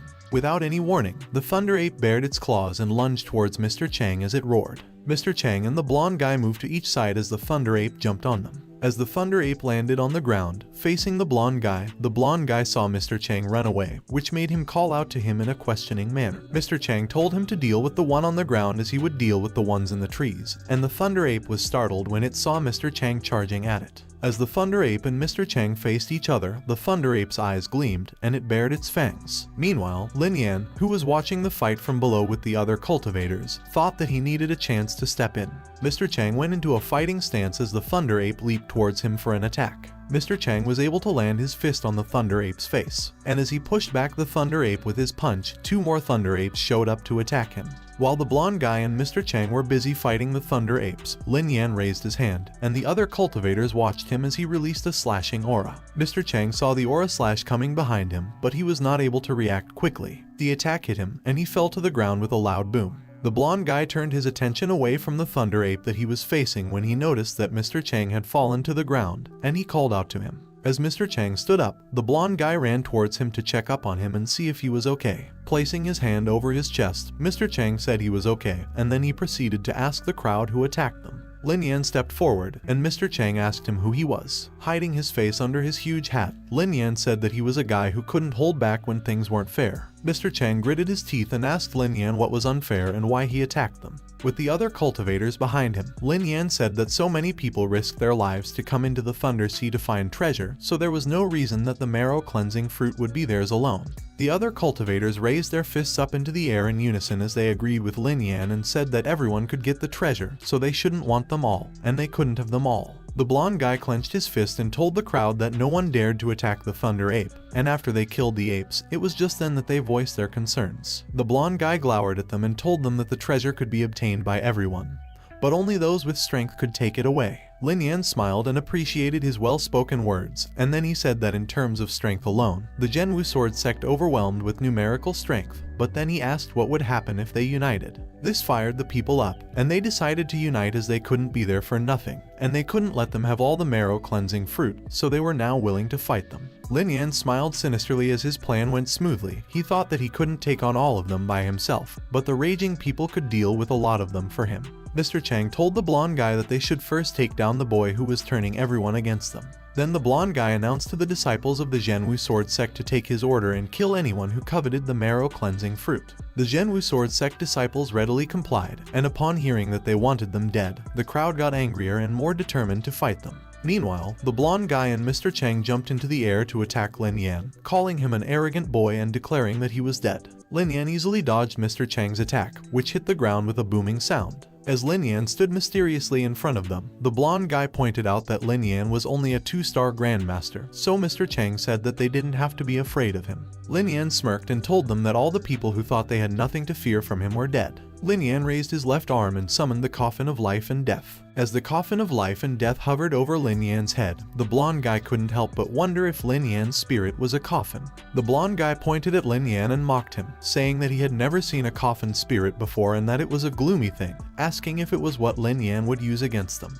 The blonde guy grinned and said that day he would show Lin Yan what the real spirit was. The blonde guy raised his right arm into the air and confidently told Lin Yan to watch. He summoned a gigantic sword above him and told Lin Yan that he should let the sword soul of the Zhenwu sword sect kill him. As the blonde guy extended his arms in front of him and commanded his soul spirit to attack, Lin Yan did the same, and the blonde guy was surprised when his sword could not destroy the coffin. He then commanded his soul spirit to come back, but panic filled his face when his command didn't work, and he wondered why. Lin Yan smiled sinisterly and declared that it was now his turn. In a swift movement, Lin Yan lunged towards the blonde guy to attack him. Horror filled the blonde guy's face as Lin Yan got up in his face with an evil smile. Lin Yan then delivered a punch to the blonde guy's gut, and with a loud bang, the guy turned pale as he groaned in pain. Lin Yan's punch was so strong that the guy was blown away by it. As the blonde guy crashed into the ground, Mr. Chang called out to him, "Jai," with his eyes filled with worry. Jai sat down on the ground while Mr. Chang helped him get up, and as Lin Yan watched them, he commented that Jai was not dead and thought that it was a shame because he couldn't do his best without blowing his cover. Mr. Chang helped Jai stand up, and as he asked him if he was alright, Jai told him that Lin Yan's spirit was strange. Mr. Chang gritted his teeth and glared at Lin Yan as he told Jai that he should get some rest and declared that he would take Lin Yan's life. Mr. Chang summoned gigantic swords using his move, Swords to the Sky. He gestured his aura-infused fingers and pointed them towards Lin Yan, commanding his swords to go and attack. As the swords charged towards him, Lin Yan panicked. He looked terrified as he thought that Mr. Chang was worthy of the 7-star Grandmaster, and he wondered if the coffin would be able to stop his move. Otherwise, he would have to use the astral vanity technique. The swords made contact with the coffin, producing a loud, booming sound. Sweat ran down his face, and Lin Yan looked terrified as he decided that he had to use the astral vanity technique. But someone stopped him and told him to wait a minute. It was Gongqian's Wei, and she instructed him to run first in the direction of the marrow-cleansing fruit, which confused Lin Yan. Gongqian's Wei explained that the threat to grab the fruit would cause Mr. Chang concern, so once Mr. Chang had the fruit with him, he could lead him to a secluded place and kill him. In that way, he would be able to kill 2 birds with 1 stone, which made Lin Yan agree and say that it was a good idea. As Mr. Chang saw Lin Yan running away, he called out to him and told him that he couldn't run away. Lin Yan ran towards the tree of the marrow-cleansing fruit, and Mr. Chang was surprised to see that the other cultivators had started to climb the tree to get the fruits. Mr. Chang cursed at them and told them that they were not taking any of the fruits. Mr. Chang raised his hand into the air and released his aura, taking the fruits from the tree in one swoop. He enclosed the marrow-cleansing fruit inside an aura sphere that hovered behind him as he chased behind Lin Yan while telling him to stop. A few moments later, Mr. Chang was able to catch up with Lin Yan, and he hit the back of his head, which made Lin Yan express pain. And Mr. Chang asked if he thought he could get away from him. Lin Yan's hat was knocked off his head by Mr. Chang's strike, and as soon as his face was revealed, Mr. Chang immediately recognized him. As they stood face to face, Mr. Chang recognized Lin Yan and asked him if he thought he could run away when he was in disguise. With an evil look on his face, Lin Yan asked him what he was going to do to him. Mr. Chang got annoyed, and he told Lin Yan that he shouldn't think that he won 50% just because he hurt the blonde guy, Meng Jai, because he hadn't shown his real skills yet. Lin Yan grinned and told him that it was funny because he hadn't used all of his skills yet. Mr. Chang sensed that he was a 4-star Grandmaster, but he was not threatened, saying that those kinds of external improvements couldn't last long and adding that he was still 3 levels higher than Lin Yan. With a serious look on his face, Mr. Chang declared that Lin Yan couldn't defeat him. Without further ado, Lin Yan swirled a huge amount of aura in front of him and used the move, Day and Storm. Mr. Chang gritted his teeth as he recognized that it was the move of the Gyuan sect. He summoned his gigantic swords and used his move, Swords to the Sky, again. Loud booming noises could be heard as sparks of aura were produced all over the place by the collision of the 2 moves. Lin Yan then quickly summoned his White Flame Blue Bird formation and Blood Sea formation. Lin Yan's moves charged towards Mr. Chang's gigantic sword, facing them head-on. A huge explosion then occurred as the 2 forces ran toward each other. As the 2 of them came face to face, Lin Yan thought that, sure enough, the 7-star Grandmaster was not easy to deal with. Mr. Chang told Lin Yan that he had only used the low earth level martial arts, but he had already used so many skills to stop it, and he wondered if Lin Yan still thought he could win. Lin Yan did not answer his question. He summoned the Heavenly Tiger Spear instead, and with a confident smile on his face, he told Mr. Chang that he would take his life. Lin Yan then used his move, Shura Spearplay, but Mr. Chang was unfazed, telling him that the fight was almost over. Creating a gigantic sword above him, Mr. Chang used his move, Sword Strike. He then threw the huge sword towards Lin Yan while commanding it to go. Lin Yan held the Heavenly Tiger Spear tightly, and he gritted his teeth as he plunged it forward. A loud banging and booming sound filled the place as the two forces collided. Lin Yan was pushed back, and with the coffin of life and death behind him, he drove the heavenly tiger spear into the ground to prevent himself from being pushed back further, and he thought that even if the coffin opened, he couldn't resist the attacks. The heavenly tiger spear crumbled in his hands as Lin Yan dematerialized it. He then extended his hand, summoning the black void flame in his palm, and thought that he would have to use it. Mr. Chang was surprised when he recognized the earth fire. Lin Yan raised both his hands, filled with black void flame, into the air and used his move, Nothingness Black Fire. The black void flame quickly wrapped itself around Mr. Chang's sword. Mr. Chang panicked and quickly used a barrier. As he protected himself with it, Mr. Chang watched as the black void flame pushed its way through, creating cracks in the barrier that he had just created, and he could not believe what he was witnessing. Lin Yan stood in front of Mr. Chang, whose barrier was engulfed in black void flame. Mr. Chang was surprised when he saw the black void flame starting to penetrate and burn his barrier. He grabbed his sword and swung it in front of him, cursing as he cast the black void flame away. The black void flame from the barrier was gone when it broke, but it had made its way to his sword. Mr. Chang looked horrified, and he immediately let go of the sword. The sword was engulfed in dark flames as it landed on the ground with a loud thud. While Lin Yan stood there, controlling the black void flame, Mr. Chang realized that he couldn't fight the earth fire head-on, so he decided that it was better to go first and ran. As Mr. Chang was about to escape, he turned to face Lin Yan and told him that he had a lot of tricks, but he thought his time was up and he was going to run out of energy. Lin Yan smiled confidently and admitted to Mr. Chang that time was indeed running out, but he said that there was still plenty of time to kill him. Lin Yan raised his left hand to summon the coffin of life and death behind him, and the air around them changed. An electrifying aura was emitted from the coffin of life and death as it opened and made a whirring sound. Mr. Chang was taken aback and tried to run away, but the threads of dark aura from the coffin of life and death quickly wrapped around him. His face was filled with terror as the aura rendered him unable to move. While Mr. Chang was incapable of moving, Lin Yan raised his right arm in front of him and used the black void flame, commanding it to give Mr. Chang one last blow. Mr. Chang gritted his teeth as he saw the black void flame surrounding him from all angles. Mr. Chang screamed in pain as the black void flame started to consume and burn him. A few moments later, Lin Yan stood in front of the lifeless Mr. Chang, still shrouded by the black void flame, and said that he was going to take Mr. Chang's spirit and get out of there. As he absorbed Mr. Chang's spirit, Lin Yan looked around.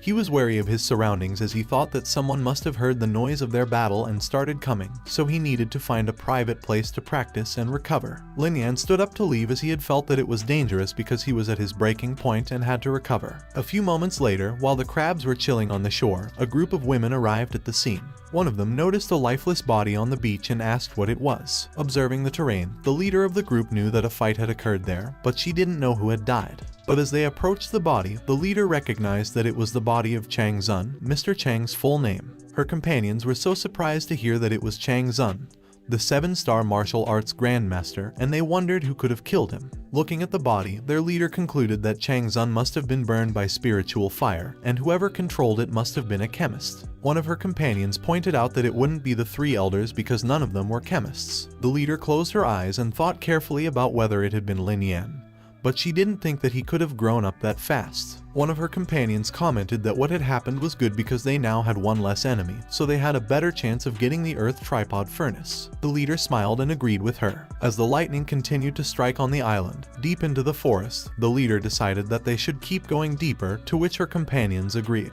Deep in the forest, a pair of demonic beasts crawled on the ground, and on top of a tree branch, Lin Yan shrouded himself in his aura as he meditated. Lin Yan closed his eyes as he continued meditating.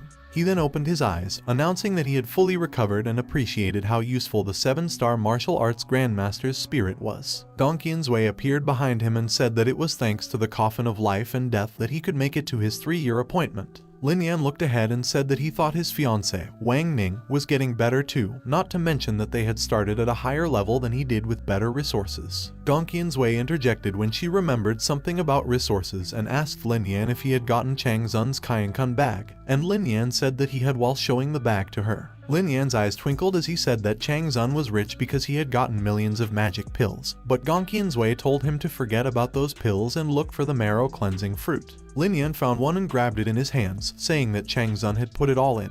Lin Yan then confirmed with Gongqian Zui that he could only take those when he became a 9-star martial arts grandmaster. Gongqian Zui confirmed and told him that it would help him practice the dragon bone faster and that he would be able to move up from a 9-star martial arts grandmaster to the martial spirit level. While they were still talking, suddenly the demonic beasts below made sounds and looked up at them. Lin Yan smiled and pointed out that he had been discovered. Lin Yan started to put on his hat while Gongqian Zui instructed him to keep going deeper into the Thunder Sea. Lin Yan finished wearing his large hat and cloak and responded to Gongqian Zui affirmatively. Lin Yan traversed through the forest by leaping from one branch to another. Suddenly, he saw huge rocks that were lined up together, and Lin Yan wondered what they were. Gongqian Zui telepathically told him that it was something new he had never seen before, which piqued Lin Yan's interest. Lin Yan landed on one of the rocks as he asked Gongqian Zui what it was. But before Gongqian Zui could answer his question, his eyes widened in surprise as he saw something in front of him. It was a corpse that had a red horizontal line on its forehead. There were a lot of them, and the corpses were all standing and grouped together. They came in different colors and sizes, and some of them had different numbers of red lines on their foreheads too.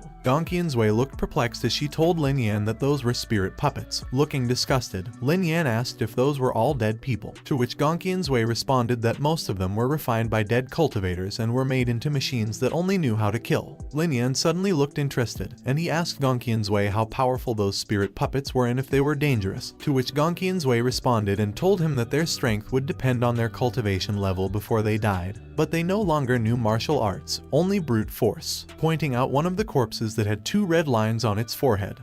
Gongqian Zui told Lin Yan that those red lines represented their rank.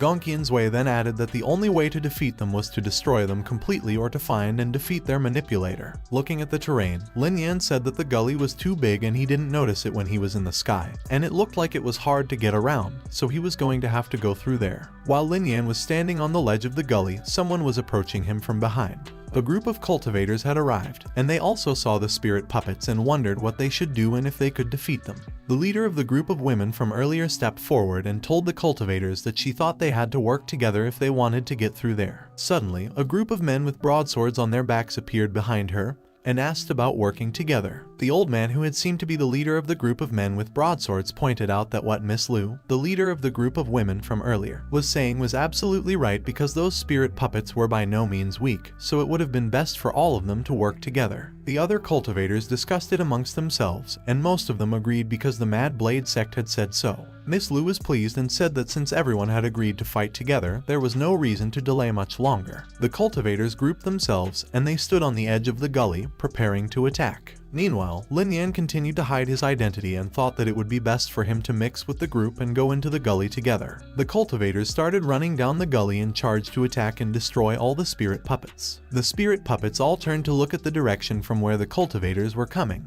Lin Yan stood in front of 2 spirit puppets, one with 2 red lines and the other with 1 red line on its forehead. On the other hand, the other cultivators were being pushed back and thrown in the air by the spirit puppets, and while some of them tried to boost their morale and tell the group to keep fighting, most of them were losing hope after seeing that the puppets were too strong. The puppet with 2 red lines on its forehead raised its arms for an attack. Lin Yan smiled as he shifted his stance to prepare his punch and thought that the strength of the spirit puppet he was currently facing was comparable to the strength of a 2-star martial grandmaster. Lin Yan then infused his fist with aura and lunged towards the spirit puppet to attack it with a punch. He hit the spirit puppet's shoulders, and it immediately crumbled into pieces. Lin Yan looked delighted as he said that it was not bad because there was no need to use martial arts techniques, and he would just use his strength to fight against the spirit puppet. The spirit puppet was surprised when it saw its arm crumbling into pieces. It got mad and started charging towards Lin Yan, and Lin Yan thought that it was time to try to increase the power of his attack a little. Lin Yan landed an aura-infused punch on the spirit puppet's face, shattering it into pieces. The other cultivators started noticing Lin Yan and wondered who he was and how he could be so strong. One of them even noticed that the aura around Lin Yan's body was only that of a 2-star martial grandmaster, so they wondered how his combat power had been so high. As Lin Yan jumped off the ground, Miss Lu's companion pointed out to him and asked who he was, saying that his martial arts technique was incredible, and Miss Lu answered that Lin Yan had the aura of a 2-star martial grandmaster, yet he had superior abilities. Miss Lu's companion asked her if they should go and reveal Lin Yan's identity for themselves, but she said no because their goal at the moment had been to get through the gully, so they shouldn't make a scene for the time being. As Lin Yan continued to fight the spirit puppets effortlessly, Miss Lu said that there would be a chance for them to figure out Lin Yan's identity later on. Lin Yan encountered another pair of spirit puppets, and they both had 2 red lines on their foreheads. Lin Yan noticed and pointed out that the further he went, the level of those spirit puppets seemed to be getting higher. Gongqian's Wei then told Lin Yan telepathically to look in a certain direction.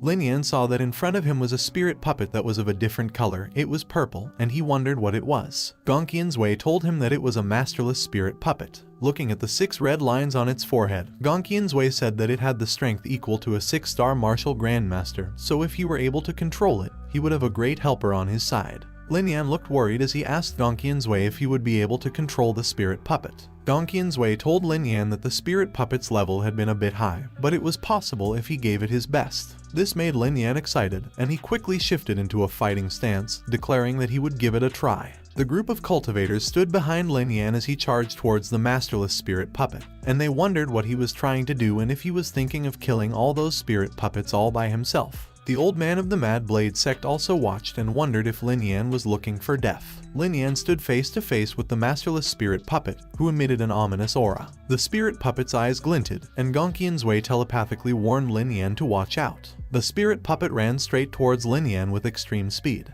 The spirit puppet tried to punch Lin Yan, but he was able to dodge it by leaping backwards, causing the spirit puppet to punch the ground instead. Dust scattered in the area where the spirit puppet was, and Lin Yan, who was currently a few meters away, thought that the spirit puppet hadn't been planted with a soul imprint yet, so it was currently attacking by instinct. Lin Yan was so surprised at the spirit puppet's great power that he couldn't help but exclaim. Lin Yan thought that despite it attacking by instinct, it still had the power of a 6-star martial grandmaster, and right after he finished his thought, the spirit puppet appeared behind him, ready to deliver its punch. Lin Yan knew that an attack was coming from behind, and he quickly turned to meet the spirit puppet's punch with his own, and the impact was so strong that it created shockwaves. Lin Yan skidded backward due to the impact of the punch. Lin Yan was impressed by the spirit puppet's strength, and he realized that he couldn't go on like that, so he decided that he had to use the astral vanity technique. But then, looking at the other cultivators behind him who had their backs turned towards him, he thought about how they would be able to see through the technique and find out who he was if he used it. Gongqian's Wei reassured Lin Yan that the whole situation was so chaotic, and that they were so busy taking care of themselves that no one would pay attention to him. Lin Yan clenched his fists as he believed Gongqian's Wei's words, and he quickly changed his stance to use the astral vanity technique. Miss Lu noticed something, and she quickly turned her head in Lin Yan's direction. When she saw that it was Lin Yan facing the spirit puppet, she looked confused as she sensed the power of a 4-star martial grandmaster. Her companion quickly commented that Lin Yan was actually concealing his cultivation level, but Miss Lu did not agree, as she felt like Lin Yan used some kind of technique to increase his cultivation level. As soon as Miss Lu realized that the man before them had used the astral vanity technique, she quickly figured out Lin Yan's identity. As Lin Yan and the spirit puppet had a standoff, Miss Lu thought about how Lin Yan had been the one who won the astral vanity technique at the auction, and he had also raised his rank by 2 levels when he dealt with Shizu, so she was definitely sure that she was looking at Lin Yan. Her companion then commented that Lin Yan had been really courageous because, despite knowing that the 3 elders were all after him, he had still dared to travel deep inside the Thunder Sea all by himself. The other cultivators overheard Miss Lu's and her companion's conversation, and they wondered if Lin Yan had been really that powerful.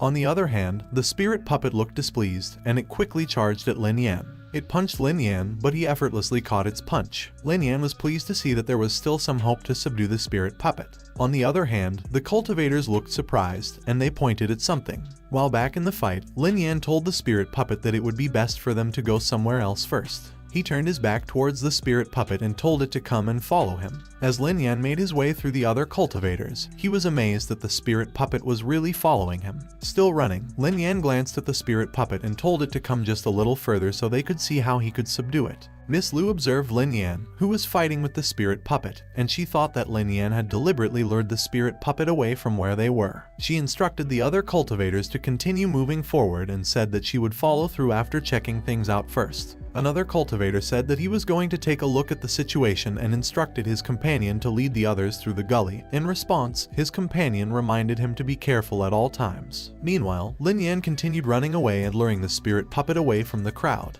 He saw a desolate area and said that it was a great place because there was no one there and no demonic beasts either. Lin Yan quickly turned to face the spirit puppet, ready to deliver a punch as he told it that it was the perfect place to subdue it. The spirit puppet was also prepared to deliver a punch in return.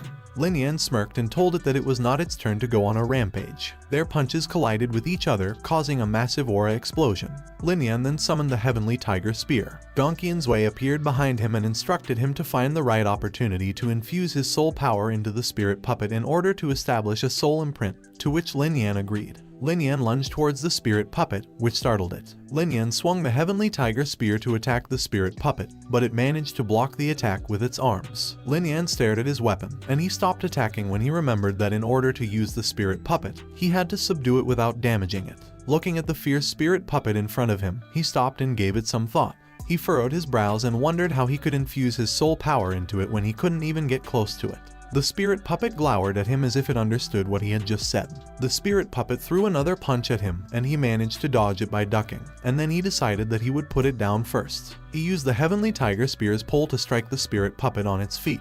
The spirit puppet was tripped up by Lin Yan's attack, and it fell face down on the ground. It tried to stand up immediately, but Lin Yan grabbed the back of its head, smashed it on the ground, and told it that it should just keep lying down. Lin Yan then created a golden array on the ground under the spirit puppet, infused his soul power, and established a soul imprint on it. Removing his hands from the spirit puppet and putting the array away, Lin Yan wondered if what he did was enough. Lin Yan was surprised when Gongqian's Wei suddenly appeared beside him and instructed him to look at the back of the spirit puppet's head. Behind its head, a golden array appeared with a star on top of it. Lin Yan looked delighted when he realized that it was the soul imprint. While the spirit puppet lay on the ground, Lin Yan gestured his hand towards it and asked Gongqian's Wei if he would be able to control the spirit puppet. Instead of confirming with him, she told him to just try it. Lin Yan closed his eyes and concentrated on the aura that was flowing around his body. He then opened his eyes and extended his arm towards the spirit puppet. The spirit puppet then started getting up on its knees, and when it finally stood up on its feet, Lin Yan looked at it with awe. With a bright smile on his face, Lin Yan celebrated that his soul imprint had worked, and he could already control the spirit puppet at will. He pointed at the huge rocks ahead of them and commanded the spirit puppet to charge ahead, which the spirit puppet immediately complied with. The spirit puppet rammed through the rock, causing it to break into pieces, and those pieces flew all over the place. Lin Yan commanded the spirit puppet to come back, and it immediately started running towards him. He commanded it to do a handstand, he commanded it to dance, and it complied without question. Gongqian's Wei looked annoyed at Lin Yan as she asked him if he had played enough yet. Lin Yan laughed and scratched the back of his head as he apologized to Gongqian's Wei and said that he was just too happy. Suddenly, something caught Gongqian's Wei's attention, and she suggested to Lin Yan that he put away the spirit puppet in the Kaienkun bag as there were people coming. As Lin Yan absorbed the spirit puppet into his Kaienkun bag, he asked Gongqian's Wei who was coming. And right on cue, Miss Lu and the old man from the Mad Blade sect appeared in the vicinity. They immediately approached Lin Yan, and as Miss Lu expressed her relief that she had finally caught up with Lin Yan asked them who they were. But instead of answering his question, Miss Lu pointed at Lin Yan and told him not to hide himself anymore, as she knew that he was Lin Yan. Lin Yan was alarmed by Miss Lu's revelation. While saying that, since they had already recognized him, he removed his hat from his head. And while emitting an intimidating aura, Lin Yan said that it was alright, and then he proceeded to ask them if the two of them were going to fight against him or were they going to inform the returning Yuan sect about the news about him. Miss Lu and the old man looked apprehensively at Lin Yan as they felt Lin Yan's intimidating pressure and murderous aura. The old man thought that he could clearly feel that if he made a move, he wouldn't be a match for Lin Yan. On the other hand, Miss Lu smiled brightly and told Lin Yan not to misunderstand her, as she had only followed him there to make sure if it was really him. The old man agreed with Miss Lu and added that the returning Yuan sect had never had any dealings with their Mad Blade sect, so he couldn't possibly have given them any information. And then there was a moment of silence between the three of them. Lin Yan then smiled and said that if that was the case, then he would like to thank both of them. Putting on his hat again, Lin Yan told the two of them that he would take his leave first as he had other things that he needed to do. As Lin Yan turned his back on them, Miss Lu asked him if he had been able to subdue the spirit puppet from earlier. Lin Yan froze in place as he was caught off guard by her question. Lin Yan turned and rhetorically asked about the spirit puppet. He then released the spirit puppet he had kept in his Kaienkun bag earlier in front of Miss Lu. The spirit puppet glared at Miss Lu and the old man, and the two of them were surprised. Suddenly, the spirit puppet bowed at them, and Lin Yan did the same as he said goodbye. As Lin Yan and the spirit puppet walked away, Miss Lu let out a sigh of relief. Both Miss Lu and the old man apprehensively looked at Lin Yan as he walked away, and they thought that it was a good thing that they hadn't fought with Lin Yan. Thunder struck all over the sky while Lin Yan walked through the gully. Lin Yan paused for a moment, and then he turned back and said that the coffin of life and death's ability to absorb lightning was really quite powerful because if he hadn't had it, he would have died long ago under those thunderbolts. He was talking to Gonqian's Wei, who told him in response that the power of those thunders was comparable to the full power strike of a 6-star martial grandmaster. Multiple and more powerful lightning strikes struck another part of the sky. Gonqian's Wei looked up and told Lin Yan that the power of the thunder up ahead was comparable to the full power strike of a 7-star martial grandmaster. Lin Yan stood in the middle of a field where lightning struck all over. Lin Yan confidently smiled and summoned the coffin of life and death above him. The coffin of life and death stood there mightily, and it blocked the lightning from going through. As the coffin of life and death blocked the lightning, Lin Yan confirmed with Gonqian's Wei if his body would also get stronger if he had used that type of powerful thunder to temper the coffin of life and death. She replied that it was only natural because while tempering the coffin of life and death, some of the power would be transmitted back to him, and that power would be more than enough for him to achieve a breakthrough. Lin Yan sat down in the middle of the field and meditated while the coffin of life and death protected him from above. 10 days later, the sky was still filled with lightning, and Lin Yan was still meditating with the coffin of life and death above him. He then opened his eyes and made a hand gesture. His aura dispersed, and while he looked at the palm of his hand, he announced that he had made a breakthrough into the 3-star martial grandmaster realm. The coffin of life and death started to rattle, and Lin Yan looked worried, wondering what was going on. Gonqian's Wei appeared in front of him and told him not to worry as it was just the coffin of life and death starting to evolve. As Lin Yan and Gonqian's Wei stood in front of the coffin of life and death, he asked her about the evolution of the coffin of life and death. Gonqian's Wei looked annoyed as she reminded Lin Yan that she had told him before that the current coffin of life and death was only in its initial form and would evolve during the tempering process. As the coffin of life and death started to shroud itself in an intense blue aura, Gonqian's Wei said that it was time for its evolution to start. Lin Yan was surprised, and he looked up at it expectantly as sweat ran down his face. A huge ball of light shone brightly as the coffin of life and death shed its wooden pieces, throwing them all over the place. Lin Yan looked horrified, and he was full of concern as he called out to his divine soul. Gonqian's Wei tapped him on the shoulder and told him that there was no need to worry because the coffin of life and death would not disappear. Lin Yan and Gonqian's Wei stood there and looked at the broken pieces of wood laid on the ground. Gonqian's Wei told Lin Yan that it was said that the coffin of life and death would not be able to evolve without being destroyed, so each time it evolved, it had to be destroyed in order to be reborn from the ashes. Lin Yan was relieved, and he asked Gonqian's Wei how long it would take for the coffin of life and death to be reborn, and she answered that it was impossible to say and that it could take a few hours up to a couple of days. Lin Yan calmly sat there and said that all they could do was just wait for it. 2 hours later, the coffin of life and death was reborn, and it now had golden details on its wood. Gonqian's Wei looked ecstatic as she announced that it was done. Lin Yan and Gonqian's Wei stood in front of the coffin of life and death, and Lin Yan was surprised when a black aura started to ooze out of it. The aura swirled around Lin Yan, and he closed his eyes as he felt the energy around him. His surroundings then started to crackle as he emitted multiple auras. Lin Yan looked at the palm of his hands, full of excitement, as he announced that he had reached the 4-star martial grandmaster. Gonqian's Wei approached Lin Yan and told him that it was not bad because when the coffin of life and death evolved, it also helped him break through 2 realms, so their trip could be considered worthwhile. Lin Yan looked excited as he said that if he used the star vanity technique again, then he should be able to reach the 6-star martial grandmaster realm.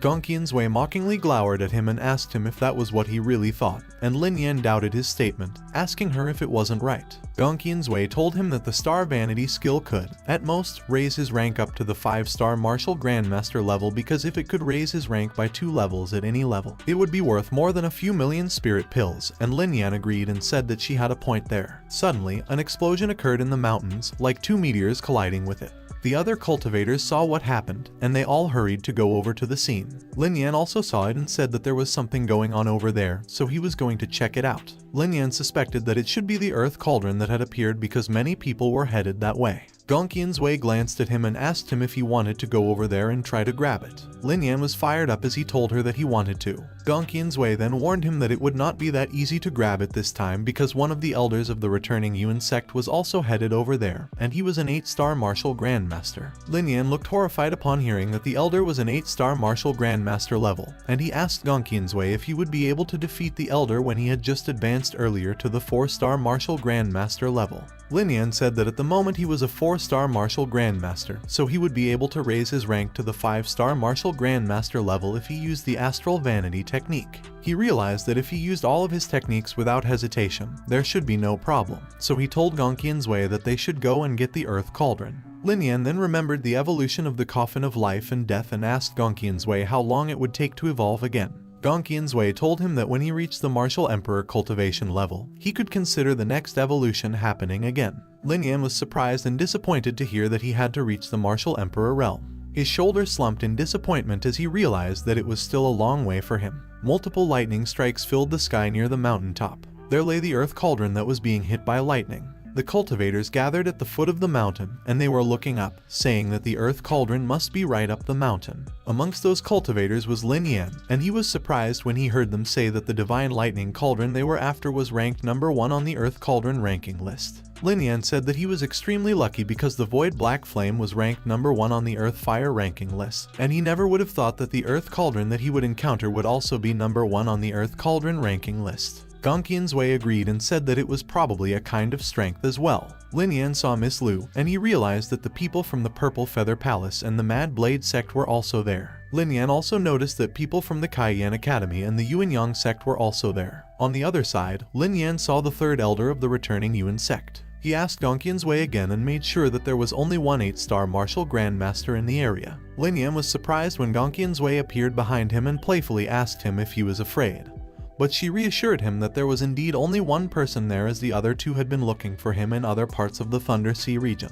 Lin Yan was ecstatic as he had a chance at winning. After observing his surroundings, Lin Yan assumed that the people there already knew that the cauldron was on top of the mountain, so he wondered why the people around weren't moving forward, rushing up the mountain to grab it. Gongqian's Wei told him that he couldn't go up there yet and instructed him to just look ahead. Lin Yan saw that there was a mysterious formation covering the mountain, and the wall of energy was the trigger for the formation, so if someone rashly passed by, it would trigger the formation, and then no one would be able to go up the mountain. Lin Yan smiled and said that it turned out that everyone had been waiting for the energy wall to dissipate. Meanwhile, on an elevated part of the area, the princess stood at the edge, and one of her companions told her that they hadn't been able to find Lin Yan's whereabouts until that day, so they suspected that he may not have entered the Thunder Sea at all. While Lin Yan smiled expectantly in the distance, the princess told her companions that she believed that Lin Yan had come to the Thunder Sea because he was not the type of person who would back out of a battle. On the other hand, someone reported to the elder of the returning Yuan sect and informed him that their men had been searching for a while, but there was no sign of Lin Yan being found in the region.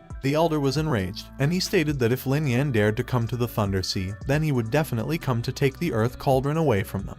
He instructed his men not to be negligent, not to lower their guard, to keep a close eye on everyone, and to keep an eye down there at all times, especially when he went to fight for the cauldron. The disciples of the returning Yuan sect gave the elder an affirmative response. Suddenly, the energy around the mountain finally disappeared, and the cultivators who saw it announced it. Two men who seemed to be the leaders of each of their groups told their men that they couldn't go up the mountain, so they had to wait there at the foot while they went up there, to which their disciples agreed. Lin Yan ran towards the mountain along with the other cultivators, while some of them stayed behind to wait. Lin Yan looked determined, as he thought that he was going to get the cauldron for sure. Lightning struck, and thunder boomed and rumbled at the mountain top. Lin Yan ran extremely fast, and he ran ahead of some of the cultivators. One of the cultivators he had overtaken was surprised as he jumped over him at the same time the thunder struck the ground. As Lin Yan looked behind, one of the cultivators was struck by lightning, and he thought that they had dared to rush towards the top even though they were not good at martial arts, and it seemed like they had lost their minds from the temptation of the earth cauldron.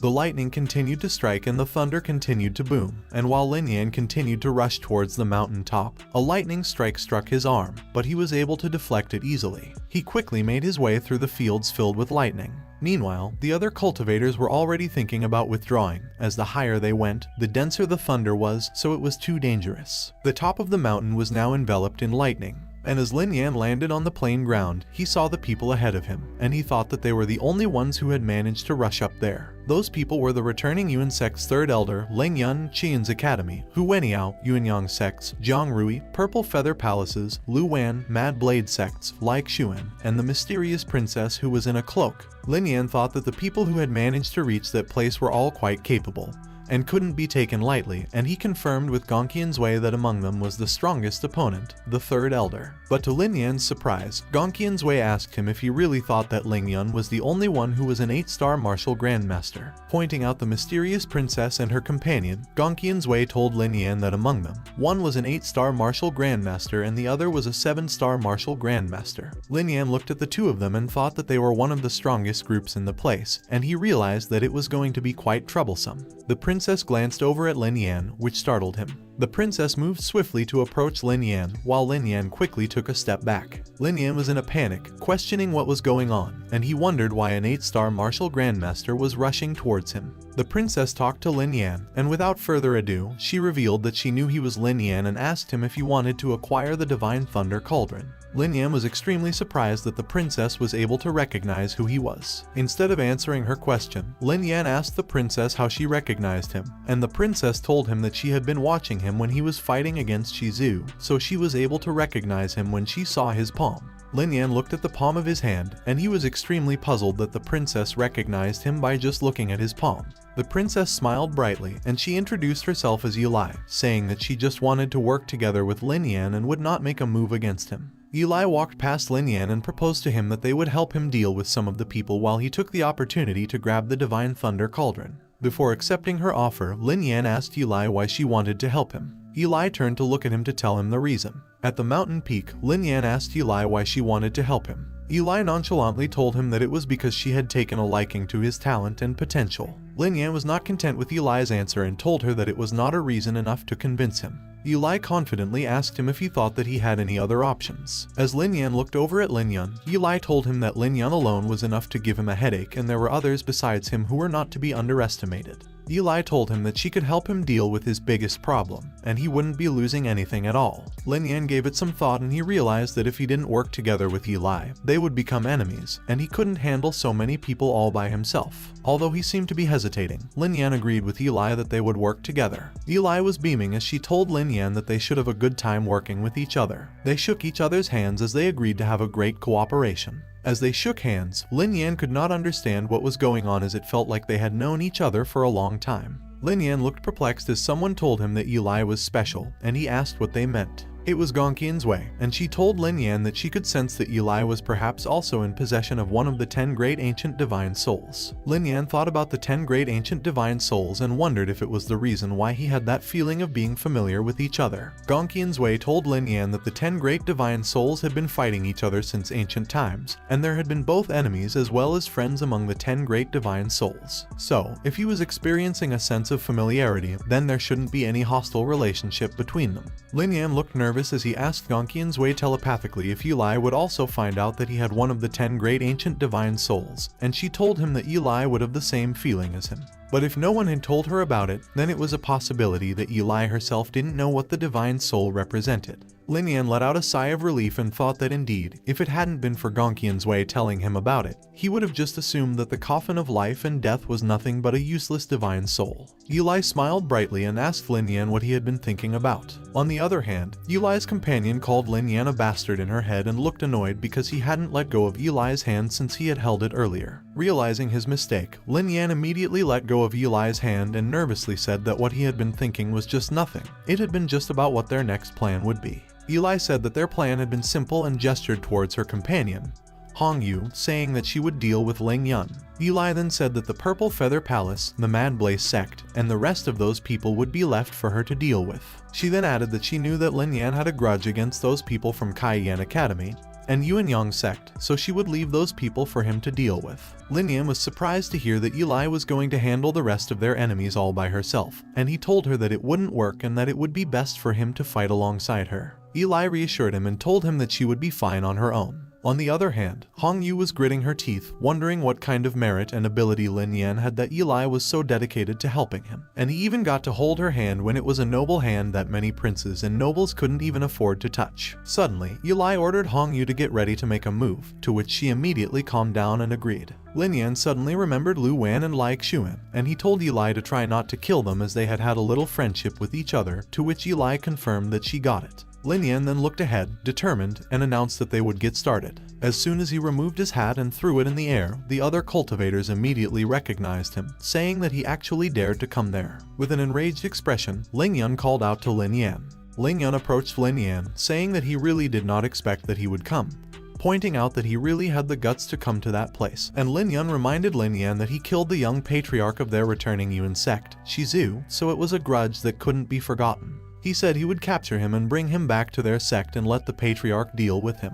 Lin Yan justified that Shizu had tried to steal something from him, which was the reason why he killed him, so it was his own fault. He asked Lin Yan why he was following in Shizu's footsteps at the moment. Lin Yan was enraged and said that it was the first time in his entire life that he had seen someone as arrogant as Lin Yan. But then he said that Lin Yan would soon realize what would happen to those who dared to provoke their returning Yuan sect. Eli laughed behind Lin Yan while taunting Lin Yan with his eyes and told him that he had lived his life in vain if he had lived for such a long time, and yet had never met someone as arrogant as him. Veins popped out of Lin Yan's forehead as he got pissed off and told Lin Yan that he was looking for death. But Lin Yan was surprised when streaks of aura came at him to attack him. He quickly shifted into a fighting stance, and by swinging his arms, he created a slashing aura towards Lin Yan, telling him to give him his life. Hong Yu then calmly closed her eyes and said that the time for her to take charge had come. She calmly took a step forward and extended her arms, releasing a swirling golden aura from the palm of her hand. Lin Yan watched as Hong Yu's aura became a giant hand that charged forward.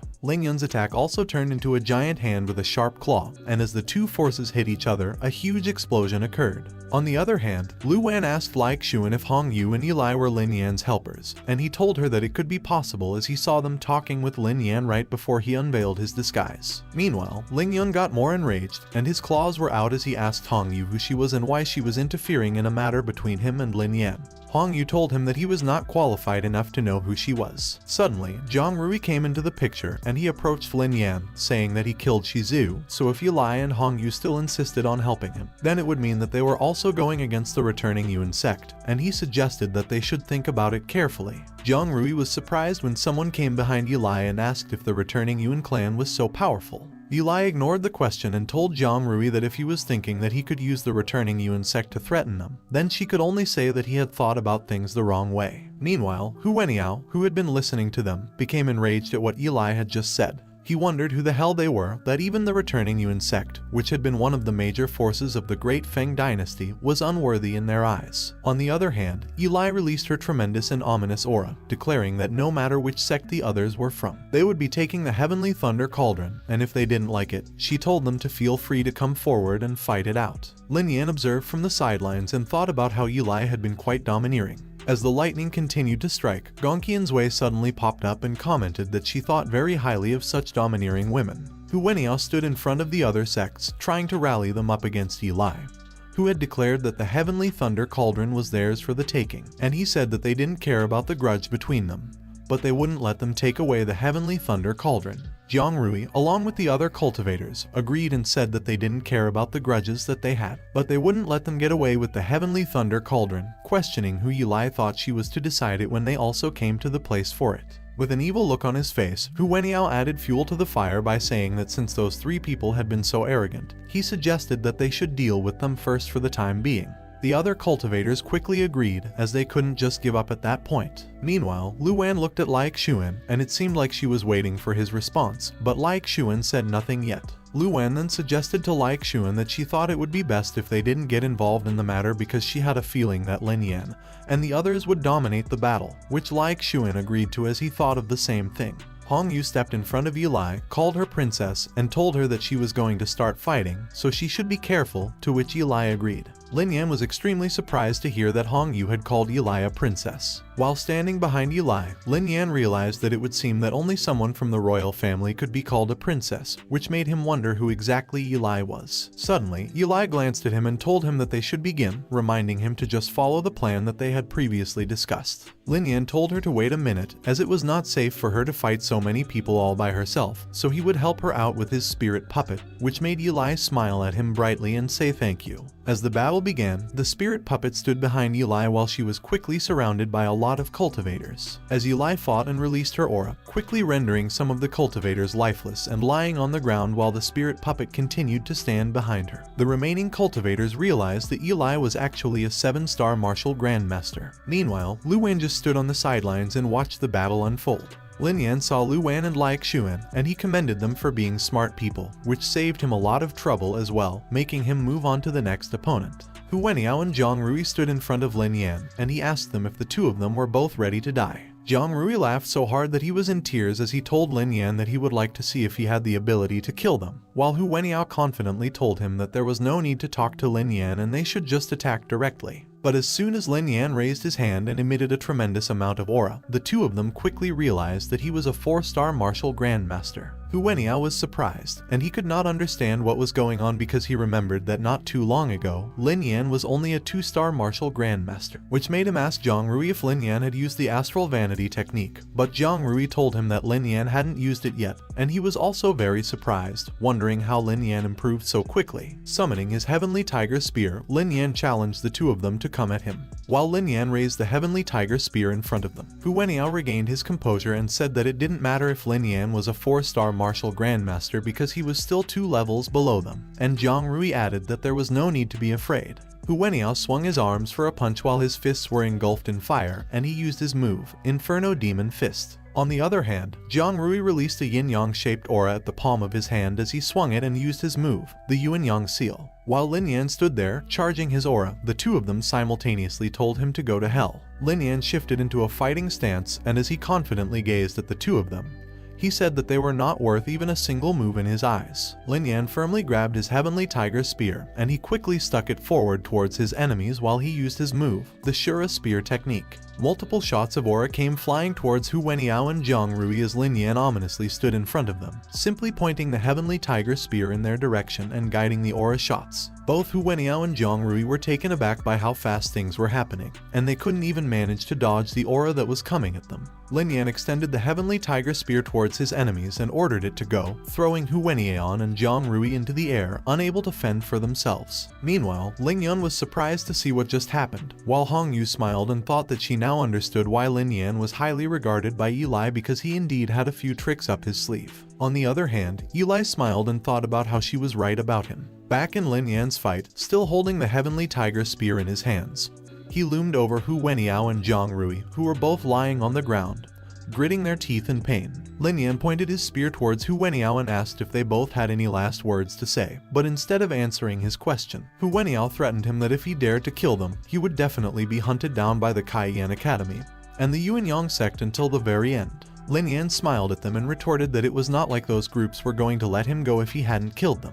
Looking desperate, Zhang Rui chimed in and asked Lin Yan if he even knew that the lives of his Lin family were in the hands of the Cayenne Academy and the Yuan Yang sect. Lin Yan was extremely surprised, and he could not believe what he had just heard, which made him ask Zhang Rui to repeat what he had just said. Lin Yan loomed over the now scared Hu Weniao and Zhang Rui, asking them if they had taken the Lin family away. Zhang Rui suddenly laughed and asked Lin Yan if he was already afraid, and he confidently ordered Lin Yan to get down on his knees and beg towards him. Lin Yan's eyes gleamed with anger. He then pierced Zhang Rui's leg with the heavenly tiger spear, which made Zhang Rui turn pale. Zhang Rui screamed and cried in pain, cursing Lin Yan while grabbing his now electrocuted leg. Without showing any kind of emotion, Lin Yan said that it seemed like what he did was not painful enough after all, and then he proceeded to impale Zhang Rui's other leg. Hu Weniao was horrified, and he trembled as he saw Zhang Rui beside him, who was gritting his teeth in pain. Pain filled Zhang Rui's face as he incoherently called out to Lin Yan, and he was no longer capable of speaking a straight sentence due to pain. Raising his heavenly tiger spear for another plunge, Lin Yan glowered at him and said that he couldn't even speak properly, so it was useless to keep him alive. Without any hesitation, Lin Yan plunged his heavenly tiger spear into Zhang Rui's chest. Menacingly glaring at Hu Weniao, Lin Yan told him that he would give him a chance, and if he didn't answer his questions honestly, then he was definitely going to end up more miserable than Zhang Rui. With the heavenly tiger spear pointed at his throat, Hu Weniao knelt on the ground and desperately told Lin Yan that he would answer all his questions honestly. Lin Yan immediately asked him where the members of the Lin family had been taken to. Hu Weniao quickly answered that all of them were brought to the Cayenne Academy together by their senior brother, Liu Yuan. Lin Yan's expression turned dark as he asked if all the members of the Lin family were safe. Looking at Lin Yan, Hu Weniao went pale as he told Lin Yan that they were all brought back to the Cayenne Academy safely because Liu Yuan said that he wanted him to see the Lin family die one by one in front of his eyes. Lin Yan gritted his teeth, and he went into a fiery rage as he called out Liu Yuan's name. Terrified by Lin Yan's reaction,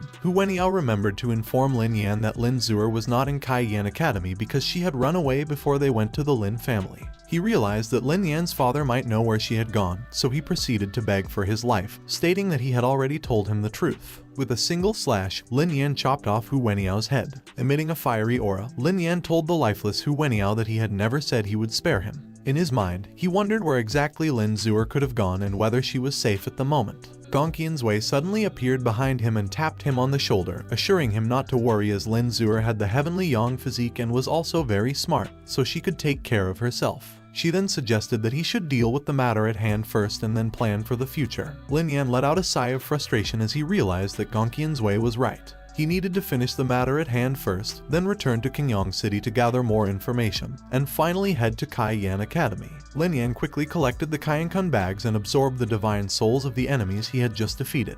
He then looked over to where Hong Yu and Eli were and thought that the next thing he should do was to acquire the heavenly lightning cauldron. Suddenly, a golden spark in the distance caught Lin Yan's attention. He immediately knew that the lightning cauldron was over there. As Lin Yan was about to attempt to run towards where the lightning cauldron was, another elder approached him, called him a little brat, and said that the heavenly lightning cauldron was not something he could get his hands on. The elder caught Lin Yan's attention, and as he turned around to look at where the voice was coming from, he was surprised to see two people running in his direction. Lin Yan was glad when he saw that his brothers had finally arrived. Lin Yan gritted his teeth and cursed in his thoughts as he saw that the other two elders had also arrived. As the two other elders arrived, everyone immediately stopped fighting. Lin Yan quickly approached and greeted his senior brothers, Ling Mo and Ling Fan. Like Xuan commented that Ling Yan was currently in big trouble as the three elders of the returning Yuan sect had come together, a 9-star martial grandmaster and an 8-star martial grandmaster, along with Ling Yan. Lu Wan said that there was no other choice for them but to hope that Lin Yan and the others could deal with the situation, as there was no way they could intervene at all. One of the elders, who seemed to be the leader of the group, told Lin Yan that he had killed Shizu,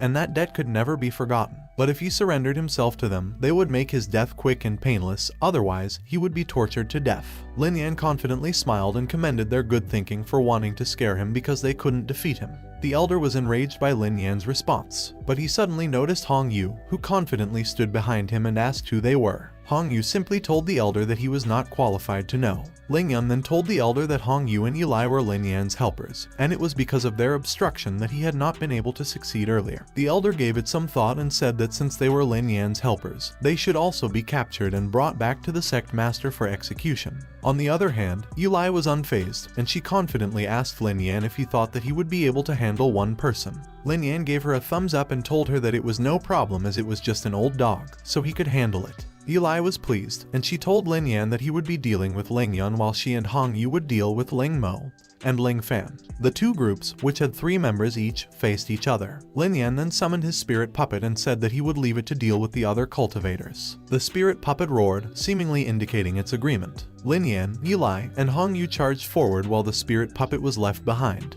Eli came face to face with the elder, who seemed to be the leader of the group. Lin Yan was surprised when he saw that Eli had been the one fighting against the Grand Elder, and he realized that Eli, who had been a 7-star martial grandmaster, had actually been more powerful than Hong Yu, who had been an 8-star martial grandmaster. While Lin Yan had been distracted, Ling Yan had already come to attack him with his aura-filled hand, and he had told Lin Yan that they would see who would come to rescue him at that time. Filled with confidence, Lin Yan had told Ling Yan that he should rather try to save himself first. Lin Yan had charged his aura and had used his astral vanity technique, which had immediately turned him into a 5-star martial grandmaster. Ling Yan had grinned, and with an evil look on his face, he had told Lin Yan that forcefully increasing his cultivation level by relying on techniques had been nothing more than a temporary effect that would not save him. He had then pushed his palm that had been filled with aura forward, creating a giant palm in front of him, using his move, Wind Wave Palm. Lin Yan had then used his move, Great Yan Storm. Their attacks had met each other, and an explosion had occurred at the point of contact.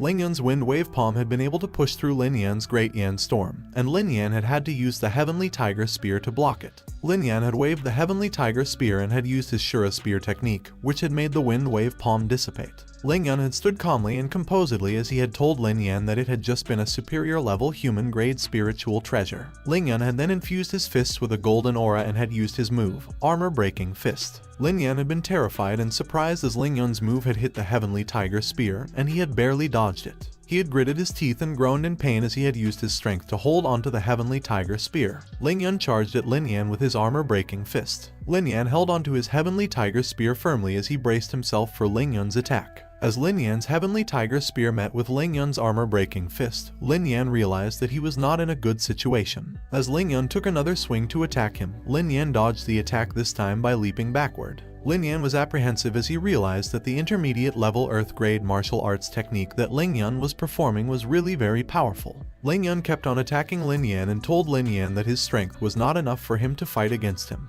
Lin Yan swung another punch, and Lin Yan was able to block it with the pole of his spear. The force of impact pushed him back, but Lin Yan did his best to stand firmly. He then created an array in the palm of his hand and called on his white flame bluebird formation. The bluebird quickly charged to attack Lin Yan at full speed. Seeing that Lin Yan was able to set up second-grade formations, Lin Yan thought that Lin Yan really couldn't be allowed to live. Otherwise, he would become a big problem for them in the future. Lin Yan swung his arms for another punch to counter the bluebird's attack. The bluebird quickly dissipated into thin air as soon as Lin Yan's punch hit it. Releasing a fiery aura from the palm of his hand, Lin Yan dared Lin Yan to let him see what else he could do. In the distance, Lin Yan was surprised when Lin Yan was surrounded by blobs of red liquid as he summoned his Blood Sea formation. Lin Yan was surprised to see that Lin Yan had a third-grade formation. But then, Lin Yan smirked when he realized that although the Blood Sea formation was indeed a third-grade formation, Lin Yan didn't have the level of soul power of a third-level formation master at the moment, so he wouldn't be able to bring out the full power of a third-grade formation. Lin Yan pointed towards Lin Yan and commanded his Blood Sea formation to go. Lin Yan was preparing his punch as the Blood Sea formation approached him. He punched the Blood Sea formation to break it. Both Lin Yan's aura and the Blood Sea formation scattered in all directions at the moment of impact. The Blood Sea formation was able to bruise Lin Yan's fists. Lin Yan groaned in pain as the Blood Sea formation continued to attack him, and he continued to punch it as well. Blood started to drip out of Lin Yan's fist, but he was laughing, and he told Lin Yan that he didn't think he had any more tricks up his sleeve. Releasing an electric-looking aura in between the palms of his hands, Lin Yan apologized to Lin Yan, telling him that he was afraid that he had so many tricks up his sleeve that it was beyond his imagination. Lin Yan then summoned the black void flame in the palm of his hands. Lin Yan was extremely surprised when he recognized that Lin Yan had summoned an earth fire. The other cultivators who were watching the fight were surprised that Lin Yan had an earth fire, and they couldn't believe that he even had such a precious treasure. Luan added when she recognized that it was actually the black void flame, which was ranked number 1 on the earth fire ranking list, to which Shounen commented that Lin Yan was really terrifying. Everyone else stopped fighting, and Eli proudly looked at Lin Yan and thought that she really wasn't wrong about him. On the other hand, the Grand Elder told Lin Yan that no matter what it took, Lin Yan had to be taken down, otherwise he would have to bring his own head before him. Lin Yan told the Grand Elder not to worry because since Lin Yan had such a valuable treasure, he would definitely not let him escape, even if he had to put his life on the line. Lin Yan smiled and teased Lin Yan, asking him what had happened and if he liked his treasure. He taunted him further, saying that it would depend on whether he had the strength to take it or not. Lin Yan yelled as he released a tremendous amount of aura, and then he summoned a golden weapon. Lin Yan looked at Lin Yan apprehensively as he thought that it was a low-level Earth-grade spiritual treasure, and it already made sense to him that Lin Yan was completely ignorant when he took out his heavenly tiger spear. Lin Yan grinned, and he taunted Lin Yan by saying that he would accept his Earth-grade spiritual treasure. Lin Yan paid no mind to Lin Yan's taunt, and he told Lin Yan instead to see how he would break his earth fire with just a single stab from his halberd. Lin Yan smiled confidently, and then he fired his black void flame towards Lin Yan's halberd that was lunging towards him. Upon collision, Lin Yan's halberd was not able to damage the black void flame, which extremely surprised him. Raising his halberd up into the air, Lin Yan used his move, Raging Lion Halberd. His halberd started to burn, and a raging lion was created out of its fire. It immediately went and attacked the black void flame. Sweat ran down Lin Yan's face as he gritted his teeth and commanded the black void flame to devour the raging lion halberd for him. The black void flame suddenly transformed its shape and turned into a net of dark flames. The black void flame enclosed the raging lion halberd in its net, and Lin Yan was surprised when he saw what had happened. The black void flame overpowered the raging lion halberd, and eventually it extinguished its fires. Lin Yan was so surprised, and he could not believe that what had just happened could be possible. Lin Yan confidently smirked as he told Lin Yan to die. Lin Yan cursed as he pointed his halberd at the black void flame and told it not to come any closer. Lin Yan was alarmed when the black void flame engulfed his halberd in its flames. He screamed in pain as the threads of dark flame wrapped around him and burned him. Dropping his golden halberd into the ground, Lin Yan lay lifelessly on the ground while Lin Yan loomed over him, shrouding himself in the black void flame. The other cultivators gathered around and watched Lin Yan's charred body lying on the ground while Lin Yan loomed over him. Lin Yan smiled smugly as he reached out towards Lin Yan's body and thought that he had absorbed the divine soul of an 8-star martial grandmaster, which was comparable to a great pill. Lin Yan then looked back and saw Lin Yan's golden halberd on the ground. He picked it up and thought that a low-level Earth-grade spiritual treasure was not bad and that it was about time he got rid of his heavenly tiger spear. While Lin Yan nonchalantly left the scene, someone called him a little bastard, which caught his attention. It was one of the elders, and he was enraged, telling off Lin Yan for daring to kill Lin Yan. Lin Yan just looked at him and said nothing, not showing any care. Lin Yan paid him no attention and continued to walk away, thinking that it was about time he took possession of the heavenly thunder cauldron. The elder was enraged, and he lunged to attack Lin Yan, telling him to stop right where he was. With the elder behind him, Lin Yan reached the heavenly thunder cauldron, where a lot of lightning continued to strike. The elder was about to grab Lin Yan's shoulders, but Hong Yu appeared beside him to block his path. Hong Yu asked the elder if he thought that he could just pass through with her there. The elder was enraged, and he called Hong Yu a bastard. Meanwhile, Eli was confidently facing the Grand Elder. The Grand Elder was extremely mad as he asked Eli who they were. Eli nonchalantly told the Great Elder that he talked so much nonsense and said that even if it were the patriarch of their returning Yuan sect who personally came to ask her that kind of question, she would still ignore him. On the other hand, Lin Yan had already approached the heavenly thunder cauldron.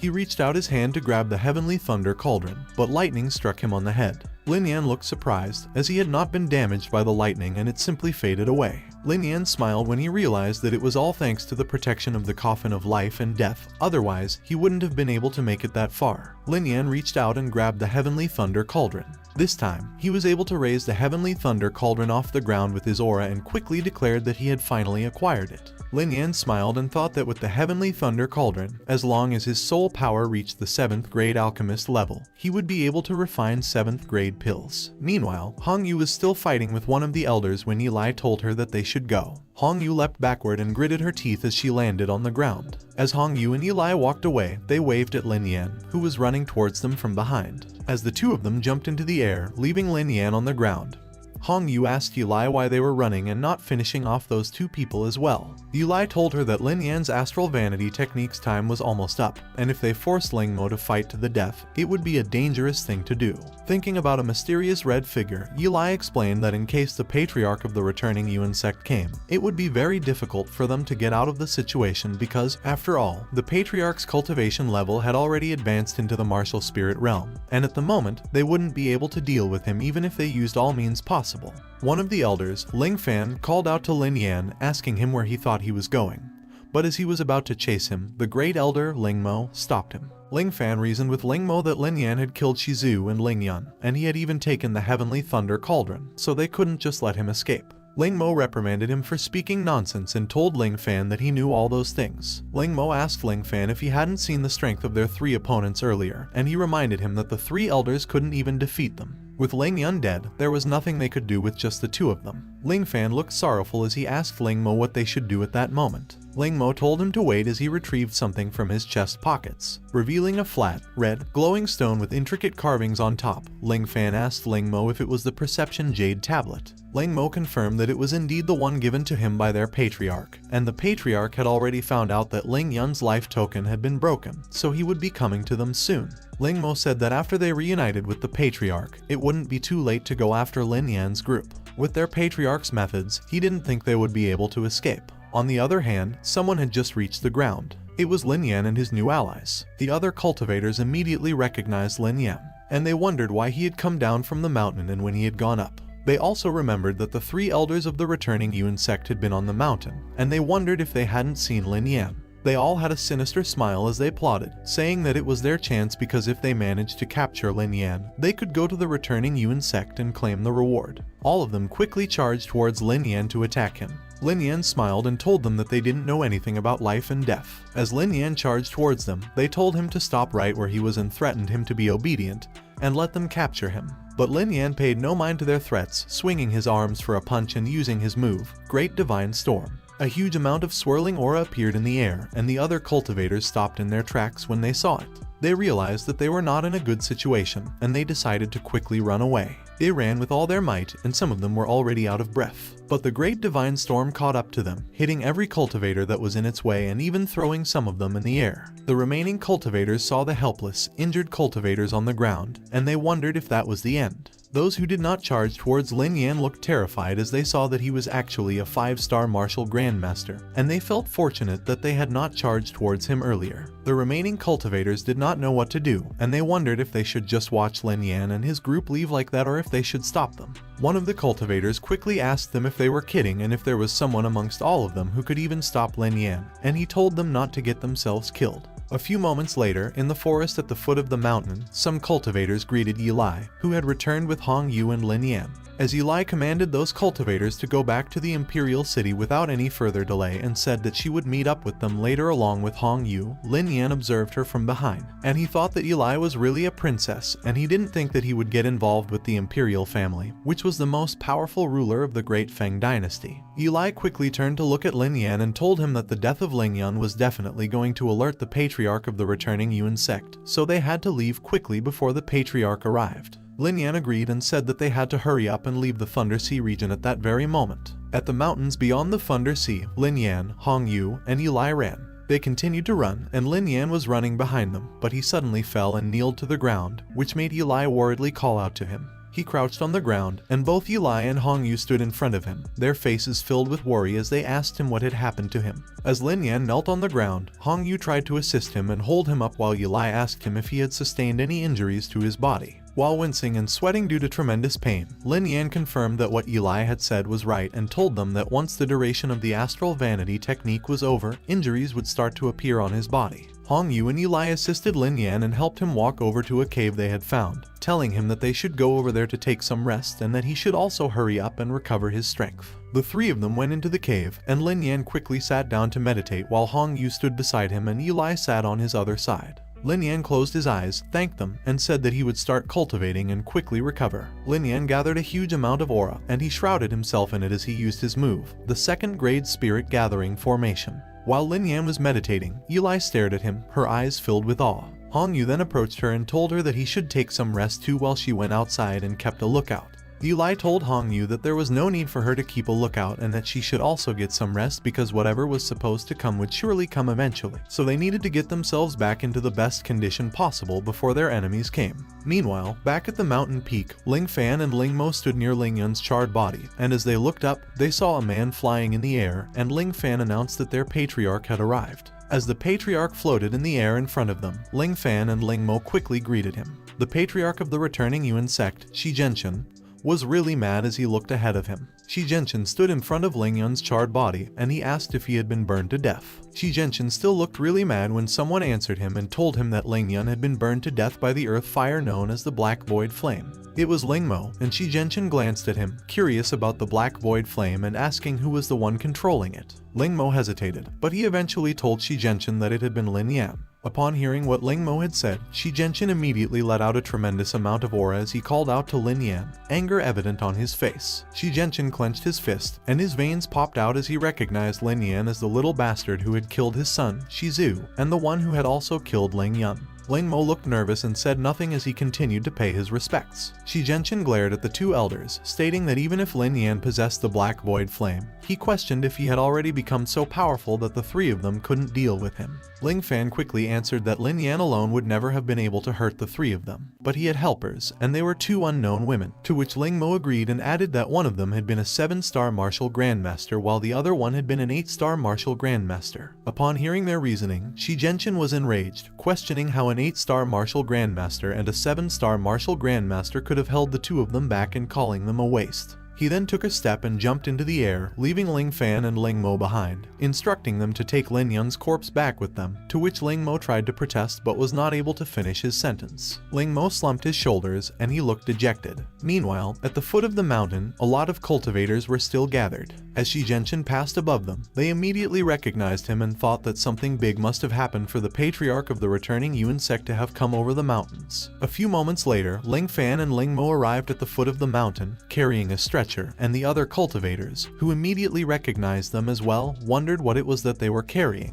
They noticed the burnt hand that was peeking through the cloth, and they immediately recognized that they were carrying a burnt corpse. They quickly speculated that if both Ling Fan and Ling Mo had been carrying the corpse by themselves, then the corpse must have been Ling Yan's. They immediately felt that the situation at the mountain peak didn't seem right, so they decided to quickly go up there and have a look, as their senior brothers, Jiang Rui and Hao Weniao, were still up there. They had arrived at the mountain peak, and all their faces were filled with surprise. The other cultivators who recently went up the mountain peak were all surprised when they found both Jiang Rui and Hao Weniao lying lifelessly on the ground. They knew that it was definitely Lin Yan who had done it, and they wondered what they should do at the moment. One of them was extremely enraged and said that the only thing they could do was quickly take away the corpses of Jiang Rui and Hao Weniao and report everything that had happened there truthfully. On the other hand, at the cave where Hong Yu, Yilai, and Lin Yan had been resting and meditating, a constant stream of spirit energy could be seen being drawn into the cave from the outside view of the cave. The three of them sat together and meditated diligently. As Lin Yan opened his eyes, Yilai quickly asked him how his meditation had been and if he had already recovered.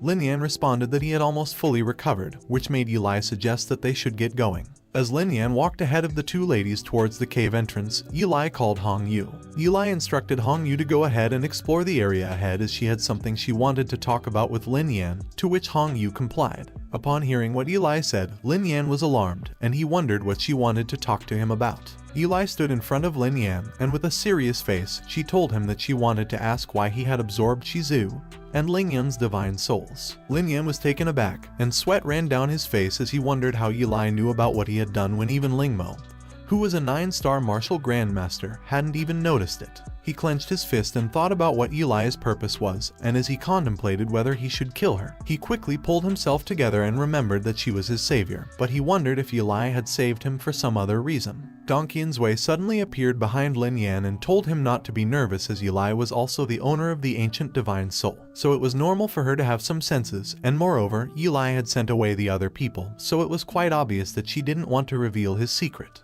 Lin Yan calmed down as he agreed with what Gong Qianzui had just said. He then apologized to Yilai and said that everyone had a secret, so he couldn't tell her about it. Yilai smiled and told him that she understood and said she just wanted to remind him that there were some means that might have allowed him to improve quickly, but he must not have lost his foundation, otherwise something terrible could have happened. Lin Yan thanked her for her advice and said that he would be careful about it. A few moments later, as the two of them were already outside the cave, Lin Yan, who had been walking behind Yilai, asked her if she was about to rush back to the Imperial City, which Yilai confirmed. Lin Yan then suggested that they should split up right ahead before the people from the returning Yuan sect came after them. Yilai was surprised at what Lin Yan suggested, and she quickly turned to look at him, questioning why they should split up when he was going to the Kai Yan Academy, which was not too far from the Imperial City, so she suggested that he should come with them all the way to the Imperial City. Lin Yan looked downhearted as he told Yilai that he would be going to the Kai Yan Academy and the Imperial City, but before that, he had to go to Qingyang City to find out more about the situation and see if he could find any clues about his sister as well.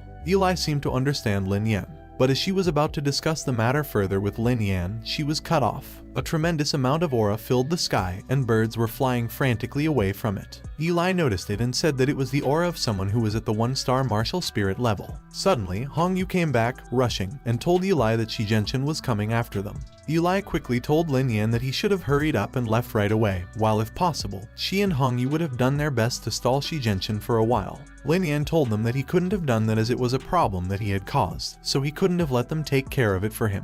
But then Yilai smiled, and she confidently told Lin Yan that as long as she revealed her identity, Shi Genshin naturally wouldn't have dared to fight against her, otherwise, her father would simply have wiped out their returning Yuan sect to the ground. Lin Yan gave it some thought and realized that what Yilai said was true, and he also realized that he had almost forgotten about Yilai's identity. Suddenly, someone called out to Lin Yan and called him a little brat, which alerted both Yilai and Lin Yan. Shi Genshin floated in the air, hovered above Hong Yu, Yilai, and Lin Yan. He was so mad at Lin Yan because he had killed his son, Shizu, and Ling Yan, and he declared that even if Lin Yan escaped to the ends of the earth, he would still find him and cut his body into pieces. Lin Yan reasoned with him and told him that Shizu and Ling Yan had wanted to kill him, so he couldn't have just stood there and let them kill him. He also added that even if they were killed by him, they could only blame themselves for being inferior to him. Shi Genshin got more enraged, and he told Lin Yan that he had a good way of saying that Shizu and Ling Yan were not as skilled as him, a mere 4-star martial grandmaster whose cultivation was nothing more than a tiny ant in his eyes. Shi Genshin then pointed at Hong Yu and Yilai and told them that they had dared to help Lin Yan fight against his people, so once he captured them both, He would take his time to interrogate them when he returned. Shi Jianchen then emitted a tremendous amount of aura. The aura was so intense that Lin Yan and Eli had to use their arms to protect their faces from the intense pressure of the aura. Shi Jianchen then extended his left arm towards Lin Yan, and with a ball of aura in the palm of his hand, he told Lin Yan to die for him. A gigantic palm made up of aura appeared in the sky, and it was coming towards the direction where Lin Yan's group was standing. Lin Yan was alarmed, and he told everyone to be careful. Lin Yan quickly went into a fighting stance with a ball of aura in the palm of his hand and used his move, the Astral Vanity technique. On the other hand, Hong Yu summoned a red, glowing sword. While Yulai raised her arms into the air, releasing a tremendous amount of aura, she used her move, Night Dance Allure. Lin Yan saw Yulai's move, and he thought that he hadn't expected that she had already mastered even the top-level Earth-grade martial arts technique. Lin Yan then raised his hands and used his Black Void Flame. And as their combined attacks were about to collide with Shi Jianchen's attack, they thought that their attack had to be made with full force, otherwise, the consequences would be unimaginable. Their attack collided with Shi Jianchen's attack, which easily deflected their attacks and was about to hit the ground. Hong Yu immediately launched her attack and created multiple slashes that destroyed Shi Jianchen's attack. But those attacks did not affect Shi Jianchen's gigantic palm. The palm hit the ground, creating a huge hole in the shape of a hand.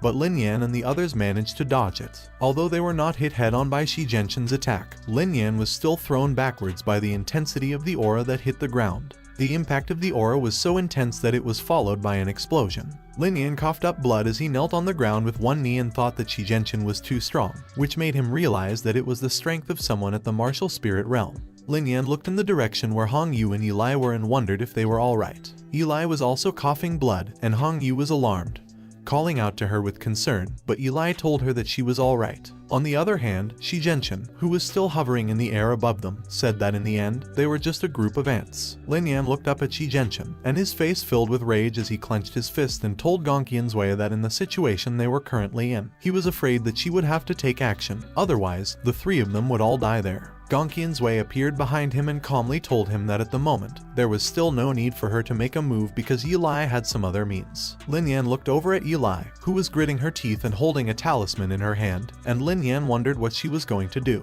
As Shi Jianchen saw the talisman that Eli was holding, he was alarmed, and he seemed to have recognized the talisman. With Shi Jianchen hovering over her, Eli raised the talisman in her hand, activating it. Eli then told Lin Yan to hurry up and escape from there, but Lin Yan protested, as Shi Jianchen was very powerful, so he couldn't just leave them behind like that. Eli then told Lin Yan that Shi Jianchen's target was him, so once she revealed her identity, Shi Jianchen would certainly not be able to do anything to her, but he would definitely chase after him until he died. So Eli told Lin Yan that it would be best for the both of them if he got out of there quickly. Lin Yan looked terrified, and he quickly agreed. Eli then started to activate the talisman, and golden words filled with aura quickly surrounded her. The talisman kept on producing those aura-filled words, and those words had such a powerful force that Lin Yan had to cover his face with his hands to protect himself from them.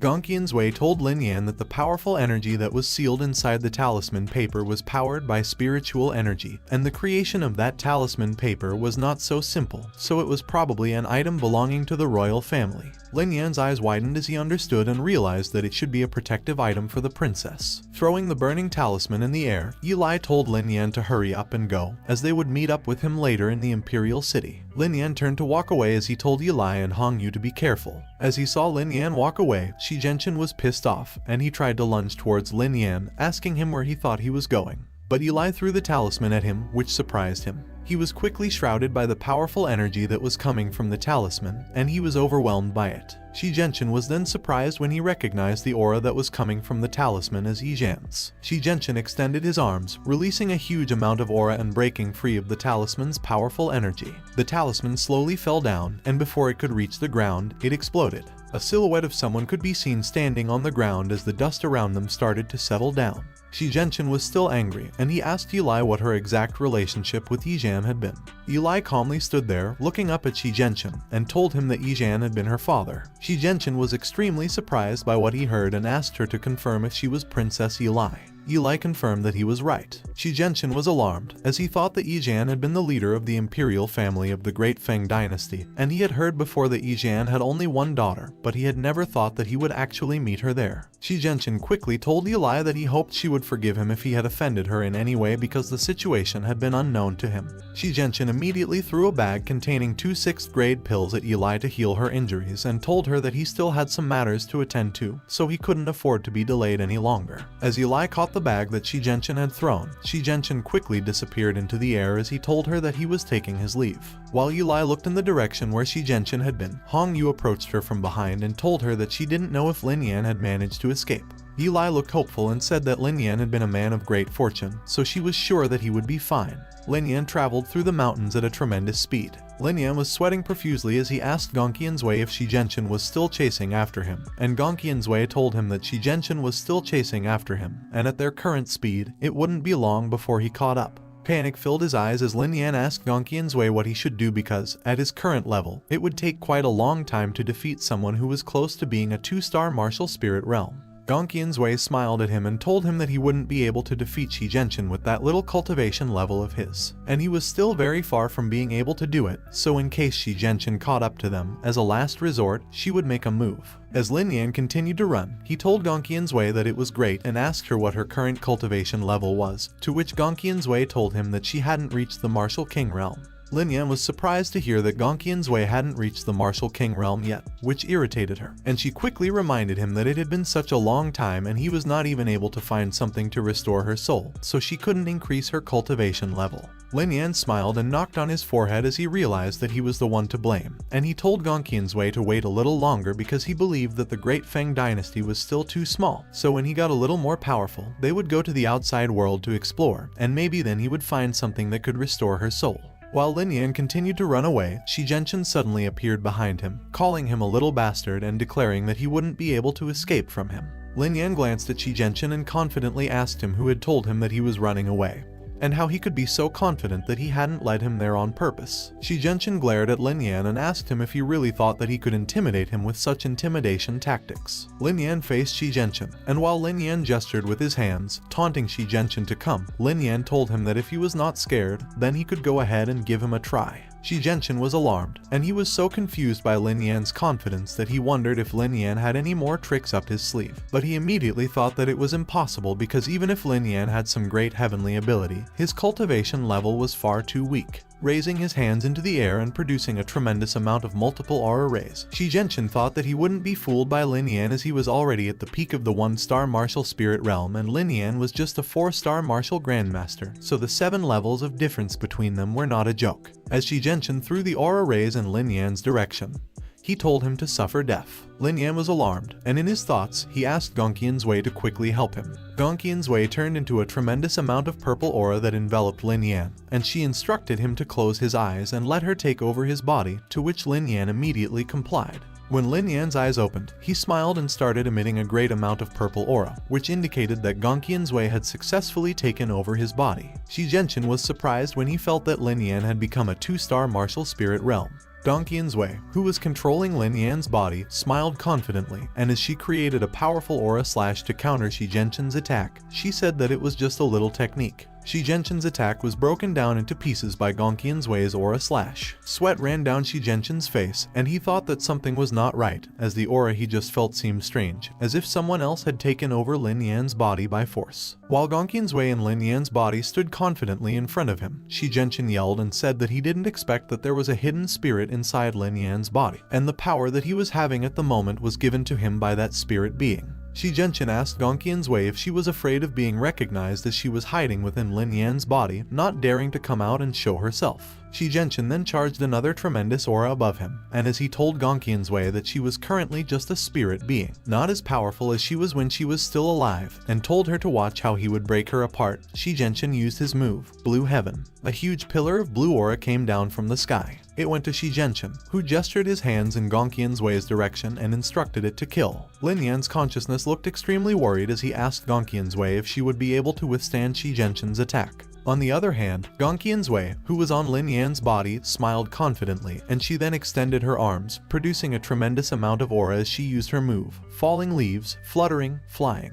Multiple purple petal-like auras fluttered into the air, while Shi Zhenqin's move, Blue Heaven, was charging towards Gongqian's Wei, who was in Lin Yan's body. The auras were suspended in the air as Gongqian's Wei extended her arms, and as she pushed them forward, the auras pushed forward as well, following the direction of her hand. The petal-like auras then collided with Shi Zhenqin's move. Gongqian's Wei's move rained down on Shi Zhenqin. An explosion occurred, and both moves that consisted of a huge amount of aura dissipated into thin air, which made Shi Zhenqin wonder how it could be possible. Gongqian's Wei smiled as she asked Shi Zhenqin if he still had time to look elsewhere. Creating another batch of those petal-like auras, Gongqian's Wei gestured her hands and commanded them to attack Shi Zhenqin, who had enclosed himself in his aura for protection. As Gongqian's Wei bombarded Shi Zhenqin with her attack, Shi Zhenqin could not believe that Gongqian's Wei was not something that he could defeat at the moment. Shi Zhenqin then asked Gongqian's Wei why she, a spirit being of such strength, was following Lin Yan around, and then he offered that she work with him as he could provide her with whatever she needed.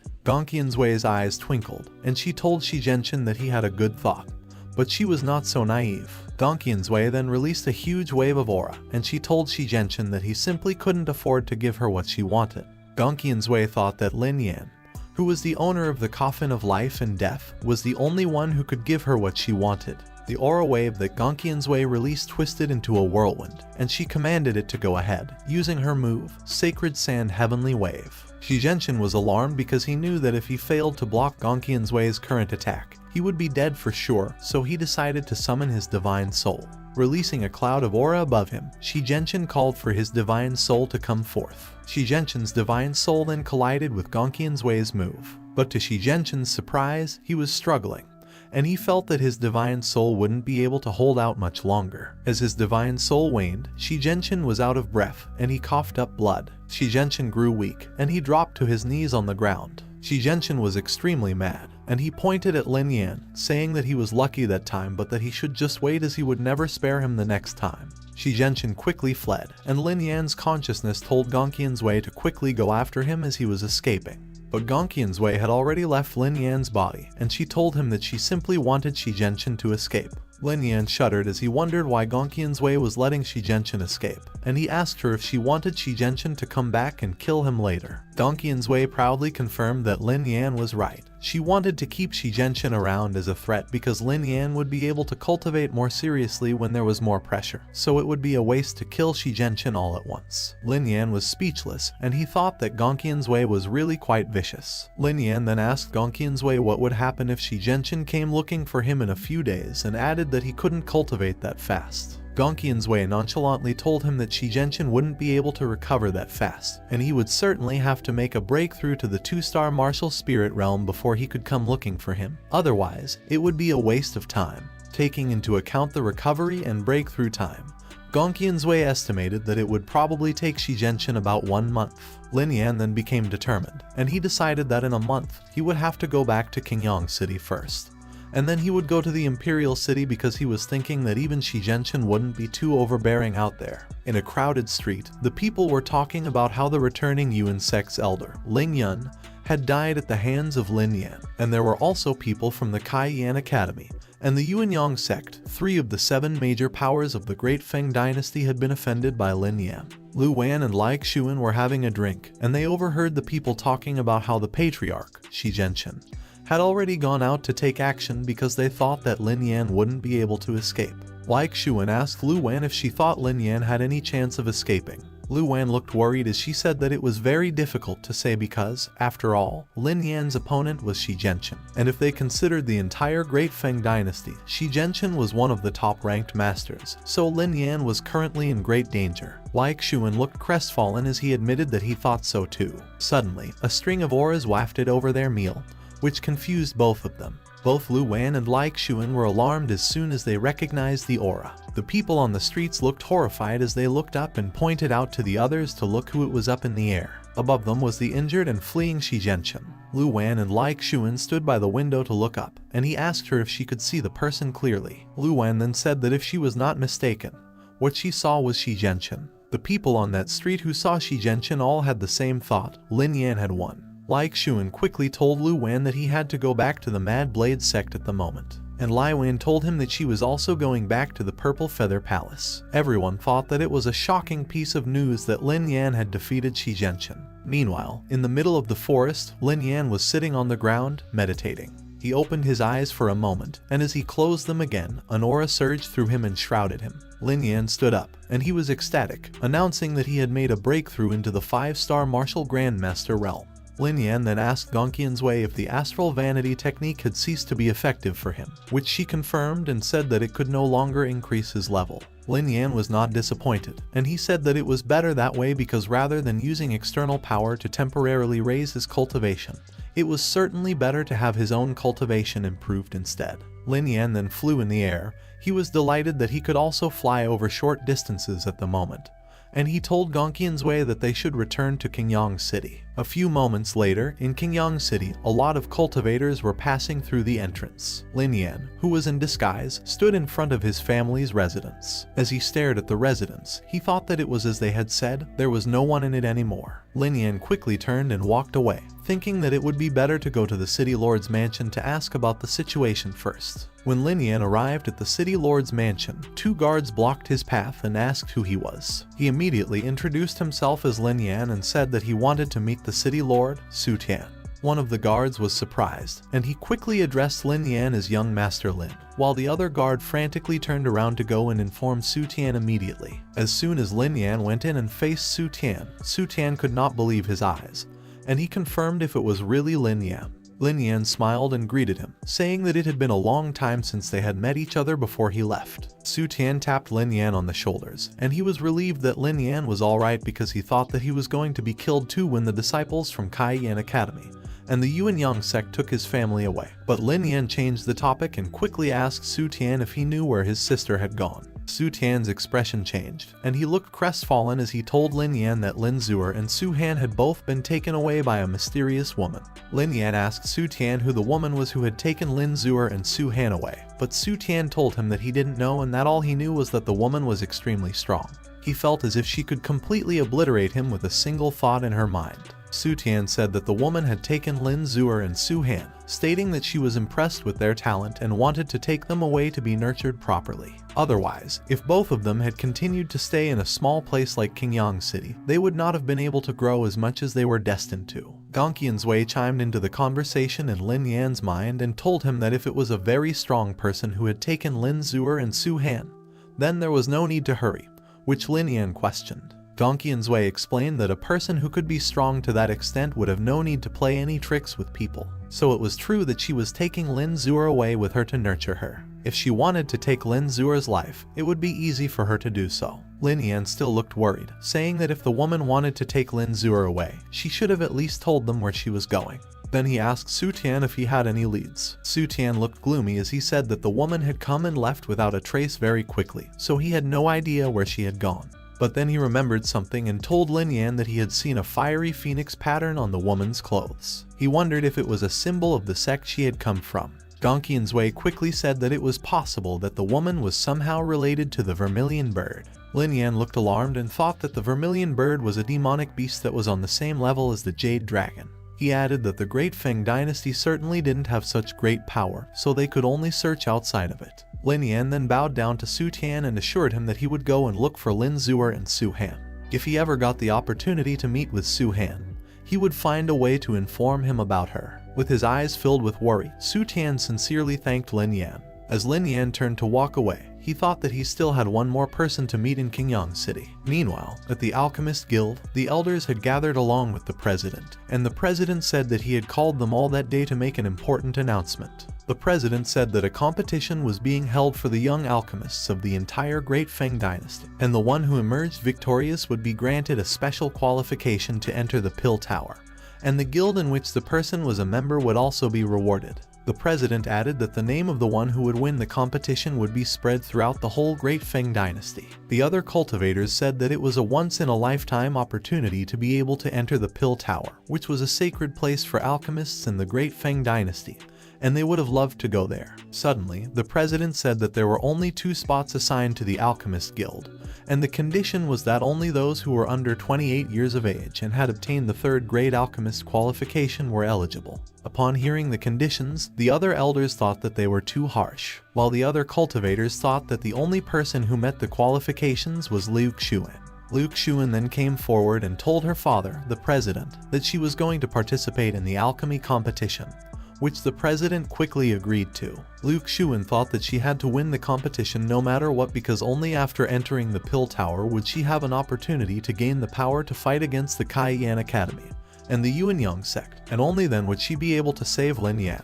One of the elders told his grandson, Feng, that he should go along as well, to which Feng agreed. The president was surprised, as he didn't know that Yun Feng had also become a 3rd grade alchemist. Yun Feng politely answered the president, telling him that he had already successfully refined 3rd grade pills and that he just hadn't taken the examination yet. He then added that if the president didn't believe him, he could immediately refine 3rd grade pills to show him. The president told Yun Feng that he didn't have to go through all that trouble, and all he had to do was show his soul power Kufist right there. Yun Feng immediately complied, and as he displayed his soul power, he informed the president to take a look at it. The president pondered for a moment, and then he was about to agree that the 2nd spot would be Yun Feng's. But to everyone's surprise, someone called out to President Liu and requested that he wait a moment. It was Lin Yan, and as the members of the Alchemists Guild were enraged at the person who dared to come and disturb their meeting, Lin Yan stated that he believed it would be better for him and Liu Xuan to go to the competition together instead.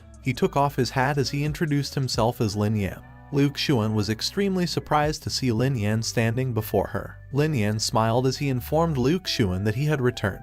Lin Yan blushed, and he was taken aback when Liu Xuan quickly pounced on him and gave him a huge hug. Embracing Lin Yan in her arms, Liu Xuan was glad that it was really him, because she had thought that he had been captured by the Kai Yan Academy and Yuan Yang sect. Lin Yan hugged Liu Xuan back, telling her that he was fine, and then he apologized for making her worry. When Liu Xuan calmed down, Lin Yan asked her if she could let go of him first. Liu Xuan was extremely embarrassed when she realized that other members of the Alchemist Guild were watching her, and she immediately backed away. President Liu cleared his throat, and he told Liu Xuan to go back to her seat, to which she agreed. On the other hand, Yun Feng was enraged, cursing Lin Yan, and he thought about how he had pursued Liu Xuan for so long.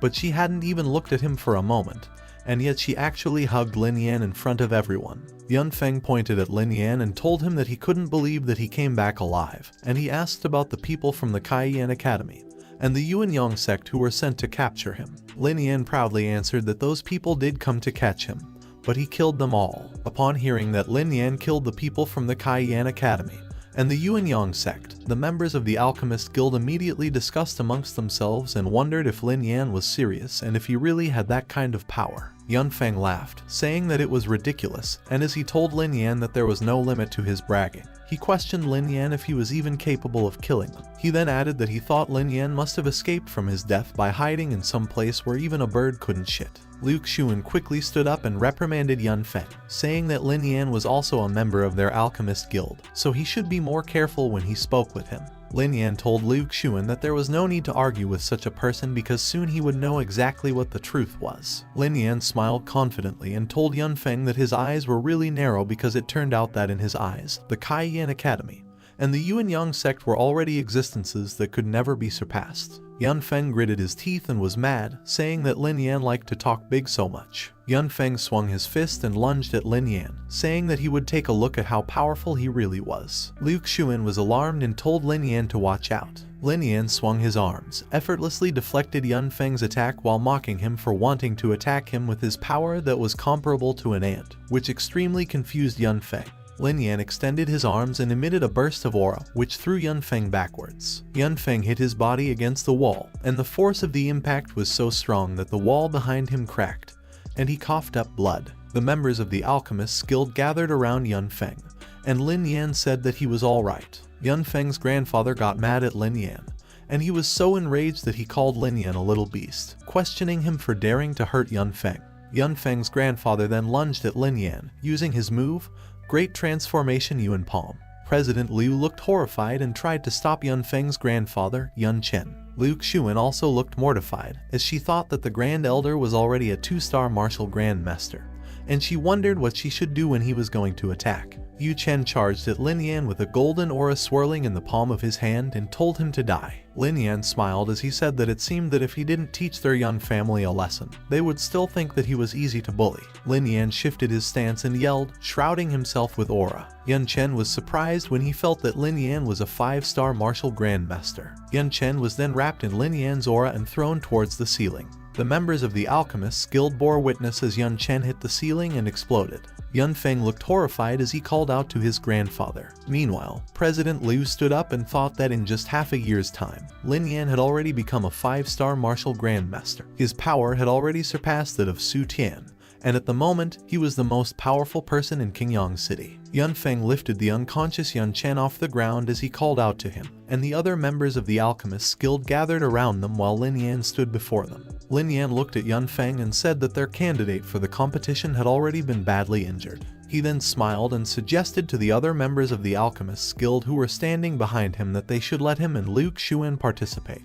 President Liu agreed while thinking that Lin Yan had such amazing soul power that he had already surpassed the 3rd grade alchemist level, so there was no one else he could choose but Lin Yan. Lin Yan thanked President Liu, and then he said that the next day, he and Luke Xuan would head out for the Imperial City, which made Luke Xuan smile. A few moments later, as the crescent moon shone on the night sky, Lin Yan sat down with Gongqian's Wei. He looked crestfallen as he asked her where she thought Lin Zuer could have been taken and if he would be able to find her within 5 years because he was worried about what would happen if her constitution erupted. Gongqian's Wei told him not to worry because since the person who took Lin Zuer intended to nurture her and had extraordinary strength, they should also have a way to help suppress her special physique. Lin Yan hoped that what Gongqian's Wei said was the case, but he was still downhearted, and he said that if he had known that something that big was going to happen, he really wouldn't have stayed away from home for so long. Suddenly, a lady came and called out to Lin Yan. It was Luke Xuan who was walking towards him, and he quickly acknowledged her presence. Luke Xuan recalled that Lin Yan had said earlier that he killed the disciples of the Kaiyan Academy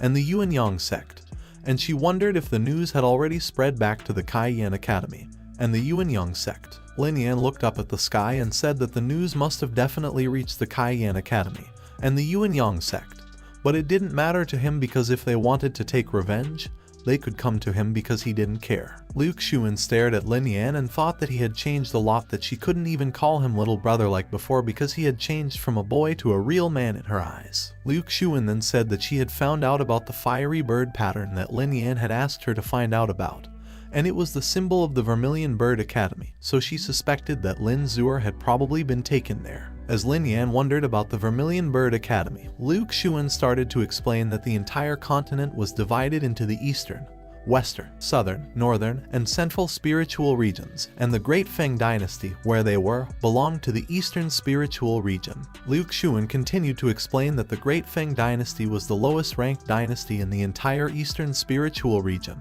and the other major forces were led by the 4 major academies, 2 major alliances, and 1 major sect as well. While listening to Luke Xuan's explanation, Lin Yan thought that it was surprising how diverse and interesting the world outside was, and he hadn't even been able to get out of the Great Feng Dynasty yet. Luke Xuan proceeded to explain that the 4 major academies were Green Dragon, White Tiger, Vermilion Bird, and the Xuanwu Academy. The 2 major alliances were the Pill and Formation Alliance, and the major sect was the Spirit Puppet sect. She said that the Vermilion Bird Academy was a superpower in the entire eastern spiritual region, so Lin Zuer would probably make rapid progress after going there. Lin Yan asked Luke Xuan if the Pill Alliance was the same as the Pill Tower, and Luke Xuan told him that they were, in fact, the same in nature. But the Pill Alliance was much more powerful than the Pill Tower because the Pill Tower was just a branch of the Pill Alliance. Lin Yan then asked about the Spirit Puppet sect, wondering if it was a sect that specialized in making spirit puppets, to which Luke Xuan confirmed and said that all disciples of the Spirit Puppet sect had at least 1 spirit puppet with them. So if one fought against them, it would be equivalent to a 1 versus 2 battle. Worry filled Lin Yan's eyes as he said that those places were still too far away for him, but in order to bring Lin Zuer back,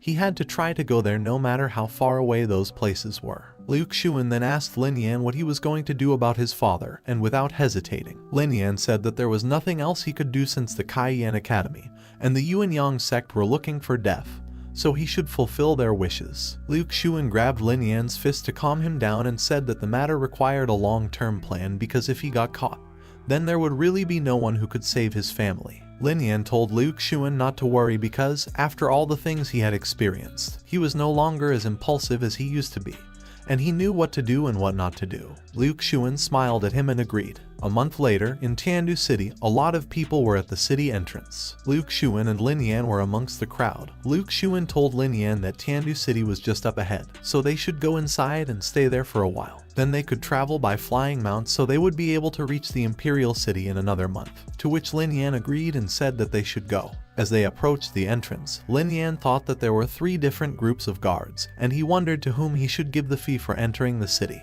Lin Yan thought that he should just forget the matter and guessed that he could just give it to any of the guards. But to his surprise, someone tapped him on the shoulder and told him absolutely not. Lin Yan turned to look at the strange man and asked him what the matter was, but instead of answering, the man confirmed with him that he wanted to hand over the spirit pills but didn't know who to give them to. The man told Lin Yan that the city was guarded by the 3 major forces of Tiandu City, and they didn't obey anyone, so if he gave them to either side, he would be offending the other 2. The man said that everyone just put the entry fee into the tripod, and the guards divided it up amongst themselves, and Lin Yan immediately understood how things were. He immediately showed gratitude to the man who told him about those things, and the man told him that it was okay as he had just noticed that he was a new face in the city, so it was just a small effort. Lin Yan came up to the tripod and placed his fee. As he passed through one of the guards, Lin Yan thought that he hadn't expected the distribution of power in Tiandu City to be so troublesome. A few moments later, at the central plains, Lin Yan looked amazed, and he exclaimed at how huge the place was. Liu Xuan then came up to Lin Yan, saying that she had asked around and told him that it took 10,000 spirit pills to fly to the Imperial City.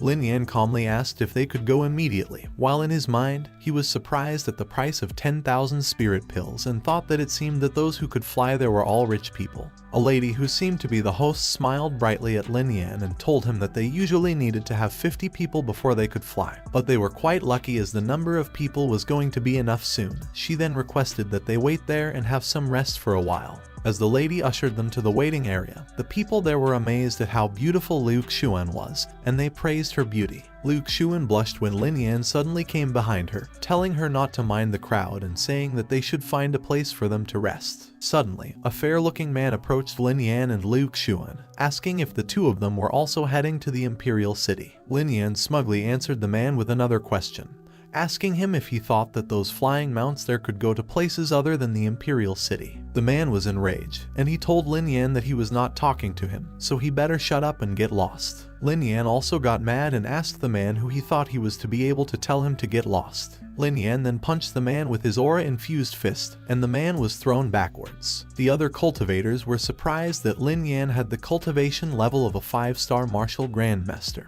And as they gathered around the man, Liu Yu, they said that the fact that Lin Yan was able to knock Liu Yu out in just a single strike meant that Lin Yan had a strong foundation. Suddenly, someone came onto the scene. Chief Zhao, who appeared behind the crowd, asked what was going on, and the crowd quickly said that only an 8-star martial grandmaster should be able to handle the current situation. Zhao Yunfei marched into the scene, and behind him was Duan Jun. Duan Jun recognized Liu Yu and asked what had happened to him. Liu Yu, who was sitting on the ground, quickly pointed out Lin Yan and said that he attacked and injured him. While Duan Jun told Lin Yan that he had no idea why he hurt Liu Yu and said that he hoped Lin Yan would give him an explanation. The other cultivators quickly recognized him as Duan Jun, the Shanghai sect's alchemy genius who became a 4th-grade alchemist a year ago. Lin Yan crossed his arms and told Duan Jun that he hurt Liu Yu because he deserved a beating.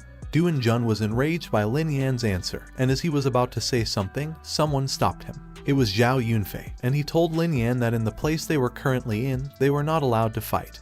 And since they had come to ride the mount, they had to abide by the rules of the place. As Lin Yan asked Zhao Yunfei if he had to put up with someone who deliberately provoked him, Zhao Yunfei asked Liu Yu what was going on, and Liu Yu said that it was not a big deal. Liu Yu scratched the back of his head and smiled, saying that Liu Xuan was quite beautiful, so he thought that he would go up there to try and talk with her, but he did not expect Lin Yan to get angry about it. The other cultivators sided with Liu Yu, saying that there was nothing wrong with Liu Yu trying to talk to a beautiful girl, and that it was nothing serious. They also laughed at Lin Yan for being too arrogant and for trying to play the hero in front of Liu Xuan. Worry filled Liu Xuan's eyes as she called out to Lin Yan, while thinking that she knew that Lin Yan was trying to help her out, but he couldn't mess with a big power like the Shanghai sect again. But Lin Yan confidently stood in front of Liu Xuan and told her that there was no need for her to worry as he knew what he was doing. Lin Yan stood confidently in front of Duan Jun, who was mad at him, and asked him if he wanted to have a fight, while Zhao Yunfei was holding on to Duan Jun and stopping him.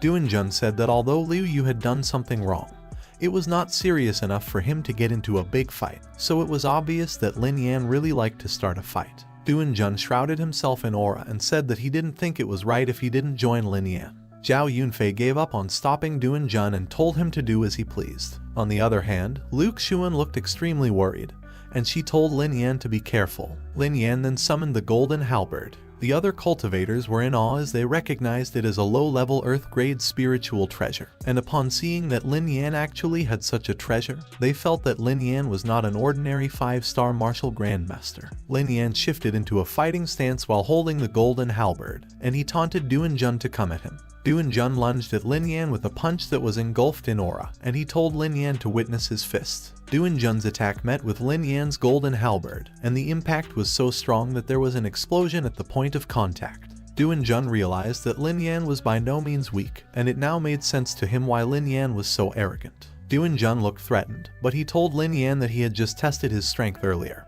and would now show him the difference in the level of strength between the two of them. Zhao Yunfei suddenly intervened, tapped Duan Jun on the shoulder, and told him to stop right away. Duan Jun then told Lin Yan that he had just heard Liu Xuan call him Lin Yan a little while ago and asked if he was the Lin Yan from Qingyang City, which Lin Yan confirmed. Duan Jun was deep in thought, and then he remembered that Lin Yan was the person that the people within their sect had told him to keep an eye out for because they had heard that people from the Kaiyan Academy, the Yuanyang sect, and the returning Yuan sect had all been defeated by him. Zhao Yunfei told Duan Jun that since it was the case, they should end the matter immediately. Zhao Yunfei then stepped in front of Duan Jun, which made Duan Jun ask what the meaning of his action was. Zhao Yunfei stood between Lin Yan and Duan Jun, and he told Duan Jun that if he was not satisfied with things, he would have no choice but to fight with him. Duan Jun gritted his teeth and looked annoyed at how things had turned out. Duan Jun turned and walked away, telling Lin Yan that he would give Zhao Yunfei a face that time, so he should consider himself lucky, and he threatened that the next time, things wouldn't be so easy. Lin Yan was confused and wondered what was up with Zhao Yunfei because he didn't think he knew him. Zhao Yunfei approached Lin Yan and told him that if it was convenient for him, he would like to request going somewhere and having a little talk. Lin Yan and Liu Xuan looked at each other in confusion and were both speechless. Lin Yan then agreed, and Zhao Yunfei quickly turned to lead the way. As Zhao Yunfei walked ahead of them, Liu Xuan asked Lin Yan what exactly Zhao Yunfei wanted from him and wondered if it was a trap. Lin Yan looked at Zhao Yunfei and told Liu Xuan that he didn't think it was a trap because he could sense that Zhao Yunfei had no ill will towards them. Lin Yan then looked serious and said that he just couldn't guess why Zhao Yunfei was helping them out even at the expense of offending the people of the Shanghai sect. As they arrived at the place, Zhao Yunfei quickly turned and addressed Lin Yan politely. Zhao Yunfei then greeted Lin Yan and said that he hoped Lin Yan could forgive him for having offended him a while ago. Lin Yan's mouth was wide open as he was surprised at how Zhao Yunfei had acted. Lin Yan approached Zhao Yunfei and asked him what it was all about. Zhao Yunfei smiled brightly at Lin Yan and told him that it was Yi Lai's order to take good care of him when he saw him. But Zhao Yunfei explained that he had never seen him before, so there was that misunderstanding a while ago. Zhao Yunfei recited Yi Lai's orders word for word, and he told Lin Yan that Yi Lai had said that if he met a man named Lin Yan, he must treat him well, otherwise, he would be questioned. Zhao Yunfei then told Lin Yan that he hoped that he was not offended, and Lin Yan quickly appeased him, saying that he was worrying excessively. Hearing their conversation, Liu Xuan was surprised that Lin Yan knew Yi Lai. Zhao Yunfei asked Lin Yan if he wanted to travel to the Imperial City and offered to take him there directly so he wouldn't have to wait for any flying mounts. But Lin Yan smiled and declined the offer, while Lin Yan told Zhao Yunfei that it would be better for them to travel on their own and not to worry about Yi Lai as he would explain everything when he met up with her later in time. Liu Xuan was having a tantrum on the side. Zhao Yunfei agreed with Lin Yan, and as he walked away, he told him that he would help prepare a mount for just the two of them. A few moments later, back on the Central Plains, Zhao Yunfei guided Lin Yan and Liu Xuan through the crowd that seemed to be lining up for the giant phoenix that was carrying a house on its back. Guiding them to one of the phoenixes, Zhao Yunfei told them that he had prepared a separate mount for both of them so it would be more convenient for them on their journey, and Lin Yan thanked him. The other cultivators who were watching Lin Yan wondered who he was, that Zhao Yunfei had even prepared a separate mount for the two of them, and one of them recognized Lin Yan of Qingyang City and asked the others if they didn't know about him. Zhao Yunfei waved at Lin Yan and told him to come and visit them again sometime. Lin Yan waved back and agreed with Zhao Yunfei. The mount soared into the sky, leaving Zhao Yunfei on the ground, waving it goodbye. The mount started to travel and flew above the mountains. Lin Yan and Liu Xuan were by the window, watching the view, and Lin Yan was amazed at how fast they were going and commented that it was much faster than walking by themselves. Liu Xuan looked melancholic as she asked Lin Yan when he had met the royal princess. Lin Yan said that he had met Eli when he was in a chaotic place, and she had helped him there.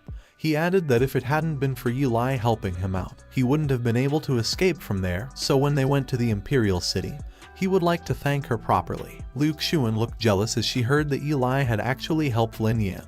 But Lin Yan was clueless, and he asked her what had happened to her, to which Liu Xuan responded that it was nothing. She said that they should not waste their time on the road and quickly suggested that they should both cultivate pills separately. As Liu Xuan walked away, she glanced back at Lin Yan and told him that maybe they could even improve their level before they reached their destination or something. Lin Yan looked excited as he agreed with Liu Xuan, and as he said that he would work hard, he told Liu Xuan to also work hard. Gong Qianzui suddenly appeared behind Lin Yan and commented that he really didn't know how to please a lady, which confused Lin Yan. Gong Qianzui then told him to forget it as it was probably about being a straight guy, and then she told Lin Yan that he should start cultivating pills soon. Lin Yan agreed, and he started applying his aura to his heavenly thunder cauldron. Gong Qianzui looked gloomy as she let out a deep sigh. A month later, the mount was still soaring through the skies. While inside, Lin Yan was cultivating pills, and he thought that it was almost done and that it should be the last pill practice on his journey because he was about to make a breakthrough. A golden pill then floated in front of Lin Yan, and he was greatly confused. A tremendous amount of aura gushed out of the pill, and Lin Yan felt that he was not in a good situation. While the aura started to dissipate, along with smoke, Lin Yan looked shaken as he sat on the ground, and he asked what the hell had just happened. Gong Qianzui looked mad as she told Lin Yan that when he had a breakthrough to the 4th grade alchemist level, his soul power was so powerful that it almost blew up the place. Instead of being alarmed, Lin Yan was excited that he had finally managed to advance to the 4th grade alchemist level before they reached their destination. He planned to continue refining pills. Gong Qianzui asked him if he still wanted to continue increasing his level, and said that it was already impossible. Lin Yan was so surprised, and he asked Gong Qianzui if she was trying to say that he was already at his limit. As the mount soared through the mountains, Lin Yan questioned if he had already reached his limit. Lin Yan looked horrified as he asked Gong Qianzui if what she meant to say was that he didn't have the talent to become an alchemist. Gong Qianzui bonked him on the head for being so anxious, and she clarified that what she meant to say was that he couldn't continue to improve his level by making pills. Gong Qianzui told Lin Yan that if he was still thinking about making pills to advance his level, then he would have to make pills for at least 5 more years to advance to the 1st grade alchemist. Lin Yan responded that he now understood her. Suddenly, someone called Lin Yan and informed him that they had almost reached the Imperial City. The mount then glided over the Imperial City. Lin Yan and Liu Xuan looked down, and they were amazed at how magnificent the Imperial City was and how it really was worthy of being the Imperial family's hometown. The mount stopped at the entrance of the Imperial City. The operator of the mount politely told Lin Yan that flying mounts were not allowed to enter the Imperial City, so they could only stop there. Lin Yan responded that it was all right and thanked him. The entrance of the Imperial City was filled with people who were coming and going. Liu Xuan asked Lin Yan if they should go to the Pill Tower to register first or if he wanted to see Eli first. Lin Yan told Liu Xuan that they should go and register themselves first, as there were only 10 days left before the competition started, so they couldn't afford to be late. A few moments later, Lin Yan and Liu Xuan stood in front of a huge, towering building. They were both surprised at how incredibly tall the Pill Tower was. As they walked around, Liu Xuan pointed out that the air was filled with the scent of medicine, which smelled so nice. As they came across people crowding over one place, Lin Yan told Liu Xuan that it seemed that the registration was being done there, and she responded that they should go. They went to register, and the receptionist asked them if the two of them were from an alchemist guild or if they were just registering individually. Liu Xuan showed a badge and told the receptionist that they were from the Qingyang City Alchemist Guild. As the receptionist confirmed their registration, Lin Yan observed him and thought that the receptionist was a 4th grade alchemist but was only responsible for registration work, so he realized that the pill tower was truly a hidden dragon and a crouching tiger. The receptionist smiled and told them to register their names. He then informed them to go over to the side to take part in the examination to make sure that they were qualified to enter the competition. And Lin Yan was surprised that there was still a test. The receptionist told Lin Yan that it was to prevent some people from coming in to cause trouble and waste everyone's time. At the examination hall, a man handed out name tags to Lin Yan and Wuxia, and he told them that when the batch of people inside was assessed, it would be their turn to enter, which Wuxia confirmed. Lin Yan observed their surroundings and asked Wuxia why he was seeing that other alchemist guilds seemed to have arrived with more than 2 people when he remembered that there were supposed to be only 2 positions available for every alchemist guild. Wuxia awkwardly smiled as she told Lin Yan that it was because they only had a bronze rank plaque with them, and she said that they needed to reach the silver and gold ranks in order to obtain more seats. Lin Yan scratched his head when he realized that they were at the very bottom of the rankings. As the 2 of them were walking, someone suddenly announced that those who hadn't passed the examination should turn in their tiles, while those who had passed would go to the main plaza of the Imperial City in 10 days, where the pill cultivating competition would be held.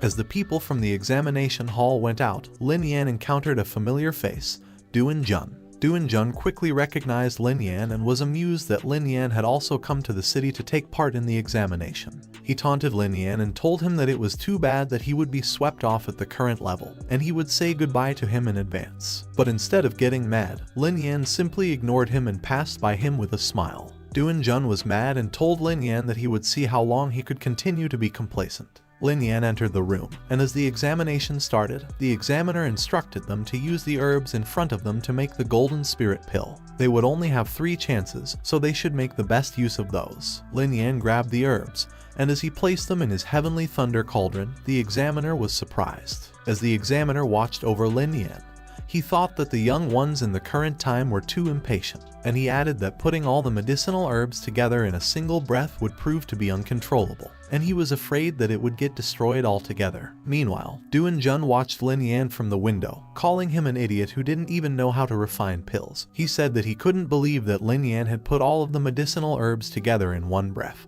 and that someone who made such low-level mistakes was still coming to participate in the competition. Lin Yan then used his black void flame to start refining the pill, and the examiner was so surprised when he recognized it. The examiner came over to watch Lin Yan closely, and he confirmed that Lin Yan was really using the black void flame. Lin Yan paid the examiner no mind and continued to refine the pill. The black void flame continued to burn and refine the medicinal herbs in the cauldron. On the other hand, Duan Jun was extremely surprised when he recognized Lin Yan's flame.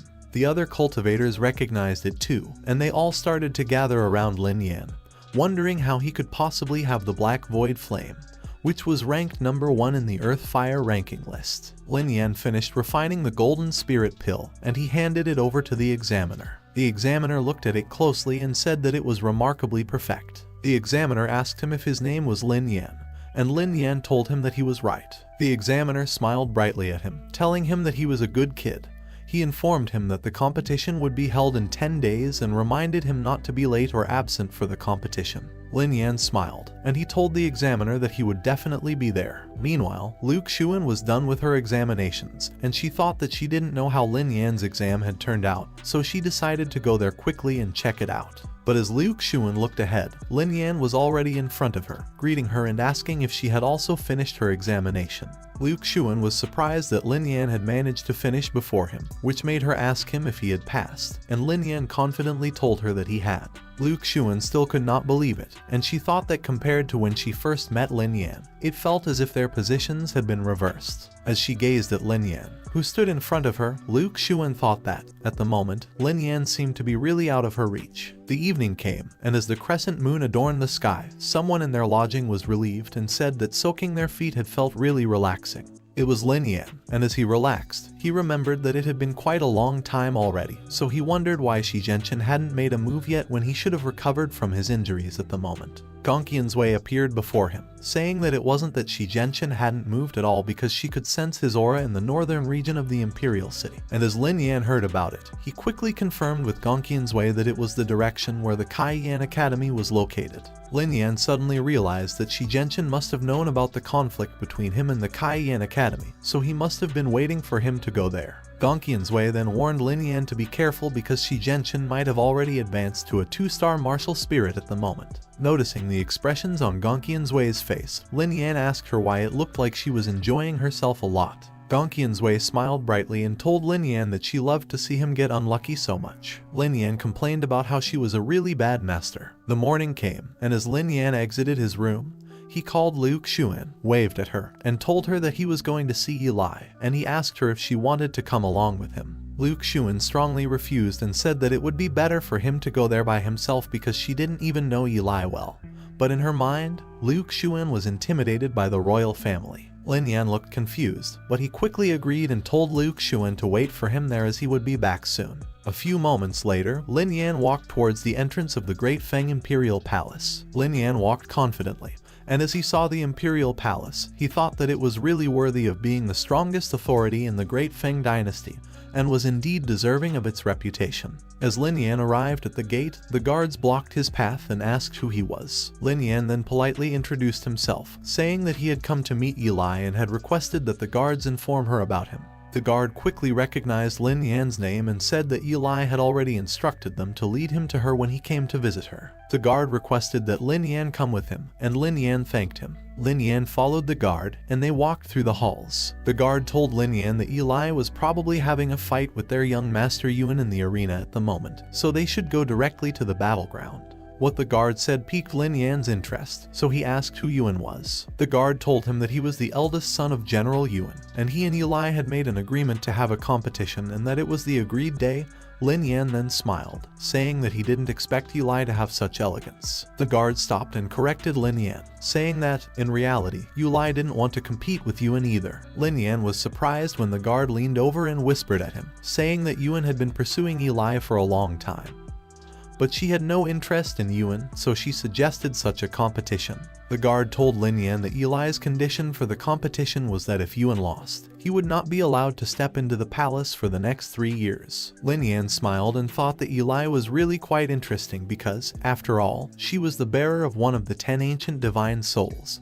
So Yuan was in big trouble. A few moments later, the sound of battle could be heard from a distance. At the arena, 2 cultivators were clashing, and their attacks were causing explosions while people watched them from the audience stand. Lin Yan was in those stands, and the guard gestured for him to take a seat, which he agreed to. Lin Yan glanced behind him and wondered how the competition was going.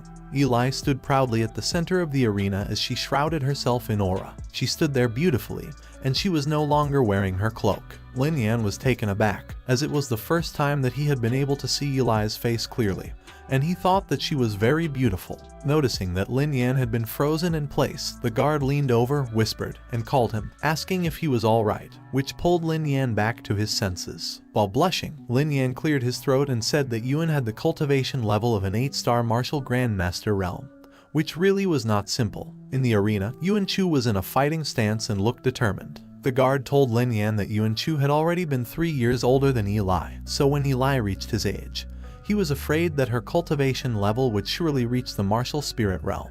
Lin Yan smiled as he observed that the guard seemed to be extremely dissatisfied with Yuan Chu. Meanwhile, at the arena, Eli told Yuan Chu that if he could block her next move, he would be considered the winner of the competition, to which Yuan Chu readily agreed and said that he wanted to see how strong Eli's technique was. Eli smiled confidently as she summoned a sword-looking aura, and she told Yuan Chu to use his full strength. Eli raised her arms in the air, swinging her sword and using her move, Night Destroyer Slash. The audience immediately recognized Eli's move. They said that it was one of Eli's strongest martial arts techniques because when Eli performed her Night Destroyer Slash, General Hu, who was actually a 9-star martial grandmaster, had almost failed to block it. Eli created a huge slashing aura, and as it moved towards Yuan Chu, she ordered it to cut. Yuan Chu was not intimidated, and he confidently summoned the Great Dharma Seal from his Kaienkan bag. The 2 huge opposing forces collided with each other. The audience recognized the Great Dharma Seal, which was an intermediate-level Earth-grade spiritual treasure. They said that it was one of General Yun's prized possessions, so they never thought that he would give it to his son for the competition. It seemed that the general's mansion had vowed to suppress the imperial family, and upon hearing what they said, Lin Yan thought that it seemed that the general's mansion and the imperial family were competing against each other, so he wondered if Eli was going to lose. Meanwhile, at the arena, Eli's sword aura seemed to have developed cracks. Eli took a leap backward. She retracted her sword and punched the Great Dharma Seal with all her might. But the Great Dharma Seal did not budge, and Yuan Chu, who was controlling it, looked determined, and in his mind, he was waiting for Eli to make her move. Eli then jumped into the air and released aura strikes from her sword. The auras rained down on the arena, creating a huge explosion. The explosion was so strong that the audience had to cover themselves because they were affected by its powerful strength. While everyone was watching out for themselves, Lin Yan was unbothered, and he calmly sat down, intently watching the fight. Back at the arena, Eli was surprised by something. She was surprised that Yuan Chu was unaffected by her attacks, and he told her that it was over. Eli jumped in the air and launched another attack, which made Yuan Chu groan and express his anguish. As the wave of auras died down, the audience wondered if the fight was over, and they exclaimed that Eli had lost because it was to be expected of the Great Dharma Seal. The guard was crestfallen, and he could not accept it. But Lin Yan told him not to worry, as Eli hadn't lost yet. Right on cue, Eli told Yuan Chu that he was getting happy too soon. Eli then closed her eyes, and she summoned a fiery musical instrument above her. The guard was surprised to see that Eli's divine soul was a kin. The audience was also surprised, and they said that it didn't look like the kin could be used for combat. Gongqian's Wei popped out and said that it was known as the Golden Crow kin, which made Lin Yan ask about it. Gongqian's Wei told Lin Yan that just like his coffin of life and death, the Golden Crow kin was one of the 10 great ancient divine souls, and Lin Yan asked which one of them was more powerful. Gongqian's Wei told Lin Yan that it would depend on the capability of the user, and she used him as an example, saying that at his current level of cultivation, the power that the coffin of life and death could unleash was pitifully low. Lin Yan smiled awkwardly as he apologized for dragging the coffin of life and death down, which made Gongqian's Wei say that it was good to know. Back at the arena, Eli raised her hand and ordered the Golden Crow kin to come to her. Eli smiled as the Golden Crow kin came to her, and she immediately started strumming it, creating a swirling golden aura in the palm of her hand. Eli was then shrouded in a fiery aura as the Golden Crow kin fired a beam of fiery aura. The aura traversed through the arena at an intense speed, and it hit the Great Dharma Seal with such a strong impact that it created shockwaves. The Great Dharma Seal tumbled and shrank. Eli then smiled confidently, and she told Yuan Chu to take another strike from her. Eli strummed her Golden Crow kin again and ordered it to go. Lin Yan watched in anticipation as he wondered how Yuan Chu was going to handle Eli's attack, because even he wouldn't be able to withstand an attack like that. Yuan Chu quickly knelt in the arena and admitted his defeat. Eli then told Yuan Chu that in that case, he should do well to keep his word. Yuan Chu knelt on the ground in front of Eli, who announced that the winner had already been decided. Eli approached Yuan Chu and said that although she had won, he was not bad himself, so from that moment on, he should work hard on his cultivation. Yuan Chu humbly thanked Eli for her advice and said that he was convinced by the competition. The audience chanted Eli's name as they rejoiced that she had won. Lin Yan jumped from the audience stand into the arena, and as he landed, he called out to Eli. Eli smiled as she acknowledged his presence. Lin Yan told her that the competition earlier was really impressive and that it was an eye-opener for him, to which Eli smiled and said that she knew that he would definitely come. Eli ushered Lin Yan in and told him that they should go somewhere else to talk, which Lin Yan agreed to. The audience saw Lin Yan, and they wondered who he was and how come he was so close to Eli. They also added that they had never seen the princess approach any man before, so they wondered if they were in some kind of relationship. A few moments later, at a different building, Lin Yan sat on a table across from Eli while she gave him the finest tea that they had. Lin Yan was surprised when he saw the tea, and he thought that it was not something that could be described as just finest because there was a strong spiritual energy inside the tea. Eli suddenly asked him if he knew the name of the tea. Lin Yan told Eli to laugh at him because he didn't know much about tea, but he said that he could feel that the tea contained a strong spiritual energy in it. Eli told him that it was Tian Yuan tea, which is grown in an extremely cold environment and only reached maturity once every 100 years, yielding no more than half a kilogram each time. Lin Yan was surprised, and he thought that people who were not strong enough could not even survive 100 years, and the tea actually took 100 years to reach maturity every time.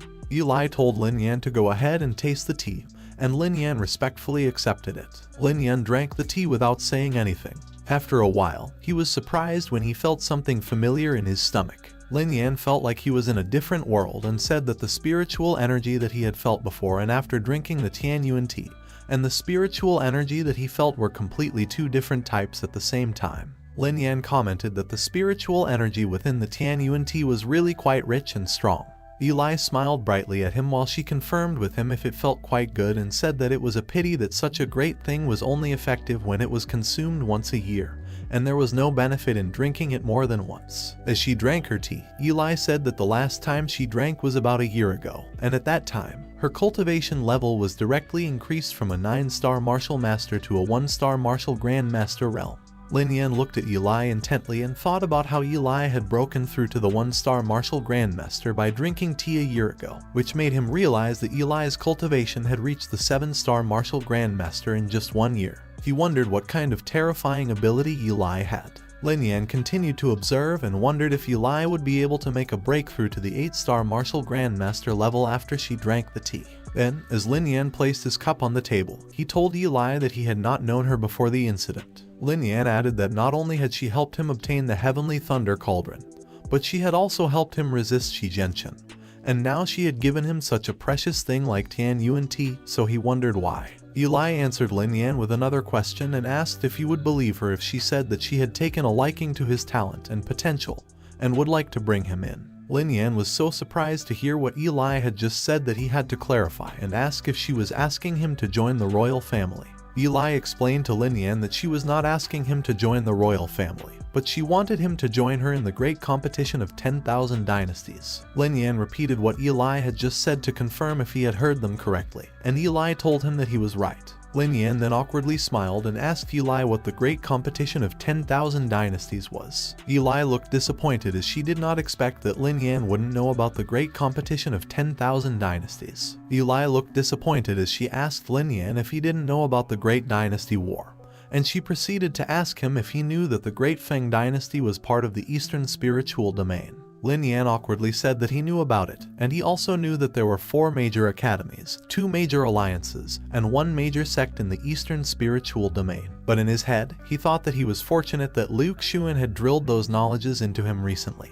Otherwise, it would have been too humiliating for him. Eli then added that those 7 great powers belonged to the peak forces of the Eastern Spiritual Domain, and many dynasties were dependent on them just to exist. Eli said that every 5 years, the 7 great powers would host the Great Dynasty War in order to select strong disciples to join them. Lin Yan was surprised when Eli told him that the next Great Dynasty would be held in a year's time, and she wanted him to participate in it along with her. Lin Yan looked excited as he thought that it was an excellent opportunity because all of the most powerful young generation would be gathered there. But Eli told Lin Yan that although he was going to participate, he might not necessarily be able to get selected because, after all, the competition was extremely fierce and dangerous, and she asked him if he still wanted to go. Lin Yan still looked excited as he told Eli that he definitely wanted to go.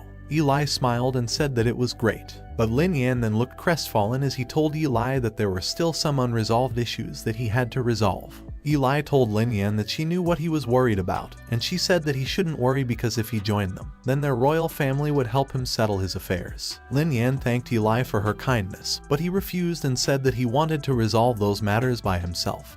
But he reassured her that he would take care of everything before they departed from the Great Feng Dynasty. Eli was surprised when she realized that Lin Yan actually wanted to wipe out the Cayenne Academy, Yuan Yang sect, and returning Yuan sect, which were all huge behemoths, all by himself within a year. Eli did not try to persuade Lin Yan, and she said that she believed him so he could take care of those matters himself. She then asked him when he was going to head towards the Cayenne Academy. Lin Yan answered that he would go there once the pill cultivating competition was over. Eli was glad to hear that Lin Yan also participated in the pill cultivating competition, saying that she thought he would definitely win, and informed Lin Yan that the prize that year was a 7th grade herb called Ice and Ice Lingjai. Lin Yan stood up in excitement when he heard about the Ice and Ice Lingjai, which startled Eli. Lin Yan looked elated, as it was one of the main herbs that was required to solve Lin Zuer's physique problem.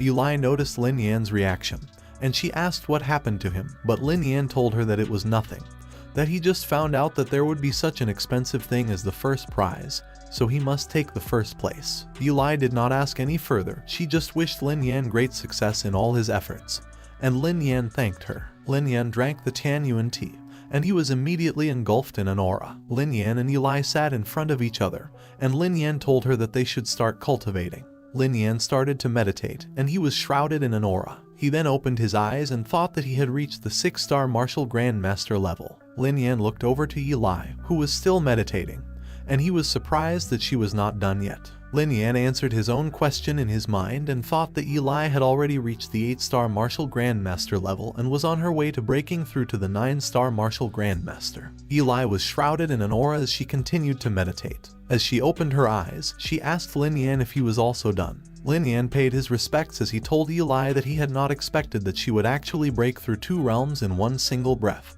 and he admitted that he was impressed by it and that he admired it. Eli told Lin Yan that he had also always impressed her with his impressive growth, so she looked forward to their cooperation in the future. Meanwhile, at the Cayenne Academy, the 3 heads were having a meeting, and Jian Kan, the head of the Cayenne Academy, confirmed with Shi Jianchen that Lin Yan had a powerful spiritual entity existing in his body, which was why Lin Yan was able to injure him on that day. The Yuanyang sect patriarch, Wu Tong, was doubtful, and he asked Shi Jianchen if it was really true. Shi Jianchen looked mad and said that if it hadn't been for the existence of the spiritual being, Lin Yan wouldn't have been able to injure him. Wu Tong said that even if Lin Yan had a spirit entity as a helper, the 3 of them were 2-star martial spirit realm, so they would be able to deal with Lin Yan.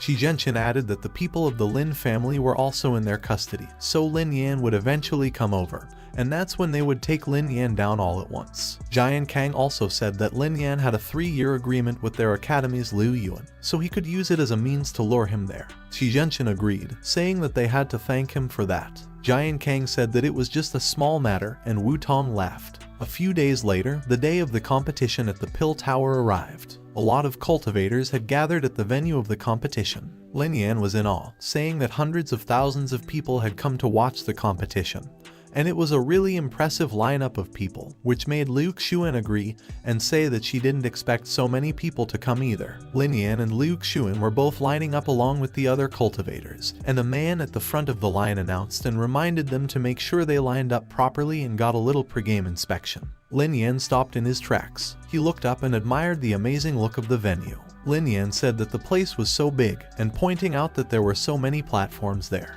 Liu Xuan told him that it was all for the use of the participants of the competition because it was not all that easy for one to stand out among 8,000 people. Suddenly, something caught Lin Yan's attention. He looked up at the platforms and thought that he could feel a powerful soul power in that place. Lin Yan saw an old man and asked who it was, and Gongqian Zui answered him telepathically, saying that the old man was a peak level 4th grade formation master and his strength was not bad. Upon hearing that he was a peak level 4th grade formation master, Lin Yan thought that the old man must be the tower master of the formation tower. Suddenly, the emperor of the royal family, Yi Zhan, along with Eli, arrived at the venue. Liu Xuan thought that she finally saw Eli, and she was looking intently at her. On the other hand, Lin Yan was interested in Yi Zhan, and he asked Gongqian Zui what cultivation realm he was in. Gongqian Zui told him that Yi Zhan was in the 3-star martial spirit realm. Lin Yan was surprised, and he immediately thought that Yi Zhan was the strongest person in the Great Feng dynasty. But Gongqian Zui disagreed and said that in the depths of the royal family, there was an aura that was stronger than Yi Zhan's and had already reached the level of a 5-star martial spirit realm. Lin Yan pointed out that the Taoyuan limit was going to be reached, so he wondered if it was the former king of the imperial family. Gongqian Zui responded that she could only guess so. The old man, Zhu He, greeted Yi Zhan, saying that he did not expect that even he would come to watch that kind of competition. Yi Zhan responded to him, saying that there was no reason that he couldn't come if he could. Eli then politely greeted Zuki, and he immediately noticed that her cultivation level had already reached the 9-star martial grandmaster level. He then commented that she was not bad and that she had formidable talent. Zuhi laughed as he told Yi Zhan that he thought that it wouldn't be long before Eli surpassed him.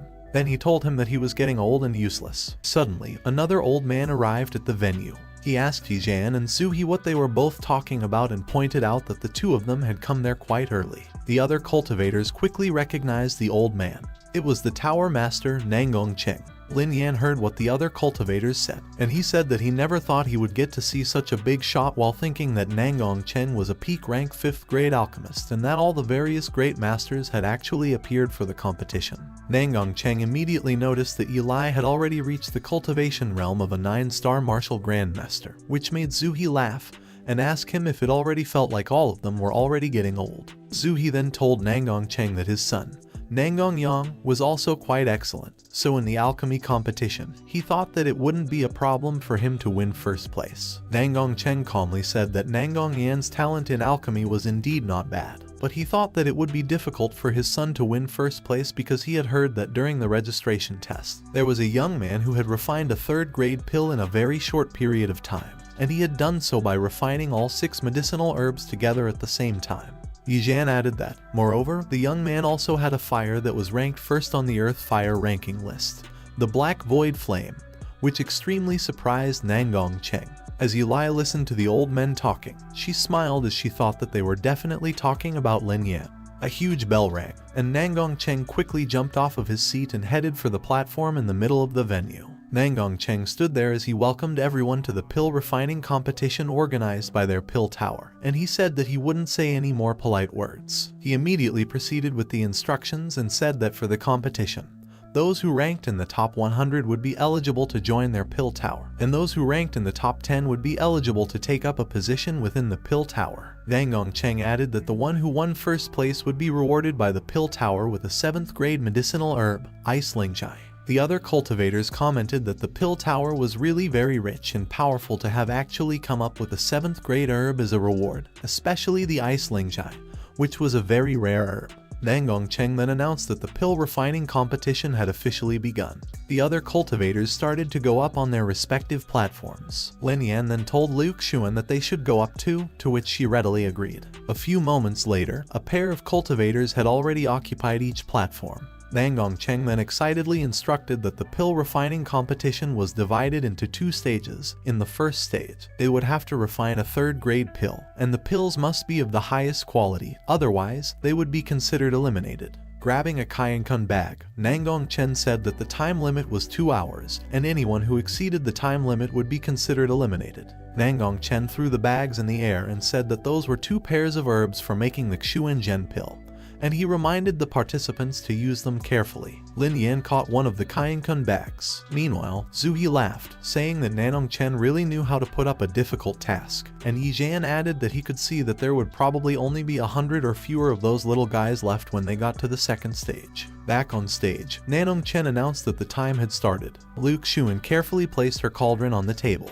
Lin Yan was caught off guard and thought that they were starting it too soon. He looked around and saw Duanjun next to him. Duanjun saw him and told him to just wait, as he was going to lose for sure that time. But Lin Yan quickly turned his back on Duanjun, ignoring him, which made Duanjun mad. Lin Yan then saw a young man who was a 4th grade alchemist, and he looked quite strong. Lin Yan looked at his name card and saw that it was Nangong Yang, and he thought that he should be Nangong Cheng's son, who might probably be the strongest opponent in the competition. As Nangong Yang placed his cauldron, Lin Yan recognized that it was the pure Yang cauldron, and he thought that it was not bad because it was ranked 10th in the Earth Cauldron ranking. Suddenly, Nangong Yang felt Lin Yan's presence behind him and took a glance. He recognized Lin Yan, but he thought that he had never heard of that name before. Nangong Yang was deep in thought, and he had this unsettling feeling. Meanwhile, Lin Yan had this sinister smile. Lin Yan then placed his cauldron on the table and thought that Nangong Yang would be his opponent for the tournament. On the other hand, Nangong Yang thought that Lin Yan seemed like a very powerful opponent,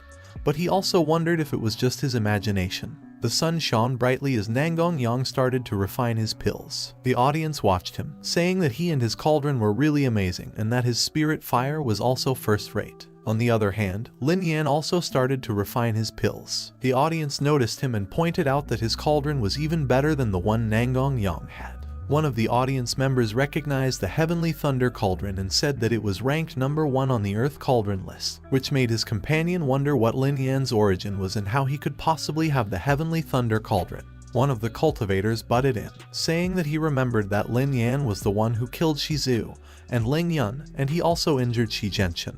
Yijan was surprised that the one standing before him was the Lin Yan on the news, and he found it interesting. Zuhi then laughed and added that Lin Yan was the only one in the younger generation who could make the returning Yuan sect suffer such an embarrassment. Eli then chimed into the conversation and told Yijan not to be shocked so quickly because what was even more shocking was yet to be seen. Yijan was amused, and he asked Eli if she knew him, but she did not answer his question and told him to look in front of them. Eli was pointing at Lin Yan, who had summoned the black void flame, and as the audience recognized it, they said that the current competition had something interesting to see. As Yijan saw the black void flame, he wondered if he was the kid that Nangong Cheng was talking about, the black horse who possessed the black void flame. Zuhi said that it seemed like their great Feng dynasty was going to produce yet another extraordinary genius, and Yijan was surprised to hear that it was not the first one. Zuhi said that the other one was naturally Eli because, at such a young age, she had reached the 9-star martial grandmaster realm, surpassing the old people, so he was afraid that it was just a matter of 2 or 3 years before she surpassed them. Eli blushed, and she told Zuhi that he was praising her too much. Zuhi laughed and told her that it was not a compliment, it was just the truth. On the other hand, Nanongyang looked surprised and thought that he was right. Lin Yan was indeed powerful because he had the heavenly thunder cauldron and the black void flame. Nanongyang smiled, thinking that it was good, and he wished that the younger generation were as strong as Lin Yan so the great Feng dynasty would have more hope, assuming that it was the one Yijan had looked forward to as well. Nanongyang then concentrated on his refining and thought that he would not admit defeat so easily. He would use all of his skill because when the opponent was strong, the competition became more interesting. As the audience praised Lin Yan's strength and said that he would be the dark horse of that year's competition, someone looked mad and was gritting their teeth. It was Duan Jun, and as the audience said that they thought Lin Yan would be the one to win first place, Duan Jun was enraged and thought that Lin Yan had stolen all of his limelight. Meanwhile, Lin Yan was concentrating on refining his pill and thought that the Xuan Zhen pill was by no means easy to refine, even for him, so he would have to concentrate on it. The audience saw that Lin Yan threw in all 8 herbs together, and they wondered if that would even work, pointing out that it would be impossible for him to control. They thought that since Lin Yan's spirit fire and cauldron were too good, he had become complacent, and they said that it might be true that his equipment was good, but Lin Yan himself had no real ability. On the other hand, Yijan said that Lin Yan was really amazing, and Zuhi said that the more he looked at Lin Yan, the more he really liked him because he had the courage to behave in that way in that kind of competition, so it meant that he was really courageous, and he liked that. Zuhi then wondered if Lin Yan had any talent for setting up formations because he would really like to have a conversation with him. Yulai interjected and confirmed that Lin Yan did have talent in setting up formations because she had seen him set up a 3rd grade formation with her own eyes. Zuhi was delighted, and he said that when the alchemy competition was over, he would have to arrange some time and have Lin Yan come over to the formation tower to have a talk with him, which made Yijan ask him if he was planning on having Lin Yan help the formation tower in the upcoming competition. Zuhi smiled and confirmed that it was indeed the idea. Meanwhile, Lin Yan continued to refine his pill. Nanong Cheng observed Lin Yan and thought that Lin Yan was really quite amazing because when he was Lin Yan's age, he could only refine at most 3 or 4 herbs simultaneously. Suddenly, Lin Yan became alert as the center of the heavenly thunder cauldron glowed brightly. The audience wondered what was happening, and they all watched in anticipation as it seemed like something big was about to happen. A golden orb floated at the top of the heavenly thunder cauldron, and it glowed. Nanong Cheng looked surprised as he wondered what it was. The orb was ablaze as it floated up in the air, and Lin Yan reached out to it. Lin Yan smiled as he grabbed the orb, and it became a golden pill. The audience quickly recognized the Xuan Zhen pill. They all exclaimed that it was the true Xuan Zhen pill, and they were surprised that it had been refined so quickly. Even Nanong Cheng was surprised when he saw the true Xuan Zhen pill, and he wondered if it was the power of the heavenly lightning cauldron and the black void flame. Nanong Yang glanced over at Lin Yan, and he was surprised that Lin Yan had been 1 step ahead of him. A few moments later, Nanong Cheng announced that the time was up, and he said that those who had been successful in refining should submit the Xuan Zhen pills that they had refined to him one by one. Nanong Cheng then said that that was all they had to do. On the other hand, Liu Xuan smiled at Lin Yan, which made him think that it seemed that she was confident in her results. Nanong Cheng then announced that in the first match, there had been a total of 130 people who had passed the test, so they would be taking a short break before they proceeded to the second stage of the competition. And he added that those who had failed the test should leave the venue as soon as possible and just come back for another competition. Some of the participants hopped off their platforms and said that they would work hard for the next year. The audience was downhearted as they saw that so many people had already been eliminated in the first stage of the competition, and they wondered what the second stage of the competition was going to be. After a while, Nanong Cheng announced that the second stage of the competition was to refine a 4th grade pill, and there were no restrictions as the herbs surrounded him. The audience noticed that they were all 4th grade herbs, and they pointed out that the pill tower was really generous because it had actually given its utmost for the sake of the competition. Nanong Cheng said that the one who refined the highest quality pills would be the winner, and they could also use their own herbs for making the pills in the competition. The participants reached out from their platforms and grabbed their herbs. On the other hand, Lin Yan looked at the herb in his hands intently, and he did not say anything. He then placed a few more herbs on his working table. As he started to refine his pill, he thought that it would be better for him to use his own herbs and try to refine a glazed pill while he had the opportunity. Meanwhile, Nanong Cheng was watching the participants closely, and he thought that there were fewer than 100 people who could refine a 4th grade pill. The participants started to complain one by one as they encountered accidents with their cauldron and medicinal herbs. Nanong Cheng quickly stepped in and instructed those who had failed in refining to stand in place and wait, because when the competition was over, he would rank them according to their progress. Zuhi then commented that it seemed like Nanong Cheng had found out that if it weren't for the second stage, it would be difficult for them to rank the top 100 people. Yijan then asked Zuhi for his opinion on who he thought would win first place in the pill refining competition, and Zuhi quickly responded that it was not necessary to say because he certainly thought more highly of Lin Yan. Yijan agreed and added that Lin Yan had the heavenly lightning cauldron and the black void flame. On top of that, Lin Yan's control was not worse than Nanong Yang's, so if nothing else, the first place in the competition should go to Lin Yan. Meanwhile, Eli blushed as she watched Lin Yan and thought that the way he looked when he got serious was really charming. Lin Yan concentrated on refining his pill, and he seemed to have a hard time with it. On the other hand, Luke Xuan's pill exploded, which startled her. She looked downhearted as she thought that it was all over for her because the second refinement had also failed, so she had no more chances left. She then looked at Lin Yan and thought that everything was up to him. Lin Yan then took a glance behind him. Suddenly, the audience pointed out that there was a fragrance coming from the platforms, and they said that it meant that someone was about to succeed in refining the pill. On the platforms, Duan Jun was grinning triumphantly. The audience noticed him, and they exclaimed that he was about to finish refining. As the other cultivators continued to refine their pills, Duan Jun's cauldron shone brightly, signifying that something was coming out of it. Duan Jun proudly raised a pill, announcing that he was done and that he had successfully refined his red spirit pill. The audience commented that the first one to successfully refine a red spirit pill was Duan Jun, and it was really impressive. Meanwhile, Suhi said that although the red spirit pill was not bad, he could feel that the pills being refined by Lin Yan and Nanong Yang were of even higher quality at the moment, to which Yijan agreed, but he said that he didn't know which pill it was for the time being.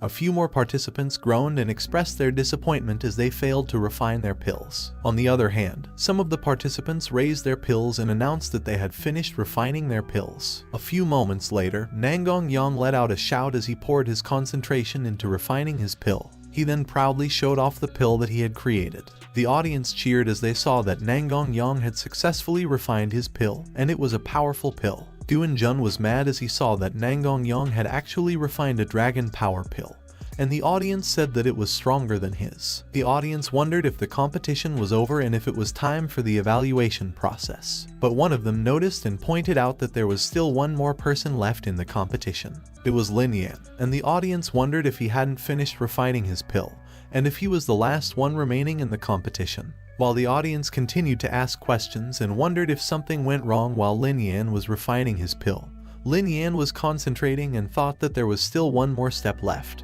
and it was the most important one. Lin Yan sat down and thought that he would have to return himself to his best condition to complete the final step perfectly. The audience was surprised and didn't know what was going on. They wondered why Lin Yan was resting when he hadn't even finished refining his pill yet, and if he had just given up. They commented that if Lin Yan had given up, he should have just said so because everyone was waiting for him at the moment. Zuhi said that there was absolutely no spirit energy coming out of Lin Yan's cauldron, so everyone assumed that he had failed in refining the pill. And as Lin Yan opened his eyes and continued to refine his pill, Zuhi said that, in reality, Lin Yan sealed all the spirit energy within the cauldron himself. As Lin Yan's cauldron shone brightly, the audience wondered what was going on. The audience protected themselves with their arms, and as they wondered if there was so much spirit energy, they assumed that the cauldron exploded. Suddenly, a golden, fiery pill emerged from the cauldron. The pill changed its color as Lin Yan presented his pill, and announced that he had finished refining it. Dang Gongcheng could not believe that Lin Yan had actually refined a glazed pill at such a tense moment of the competition. Meanwhile, Zuhi said that the time Lin Yan spent refining the pill was flawless, and he was impressed. Yijan added that it would also depend on the grade of the pill, because if Nangong Yang's Dragon Power pill was of higher quality, then Lin Yan would also have a hard time winning. Dang Gongcheng announced that everyone should submit the pills that they had refined because he would start inspecting them. Multiple pills flew in Nangongcheng's direction. Nangongcheng held the Dragon Power pill and said that it was quite good. Meanwhile, Lin Yan noticed that other examiners were evaluating the other participants who had failed, and he thought that it seemed that they were checking how many people would be able to make it into the top 100. Luke Xuan glanced behind her. She was looking at Lin Yan, who smiled at her and thought that it seemed that Luke Xuan would have no problems. At least making it into the top 100 was a good thing. Nangongcheng then requested that those who made it into the top 100 should report to the Pill Tower by themselves, and he said that he was about to announce the top 10 candidates. Nangongcheng started announcing the top 10 candidates of the competition, starting with the 10th place candidate, Ma Zhao, and the 9th place candidate, Gu Bo. Nangongcheng then announced that Duan Jun was in 3rd place, and he was not happy about it. Suspense was in the air when Nangongcheng was about to announce the 2nd place. Nangong Yang was surprised when his name was called out. The audience was extremely surprised that Nangong Yang got 2nd place, and they had already anticipated who should get 1st place. Nangongcheng cleared his throat as he was about to announce who the 1st place winner was. Everyone in the audience sat in anticipation, and as Nangongcheng called out Lin Yan's name, Lin Yan's face lit up. The audience then cheered, chanting Lin Yan's name and saying that he had earned it. Eli smiled, and she said that it was as expected of Lin Yan. Nangongcheng announced that the participants who finished in the top 10 should head over to the Pill Tower and collect their rewards. Nangongcheng called Yijan and Zuhi, and he told them to come with him to the Pill Tower branch. Zuhi laughed and said that it looked like Nangongcheng knew what he had been thinking about. On the other hand, Yijan told Eli that they should go as well. But Eli jumped off their platform and went towards Lin Yan's while telling Yijan that he should go ahead first, and that she would come back later. Lin Yan was taken aback when Eli approached him and congratulated him. Both of them blushed as they looked at each other. Suddenly, Lin Yan remembered to introduce Eli to Luke Xuan, saying that Luke Xuan had come with him to participate in the alchemy competition on behalf of the Qingyang City Alchemist Guild. Luke Xuan politely greeted Eli. Eli then smiled brightly as she addressed Luke Xuan as sister, telling her that there was no need to be so polite, and she told her that they should go to the Pill Tower together. Luke Xuan agreed, and in her mind, she was shocked that the princess of the Great Feng Dynasty had actually called her sister Xuan. The three of them all agreed that they should go.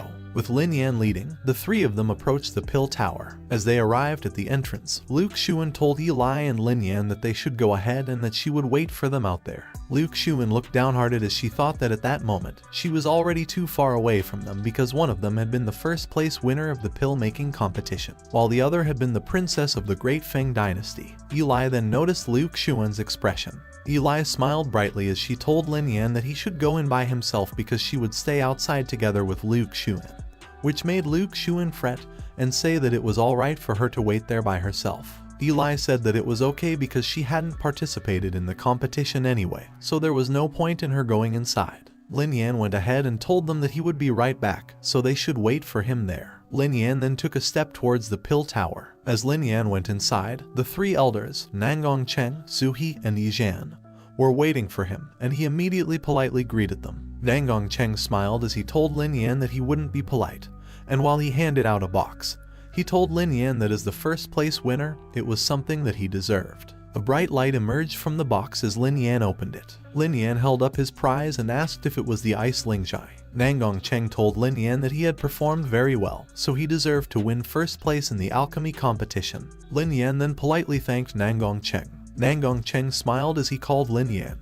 And without any delay, Nangong Cheng immediately asked Lin Yan if he wanted to join the pill tower because he could assure him that he would be more than satisfied with his position. Zhu chimed in, and he was displeased that Nangong Cheng was trying to tempt Lin Yan. But Nangong Cheng told him that no one would have taken him for a mute if he hadn't spoken. Yijian then laughed and said that they still loved to fight so much, even though they were old. Lin Yan smiled as he thought that the three elders were in high positions, so he had thought that they would be very intimidating and difficult to get along with. But he never thought that they would be so easygoing. Yijian then told Lin Yan that he had known Nangong Cheng personally for a long time, so he would benefit a lot by joining the pill tower, and he added that after joining, it would not stop him from joining other forces. Lin Yan smiled and said that he was willing to join the pill tower while thinking that even Eli had said the same. He also observed that it seemed that the elders had a good relationship with each other and had no intention of competing with each other, so there was nothing he should be afraid of. Nangong Cheng was glad, and he immediately announced that he would appoint Lin Yan as the pavilion master of the medical herbs pavilion. Lin Yan wondered what the pavilion master of the medicinal herbs pavilion was entitled to. Nangong Cheng told Lin Yan that if he became the pavilion master, he would have access to all the medicinal materials in the pavilion and the right to use all the medicinal materials to make pills. Lin Yan's eyes twinkled as he thought that the pill tower was a place where he would be able to use all the grade 5 and grade 6 herbs at will. Nangong Cheng then asked Lin Yan and confirmed with him if he was willing. Lin Yan smiled brightly, saying that he was willing and that he would like to thank Nangong Cheng for thinking so highly of him. Zhu interjected, and he told Nangong Cheng that his business was over, so it was his turn. Zhu then told Lin Yan that he had heard that he had achieved significant accomplishments in formations, and he confirmed with him if that was true. Lin Yan smiled awkwardly as he told Zhu that he was praising him too much, and he said that it was not much of an achievement because it was just a little bit of learning. Zhu told Lin Yan that he shouldn't be modest and polite to him, and then he suggested that Lin Yan set up his strongest formation for him to see. Lin Yan closed his eyes and complied with Zhu's request since he had said so. He then created an array formation and presented it to Zhu. Nangong Cheng pointed out that Lin Yan's speed of setting up the third grade formation was really very fast, while Zhu was amazed and said that Lin Yan was really a genius. Lin Yan then asked what the seniors thought about his formation. Zhu smiled as he gave Lin Yan the offer to join the formation tower. He said that he could give Lin Yan the privilege to go in and out of the formation tower whenever he wanted, and he could learn however many formations he liked. Lin Yan pinched himself as he thought that he could use any medical materials and casually learn any formation diagram he wanted, which made him wonder if he was dreaming.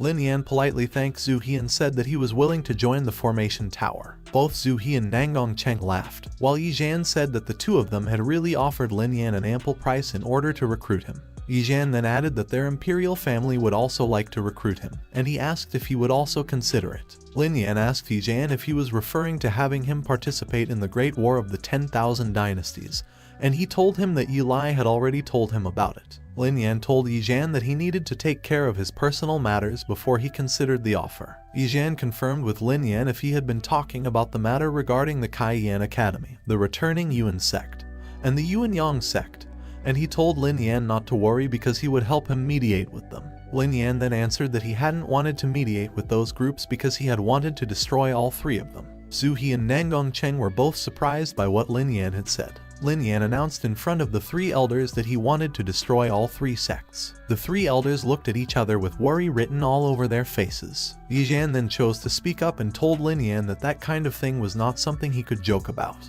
Lin Yan said that he was not joking because those three sects had abducted his family, and they had not killed them just because he had not submitted to them yet. He said that he could not participate in the Great War on behalf of the Great Feng dynasty if such a threat remained in the dynasty. Yijian stared at Lin Yan intently, and he observed that Lin Yan was determined not to be persuaded, and he believed that Lin Yan had the strength to do what he wanted. Yijian stood up as he thought that Lin Yan was improving so rapidly, so there must be some powerful forces behind him that he was depending on. Yijian was deep in thought, and he was thinking that the three sects were all important battle forces of his Great Feng dynasty, so if they were really destroyed, it would be a significant loss. But then he realized that if they were indeed exterminated by Lin Yan, it meant that their strength was nothing more than that. Yijian stared intently at Lin Yan, and he thought that if he forcefully intervened in the matter, it would mean that he would have to confront Lin Yan. Yijian smiled and thought that the truth of the world was that the one who was the strongest was the king, so if Lin Yan was the ultimate winner, then it would also give birth to a strong battle force for their Great Feng dynasty. He then tossed a book at Lin Yan, which he effortlessly caught. Lin Yan was surprised when he read the cover of the book. Yan told Lin Yan that those were two good martial arts techniques and that he could take them and try them out. But he reminded Lin Yan not to act impulsively until he was absolutely sure about his decision. Meanwhile, both Zuhi and Nangong Cheng just looked at each other and smiled. Lin Yan looked at the book, and he wondered if the elder's gestures were tacit approval. While Yan walked away from Lin Yan politely thanked him for the advice and said that he would keep it in mind. Yan then bid farewell to both Zuhi and Nangong Cheng as he was heading back to the royal family. Zuhi also bid farewell and told the other elders that they should take care of themselves. Lin Yan let out a sigh of relief as he thought that he was fortunate that there hadn't been much hindrance. A few moments later, at the Pill Tower, Liu Xuan welcomed Lin Yan, who had gone out with Nangong Cheng. Liu Xuan then told Lin Yan that Eli had returned along with Yan a few moments ago, and she had asked her to tell him about it. Lin Yan told her that he understood, and he introduced Nangong Cheng to her. Liu Xuan politely greeted Nangong Cheng and told her that they would go to the medicinal herb pavilion together. A few moments later, they arrived at the medicinal herb pavilion. Nangong Cheng then said that from that moment on, he would be in charge of the place, and Lin Yan responded that he would do his best. Both Lin Yan and Liu Xuan were in awe as they saw that there were a lot of high-grade medicinal herbs there. Lin Yan told Liu Xuan that in the future, if she needed any medicinal herbs to use, she could come to him, which made Liu Xuan smile and thank Lin Yan in advance. But she said that she still had to finish her registration so she would see him later. As Liu Xuan waved goodbye to Lin Yan, he told her to take care, and then he thought about the books that Yan had given him and wondered what those martial arts books were. He looked at the two martial arts books. Lin Yan was surprised when he saw that they were all superior level earth grade martial arts techniques, and he said that Yan had really gone to great lengths. Gongqian's Wei then appeared, and she told Lin Yan that Yan wanted to recruit him to participate on behalf of the Great Feng Dynasty in the Great Dynasty War, so it was expected that he would have to spend some money. To which Lin Yan agreed, but he told her that at the moment, since he had so many 6th grade herbs at his disposal, he would be able to increase his alchemy level once again. Gongqian's Wei reprimanded him and told him that he couldn't afford to use those 6th grade herbs with his current soul power, so it would be better for him to start by refining 4th grade medicinal herbs. Lin Yan, who was downhearted, confirmed that he understood what she was saying. Gongqian's Wei told him that he was no longer having much trouble with alchemy anymore, but he still greatly lacked in terms of formations, so his first priority at the moment would be to improve his level as a formation master, to which Lin Yan agreed and added that he really needed some new formation diagrams as well. A few moments later, Lin Yan went to the formation tower to ask Zuhi for guidance. Lin Yan then went to learn new formations, and he complained that his head felt so dizzy, to which Gongqian's Wei responded that the curved trajectory within the 4th level formation diagram was quite complex, so it was normal for him to get dizzy when he first tried it out. Suddenly, someone tapped on Lin Yan's door and called out to him. Lin Yan recognized it was Liu Xuan, and he wondered why she was in such a hurry. Liu Xuan looked worried as she informed Lin Yan that something bad had happened. There were rumors circulating outside about his 3-year contract with Wang Ning. Liu Xuan told Lin Yan that the Cayenne Academy had said that if he didn't go there as promised, they would kill all the members of his family. Lin Yan was mad, and he said that they were deliberately trying to provoke him and show everyone what happens when you mess with them. Lin Yan was about to walk away, saying that it was almost time for the 3-year agreement, so he would get going. But then Liu Xuan grabbed Lin Yan's hands. Liu Xuan told Lin Yan that she would come along with him. Lin Yan smiled at Liu Xuan and told her that it was a matter between him and the Cayenne Academy, so he didn't want her to get involved in it. Lin Yan hugged Liu Xuan and told her that she should just stay put in the Pill Tower and wait for him to come back. Liu Xuan hugged him back, and she blushed as she agreed with him. A few moments later, at the Pill Tower, Lin Yan informed Nangong Cheng that he would be heading out, but Nangong Cheng told him to wait until he had a word with Yan and Zuhi, as they would go together to support him. Lin Yan politely thanked Nangong Cheng, but he told him that, as he had said before, the matter was his own problem and he had to solve it by himself. Nangong Cheng then told Lin Yan that the Cayenne Academy didn't have the guts to come to the Imperial City to cause trouble, so it was a deliberate attempt to lure him over there, so he should be careful. Lin Yan waved him farewell and assured him that he had a plan in mind. A few moments later, Lin Yan was at the Imperial City Gate, going out of the city. He looked determined, as he thought that his enemies should wait for him as he was also coming.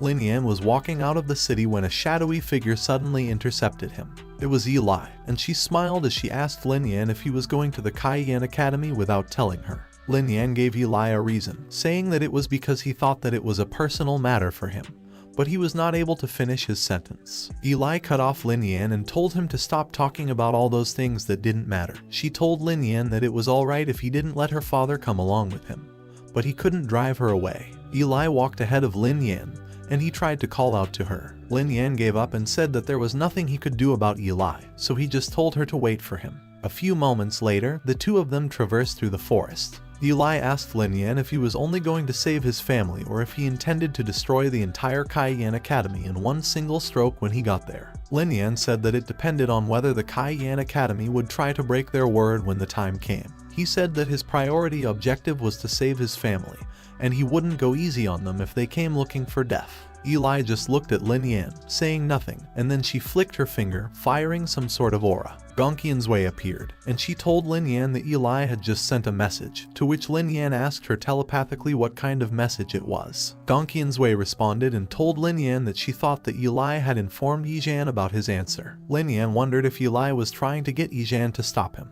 but Gongqian's Wei told him that it wasn't exactly the case because, judging from the way Yijan had treated him before, he was probably going to support him. Gongqian's Wei added that Yijan was a member of the imperial family of the Great Feng dynasty, so he had his own considerations. Gongqian's Wei told Lin Yan that for him, it wasn't just a personal fight, but for Yijan, it was the Great Feng dynasty as a whole, and he needed to consider the disputes and the rise and fall of the major forces. Gongqian's Wei then told Lin Yan that he would understand such things when he became the leader of a major power in the future. Lin Yan was in awe, and he told Gongqian's Wei that he had almost forgotten that she seemed to have been the patriarch of some place. Lin Yan asked Gongqian's Wei what it had been like to be the patriarch of a sect, but she told him to focus on the road and not ask all those unnecessary questions. At the Cayenne Academy, Shi Zhenshin, Jian Kan, and Wu Tong gathered. Wu Tong then said that Lin Yan's performance had already attracted the attention of Yijan and the other elders, so he asked Jian Kan and Shi Zhenshin if they thought that Yijan and the other elders would follow Lin Yan at that time.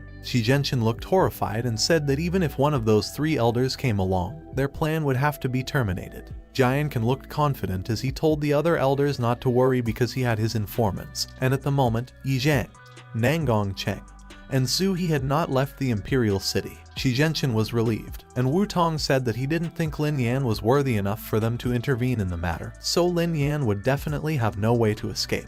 Meanwhile, at an arena, two cultivators fought, and a crowd gathered to cheer them on. Wang Ning was among the crowd, and she looked worried as she thought that Lin Yan obviously had just been a waste of divine soul spirit to begin with, so she wondered how he managed to achieve such rapid growth in the past 3 years. Liu Yuan smiled as he told Wang Ning that soon she would see Lin Yan die in that place, and everything was under his control, so there was no need for her to worry. Wang Ning smiled brightly as she told Liu Yuan that she was not worried about him because, with his current strength, killing Lin Yan was nothing but a trivial matter. Her expressions then changed, and she got mad as she recalled that Lin Yan had killed her entire Wang family, so even if he died 10,000 times, it would still not be able to make up for it. Meanwhile, someone had reported to an elder named Chen that they had heard that Lin Yan would be at Cayenne Academy soon, and they added that it was the elder who had broken the arms of Lin Yan's father, so they wondered if Lin Yan would come looking for him to take revenge. Chen laughed and said that even though Lin Yan's father had been injured by him,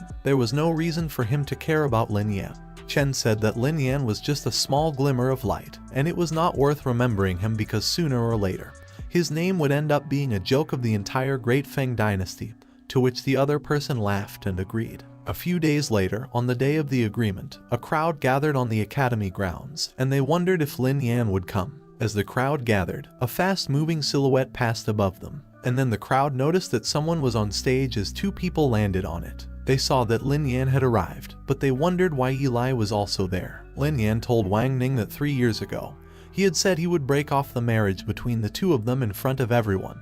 He said that day had come, and he was there to fulfill his promise. Wang Ning brought up that Lin Yan had killed everyone in her family, and it was also the day she wanted to settle that account with him clearly. Suddenly, Lin Yan's father appeared behind the crowd. His father called out to Lin Yan, and Lin Yan also called out to his father. Wang Ning then smiled as she told Lin Yan that it would be the last time he and his family would see each other. Lin Yan glared at Wang Ning and told her that it was enough of the nonsense because it was time for him to see how much progress she and Liu Yuan had made in those past 3 years. Liu Yuan stepped forward and told Lin Yan that it was not necessary for Wang Ning to accompany him to deal with Lin Yan. Liu Yuan then released his aura to show Lin Yan his strength. The crowd pointed out that Liu Yuan was an 8-star martial grandmaster, but Lin Yan just smiled and said that Liu Yuan had really disappointed him because that was all he had achieved so far. Lin Yan released his aura, and the crowd wondered if Lin Yan had a higher cultivation than an 8-star martial grandmaster, and they were looking forward to the battle being one of the most exciting battles ever. But as they felt Lin Yan's aura, they were all shocked and disappointed because they thought that Lin Yan was more powerful. Liu Yuan also showed his disappointment that Lin Yan was only a 6-star martial grandmaster, and he mocked Lin Yan, saying that was all he had managed to achieve in the past 3 years, saying he would turn him into ashes with just a flick of his finger. Lin Yan just stood there, blankly looking at Liu Yuan, saying nothing. Meanwhile, on top of a tall building, the 3 elders stood on its balcony, and Shi Zhenchen suddenly noticed something. Shi Zhenchen then exclaimed that things were not good. Liu Yuan then used his move, Lightning Finger. He pointed his hands towards Lin Yan, and a lightning-like aura charged towards him as Liu Yuan told him to go to hell. Lin Yan just calmly stood there as he created a bright aura orb in the palm of his hand and used his move, Heaven Illuminating Divine Force. The aura grew larger as Lin Yan raised it above his head. Lin Yan's move met Liu Yuan's at the center of the arena. Liu Yuan was then alarmed when he felt that he was not in a good situation. He threw another attack to prevent Lin Yan's attack from hitting him.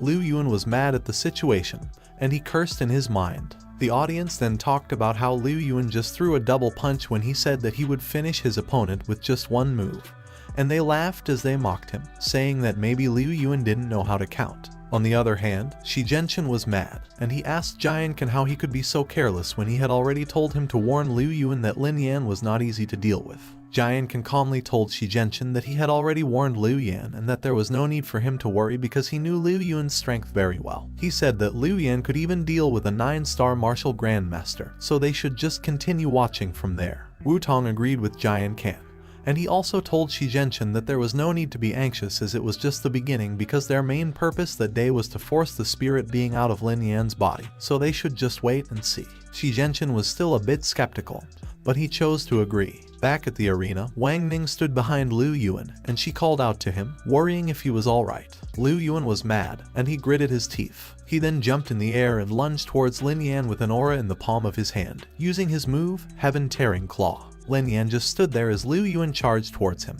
Eli, who was watching the fight, thought that Liu Yuan's level and Ling Mo's were not comparable.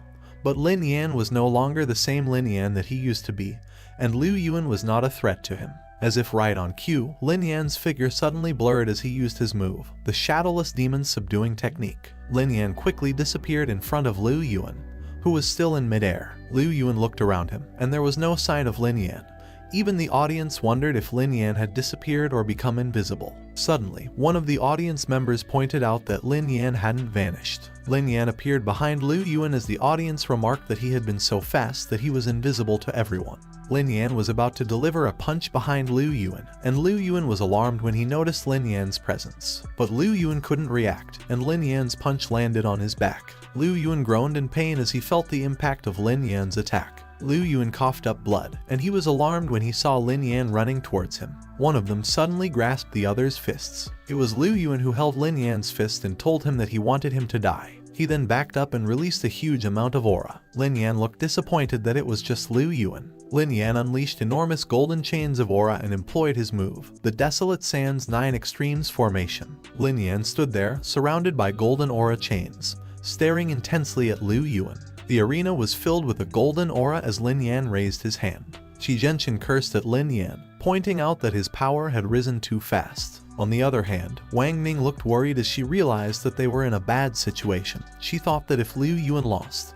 Lin Yan would definitely not let her go either. Wang Ning then released her aura as she told Liu Yuan that she would come to help him out. Both Wang Ning and Liu Yuan released their auras as they used their moves against Lin Yan's. As soon as they had finished fending for themselves, terror and desperation filled Wang Ning and Liu Yuan's eyes. As both of them panicked, Lin Yan smirked and said that even if the two of them fought him together, they were not worth killing. Suddenly, Lin Yan called out for Chen Fanchen, Elder Chen's full name, and he told him to come out to the arena immediately. The audience then wondered why Lin Yan was suddenly calling Chen Fanchen, the guy from the Yuan Yang sect, to come out to the arena. As the audience stood and talked about how it was Chen Fanchen who had abolished one of Lin Peng's arms many years ago, Chen Fanchen stood behind them. Meanwhile, Lin Peng's eyes were filled with tears as he called out to Lin Yan. Suddenly, a fast-moving silhouette passed by the audience. As Chen Fanchen approached Lin Yan, he asked him if he was planning to fight against all three of them at the same time. Lin Yan confidently told him that he was not planning to fight against them. He was going to kill all three of them at the same time.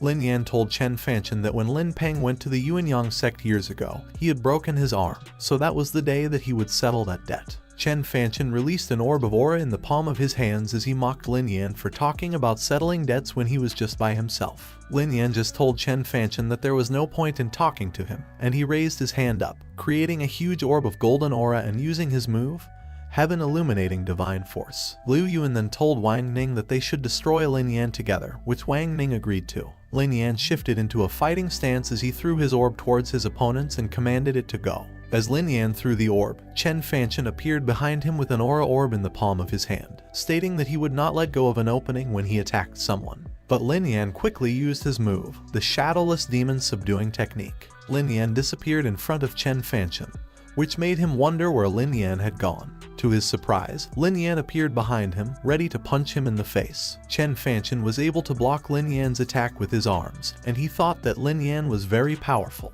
Chen Fanchen skidded backwards because of the force of Lin Yan's punch, and he thought that it looked like he would have to use his real skills. Releasing a huge amount of aura that formed into a gigantic palm, Chen Fanchen used his move, Heaven Overturning Hands. Chen Fanchen's move made Lin Yan think that his strength was not something that should be underestimated and that a single formation alone would not be enough to deal with him. Releasing multiple golden chain-looking auras, Lin Yan used his move, Desolate Sands 9 Extremes Formation. He then raised his hand up, creating a fox-looking fiery aura, and used his move, Silver Ring Fire Fox Formation. Chen Fanchen was so surprised that Lin Yan had made 2 grade 4 formations, which made him admit that Lin Yan had a lot of tricks up his sleeve. Chen Fanchen's expression turned serious as he thought that Lin Yan must not be left alive. He pushed his palm forward, directing his Heaven Overturning Hands towards Lin Yan, who was surrounded by the golden chains, and told him to die. Chen Fanchen's move pushed through, breaking the golden chains that were surrounding Lin Yan. As Chen Fanchen's Heaven Overturning Hands reached for Lin Yan ordered his Silver Ring Fire Fox Formation to go forth. Multiple fox-looking fiery auras charged towards Chen Fanchen's move. Lin Yan and Chen Fanchen's moves collided with each other, and a giant explosion occurred. Chen Fanchen covered his face with his arms to protect himself from the power of the explosion. On the other hand, Lin Yan simply winced. Lin Yan and Chen Fanchen stood in front of each other, and the audience could not believe that Lin Yan had actually managed to withstand Chen Fanchen's attack. They said that Chen Fanchen was a 9-star martial grandmaster, yet Lin Yan was able to easily resist his attacks, so they wondered if Lin Yan was really that powerful. Still confident, Chen Fanchen said that with that kind of powerful attack Lin Yan had performed earlier, he wanted to see how many times he would be able to perform it after exerting that kind of power. Lin Yan smirked as he confidently told Chen Fanchen that he was right, that he indeed didn't have the energy to use those moves one more time.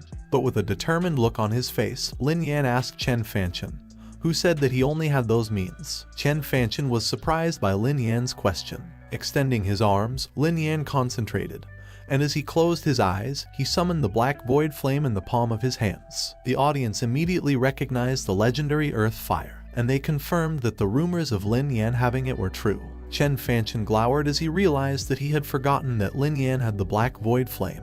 Lin Yan raised his hands into the air, weaving the black void flame into the shape of a net. He then threw it in Chen Fanchen's direction and ordered it to go ahead. The net of flames quickly hovered above Chen Fanchen, and it was about to capture him. Chen Fanchen immediately released bird-like golden auras as he used his move, 1000 Birds Divine Explosion. A flock of birds was summoned to charge towards Lin Yan's attack, with Chen Fanchen releasing the birds from an array formation. The net of flames turned into ice as the flock of birds charged towards it. A huge explosion occurred as Lin Yan and Chen Fanchen's attacks cancelled each other out. But to Chen Fanchen's surprise, Wang Ning and Liu Yuan, who were standing beside him, were blown away by the strength of the explosion. Still observing the fight, Shi Zhenchen pointed out that it was over because Chen Fanchen, Wang Ning, and Liu Yuan were simply no match against Lin Yan, and he asked the other elders he was with if they were just going to stand by and watch. The three of them agreed that they should have intervened in the fight, and they quickly jumped off the balcony of the building they were in. As three silhouettes traversed the sky, the audience pointed them out and wondered who the people were that were heading towards the arena. It was the three elders, and with Jianken leading them, he told the audience to excuse them for a moment because they had something to say. Jianken told the audience the truth about Lin Yan. Inside Lin Yan's body was a very powerful spirit being that had been hiding, and it was the true source of his power. Jianken then said that after discussing with Shi Jianchen and Wu Tong, they had decided to attack together to take down the spirit hidden in Lin Yan's body so that way, the next competition would be fair. As the audience wondered if Lin Yan had been relying on the spirit being inside his own body because during the fight he had not summoned his spirit body, Yi Lai thought about how Lin Yan's helper had actually been a spirit being hidden in his body, and she wondered why her father had not discovered the existence of the spirit being. She then arrived at the conclusion that the spirit being could be more powerful than her father. Lin Yan was unfazed, and he said that he had already guessed that the three of them would make a move. Lin Yan then declared that regardless of who made the move, on that day, Liu Yuan, Wang Ning, and Chen Fanchen must all die. Lin Yan closed his eyes, and he was talking to someone telepathically, saying that he was leaving the three elders to them because he had to take his revenge himself that day. It was Gongqian's Wei who appeared behind Lin Yan, telling him not to worry because she was there. And as the audience saw Gongqian's Wei appear, they were surprised that Lin Yan's spirit entity was a beautiful woman. Gongqian's Wei stood confidently behind Lin Yan, who closed his eyes as they both faced the three elders. Shi Jianchen said that he didn't know why Gongqian's Wei was helping Lin Yan, but since she had already decided to help him, she shouldn't blame them for being ruthless because they would make her disappear that day. Gongqian's Wei calmly smiled and asked them if they were planning to make her disappear with just the three of them. Shi Jianchen then told Gongqian's Wei that she was nothing but a 2-star martial spirit realm soul, and he told the other elders that they should go. The audience pointed out that all three elders were already at the level of a 2-star martial spirit realm, and as they wondered when the three elders got so strong, they were also looking forward to the fight that they felt would be a good show. As Gongqian's Wei hovered above the arena, releasing her aura, the audience pointed out that she was in the 3-star martial spirit realm. Wu Tong was so surprised that he quickly questioned Shi Jianchen, who said that Gongqian's Wei was only at the 2-star martial spirit level, and Shi Jianchen told him that the last time he saw her, she was indeed at the 2-star martial spirit level. Jianken was mad, and he said that as things had come to where they were at the moment, they had to fight no matter what and give it their all. The three of them quickly charged at Gongqian's Wei simultaneously in different directions. Raising his sword, Wu Tong used his move, Raging Storm Blade. On the other hand, Shi Jianchen shrouded his fist with a fiery aura and used his move, Blazing Fire Fist. Meanwhile, Jianken released a swirling aura in the palm of his hand as he used his move, Sacred Cloud Piercing Strike. Gongqian's Wei created swirling strings of aura in the palm of her hand. She then extended her arm, releasing the strings of aura in all directions. All three elders were quickly pushed back by the strength of Gongqian's Wei's attack, and the three of them were thrown to the ground. Gongqian's Wei mocked them, asking them if that was it. Meanwhile, Lin Yan looked over at Gongqian's Wei, and he thought that it looked like the three elders were just a trivial matter for her. Lin Yan then faced his two enemies and said that it was time for them to settle their matter. Horror filled Liu Yuan and Wang Ning's faces. The two of them quickly turned and ran away from Lin Yan. Desperation filled Liu Yuan's eyes as he called for his masters, Zhang and Zhao, asking them to quickly stop Lin Yan. Zhang and Zhao stood there amongst the audience, and both of them made Liu Yuan and Wang Ning pass while they blocked Lin Yan's path. Lin Yan glared at them and said that whoever tried to stop him would die. One of the masters warned the other not to underestimate Lin Yan's divine spirit, which was a coffin. Zhang and Zhao were frozen in place as Lin Yan summoned the coffin of life and death, saying that he didn't have time to deal with them at the moment, so he would just deal with them all later. Lin Yan then released a huge amount of aura towards Liu Yuan and Wang Ning, who were running away, and he told them not to even think about leaving. Wang Ning screamed as she looked back and saw Lin Yan's attack. She then pushed Liu Yuan, who fell to the ground, and asked her what she was doing. Liu Yuan was quickly consumed by Lin Yan's attack,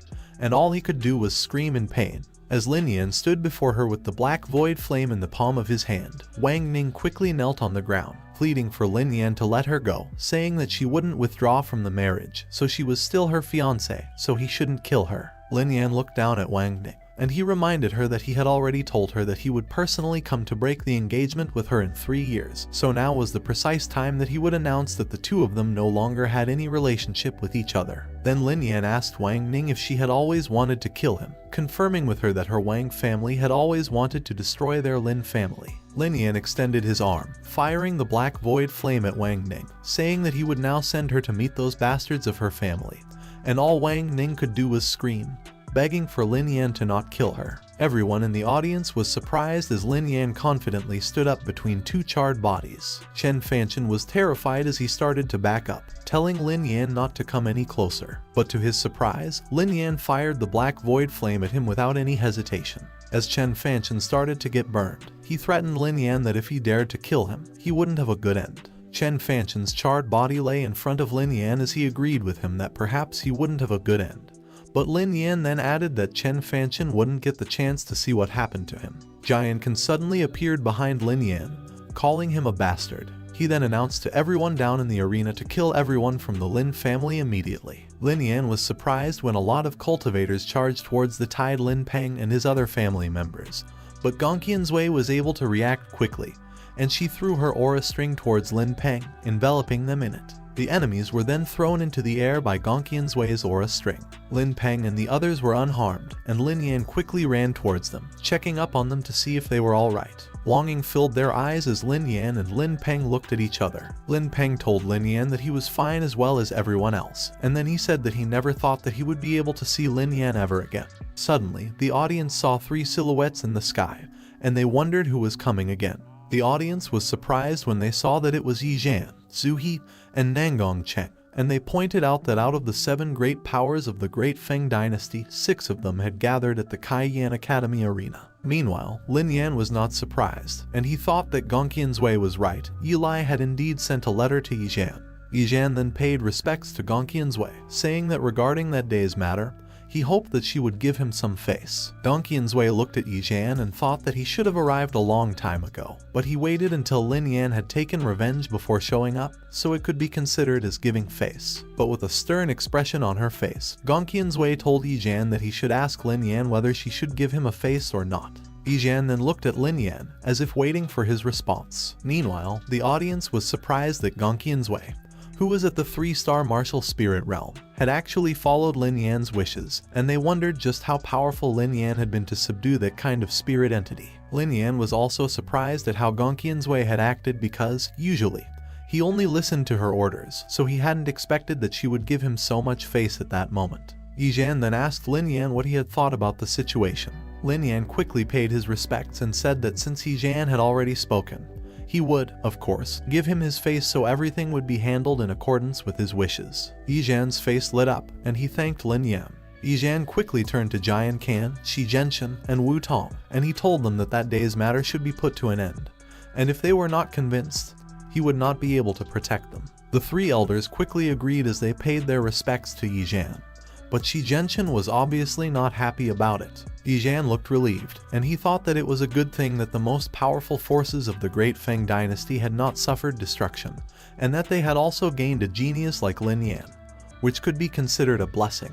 On the other hand, Lin Yan and Gongqian Zui looked at each other with a smile. Gongqian Zui then walked away to go inside the coffin of life and death. Lin Yan told Lin Peng that they should talk about other things later, and that they should go home first, to which Lin Peng agreed. Meanwhile, Yi Zhan was confused when Eli called him and approached him. Yi Zhan then told Lin Yan that he had already arranged a residence for all of them in the Imperial City so they wouldn't have to rush all the way back to Qingyang City, and he proposed for all of them to head to the Imperial City together. Lin Yan and Lin Peng looked at each other as they agreed with Yi Zhan. Hearing what Yi Zhan said, the audience was surprised because having the imperial family arrange a residence for another family was something that had never been done before. Lin Yan then smiled as he thanked Yi Zhan. Yi Zhan suggested that they depart immediately. Yi Zhan looked at Eli, who playfully winked at him and told her that they should go. While someone was cursing Yi Zhan and Lin Yan in their heads, the Kaiyan Academy was busy cleaning up the casualties on their grounds. A few moments later, at Kaiyan Academy, the 3 elders were having a meeting again, and Jiankan was mad. He was cursing Lin Yan for actually killing his most prized disciples, Liu Yuan and Wang Ning. On the other hand, Wu Tong looked downhearted, as they had also lost Chen Fanchen on their side, who was one of the most talented students that he had raised with all his heart and soul. Shi Jianchen was also mad, and he said that Shizu and Lin Yan were both killed by Lin Yan, so the matter could not end there. Still looking downhearted, Wu Tong asked what else they could do because Yi Jian, Nangong Cheng, and Zhu He were openly supporting Lin Yan. Shi Jianchen said that if they wanted to do something about the Lin family again, then they would have to take all three forces into account before they went forward, and they would have to call up the Kanghai sect as well. Jianchen said that there was no use in adding a sect like Kanghai sect because Yi Jian and Gongqian's Wei were both 3-star martial spirit realm masters and they couldn't deal with the two of them all by themselves. Shi Jianchen then suggested that they seek assistance from the outside. Jianchen and Wu Tong were both surprised, and the two of them confirmed that what Shi Jianchen meant was for them to get help from other dynasties. With a determined look on his face, Shi Jianchen told them that it was exactly what he meant. Jianchen thought about it, and he said that it was a bad idea because it was something that could have destroyed the Great Feng dynasty. With a desperate look on his face, Shi Jianchen asked the other elders if they thought that after what happened that day, their three families would still have a reputation and status in the Great Feng dynasty. Shi Jianchen got mad as he said that they couldn't fail in taking revenge, and he said that if they didn't contact external forces, they wouldn't be able to defeat Lin Yan and the three forces. Wu Tong thought about it, and he agreed with what Shi Jianchen said. Shi Jianchen then told the two elders that he had already thought about which external force they should contact, and he said that the Moya dynasty was a good choice because they had ambition and strength. He proposed that he would be responsible for contacting them and the other two elders should just do a good job on the inside. Jian Kang and Wu Tong both agreed and said that they would do as Shi Jianchen said. They all joined hands, and they swore to take revenge. On the other hand, at the Imperial Palace, Lin Yan expressed his gratitude to Yi Jian for allocating the courtyard to accommodate the Lin family. But Yi Jian told him that he didn't have to be polite. Yi Jian then added that he should be, in fact, apologizing to Lin Yan because he was going to get rid of Shi Jianchen, Wu Tong, and Jian Kang, but he had decided to stop because of him. But Lin Yan smiled, and he told Yi Jian that he could understand why he did what he did because, after all, the imperial family had to maintain the stability of the entire dynasty. Lin Yan also added that he could still distinguish between personal gains and losses and the broader interests of the dynasty. Yi Jian laughed, and he praised Lin Yan for his well-spoken words. He invited Lin Yan to have a drink with him that day and said that he would immediately arrange for someone to set things up. Yi Jian then walked away and said that he would go and get ready first. Eli was left behind, and Lin Yan addressed her as Princess Eli and thanked her for accompanying him to the Kaiyan Academy. Eli smiled, and he told Lin Yan that there was no need to call him Princess, and he should just call her Eli. The atmosphere was romantic as Lin Yan agreed to call her Eli while she called out to Lin Yan in return. Yi Jian, Lin Yan, and Eli were all seated at the table. Lin Yan said that although he had promised Yi Jian that he would not do anything to Shi Jianchen and the others with them in the dynasty, he couldn't afford to put his heart at ease when he participated in the 10,000 dynasty war. Yi Jian then told Lin Yan that he understood his worries. He said that Lin Yan shouldn't worry because asking him to let them go was only a temporary measure because after he arranged the three forces, the three elders would be at his disposal. Lin Yan looked happy as he confirmed with Yi Jian if what he said was true, and Yi Jian told him that there was no way he would lie. Lin Yan then expressed his appreciation and thanked Yi Jian. Suddenly, something caught Yi Jian's attention, and he looked back at the window. With a worried look on her face, Eli asked Yi Jian what was wrong. Yi Jian looked horrified as he told Eli that he had to go because something had happened to her grandfather. Yi Jian quickly dashed outside through the window, leaving Eli and Lin Yan behind. Gongqian's Wei then appeared and telepathically told Lin Yan that it was the person with the 5-star martial spirit cultivation realm that she was talking about. She said that she was afraid that the person had a problem at the critical stage of seclusion and wouldn't be able to survive anymore, which surprised Lin Yan, making him ask Gongqian's Wei about the person not being able to survive. Gongqian's Wei told Lin Yan that the person had failed to break through when his lifespan was already reaching its end, so no one could save him. She then added that it was the death that many cultivators were bound to experience inevitably. Looking worried, Eli asked Lin Yan what she should do because she hadn't even known that her grandfather was still alive. Lin Yan then told Eli that they should go and see what was going on, to which she agreed. The two of them left the building, going in the direction where Yi Jian had gone. The two of them arrived in front of a huge mound of rocks. Lin Yan asked how big the palace was because there was even a mountain in the middle of it. Eli said that she had been in the palace since she was a child, yet she had no idea that her grandfather had been on that mountain. Suddenly, a wave of strong light passed through them, and Lin Yan wondered what it was. Gongqian's Wei appeared behind Lin Yan and telepathically informed him that it had been just a rebound light phenomenon, so there was no need to be surprised. Lin Yan responded telepathically, expressing that he had thought it was an outburst of power during a breakthrough in cultivation. Gongqian's Wei mentioned that if that person had succeeded in their breakthrough, they would have attained the 6-star martial spirit realm, which was considered quite powerful even among several major dynasties. Gongqian's Wei further added that there were very few people talented enough to become truly strong, and she found it quite unfortunate. While walking around the mountain, Lin Yan and Eli eventually found Yijan, who had been pouring his aura onto it. While Yijan continued pouring his aura onto the mountain, Eli called out to him. With a worried expression on her face, she asked Yijan why her grandfather had been in there. Yijan told Eli that her grandfather had been in seclusion since before she could even remember and had never told her anything about it. Yijan then added that Eli's grandfather had gone into seclusion when his lifespan was about to run out. If he had succeeded in achieving a breakthrough, his lifespan would have increased again.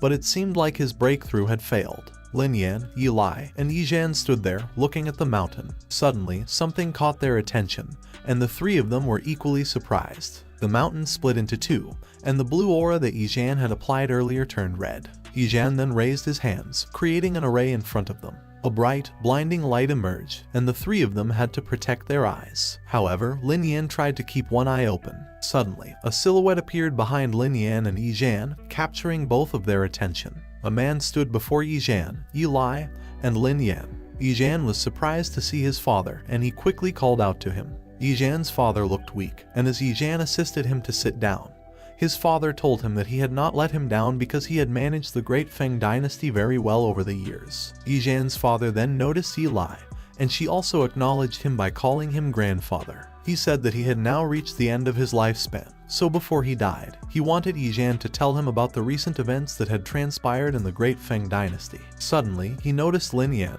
and he asked who he was. Lin Yan immediately introduced himself and paid his respects to the elder. Yijan interjected and told his father that he would tell him about Lin Yan first. A few moments later, as Yijan finished, his father, Yigu Cheng, smiled brightly and said that it was really wonderful for him to be able to see such a young and talented genius emerge from the Great Feng dynasty before he died. Lin Yan smiled back and told Yigu Cheng that he was too kind. Yigu Cheng then said that the three forces, which were the Kaiyan Academy, the returning Yuan sect, and the Yuan Yang sect, were already restless during his time, so keeping them around was only a dangerous hidden threat. And before Yigu Cheng could say what would be better to do to them, Yijan cut him off by saying that he understood.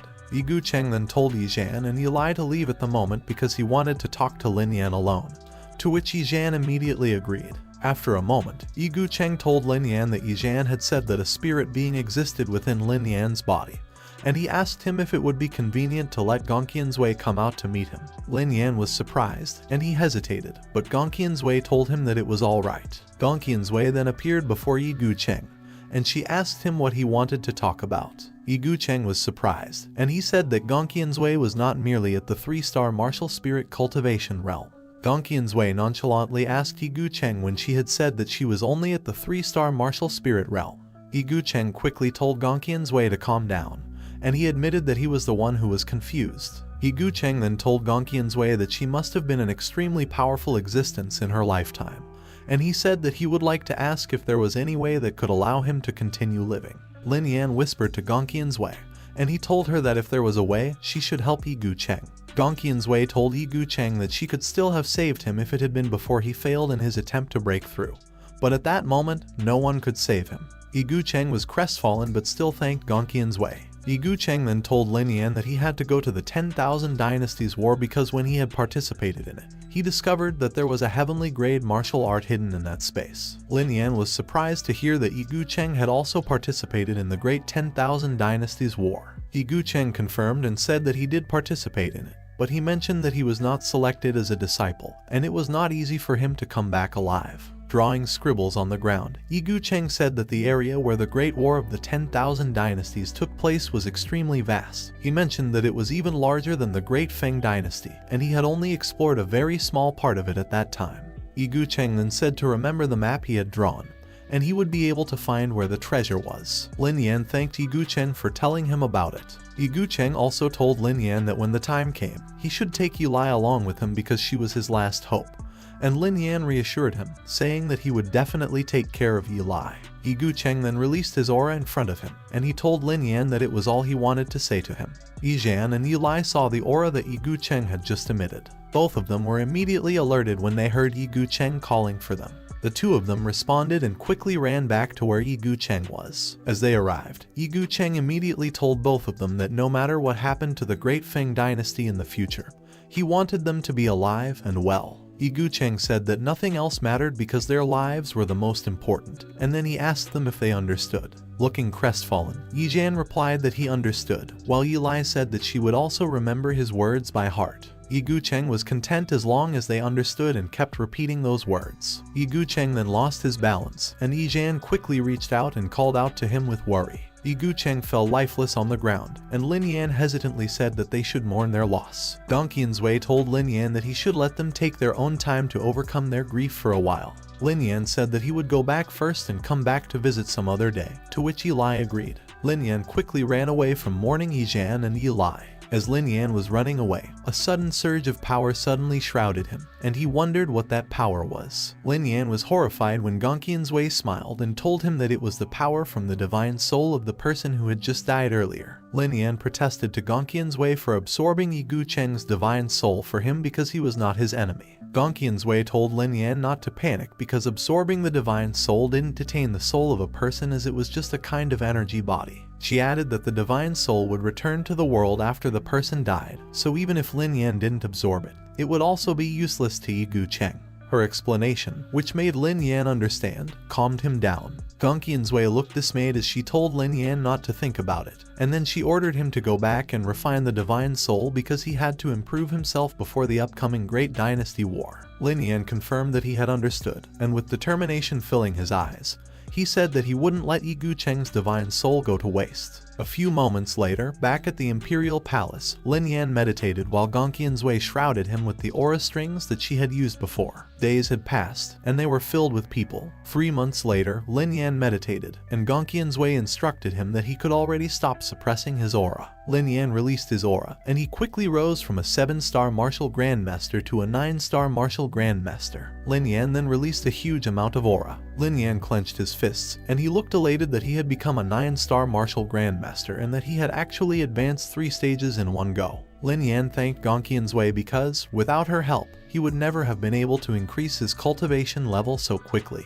Gong Qianzui smiled and told Lin Yan that if he wanted to thank her, he should find her something that could restore her soul power. Lin Yan smiled and said that he would definitely find her something because he was sure that there would be some great things in the Great Dynasty War, and he would do his best to get them for her. Suddenly, with a serious look on her face, Gong Qianzui told Lin Yan to put that aside because he currently had a bigger problem coming his way. Lin Yan wondered what the big trouble was, and he asked Gong Qianzui if it had something to do with those 3 forces he had made enemies with. Gong Qianzui confirmed that they were, but it was not only them because they had brought reinforcements from the outside. Lin Yan asked Gong Qianzui if what she meant was that those 3 forces had brought in forces from outside of the Great Feng Dynasty to deal with him, and Gong Qianzui confirmed that he was right. Lin Yan was mad when he realized that the 3 forces didn't only do it just to deal with him. They were trying to destroy the entire Great Feng Dynasty. Gong Qianzui told Lin Yan that since he had already reached the current cultivation realm he was in, she would teach him another martial arts technique that could be used with the coffin of life and death, and once he used it, it would definitely impress everyone. Gong Qianzui applied an aura to Lin Yan's forehead, and she told him that it was a low-rank heaven-grade martial art. Gong Qianzui suddenly increased the amount of aura that she was applying, and she called for the coffin of life and death. Lin Yan looked like he was in pain as a dark aura and a ray surrounded him, and his eyes were lit up like flashlights. After that process, Lin Yan came back completely fine, and he asked Gong Qianzui if that was it. Gong Qianzui told Lin Yan that originally, he wouldn't have been able to use the heaven-grade martial art at his current level, but with the help of the coffin of life and death, it would be a different story. Gongqian's Wei then commanded Lin Yan to study that technique, and she gave him 3 days to do so, to which Lin Yan agreed without complaining. On the other hand, Yi Zhan and Yi Lai walked in to find Nangong Cheng and Zhu He discussing. Nangong Cheng said that not only had the 3 elders joined forces with the Kanghai sect, but they had also brought in forces of the Moya dynasty. It was evident that it was no longer them merely coming for the Lin family. Zhu He agreed and said that their target was the Great Feng dynasty. He then added that he had heard that there was a sect leader who was at the 4-star martial spirit realm over in the Moya dynasty, and he thought that it would take the combined effort of Yi Zhan and Gongqian's Wei to put up a fight. Yi Zhan looked distressed as he said that if he had known about those things earlier, he wouldn't have interceded on those elders' behalf and asked Lin Yan to spare their lives. Zhu He comforted Yi Zhan, and he told him not to blame himself because they all knew that he was just thinking about the entire Great Feng dynasty. But Yi Zhan reasoned out that there were some people who would go ahead and destroy the entire Great Feng dynasty because of personal grudges. Yi Lai joined in the conversation, and she told Yi Zhan not to worry because when she went to visit Lin Yan last time, the Lin family told her that he was cultivating in seclusion, so he must have been preparing for the Great War of the 10,000 Dynasties. Yi Lai said that when Lin Yan came out, his power would definitely not be trivial, so they could definitely have put their hopes on him. Yi Zhan sighed and said that it was all they could do. Nangong Cheng then questioned why everyone was relying on Lin Yan when Gongqian's Wei was only at the 3-star martial spirit realm, so he was doubtful if they could really rely on him. But Yi Zhan disagreed with Nangong Cheng and told him that Gongqian's Wei was not merely a 3-star martial spirit practitioner because, the last time he experienced her power up close, he was no match for her power. Both Nangong Cheng and Zhu He were surprised to hear what Yi Zhan said. They then said that if Yi Zhan put it that way, maybe they could really look forward to Lin Yan. 3 days later, Lin Yan had already come out of his seclusion. 4 figures were waiting for Lin Yan as he stepped into a room. As he approached them, Lin Yan immediately greeted Yi Zhan, Zhu He, and Nangong Cheng. Without further delay, Yi Zhan immediately asked Lin Yan if he was aware of what was about to happen. Lin Yan then told Yi Zhan that he knew that the enemies were about to come. Yi Zhan looked worried as he told Lin Yan that among the forces that the enemies had approached, the patriarch of the Moa sect was already at the peak of the 4-star martial spirit realm, while the leaders of the other forces also had people at the 2-star martial spirit realm, so the situation was very unfavorable for them. Lin Yan looked determined as he told Yi Zhan not to worry because no matter how many experts their enemy would bring, he would keep the Great Feng dynasty safe from any harm. Yi Zhan was taken aback by Lin Yan's response, and he was speechless. Meanwhile, Nangong Cheng and Zhu He could not believe that Lin Yan dared to make such a commitment. For them, Lin Yan's words were too crazy because, although they had heard that Lin Yan was indeed capable of extraordinary things, what he said was too big of a statement. But Yi Zhan tapped Lin Yan on the shoulder and told him that he was relieved to hear such a statement from him. Suddenly, someone from the outside called out to Lin Yan and said that he should come out and accept his death. Lin Yan looked confident as he told his companions to come with him and see what kind of storm their enemies could raise. Yi Zhan then commanded everyone to prepare for battle. Lin Yan and his companions flew out of the imperial palace, where their enemies were waiting. They landed on the ground in front of the 3 elders. Shi Zhenchen then told Lin Yan that the last time they fought, he had had a chance to survive, but at that moment, he would have died for sure. Lin Yan confidently smiled as he told Shi Zhenchen that he had been expecting him, and he proceeded to mock him for having more confidence at the moment because he had found someone to help him.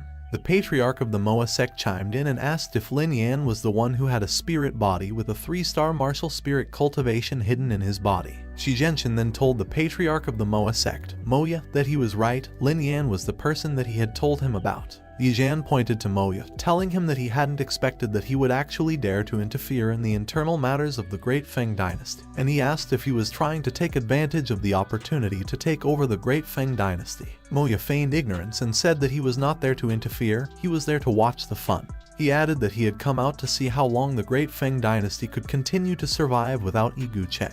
What Moya said struck a nerve, and it made Yi Zhan mad. Yi Zhan then pointed at the 4 elders from the Great Feng dynasty, and he said that they were really quite something as well. Yi Zhan said that they had been born and raised in the Great Feng dynasty, but they had joined hands with foreign forces to overthrow the Great Feng dynasty, so it would not be too much to say that they were beasts. Shi Zhenchen confidently told Yi Zhan that he had chosen to be on the side of the Lin family, so he shouldn't blame them for being ruthless. Shi Zhenchen told Yi Zhan that he and Moya had already discussed that after they destroyed him, half of the territory of the Great Feng dynasty would belong to them and the rest would be given to the Moya dynasty. Yi Zhan was mad, and he called the elders a group of bastards, while Nangong Cheng was also enraged, saying that Shi Zhenchen was a traitor of the Great Feng Dynasty and that they should have killed them all previously at the Kaiyan Academy. Moya laughed and called Yi Zhan and the others little ants, saying that he would show them what it meant to have a difference in strength. Moya and his group were all in a fighting stance, and they were ready to fight. On the other hand, Yi Zhan was surprised when Lin Yan told him that he would deal with Moya and Shi Zhenchen while the rest of them took care of the others. Lin Yan closed his eyes, and Gongqian's Wei immediately emerged behind him.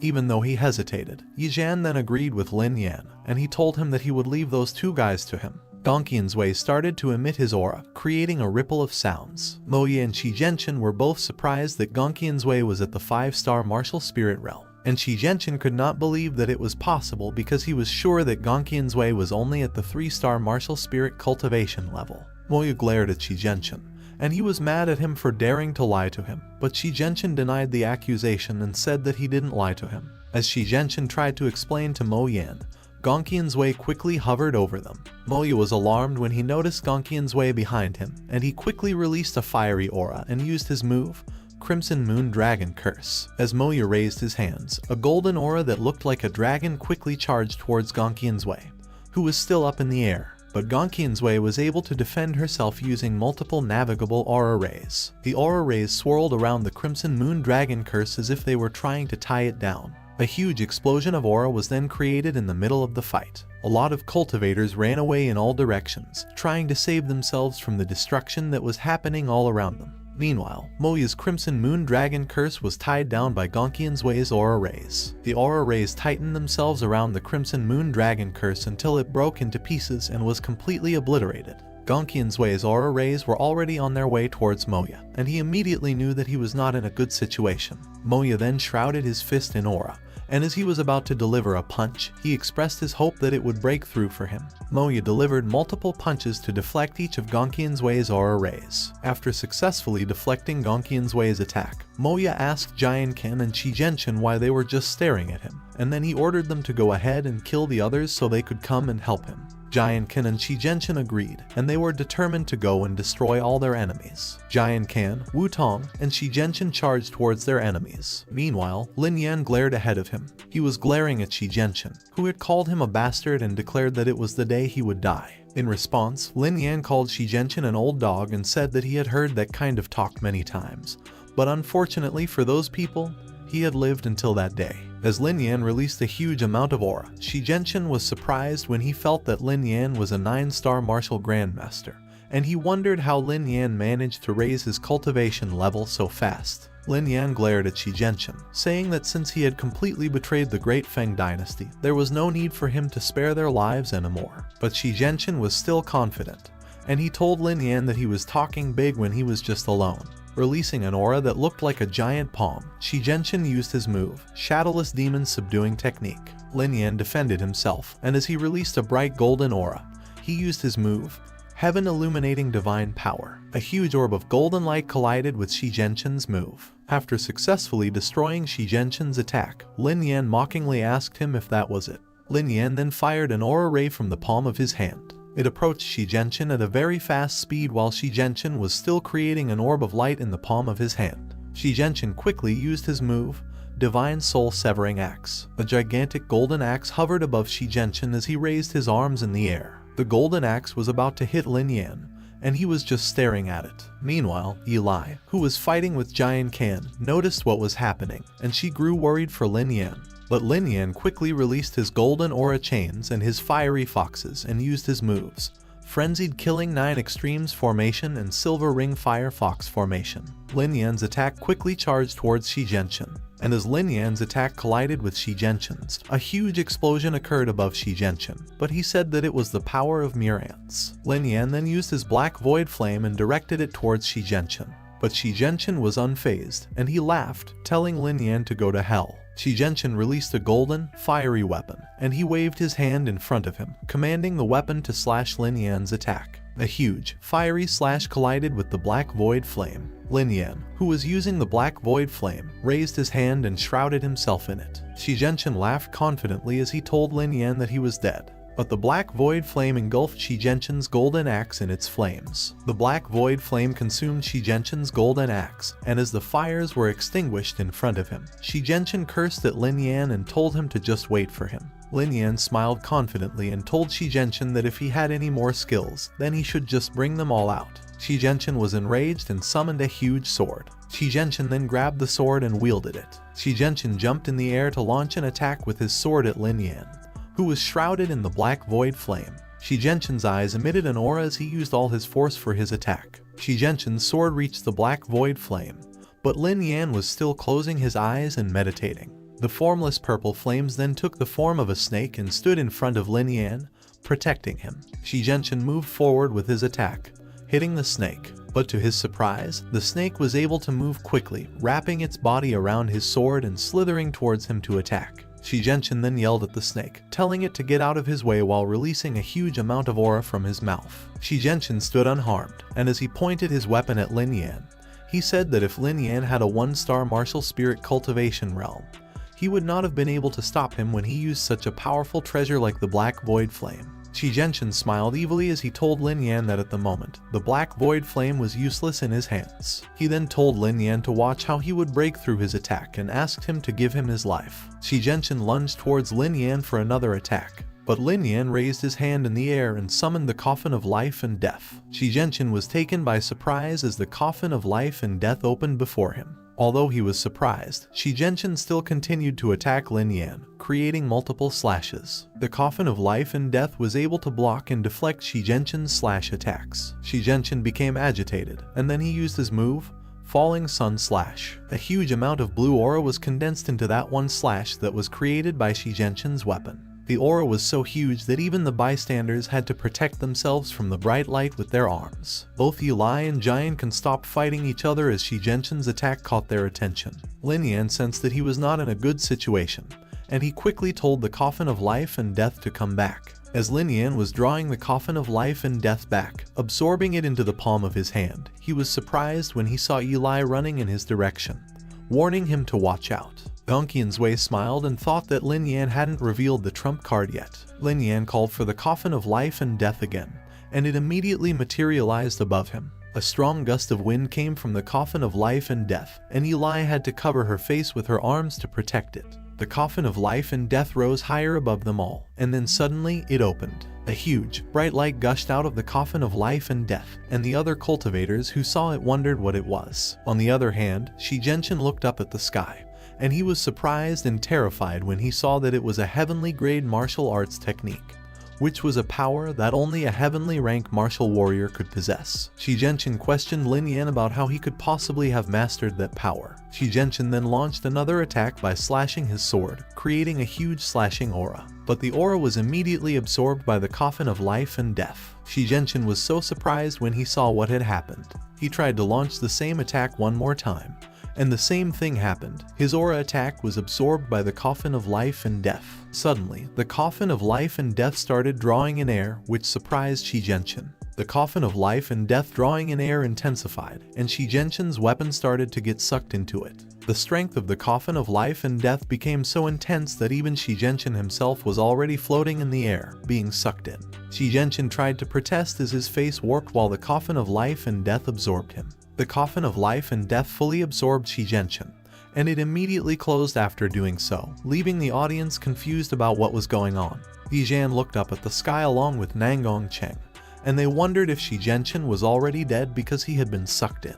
On the other hand, Lin Yan closed his eyes, and it seemed like he was meditating. Meanwhile, Shi Genshin seemed to be trapped in a vast space, and he wondered where that place was. Shi Genshin was surprised when he felt that he could barely use his power there. Suddenly, Lin Yan appeared in front of him. Lin Yan then told Shi Genshin that he had come to that place to see him die more clearly. He said that he had originally intended to eradicate all the forces that might harm his Lin family before he departed from the Great Ling dynasty, but because Yijan wanted to save face, he didn't kill them all. Lin Yan then smiled and told Shi Genshin that it was a good thing that he was hell-bent on getting himself killed and that he had come to him looking for death, so it saved him all the trouble. Shi Genshin got mad and told Lin Yan not to even think that he could kill him just because he had confined him in that place. But Lin Yan smiled sinisterly as he asked Shi Genshin if he still thought that he could survive the situation that he was in. Lin Yan then closed his eyes. Back at the Imperial Palace, Eli looked surprised as she stared at the meditating Lin Yan. Suddenly, a scream could be heard from inside the coffin of life and death, and both Giant Kan and Wu Tong were surprised.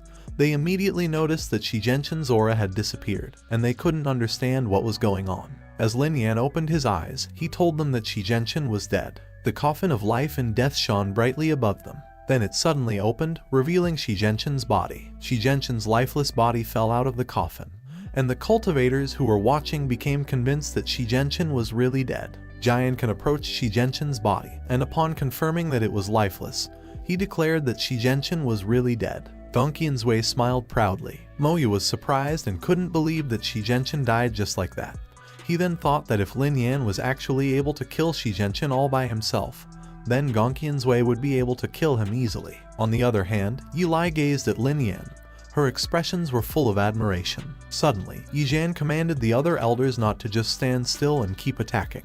Moya then told Giant Kan and Wu Tong that although Shi Jinshin was dead, Lin Yan must not have had much strength to fight again, so they shouldn't be discouraged and they should continue to fight against them. But both Giant Kan and Wu Tong looked terrified, and they were both speechless. Meanwhile, Gongqian's Wei wasted no time, and she quickly launched an attack. She fired another group of her navigable aura rays, and they all charged towards Moya, who was thinking that he had to look for a chance to quickly escape from that place. But as he was about to deliver his aura-infused punch, Moya realized that he was not in a good situation because, with Gongqian's Wei around, there was no way he could escape from there. Moya backed off as Gongqian's Wei started preparing for her next attack. Moya suddenly asked Gongqian's Wei to hold on because he had something to say. He then told Lin Yan and Yizhan that he only came to the Great Feng Dynasty because he was compelled by Shi Jinshin.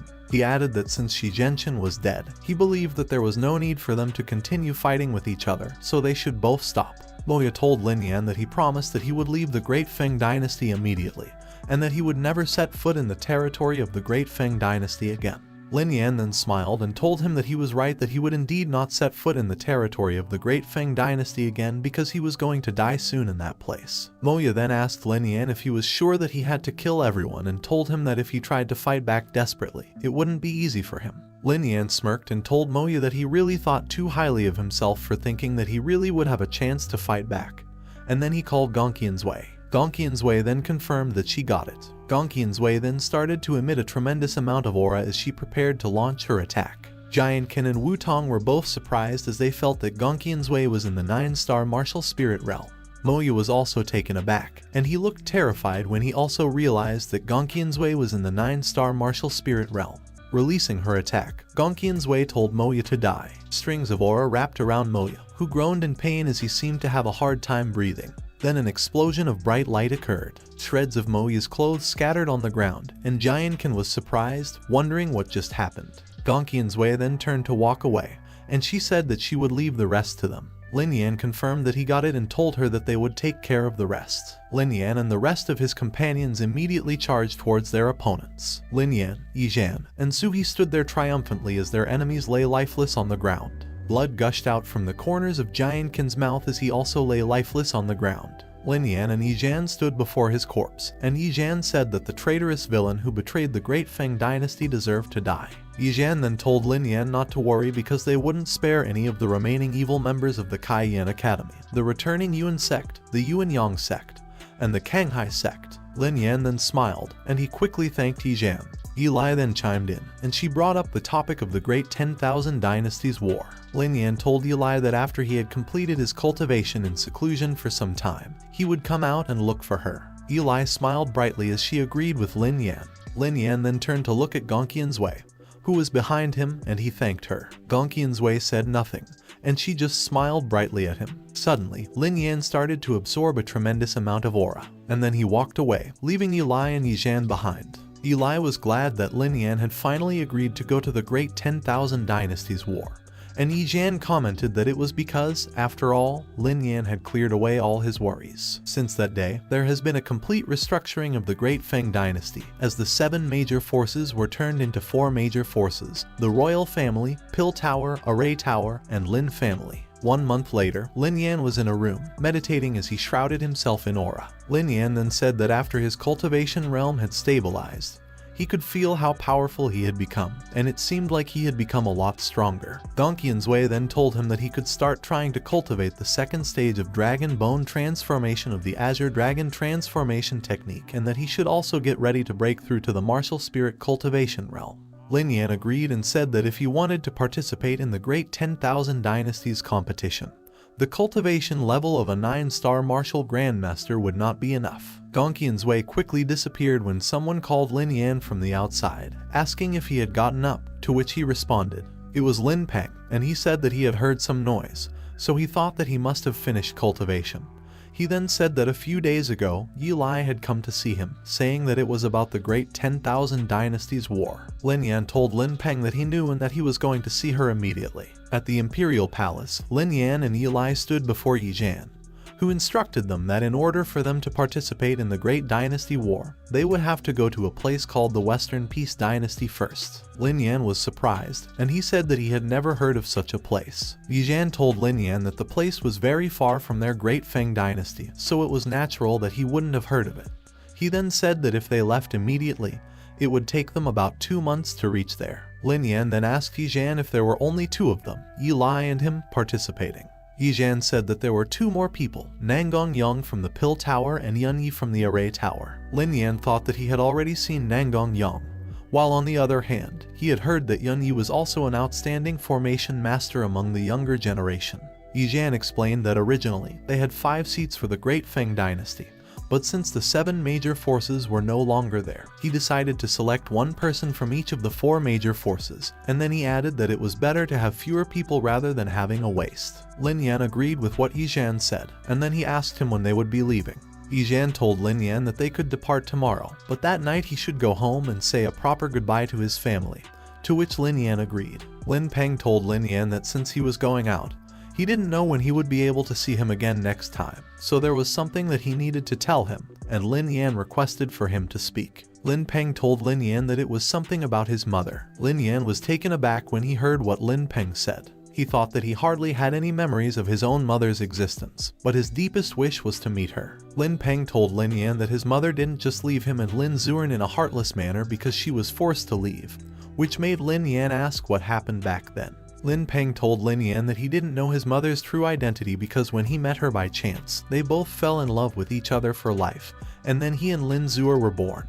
But the good times did not last long. Reminiscing about the past, Lin Peng said that a group of very powerful people took Lin Yan's mother with them forcibly, and if she had not gone with them, their family would have been killed by them. Lin Yan then asked Lin Peng who they were and if they were enemies, but Lin Peng shook his head and said that they were people from his mother's family. Lin Yan was mad, and he said that it didn't matter who they were because since they had dared to break up their family like that, he would never forgive them. Suddenly, Lin Peng gave an item to Lin Yan and said that it was for him. Lin Peng told Lin Yan that it was a jade pendant that was left with him by his mother when she left. Lin Peng told Lin Yan that his mother's will was that, in the future, when the time was right, he should give it to him. Lin Peng said that as long as Lin Yan had that jade pendant, if his mother was nearby, it would react. Lin Yan asked Lin Peng if he would be able to find his mother, but Lin Peng just told Lin Yan that he had no ability, and that he was not able to protect his mother back then.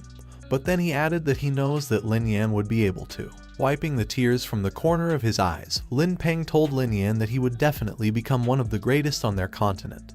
He then told him to find her mother and Lin Zuer so that their family of 4 would reunite once again. Lin Yan smiled as he told Lin Peng not to worry, promising that he would definitely bring his mother and Lin Zuer back. Lin Peng hugged Lin Yan as he told him that he believed in him. The next day, Lin Yan arrived at the Imperial Palace grounds, and he walked towards Yi Zhan.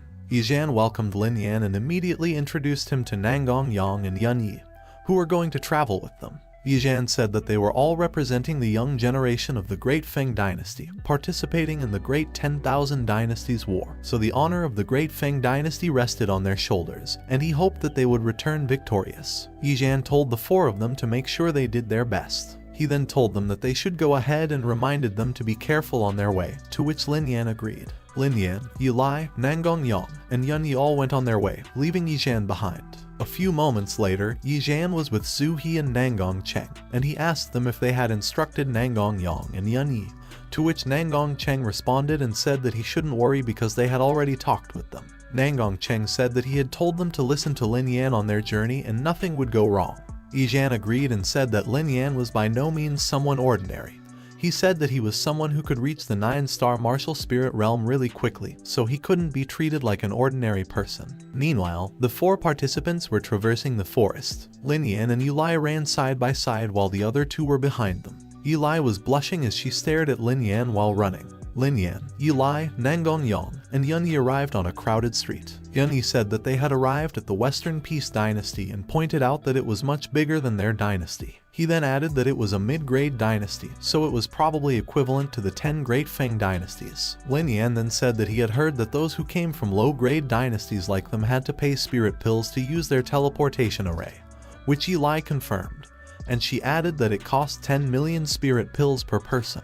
Yunyi was surprised at how expensive it was, but Lin Yan smiled and said that it was indeed expensive, but they would definitely be able to get more than that in return for participating in the 10,000 Dynasty War. Eli smiled brightly as she agreed, and then she told them that they should get in line to pay the fee. Eli pointed ahead of them and said that there were a lot of participants over there. As the 4 of them got compressed into the crowd, Eli wondered if all those people around them were going to be teleported to the Great 10,000 Dynasty War, and Lin Yan responded that he believed that they were. He then added that teleportation arrays were extremely profitable and asked who said only the Western Peace Dynasty was capable of making teleportation arrays with their experts. Lin Yan thought about how it was said that those of the mid-grade dynasties could reach the level of Martial Emperor, knowing that Gongqian's Way had only reached the level of Martial Spirit Realm and not even the Martial Emperor Realm yet.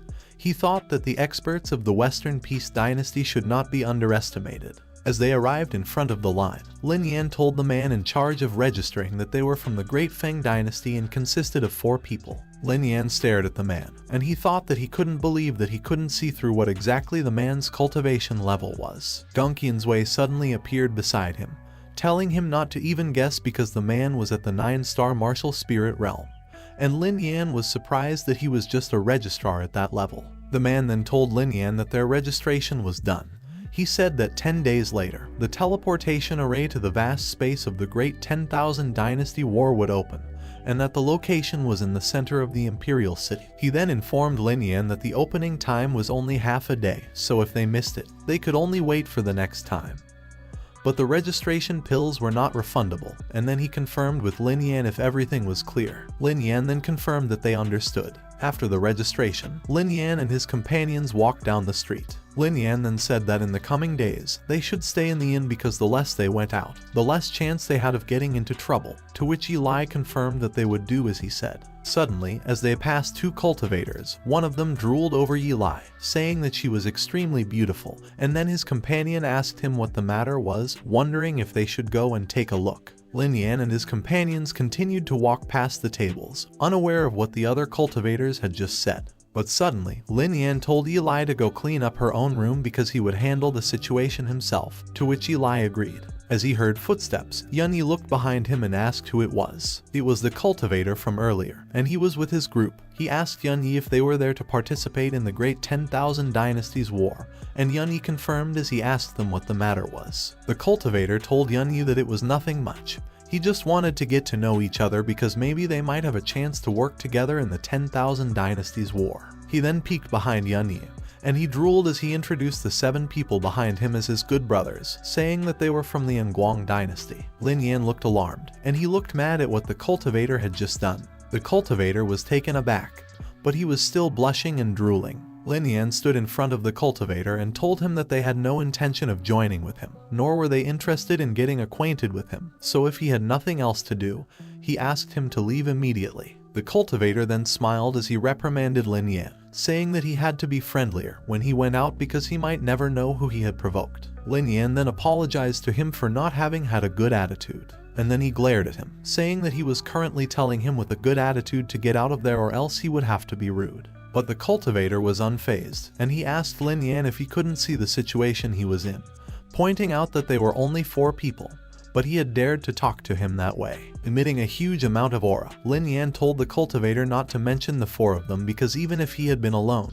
he would still have dared to talk to him like that. The cultivator was surprised, and he looked terrified as he felt that Lin Yan had been a 9-star martial grandmaster. The cultivator could not believe that Lin Yan was a 9-star martial grandmaster. Lin Yan glared at him and told him to be wise and get out of there, or else he would not be able to leave with his life. The cultivator laughed. His companion also laughed as he asked Lin Yan if he thought that he was the only one who was a 9-star martial grandmaster. The cultivator then released an aura orb from the palm of his hand and said that he was also a 9-star martial grandmaster. He then lunged forward to attack Lin Yan and told him to watch his attack. But Lin Yan simply used the palm of his hand to hit the cultivator's attack. The cultivator was pushed backwards very quickly, and he was surprised by Lin Yan's strength. He then tumbled to the floor. As he stood up, blood gushed out from the corners of his mouth, and while he wiped it away, he wondered what was going on because he was obviously a 9-star martial grandmaster as well. Lin Yan hovered over him and asked him if he still wanted to fight.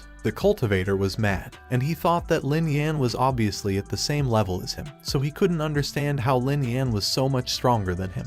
The cultivator fled with his group, but he told Lin Yan to just wait for him and that they would regret what they did very soon. Lin Yan was unfazed by what he said, and he simply told them to get lost. Yan then said that the people from the Nguang dynasty and their way of doing things like that were really shameful. Dang Yang chimed in, saying that the Nguang dynasty was also a lower-ranked dynasty, so he wondered why there were 8 of them when there should be a limit of 5 participants. Eli explained that there was also a special distinction between dynasties of the same lower grade, and it depended on the level of the strongest person in the dynasty. She said that since the strongest person in the Nguang dynasty was at the martial king level, they were qualified to have 8 seats. Dang Yang then understood how things were. Lin Yan then instructed the group that for the next few days, all of them should not go wandering around. He said that they should just cultivate quietly in their rooms and try to be in their best condition when they entered the 10,000 Dynasty War, to which the group agreed.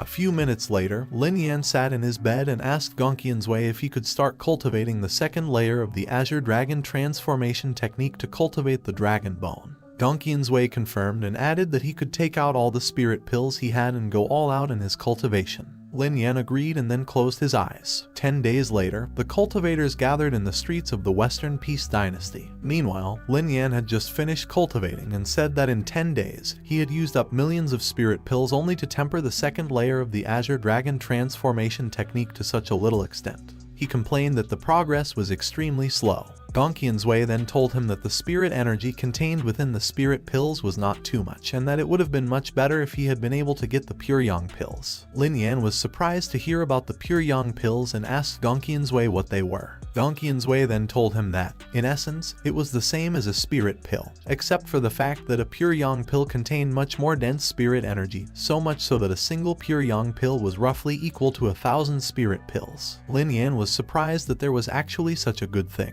Gongqian's Wei then told Lin Yan that they should go to the Great 10,000 Dynasty War to have a look, and if they were lucky, they might be able to find some out there. Lin Yan was pumped up as he agreed with Gongqian's Wei, saying that he was sure they would be able to find it because he had always had good luck. His companions then called out to Lin Yan, saying that they should go as it was time to leave, to which Lin Yan responded and said that he was coming. The teleportation formation shone brightly at the center of the Imperial City, and the cultivators said that it required at least a person with Martial King Realm cultivation to be able to construct it, and it was also very expensive. And they said that it now made sense that the amount of spirit pills being charged was so high. Lin Yan asked Gongqian's Wei telepathically if she thought that there were any young people there with the martial spirit cultivation realm, and Gongqian's Wei told him that there were definitely some, but they were all probably restraining their auras and hiding their cultivation. Suddenly, the other cultivators looked behind them, pointing out that the young people they were waiting for had arrived. It was the people from the West Peace Dynasty. They had a quota of 20 people, and they were led by Zhu Ping. Eli told Lin Yan that those people who just arrived were the people from the West Peace Dynasty, and they had a quota of 20 people, which made Lin Yan amazed at how many people they had. Gongqian's Wei told Lin Yan that the Great Dynasty War would take place for about a year and a half, so it was a good opportunity for him to work hard, and she told him that he might be able to catch up with Zhu Ping, which hyped Lin Yan up, who said that he would definitely try his best. Meanwhile, Yunyi told Nangong Yang that they should not offend the West Peace Dynasty because the difference in their power was too great, to which Nangong Yang agreed. But Lin Yan told them not to worry because they would be able to close the gap in levels in no time. Yunyi and Nangong Yang looked at each other, and they were both surprised that they were speechless. Suddenly, 3 silhouettes appeared in the sky, but the other cultivators below already recognized who they were and were anticipating their arrival. They exclaimed that it was Zhu Lin from the imperial family of the West Peace Dynasty. 3 cultivators then landed on the platform. Lin Yan was in awe as he felt the powerful aura coming from them, and he asked in his mind if Zhu Lin had already advanced far beyond the martial spirit realm. Gongqian's Wei appeared beside Lin Yan, and she told him that they both already had 2 and 1-star martial king cultivation realms, and Lin Yan was surprised that she was able to detect it. Gongqian's Wei was mad as she asked Lin Yan if he had looked down on her just because he knew that she was only at the 9-star martial spirit realm, and Lin Yan strongly denied it, saying that he wouldn't dare to do such a thing. Gongqian's Wei calmed down, and she told Lin Yan that although her cultivation had been greatly weakened, she could still sense their cultivation levels, to which Lin Yan smiled, understanding that it was the case. Suddenly, up on stage, Zhu Lin welcomed all the cultivators to their West Peace Dynasty. He said that he wouldn't say any more unnecessary nonsense, and that he would like to wish them all good luck in achieving great success. Zhu Lin also reminded the participants that the moment they stepped into the teleportation array, there was no telling which place they would be transported to. It could either be a safe place or a place full of danger. He said that it was not too late for those who wanted to quit, so he hoped they would think about it carefully. But the young cultivators were all excited, saying that they had thought about it clearly before coming to the venue, so they demanded that they be teleported quickly. Zhu Lin then looked at his companion and said that they would start the formation at that moment. 2 of the cultivators on the platform fired their auras at the orb in the air immediately. Zhu Lin swirled the aura in the palm of his hand, and he dealt the last move, firing his aura into the sky. He announced that the teleportation formation had been officially opened, and he urged the participants to enter quickly. Zhu Lin then reminded Zhu Ping that after entering the space of the Great 10,000 Dynasties War, no matter what he encountered, he must handle it calmly and never be arrogant. Zhu Ping told his father, Zhu Lin, not to worry because he would be careful. A group of cultivators stood in the middle of the platform, and as they got shrouded in a mysterious aura, they were reminded not to get separated. In an instant, the group of cultivators that were standing in the middle of the platform disappeared into thin air, only leaving dissipating smoke. Observing, Lin Yan then realized that they needed to connect with each other with auras like the group did in order to arrive at the same place. Eli said that they should go too. Lin Yan led the way, as he agreed with Eli that they should go. In a vast, plain field, an orb of aura appeared with a silhouette of a person inside it. From the orb, Lin Yan and Eli emerged. He was also with them, and he was marveling at the space where the Great 10,000 Dynasty War took place. Nangong Yang, who was also with them, said that it was amazing to see how vast the space that was prepared for the Great Dynasty War actually was. But with a serious look on his face, Lin Yan told his companions to be careful because the space was not just vast. They were surprised as they were immediately surrounded by flying demonic beasts. As they prepared to attack, Lin Yan completed his sentence and said that the place was also dangerous. The 4 of them quickly fired their auras at the demonic monsters in the air. A few moments later, while the 4 of them were resting, Eli pointed out that the demonic beasts in that place were really strong, while Yunhee, who looked extremely exhausted, said that they were lucky that what they had was a quick battle. Otherwise, they would have attracted other demonic beasts, and it would have been quite difficult for them to deal with them. Lin Yan then said that they were not familiar with the place yet, so he believed that they should find a place to rest first and take their time to gather information. Eli suggested that they could go and find a city in the area to stay temporarily, and it surprised Lin Yan because he didn't think that there were cities in a place like that. Eli confirmed that there were human cities in the space that they were in as well. Nangong Yang then chimed in that although it would be a good idea to find a city to stay temporarily, it might have already been occupied by other participants, and they might have to fight against them. Eli said that even so, they would have to take the risk. Eli then explained that Yijan told her that at night, in the space of the Great War, there were huge beast waves that emerged. Lin Yan agreed that it was indeed not an appropriate time for them to have a head-on battle with the beast waves, and he said that there was still some time left before it got dark, so they should go find a city first. Yunhee then asked which direction they would go, and he said they might have no choice but to blindly navigate because they didn't know anything about the place. But Gongqian's Wei appeared and said that they should go north because there was a city there that was closest to them. Because his companions couldn't see Gongqian's Wei, he pointed towards the north, telling them that he thought they should go that way, which surprised Yunhee, who asked him how he knew if there was a city in that direction. Lin Yan smiled and said that he had always had better luck. Yunhee and Nangongyang looked at each other, and although they said nothing, their expressions were filled with doubt. On the other hand, Eli said that she trusted Lin Yan, so they should just do what he said. Lin Yan smiled back at them, and the four of them started to travel towards the north. After a while, Lin Yan told his companions to look ahead of them. Eli then pointed out that there really was a city over there. Suddenly, Lin Yan was alarmed as he sensed an aura that he recognized, and Yunhee asked him about it. Lin Yan said that it was the people from the West Peace Dynasty group. Eli looked worried, and she asked Lin Yan what they should do and if they were still going to go over to the city, which made Lin Yan pause for a moment to think.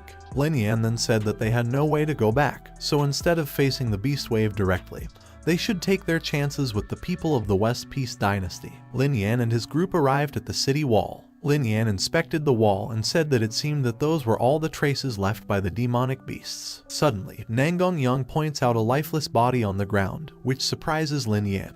As they inspected the area further, they noticed a lot of lifeless bodies on the ground. Zhu Ping proudly stood on top of the city wall. Lin Yan looked up and pointed Zhu Ping out. Suddenly, other cultivators arrived at the scene, and they rushed to get into the city because the beast wave was coming. The cultivator then attempted to jump over the city wall, but Zhu Ping attacked him and asked him who allowed him to casually come in. The cultivator fell to the ground with a loud thud. Zhu Ping announced that for those who wanted to enter the city, each person had to pay 5 million spirit pills. One of the cultivators asked Zhu Ping why he was asking for so many spiritual pills when the city was not his home and he only came there a step earlier than them. On the other hand, Nangongyang asked Yunhee if he still had that many spirit pills left with him, which made Yunhee smile as he said no. Meanwhile, Lin Yan stuck his tongue out as he thought that all of his spirit pills had been used to cultivate the blue dragon transformation technique. Eli came to the rescue and told her group that there was no need to worry because she still had enough spirit pills with her, but Lin Yan told her to hold on. Lin Yan said that they should take a look at the situation first, while he thought that he could fight with Zhu Ping because he didn't want to spend that amount of pills for no reason. One of the cultivators got so mad that he charged his aura, ready to attack, as he told Zhu Ping that no one was going to pay for those spirit pills to him. As the cultivator enclosed himself in an aura sphere and attacked Zhu Ping jumped in the air, created an array formation, and told the cultivator that he was courting death. Their attacks then collided as both of them were still in midair. The other cultivator got hit terribly, and he coughed up blood. He lost his aura sphere as he was falling to the ground. As his lifeless body landed on the ground, the other cultivators saw and declared that he was dead, saying that it looked like Zhu Ping had already reached the 1-star martial spirit realm, so they knew that they couldn't fight against him. The rest of the cultivators were in a state of panic. Zhu Ping then asked them what their choices were, if they were going to pay the spirit pills and enter the city or were they going to leave the place, and he reminded them that they didn't have much time to hesitate anymore. Some of the cultivators quickly escaped to find some other place to hide. The others declared that they were willing to pay the spirit pills, and they demanded that Zhu Ping quickly open the door and let them in. Zhu Ping was pleased with their decision. Eli told Lin Yan that they should also go in first, then take their time to figure out what was going on. And Lin Yan, who was not happy about the situation, had no other option but to agree. The cultivators, including Lin Yan and his group, went inside the city. They stood on top of the wall as the horde of demonic beasts arrived outside. One of the cultivators said that it was the first time he had witnessed a beast wave, and that it was really terrifying, while another one asked if the city would actually be able to withstand the attack of the beast wave. As the beast wave was coming near the city, the cultivators noticed a group of people running ahead of it. It was the cultivator from the Nguang dynasty, and as he looked up, he immediately recognized Lin Yan. On the other hand, Lin Yan looked down at him, and he also recognized him as Liu Feiyong. Liu Feiyong's group stood in front of the gates of the city. Eli recognized them, and she told Lin Yan that those nasty guys were there as well. Nangongyang was alarmed, wondering if they were going to come looking for trouble with them, and Eli told him that in any case, they were already there, so if they came to them looking for trouble, then they should just finish them off because they would have no problem dealing with them. Lin Yan chimed in and said that even if Liu Feiyong's group was looking for trouble, they would have to wait until the beast wave was over. Lin Yan said that at the moment, no one knew what the outcome of the beast wave would be, so they would not act recklessly. Lin Yan also added that, moreover, Liu Feiyong was not a big problem for them, and that their only problem was Zhu Ping. Eli then asked Lin Yan if he thought that Zhu Ping would still do something to them when he had let them in, and Lin Yan responded that Zhu Ping letting all those people in was likely the first round of screening because those guys who couldn't even afford to pay for the spirit pills were small characters, so he didn't care about them. Lin Yan said that only those who were able to enter the city were most likely prey-worthy for him to take action. Lin Yan added that they should always be ready to be on standby because, whether it was the Beast Wave or Zhu Ping, they had to be careful, to which Eli agreed.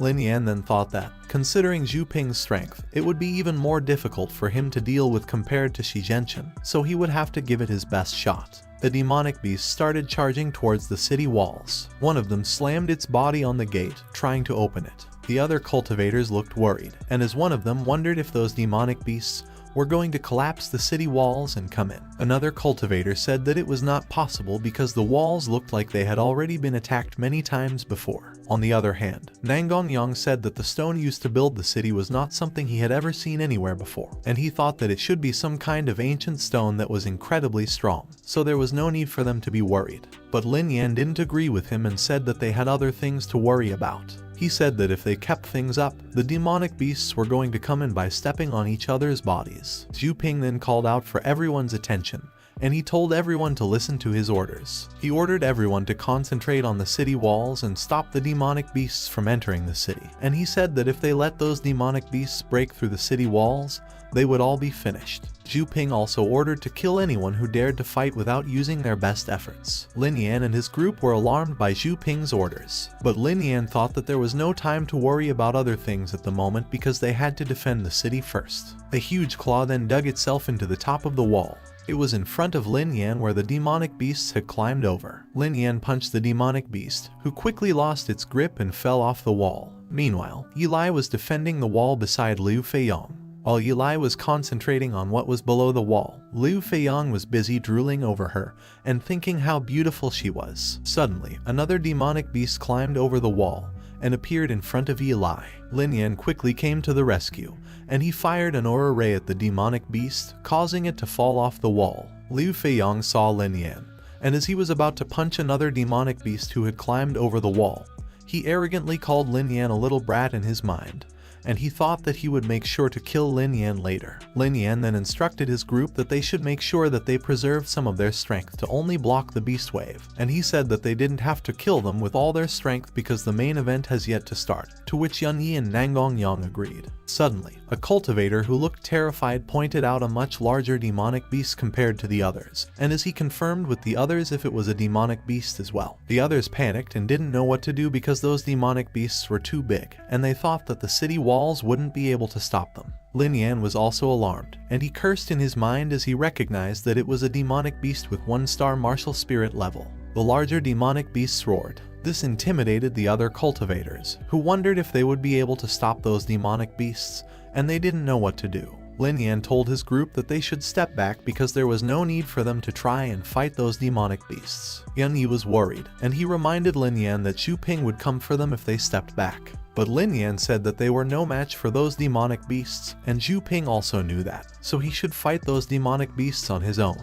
Lin Yan looked over to where Zhu Ping was, and he thought that after ordering them around for half a day, it was about time for Zhu Ping to start doing something himself. Zhu Ping's companion asked him what they should do at the moment, and Zhu Ping told him that he would deal with those 2 demonic beasts, so the rest of them should defend the other side and hold on until dawn. The huge demonic beast quickly charged towards the city wall. It even bumped into some of the smaller demonic beasts. Zhu Ping then emitted a huge amount of aura from below him, and as he created a shining bright light, he called the demonic beast and told it to witness his skill. Zhu Ping fired the orb of bright light towards the demonic beast. The demonic beast easily deflected Zhu Ping's attack, but it commended them, the cultivators, saying that they were really powerful. Zhu Ping was surprised at what the demonic beast just did, and he quickly shrouded himself in an aura orb to protect himself. The demonic beast then fired a lightning-like aura at Zhu Ping. Zhu Ping was able to deflect the demonic beast's attack and fire a counterattack himself, which made Lin Yan, who was watching the fight, relieved because it looked like Zhu Ping could handle those demonic beasts by himself, so he told his group that they should go and block the rest of the demonic beasts. Suddenly, Liu Feiyong whispered to his group behind Lin Yan's back and said that they should take advantage of the opportunity to attack at the moment, and that they should not give Lin Yan's group any time to recover. But Liu Feiyong's companion was worried about the people of the West Peace Dynasty on the other side. Liu Feiyong smiled evilly as he told his companion that they were in a place different from the outside world, so the talent of the West Peace Dynasty would not interfere in other people's matters, and they would rather wait for them to eliminate each other, so he urged his companions that they should do it. As Lin Yan and his group were busy defending the wall from the demonic beasts, Liu Feiyong sneaked an attack, and he fired an aura behind Lin Yan's back. But Lin Yan was able to detect his attack and protected himself. He even warned his group to watch out. Lin Yan was mad, and he told Liu Feiyong that, sure enough, he knew that they would find an opportunity to attack them. Lin Yan then told Yan Yi and Nangongyang to continue to defend against the demonic beast while he and Eli dealt with Liu Feiyong and his group. Yan Yi was worried that only the two of them would deal with Liu Feiyong's group, so he asked if they were sure that they could deal with them. Eli and Lin Yan stood confidently, and he told Yan Yi not to worry. Liu Feiyong said that the fact that the random teleportation formation had brought the two of them to the same place meant that Lin Yan's luck had come to an end, and that it was an honor for Lin Yan to die by his hands. But Lin Yan told Liu Feiyong that he would eventually know what a big mistake he had made before. Lin Yan then smiled as he reminded Eli about how they initially planned for one person to fight against two, and Eli responded that it was not much different with it being one person against 4 people. Lin Yan and Eli stood back to back while Liu Feiyong's group surrounded the two of them. Lin Yan and Eli jumped into the air as Liu Feiyong asked them who they thought they were underestimating, and he ordered his companions to go ahead and attack Lin Yan and Eli for him. On the other hand, Yan Yi and Nangongyang were busy defending against the demonic beasts along with the other cultivators. Lin Yan and Eli both shrouded themselves in auras as they were surrounded by Liu Feiyong's group. Lin Yan then released a bright golden orb of light as he used his move, Heaven Illuminating Divine Power. The light shone so brightly that their enemies had to use their arms to protect themselves from the blinding light. While his enemies were still blinded by the bright light, Lin Yan immediately used his move, the Shadowless Demon Subduing Technique. Liu Feiyong looked threatened, and he thought that the speed at which Lin Yan could perform a superior rank Earth-grade martial art was extremely fast. Lin Yan passed by Liu Feiyong and went to attack his companion behind him. Liu Feiyong's companion was frozen in place as he was surprised that Lin Yan was already in front of him, ready to attack. Liu Feiyong then ordered all his companions to stop waiting any more time with Lin Yan. The other cultivators noticed the two groups fighting, and they wondered if they were fighting because they had a grudge before and they took advantage of the situation to settle the accounts. But they also questioned if 2 people were seriously having a fight against 8 people. On the other hand, Zhu Ping landed an attack on the demonic beast he was fighting. He also noticed the 2 groups fighting, and he was pleased, thinking that they could fight to death against each other because he couldn't be the only one who depleted his energy. As he continued to watch the fight below him, Zhu Ping then thought that as soon as the beast wave subsided, he would have them all killed in that place. Back in Lin Yan's fight, 3 cultivators charged simultaneously at him, and he fired multiple rays of aura to defend himself. Liu Feiyong then told Lin Yan that it seemed that he had underestimated him before because his strength was indeed quite good. And as he charged towards Lin Yan with his fist shrouded in his aura, Liu Feiyong told Lin Yan that despite his strength, he had only one person along with him, so he would like to see how much spirit energy he had that he could keep consuming. Lin Yan confidently smiled, and he told Liu Feiyong that he wouldn't probably be able to see it. Lin Yan summoned the Black Void Flame, which Liu Feiyong immediately recognized as an earth fire, and Lin Yan told Liu Feiyong that he was going to die soon. The other cultivators who were watching immediately recognized the Black Void Flame, the number 1 ranked earth fire on the earth ranking list, and they were surprised that Lin Yan actually had something like that. Zhu Ping was also surprised to see that Lin Yan actually had the Black Void Flame. Liu Feiyong heard the others say that what Lin Yan had summoned was the Black Void Flame, which made him admit that Lin Yan was a surprising kid. And then he declared that the Black Void Flame would soon be his. As Lin Yan stood there, emitting a bright aura below his feet and wielding the Black Void Flame in the palm of his hand, Liu Feiyong attacked with his group, and he instructed them to spread out and attack Lin Yan with all their strength. Lin Yan smiled confidently, and he prepared to launch his attack. Suddenly, Liu Feiyong's companions froze in place as they stared at the Black Void Flame, saying that it was extremely powerful, so they were afraid that they wouldn't be able to withstand it. What his companions said made Liu Feiyong extremely mad, and he told them to stop making Lin Yan look powerful. Lin Yan looked at them with a menacing smile, which made Liu Feiyong's companion instinctively know that they were not in a good situation. Lin Yan then asked them if they thought that they could run away. Liu Feiyong's companion was running away, but the Black Void Flame was right behind him, chasing him. The Black Void Flame quickly caught up with Liu Feiyong's companion, and Liu Feiyong saw how he got consumed by the fire, which surprised him. The burnt body of Liu Feiyong's companion lay on the ground while the rest of them stared at it. Everyone was surprised to see the burned body of one of Liu Feiyong's companions on the ground. Another one of Liu Feiyong's companions realized their mistake, and he quickly ran, urging the others to do the same.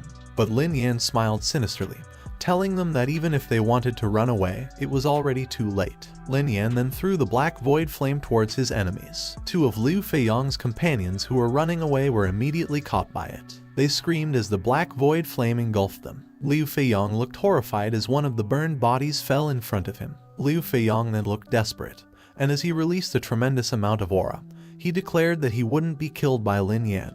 But as he noticed something, terror filled his eyes. The black void flame immediately engulfed Liu Feiyong, and all he could do was scream in pain. As he absorbed the black void flame in the palm of his hand, Lin Yan said that he was done on his end and he would help out, but he was cut off. Lin Yan saw that Eli was also done with her, and she was proudly asking him who he was talking about helping. Lin Yan then told Eli that she was still as impressive as always. The other cultivators were surprised at how all those people who were 8-star martial grandmasters were defeated by only 2 people, and they said that Eli's strength was also quite powerful too. Meanwhile, Zhu Ping was threatened. He was afraid that if Lin Yan and Eli joined forces, they would be quite difficult to deal with, and that they would have to rely on their strength and numbers to deal with them quickly. The sun started to rise as Zhu Ping hovered over the demonic beasts. Suddenly, the horde of demonic beasts started to retreat. The other cultivators rejoiced as they saw that the beast wave had retreated and that they had all survived. Yunyi quickly checked on Eli and Lin Yan to see if they were both alright, and Eli assured him that they were fine. Nangongyang then asked them what they would do next. With a determined look on his face, Lin Yan responded that the only thing they could do next was fight. The 4 of them were suddenly facing Zhu Ping's group. Zhu Ping told them that they were from a low-ranking dynasty, so he hadn't expected them to be so strong. But that day, they were all destined to die. Lin Yan smiled and told Zhu Ping that it was exactly what Liu Feiyong's group had been saying just a little while ago.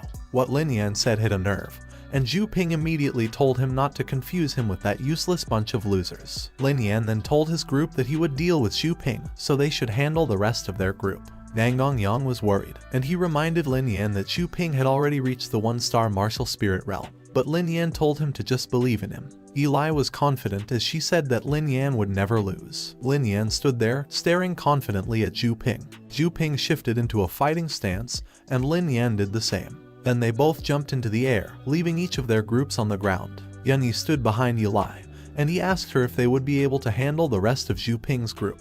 Eli asked Yunyi and Nangongyang if they could hold back 6 of them, and Nangongyang said that if she had just wanted them to hold them back, they would be alright. Eli then told him that it was fine and that she would handle the rest. Eli summoned her divine soul, the Golden Crow Kin. The other cultivators were surprised to see that Eli's divine soul was a zither, and they commented that it looked like it was not very powerful. Eli told them that whether her divine soul was powerful or not, they could experience it for themselves. Eli then strummed the strings of her Golden Crow Kin, and confidence radiated from her eyes. A powerful shot of aura was suddenly fired towards her enemies. One of them quickly stood in front of the others and created a barrier to protect the group. The impact created a strong gust of wind, and Eli's enemies were surprised at how powerful her divine soul was. Lin Yan was looking at their fight, and he thought that it seemed like Eli's side was having no problem. He was relieved and thought that he could immediately deal with Zhu Ping. Releasing his multiple, huge golden chains of aura, Lin Yan used his move, Raging Sand 9 Extremes Formation. The other cultivators were surprised, and they pointed out that Lin Yan was actually a formation master. A gigantic golden snake suddenly appeared. Lin Yan also used his move, Golden Ring Firefox Formation, which created a huge fox made of fiery aura. Zhu Ping was surprised when he recognized that Lin Yan had created another rank 4 formation, and he thought that Lin Yan could actually set up 2 formations in such a short period. Zhu Ping then closed his eyes as he thought that it looked like he couldn't underestimate Lin Yan. Zhu Ping released a tremendous amount of aura as he used his move, Blood Sea Emperor Fist. Zhu Ping reached out into what seemed like nothingness, and it created a ripple there. The other cultivators then pointed out that Zhu Ping had used a heavenly grade martial art, and they said that it was as expected of someone from the Western Peace Dynasty. Zhu Ping threw forward his attack that looked like red blobs of liquid, and he ordered for it to go. Lin Yan and Zhu Ping's attacks collided with each other, and an explosion of auras was thrown in every direction. Lin Yan looked like he was struggling. Zhu Ping's red blobs of liquid formed into a gigantic fist, and it was already right in front of Lin Yan. Lin Yan then used his golden ring Firefox formation to block Zhu Ping's attack. A huge explosion occurred. Both Zhu Ping and Lin Yan were glaring at each other. Zhu Ping and Lin Yan's aura filled the sky as the cultivators below watched them fight. Lin Yan then summoned the black void flame in the palm of his hand. One of the cultivators pointed out that the black void flame had appeared again, but he didn't know if that technique would be effective against Zhu Ping. Zhu Ping told Lin Yan that he didn't care if he had the black void flame because he couldn't defeat him with something like that since he wasn't strong enough. Lin Yan told him that they should give it a try if that was the case. Lin Yan threw the black void flame towards Zhu Ping. Zhu Ping immediately released a tremendous amount of golden aura. Zhu Ping then infused some of that aura into his fist and used his move, Celestial Thunder Steps. Zhu Ping lunged towards Lin Yan and told him to bring it on. On the other hand, Lin Yan threw the black void flame from his other hand. Zhu Ping told Lin Yan to get lost as their attacks connected with each other. Zhu Ping and Lin Yan's attacks collided with each other, and the impact was so powerful that their attacks rained down on the cultivators below them. The cultivators immediately protected themselves with their orbs of aura and warned others to watch out and stand back. Lin Yan called for his black void flame, and he looked like he was really using all his might. On the other hand, Zhu Ping looked like he was using all his might too. The black void flame took the form of a gigantic snake, and Lin Yan then commanded it to devour Zhu Ping. Zhu Ping instinctively felt that he was in a bad situation and that he had to pull his fist back quickly. Zhu Ping's fist, shrouded in his aura, made contact with the black void flame. The black void flame immediately started to consume Zhu Ping's fist, and he thought that he couldn't die there. Zhu Ping then released a sharp, fiery aura from his other hand. He used it to cut off his other arm, which had already been consumed by the black void flame, to prevent it from spreading further into his body. Zhu Ping's arm, completely engulfed in the black void flame, fell down. The other cultivators watched as Zhu Ping's arm fell from the sky while Lin Yan was still firing the black void flame at him. Smoke emerged as Zhu Ping's arm fell to the ground, and the arm looked completely charred. The other cultivators said that Zhu Ping was so ruthless that he had chopped off his own arm, and they commented about how he had severed his arm in a desperate attempt to survive. Zhu Ping then told Lin Yan that the revenge for causing him to sever his arm could never be forgotten, so he should just wait for him because sooner or later, he would make him pay back 100-fold. Zhu Ping quickly fled the scene, but Lin Yan told him that what he had said was only possible if he had had the opportunity to do so. Zhu Ping looked back at Lin Yan, and he cursed. He quickly raised a talisman into the air and used it. Lin Yan threw the black void flame at Zhu Ping as he realized that Zhu Ping had used a spatial teleportation talisman, and he was surprised that he actually had something like that. Zhu Ping was passing through the portal that the talisman had just created while the black void flame was chasing behind him. Lin Yan threw the black void flame in Zhu Ping's direction, and he told him to stop running. Zhu Ping looked back, and he saw that the black void flame was just right behind him. As the black void flame caught up with Zhu Ping's clothes, his Kaienkun bag fell off. Zhu Ping cursed and threw his clothes away as he passed through the portal, while his Kaienkun bag continued to fall down. Zhu Ping disappeared from the sky, and Lin Yan quickly reached out for Zhu Ping's Kaienkun bag to catch it. Lin Yan called Zhu Ping a bastard and said that Zhu Ping should consider himself lucky. However, he would be keeping his Kaienkun bag. Lin Yan then said that since Zhu Ping had something as rare as a space transmission talisman, there must surely be a lot more good stuff inside the Kaienkun bag. Lin Yan looked below him to decide what he should do next. He saw Eli, who was completely obliterating her enemies with her golden crow kin. On the other hand, he saw Yun Yi and Nangong Yang, who were surrounded by their enemies. Lin Yan decided that it seemed like he should better go help Nangong Yang and Yun Yi. Lin Yan lunged downward. Their enemies noticed that Lin Yan was already coming, and as they saw that he had already defeated Zhu Ping, they quickly realized that they were no match against Lin Yan. As Lin Yan then landed on the ground, he summoned his heavenly tiger spear and quickly slashed through their enemies, throwing them into the air. The bystander cultivators looked terrified, and they told the others that they should go because the situation was already one-sided and that there was nothing more to be seen. They said that they would be in a bad situation if Lin Yan's group finished fighting and came after them. Eli looked at the cultivators as all of them started to flee from the city wall. A few minutes later, in a building that looked like an inn, Yun Yi and Nangong Yang were sitting around a round table. Lin Yan was amongst them, and he told the group that there were a lot of spirit pills and martial arts books in Zhu Ping's bag, so he suggested that they should share them amongst themselves. Nang Gongyang immediately told Lin Yan that there was no need to do such a thing because he had defeated Zhu Ping all by himself, so there was no reason for them to take a share of his stuff. Yan Yi agreed, and he also added that after defeating Zhu Ping, Lin Yan had also helped them defeat the remaining enemies, and he had given them their Kaienkan bags so they wouldn't dare take a part of his share as well. Lin Yan tried to protest, but someone told him to never mind. It was Eli, and she told Lin Yan that it was only natural that the one who fought and won the Kaienkan bag would be the one to whom it belonged, so he shouldn't refuse. Lin Yan did not protest any further, and he agreed. Yan Yi then asked if they were going to get out of that place later, to which Lin Yan confirmed that they had to leave because they had come to the city in order to escape the beast wave. So since it was already safe, they had to go to some other place as soon as possible. Nang Gongyang stood up and looked out the window, noticing that there were still a lot of people who had not left the city.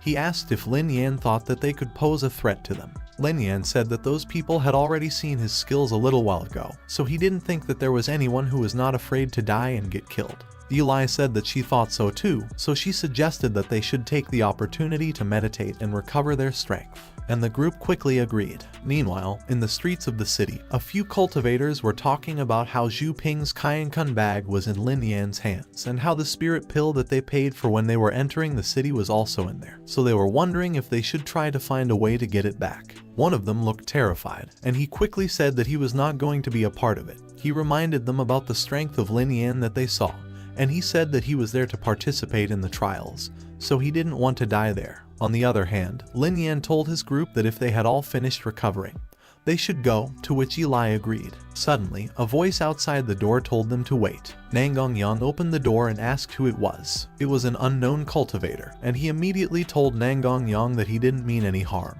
He said that he just wanted to ask them where they were planning on going next. Lin Yan asked the cultivator what it had to do with him. The cultivator hesitantly said that he just wanted to say that if they had not made any other plans, they could head to the east because there was a place with lots of treasures there, and he thought that they might be able to obtain something out there. Lin Yan frankly told the cultivator that they didn't know each other, so he couldn't understand why he came over there to specifically tell them about that information. The cultivator then looked mad as he said that those bastards from the West Peace dynasty had killed their companions, and since they knew that they were powerless to take revenge, they had to swallow their anger and keep quiet. He paid his respects to Lin Yan and said that he didn't expect that Lin Yan would step forth and kill those people from the West Peace dynasty until only one of them was left. He said that they were able to get their revenge, so they wanted to repay the favor. Lin Yan smiled and said that he really didn't think about it at that time, but the cultivator still thanked him and said that it didn't matter because the result was the same anyway. As the cultivator bid farewell,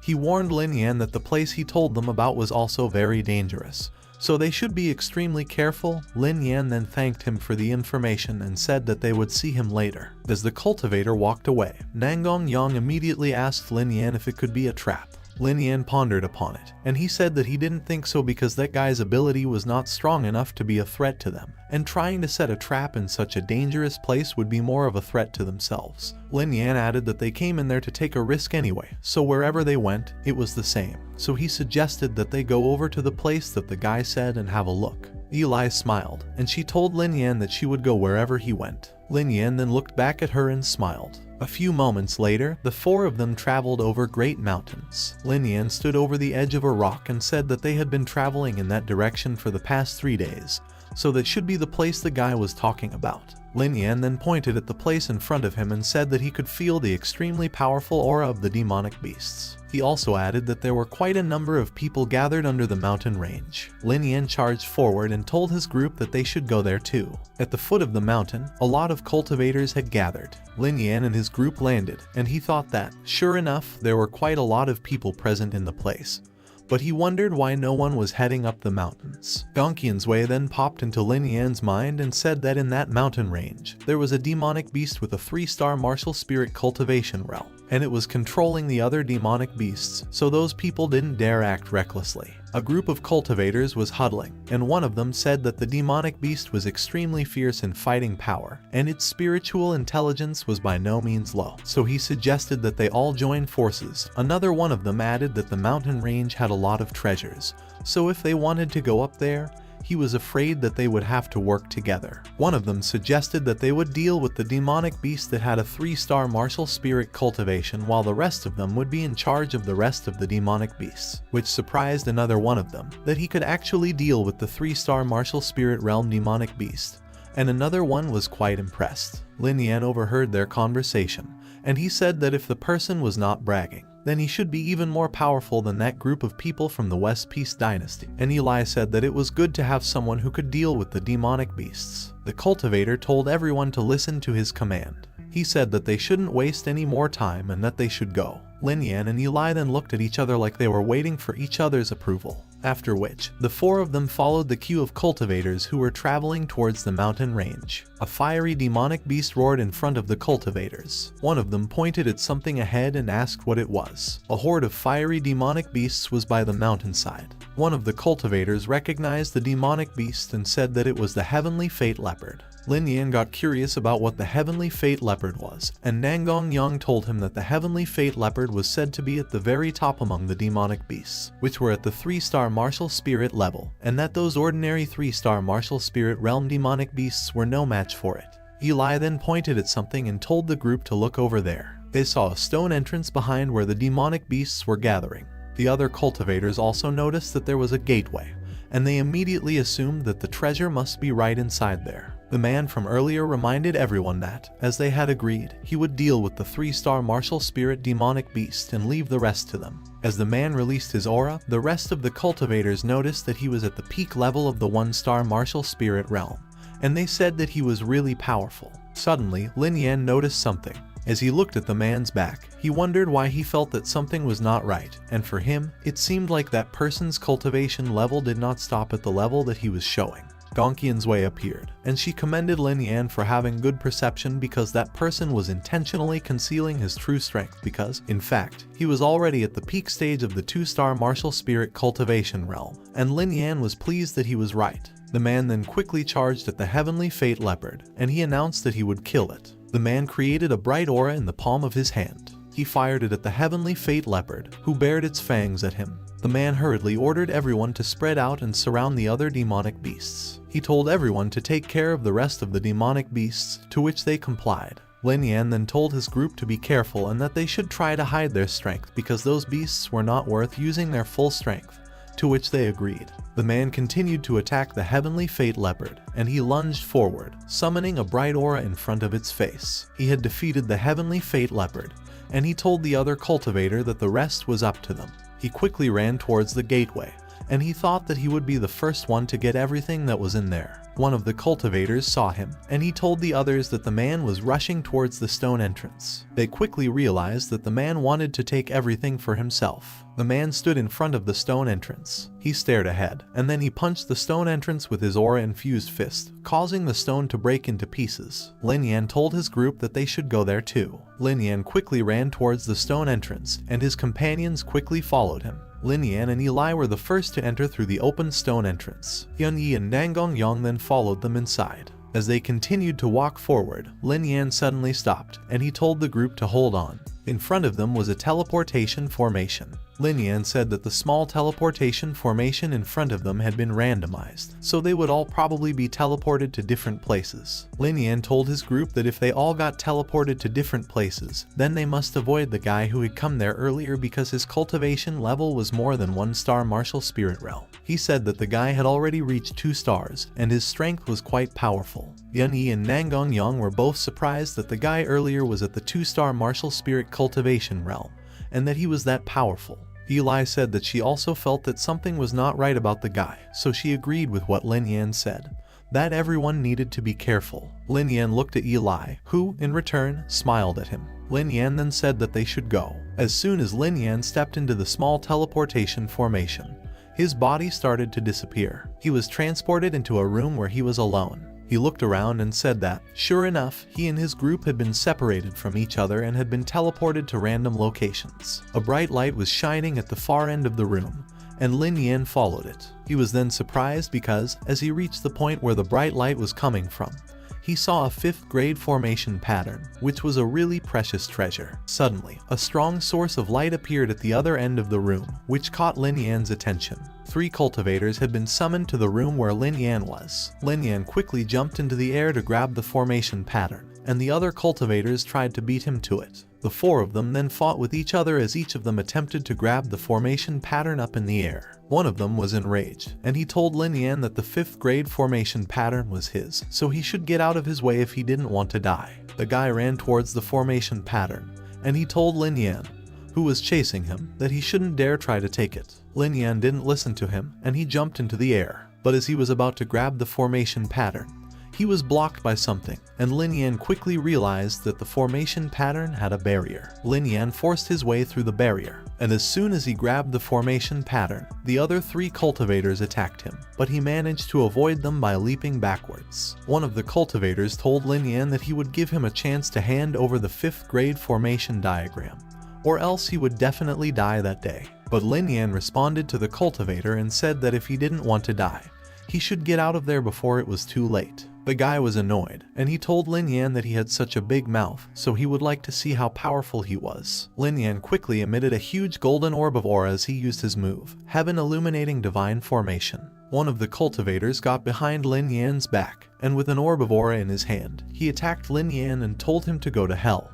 But Lin Yan was able to block his attack by summoning his fiery fox. Lin Yan then used his move, the Golden Ring Fire Fox Formation, which summoned more fiery foxes. Horror filled the cultivators as the 3 of them were attacked by the fiery foxes that Lin Yan had summoned. Lin Yan wasted no time, and he then used another move of his, the Desolate Sands 9 Extremes Formation. The huge golden aura chains appeared, and the 3 cultivators were surprised that Lin Yan had actually mastered 2 4th grade formations, and furthermore, he was also able to set up those formations so quickly. The 3 cultivators got trapped in between the chains, and they looked so helpless. Suddenly, a sound came from behind Lin Yan, and it caught his attention. The other cultivators also heard the sound, and they wondered what it was. The walls where the sounds were coming from opened, and one of the cultivators was surprised, pointing out that there was something within the walls. The walls revealed multiple spirit puppets. The 3 cultivators were surprised and horrified when they saw the spirit puppets. The spirit puppets quickly came out of the wall opening and prepared to attack the 3 cultivators. One of the cultivators pointed out that those puppets had a 1-star martial spirit cultivation level. As the spirit puppets charged towards them, one of them quickly turned to run away and escape, and he urged the others to do the same because they couldn't defeat them all. Lin Yan smiled and said that he was afraid that they were dreaming too much if they were thinking that they could escape the spirit puppets. Summoning the Black Void Flame, Lin Yan then informed them that those spirit puppets wouldn't stop attacking until they were given an order to do so. The 3 cultivators quickly recognized the Black Void Flame, and as they were surprised that Lin Yan actually had such a precious treasure, they realized that perhaps it might be able to defeat the puppets. One of them said that they could take advantage of the chaos to snatch the earth fire, while the other said that he wanted both the formation pattern and the Black Void Flame, so the 3rd cultivator suggested that they should join forces to deal with the puppets first. Lin Yan smirked, and he told the other cultivators that he knew what they were thinking, but it was fine. As he prepared to attack with the Black Void Flame, Lin Yan said that it would be better for him to take advantage of the 3 cultivators to scatter the battle force. The battle ensued, and the 4 of them were busy fighting off the spirit puppets. Lin Yan ordered the Black Void Flame to go, and it quickly charged towards the 2 spirit puppets in front of him. Lin Yan then waved his hand and used the Black Void Flame as a barrier while he summoned his golden halberd. He grabbed the golden halberd and plunged it into one of the spirit puppet's chests. The spirit puppet crumbled into pieces as the golden halberd impaled it. As Lin Yan continued to use his Black Void Flame as a barrier, the other spirit puppet turned its attention elsewhere. One of the 3 cultivators started to wonder why all the spirit puppets were heading towards them, and the other one responded that Lin Yan had the Black Void Flame to protect his body, so the puppets were not able to attack him. Lin Yan then turned to walk away from the fight, and he told the 3 cultivators that the rest was up to them. They tried to call for Lin Yan, but Lin Yan just ignored them and ran away. As Lin Yan was running away, he thought that the teleportation formation from earlier was gone, so he wondered how he would get out of that room. As if right on cue, Lin Yan saw another teleportation formation around the corner, and he wondered where he would be teleported that time. Lin Yan quickly realized that it didn't matter because what was important was for him to get out of there first. Lin Yan jumped into the teleportation formation, As Lin Yan traveled through space, Gongqian's way popped into his mind, saying that the next area had something that he wanted. When Lin Yan asked her what it was, Gongqian's way told him that it was the pure yang pill. Lin Yan then passed through the portal to the next area. He was brought into a pool at the base of the waterfall. Lin Yan immediately asked if the place he was in was a formation. Gongqian's way looked pleased, and she commended Lin Yan for being perceptive because the place was indeed an illusion created by a 7th grade formation. She mentioned that it depended on whether Lin Yan could come out of it or not. Lin Yan suddenly remembered the formation pattern in his hand, and he asked Gongqian's way how powerful it was. Gongqian's way told Lin Yan that the 5th grade formation diagram was called the Qinghong Windstorm Formation and it had 3 stages. However, she also told him that since he hadn't yet attained the soul power of a 5th grade alchemist, he would not be able to use it for the time being. Lin Yan looked worried because if he couldn't even use a 5th grade formation, he didn't know if he would be able to break the 7th grade formation he was in at that moment. Lin Yan was relieved when Gongqian's way told him not to worry as the formation had been set up for a very long time, and its power had been weakened so much that it only had the power of less than a 5th grade formation left. There was still hope that he would be able to break it. Gongqian's way then said that there were some decent treasures within the formation, so she suggested that they look for them first. Lin Yan saw other cultivators and pointed out that those people seemed to have not yet realized that they were inside a formation. Gongqian's way told Lin Yan that those wastes would sooner or later end up getting trapped and dying in that place, so they should just go and leave them alone. Suddenly, Lin Yan pointed ahead of him and said that he could sense that there was something good over there. In front of them stood a tree. Lin Yan looked closely and said that the tree had the gold and silver fruit, which had a hardening effect on one's body. Suddenly, Lin Yan heard someone yell and threaten somebody, saying that if they didn't want to die, they should get out of their way because those gold and silver fruits belonged to them. Lin Yan took a peek from behind a rock as he recognized the voices. It was Yun Yi and Nangong Yang, and they were surrounded by enemies. Nangong Yang then told their enemies that they were clearly the ones who found the gold and silver fruits first, but their enemies ignored his claim and said that if they didn't listen to them, they would kill them both. Yun Yi and Nangong Yang looked at each other, and they thought that they wouldn't be able to defeat their enemies because of the great difference in power. Yun Yi cursed, and he said that if only Yi Lai and Lin Yan were there at that moment, it would have been great. Nangong Yang looked disappointed as he told Yun Yi to just forget it, and that they should just leave that place. But then someone stepped in and said that if it was something that belonged to them, they must get it because there was no reason for them to give it up to others. It was Lin Yan, and his companions rejoiced when they saw him. Lin Yan told them that he thought everyone was separated from each other by teleportation, so he didn't expect that the two of them were moving together. But Nangong Yang told him that they just ran into each other later on as well. One of the cultivators got mad at Lin Yan for daring to interfere in their affairs, and he asked Lin Yan if he came there looking for death. Lin Yan glared at the man and told him that they didn't have the fortune to take those 2 golden and silver fruits. The man said that he had already given them the opportunity to leave, but since they didn't treasure their lives, he would kill them all. The man then ordered his companions to go ahead and kill Lin Yan and his group. Lin Yan, Yun Yi, and Nangong Yang stood back to back as their enemies surrounded them and attacked them from all directions. Nangong Yang looked worried, and he told the group to be careful. But to Nangong Yang and Yun Yi's surprise, Lin Yan stopped them and said that they should let him handle all of their enemies by himself. Lin Yan then tried to explain the reason why as he looked over at the group that seemed to be observing them from a distance.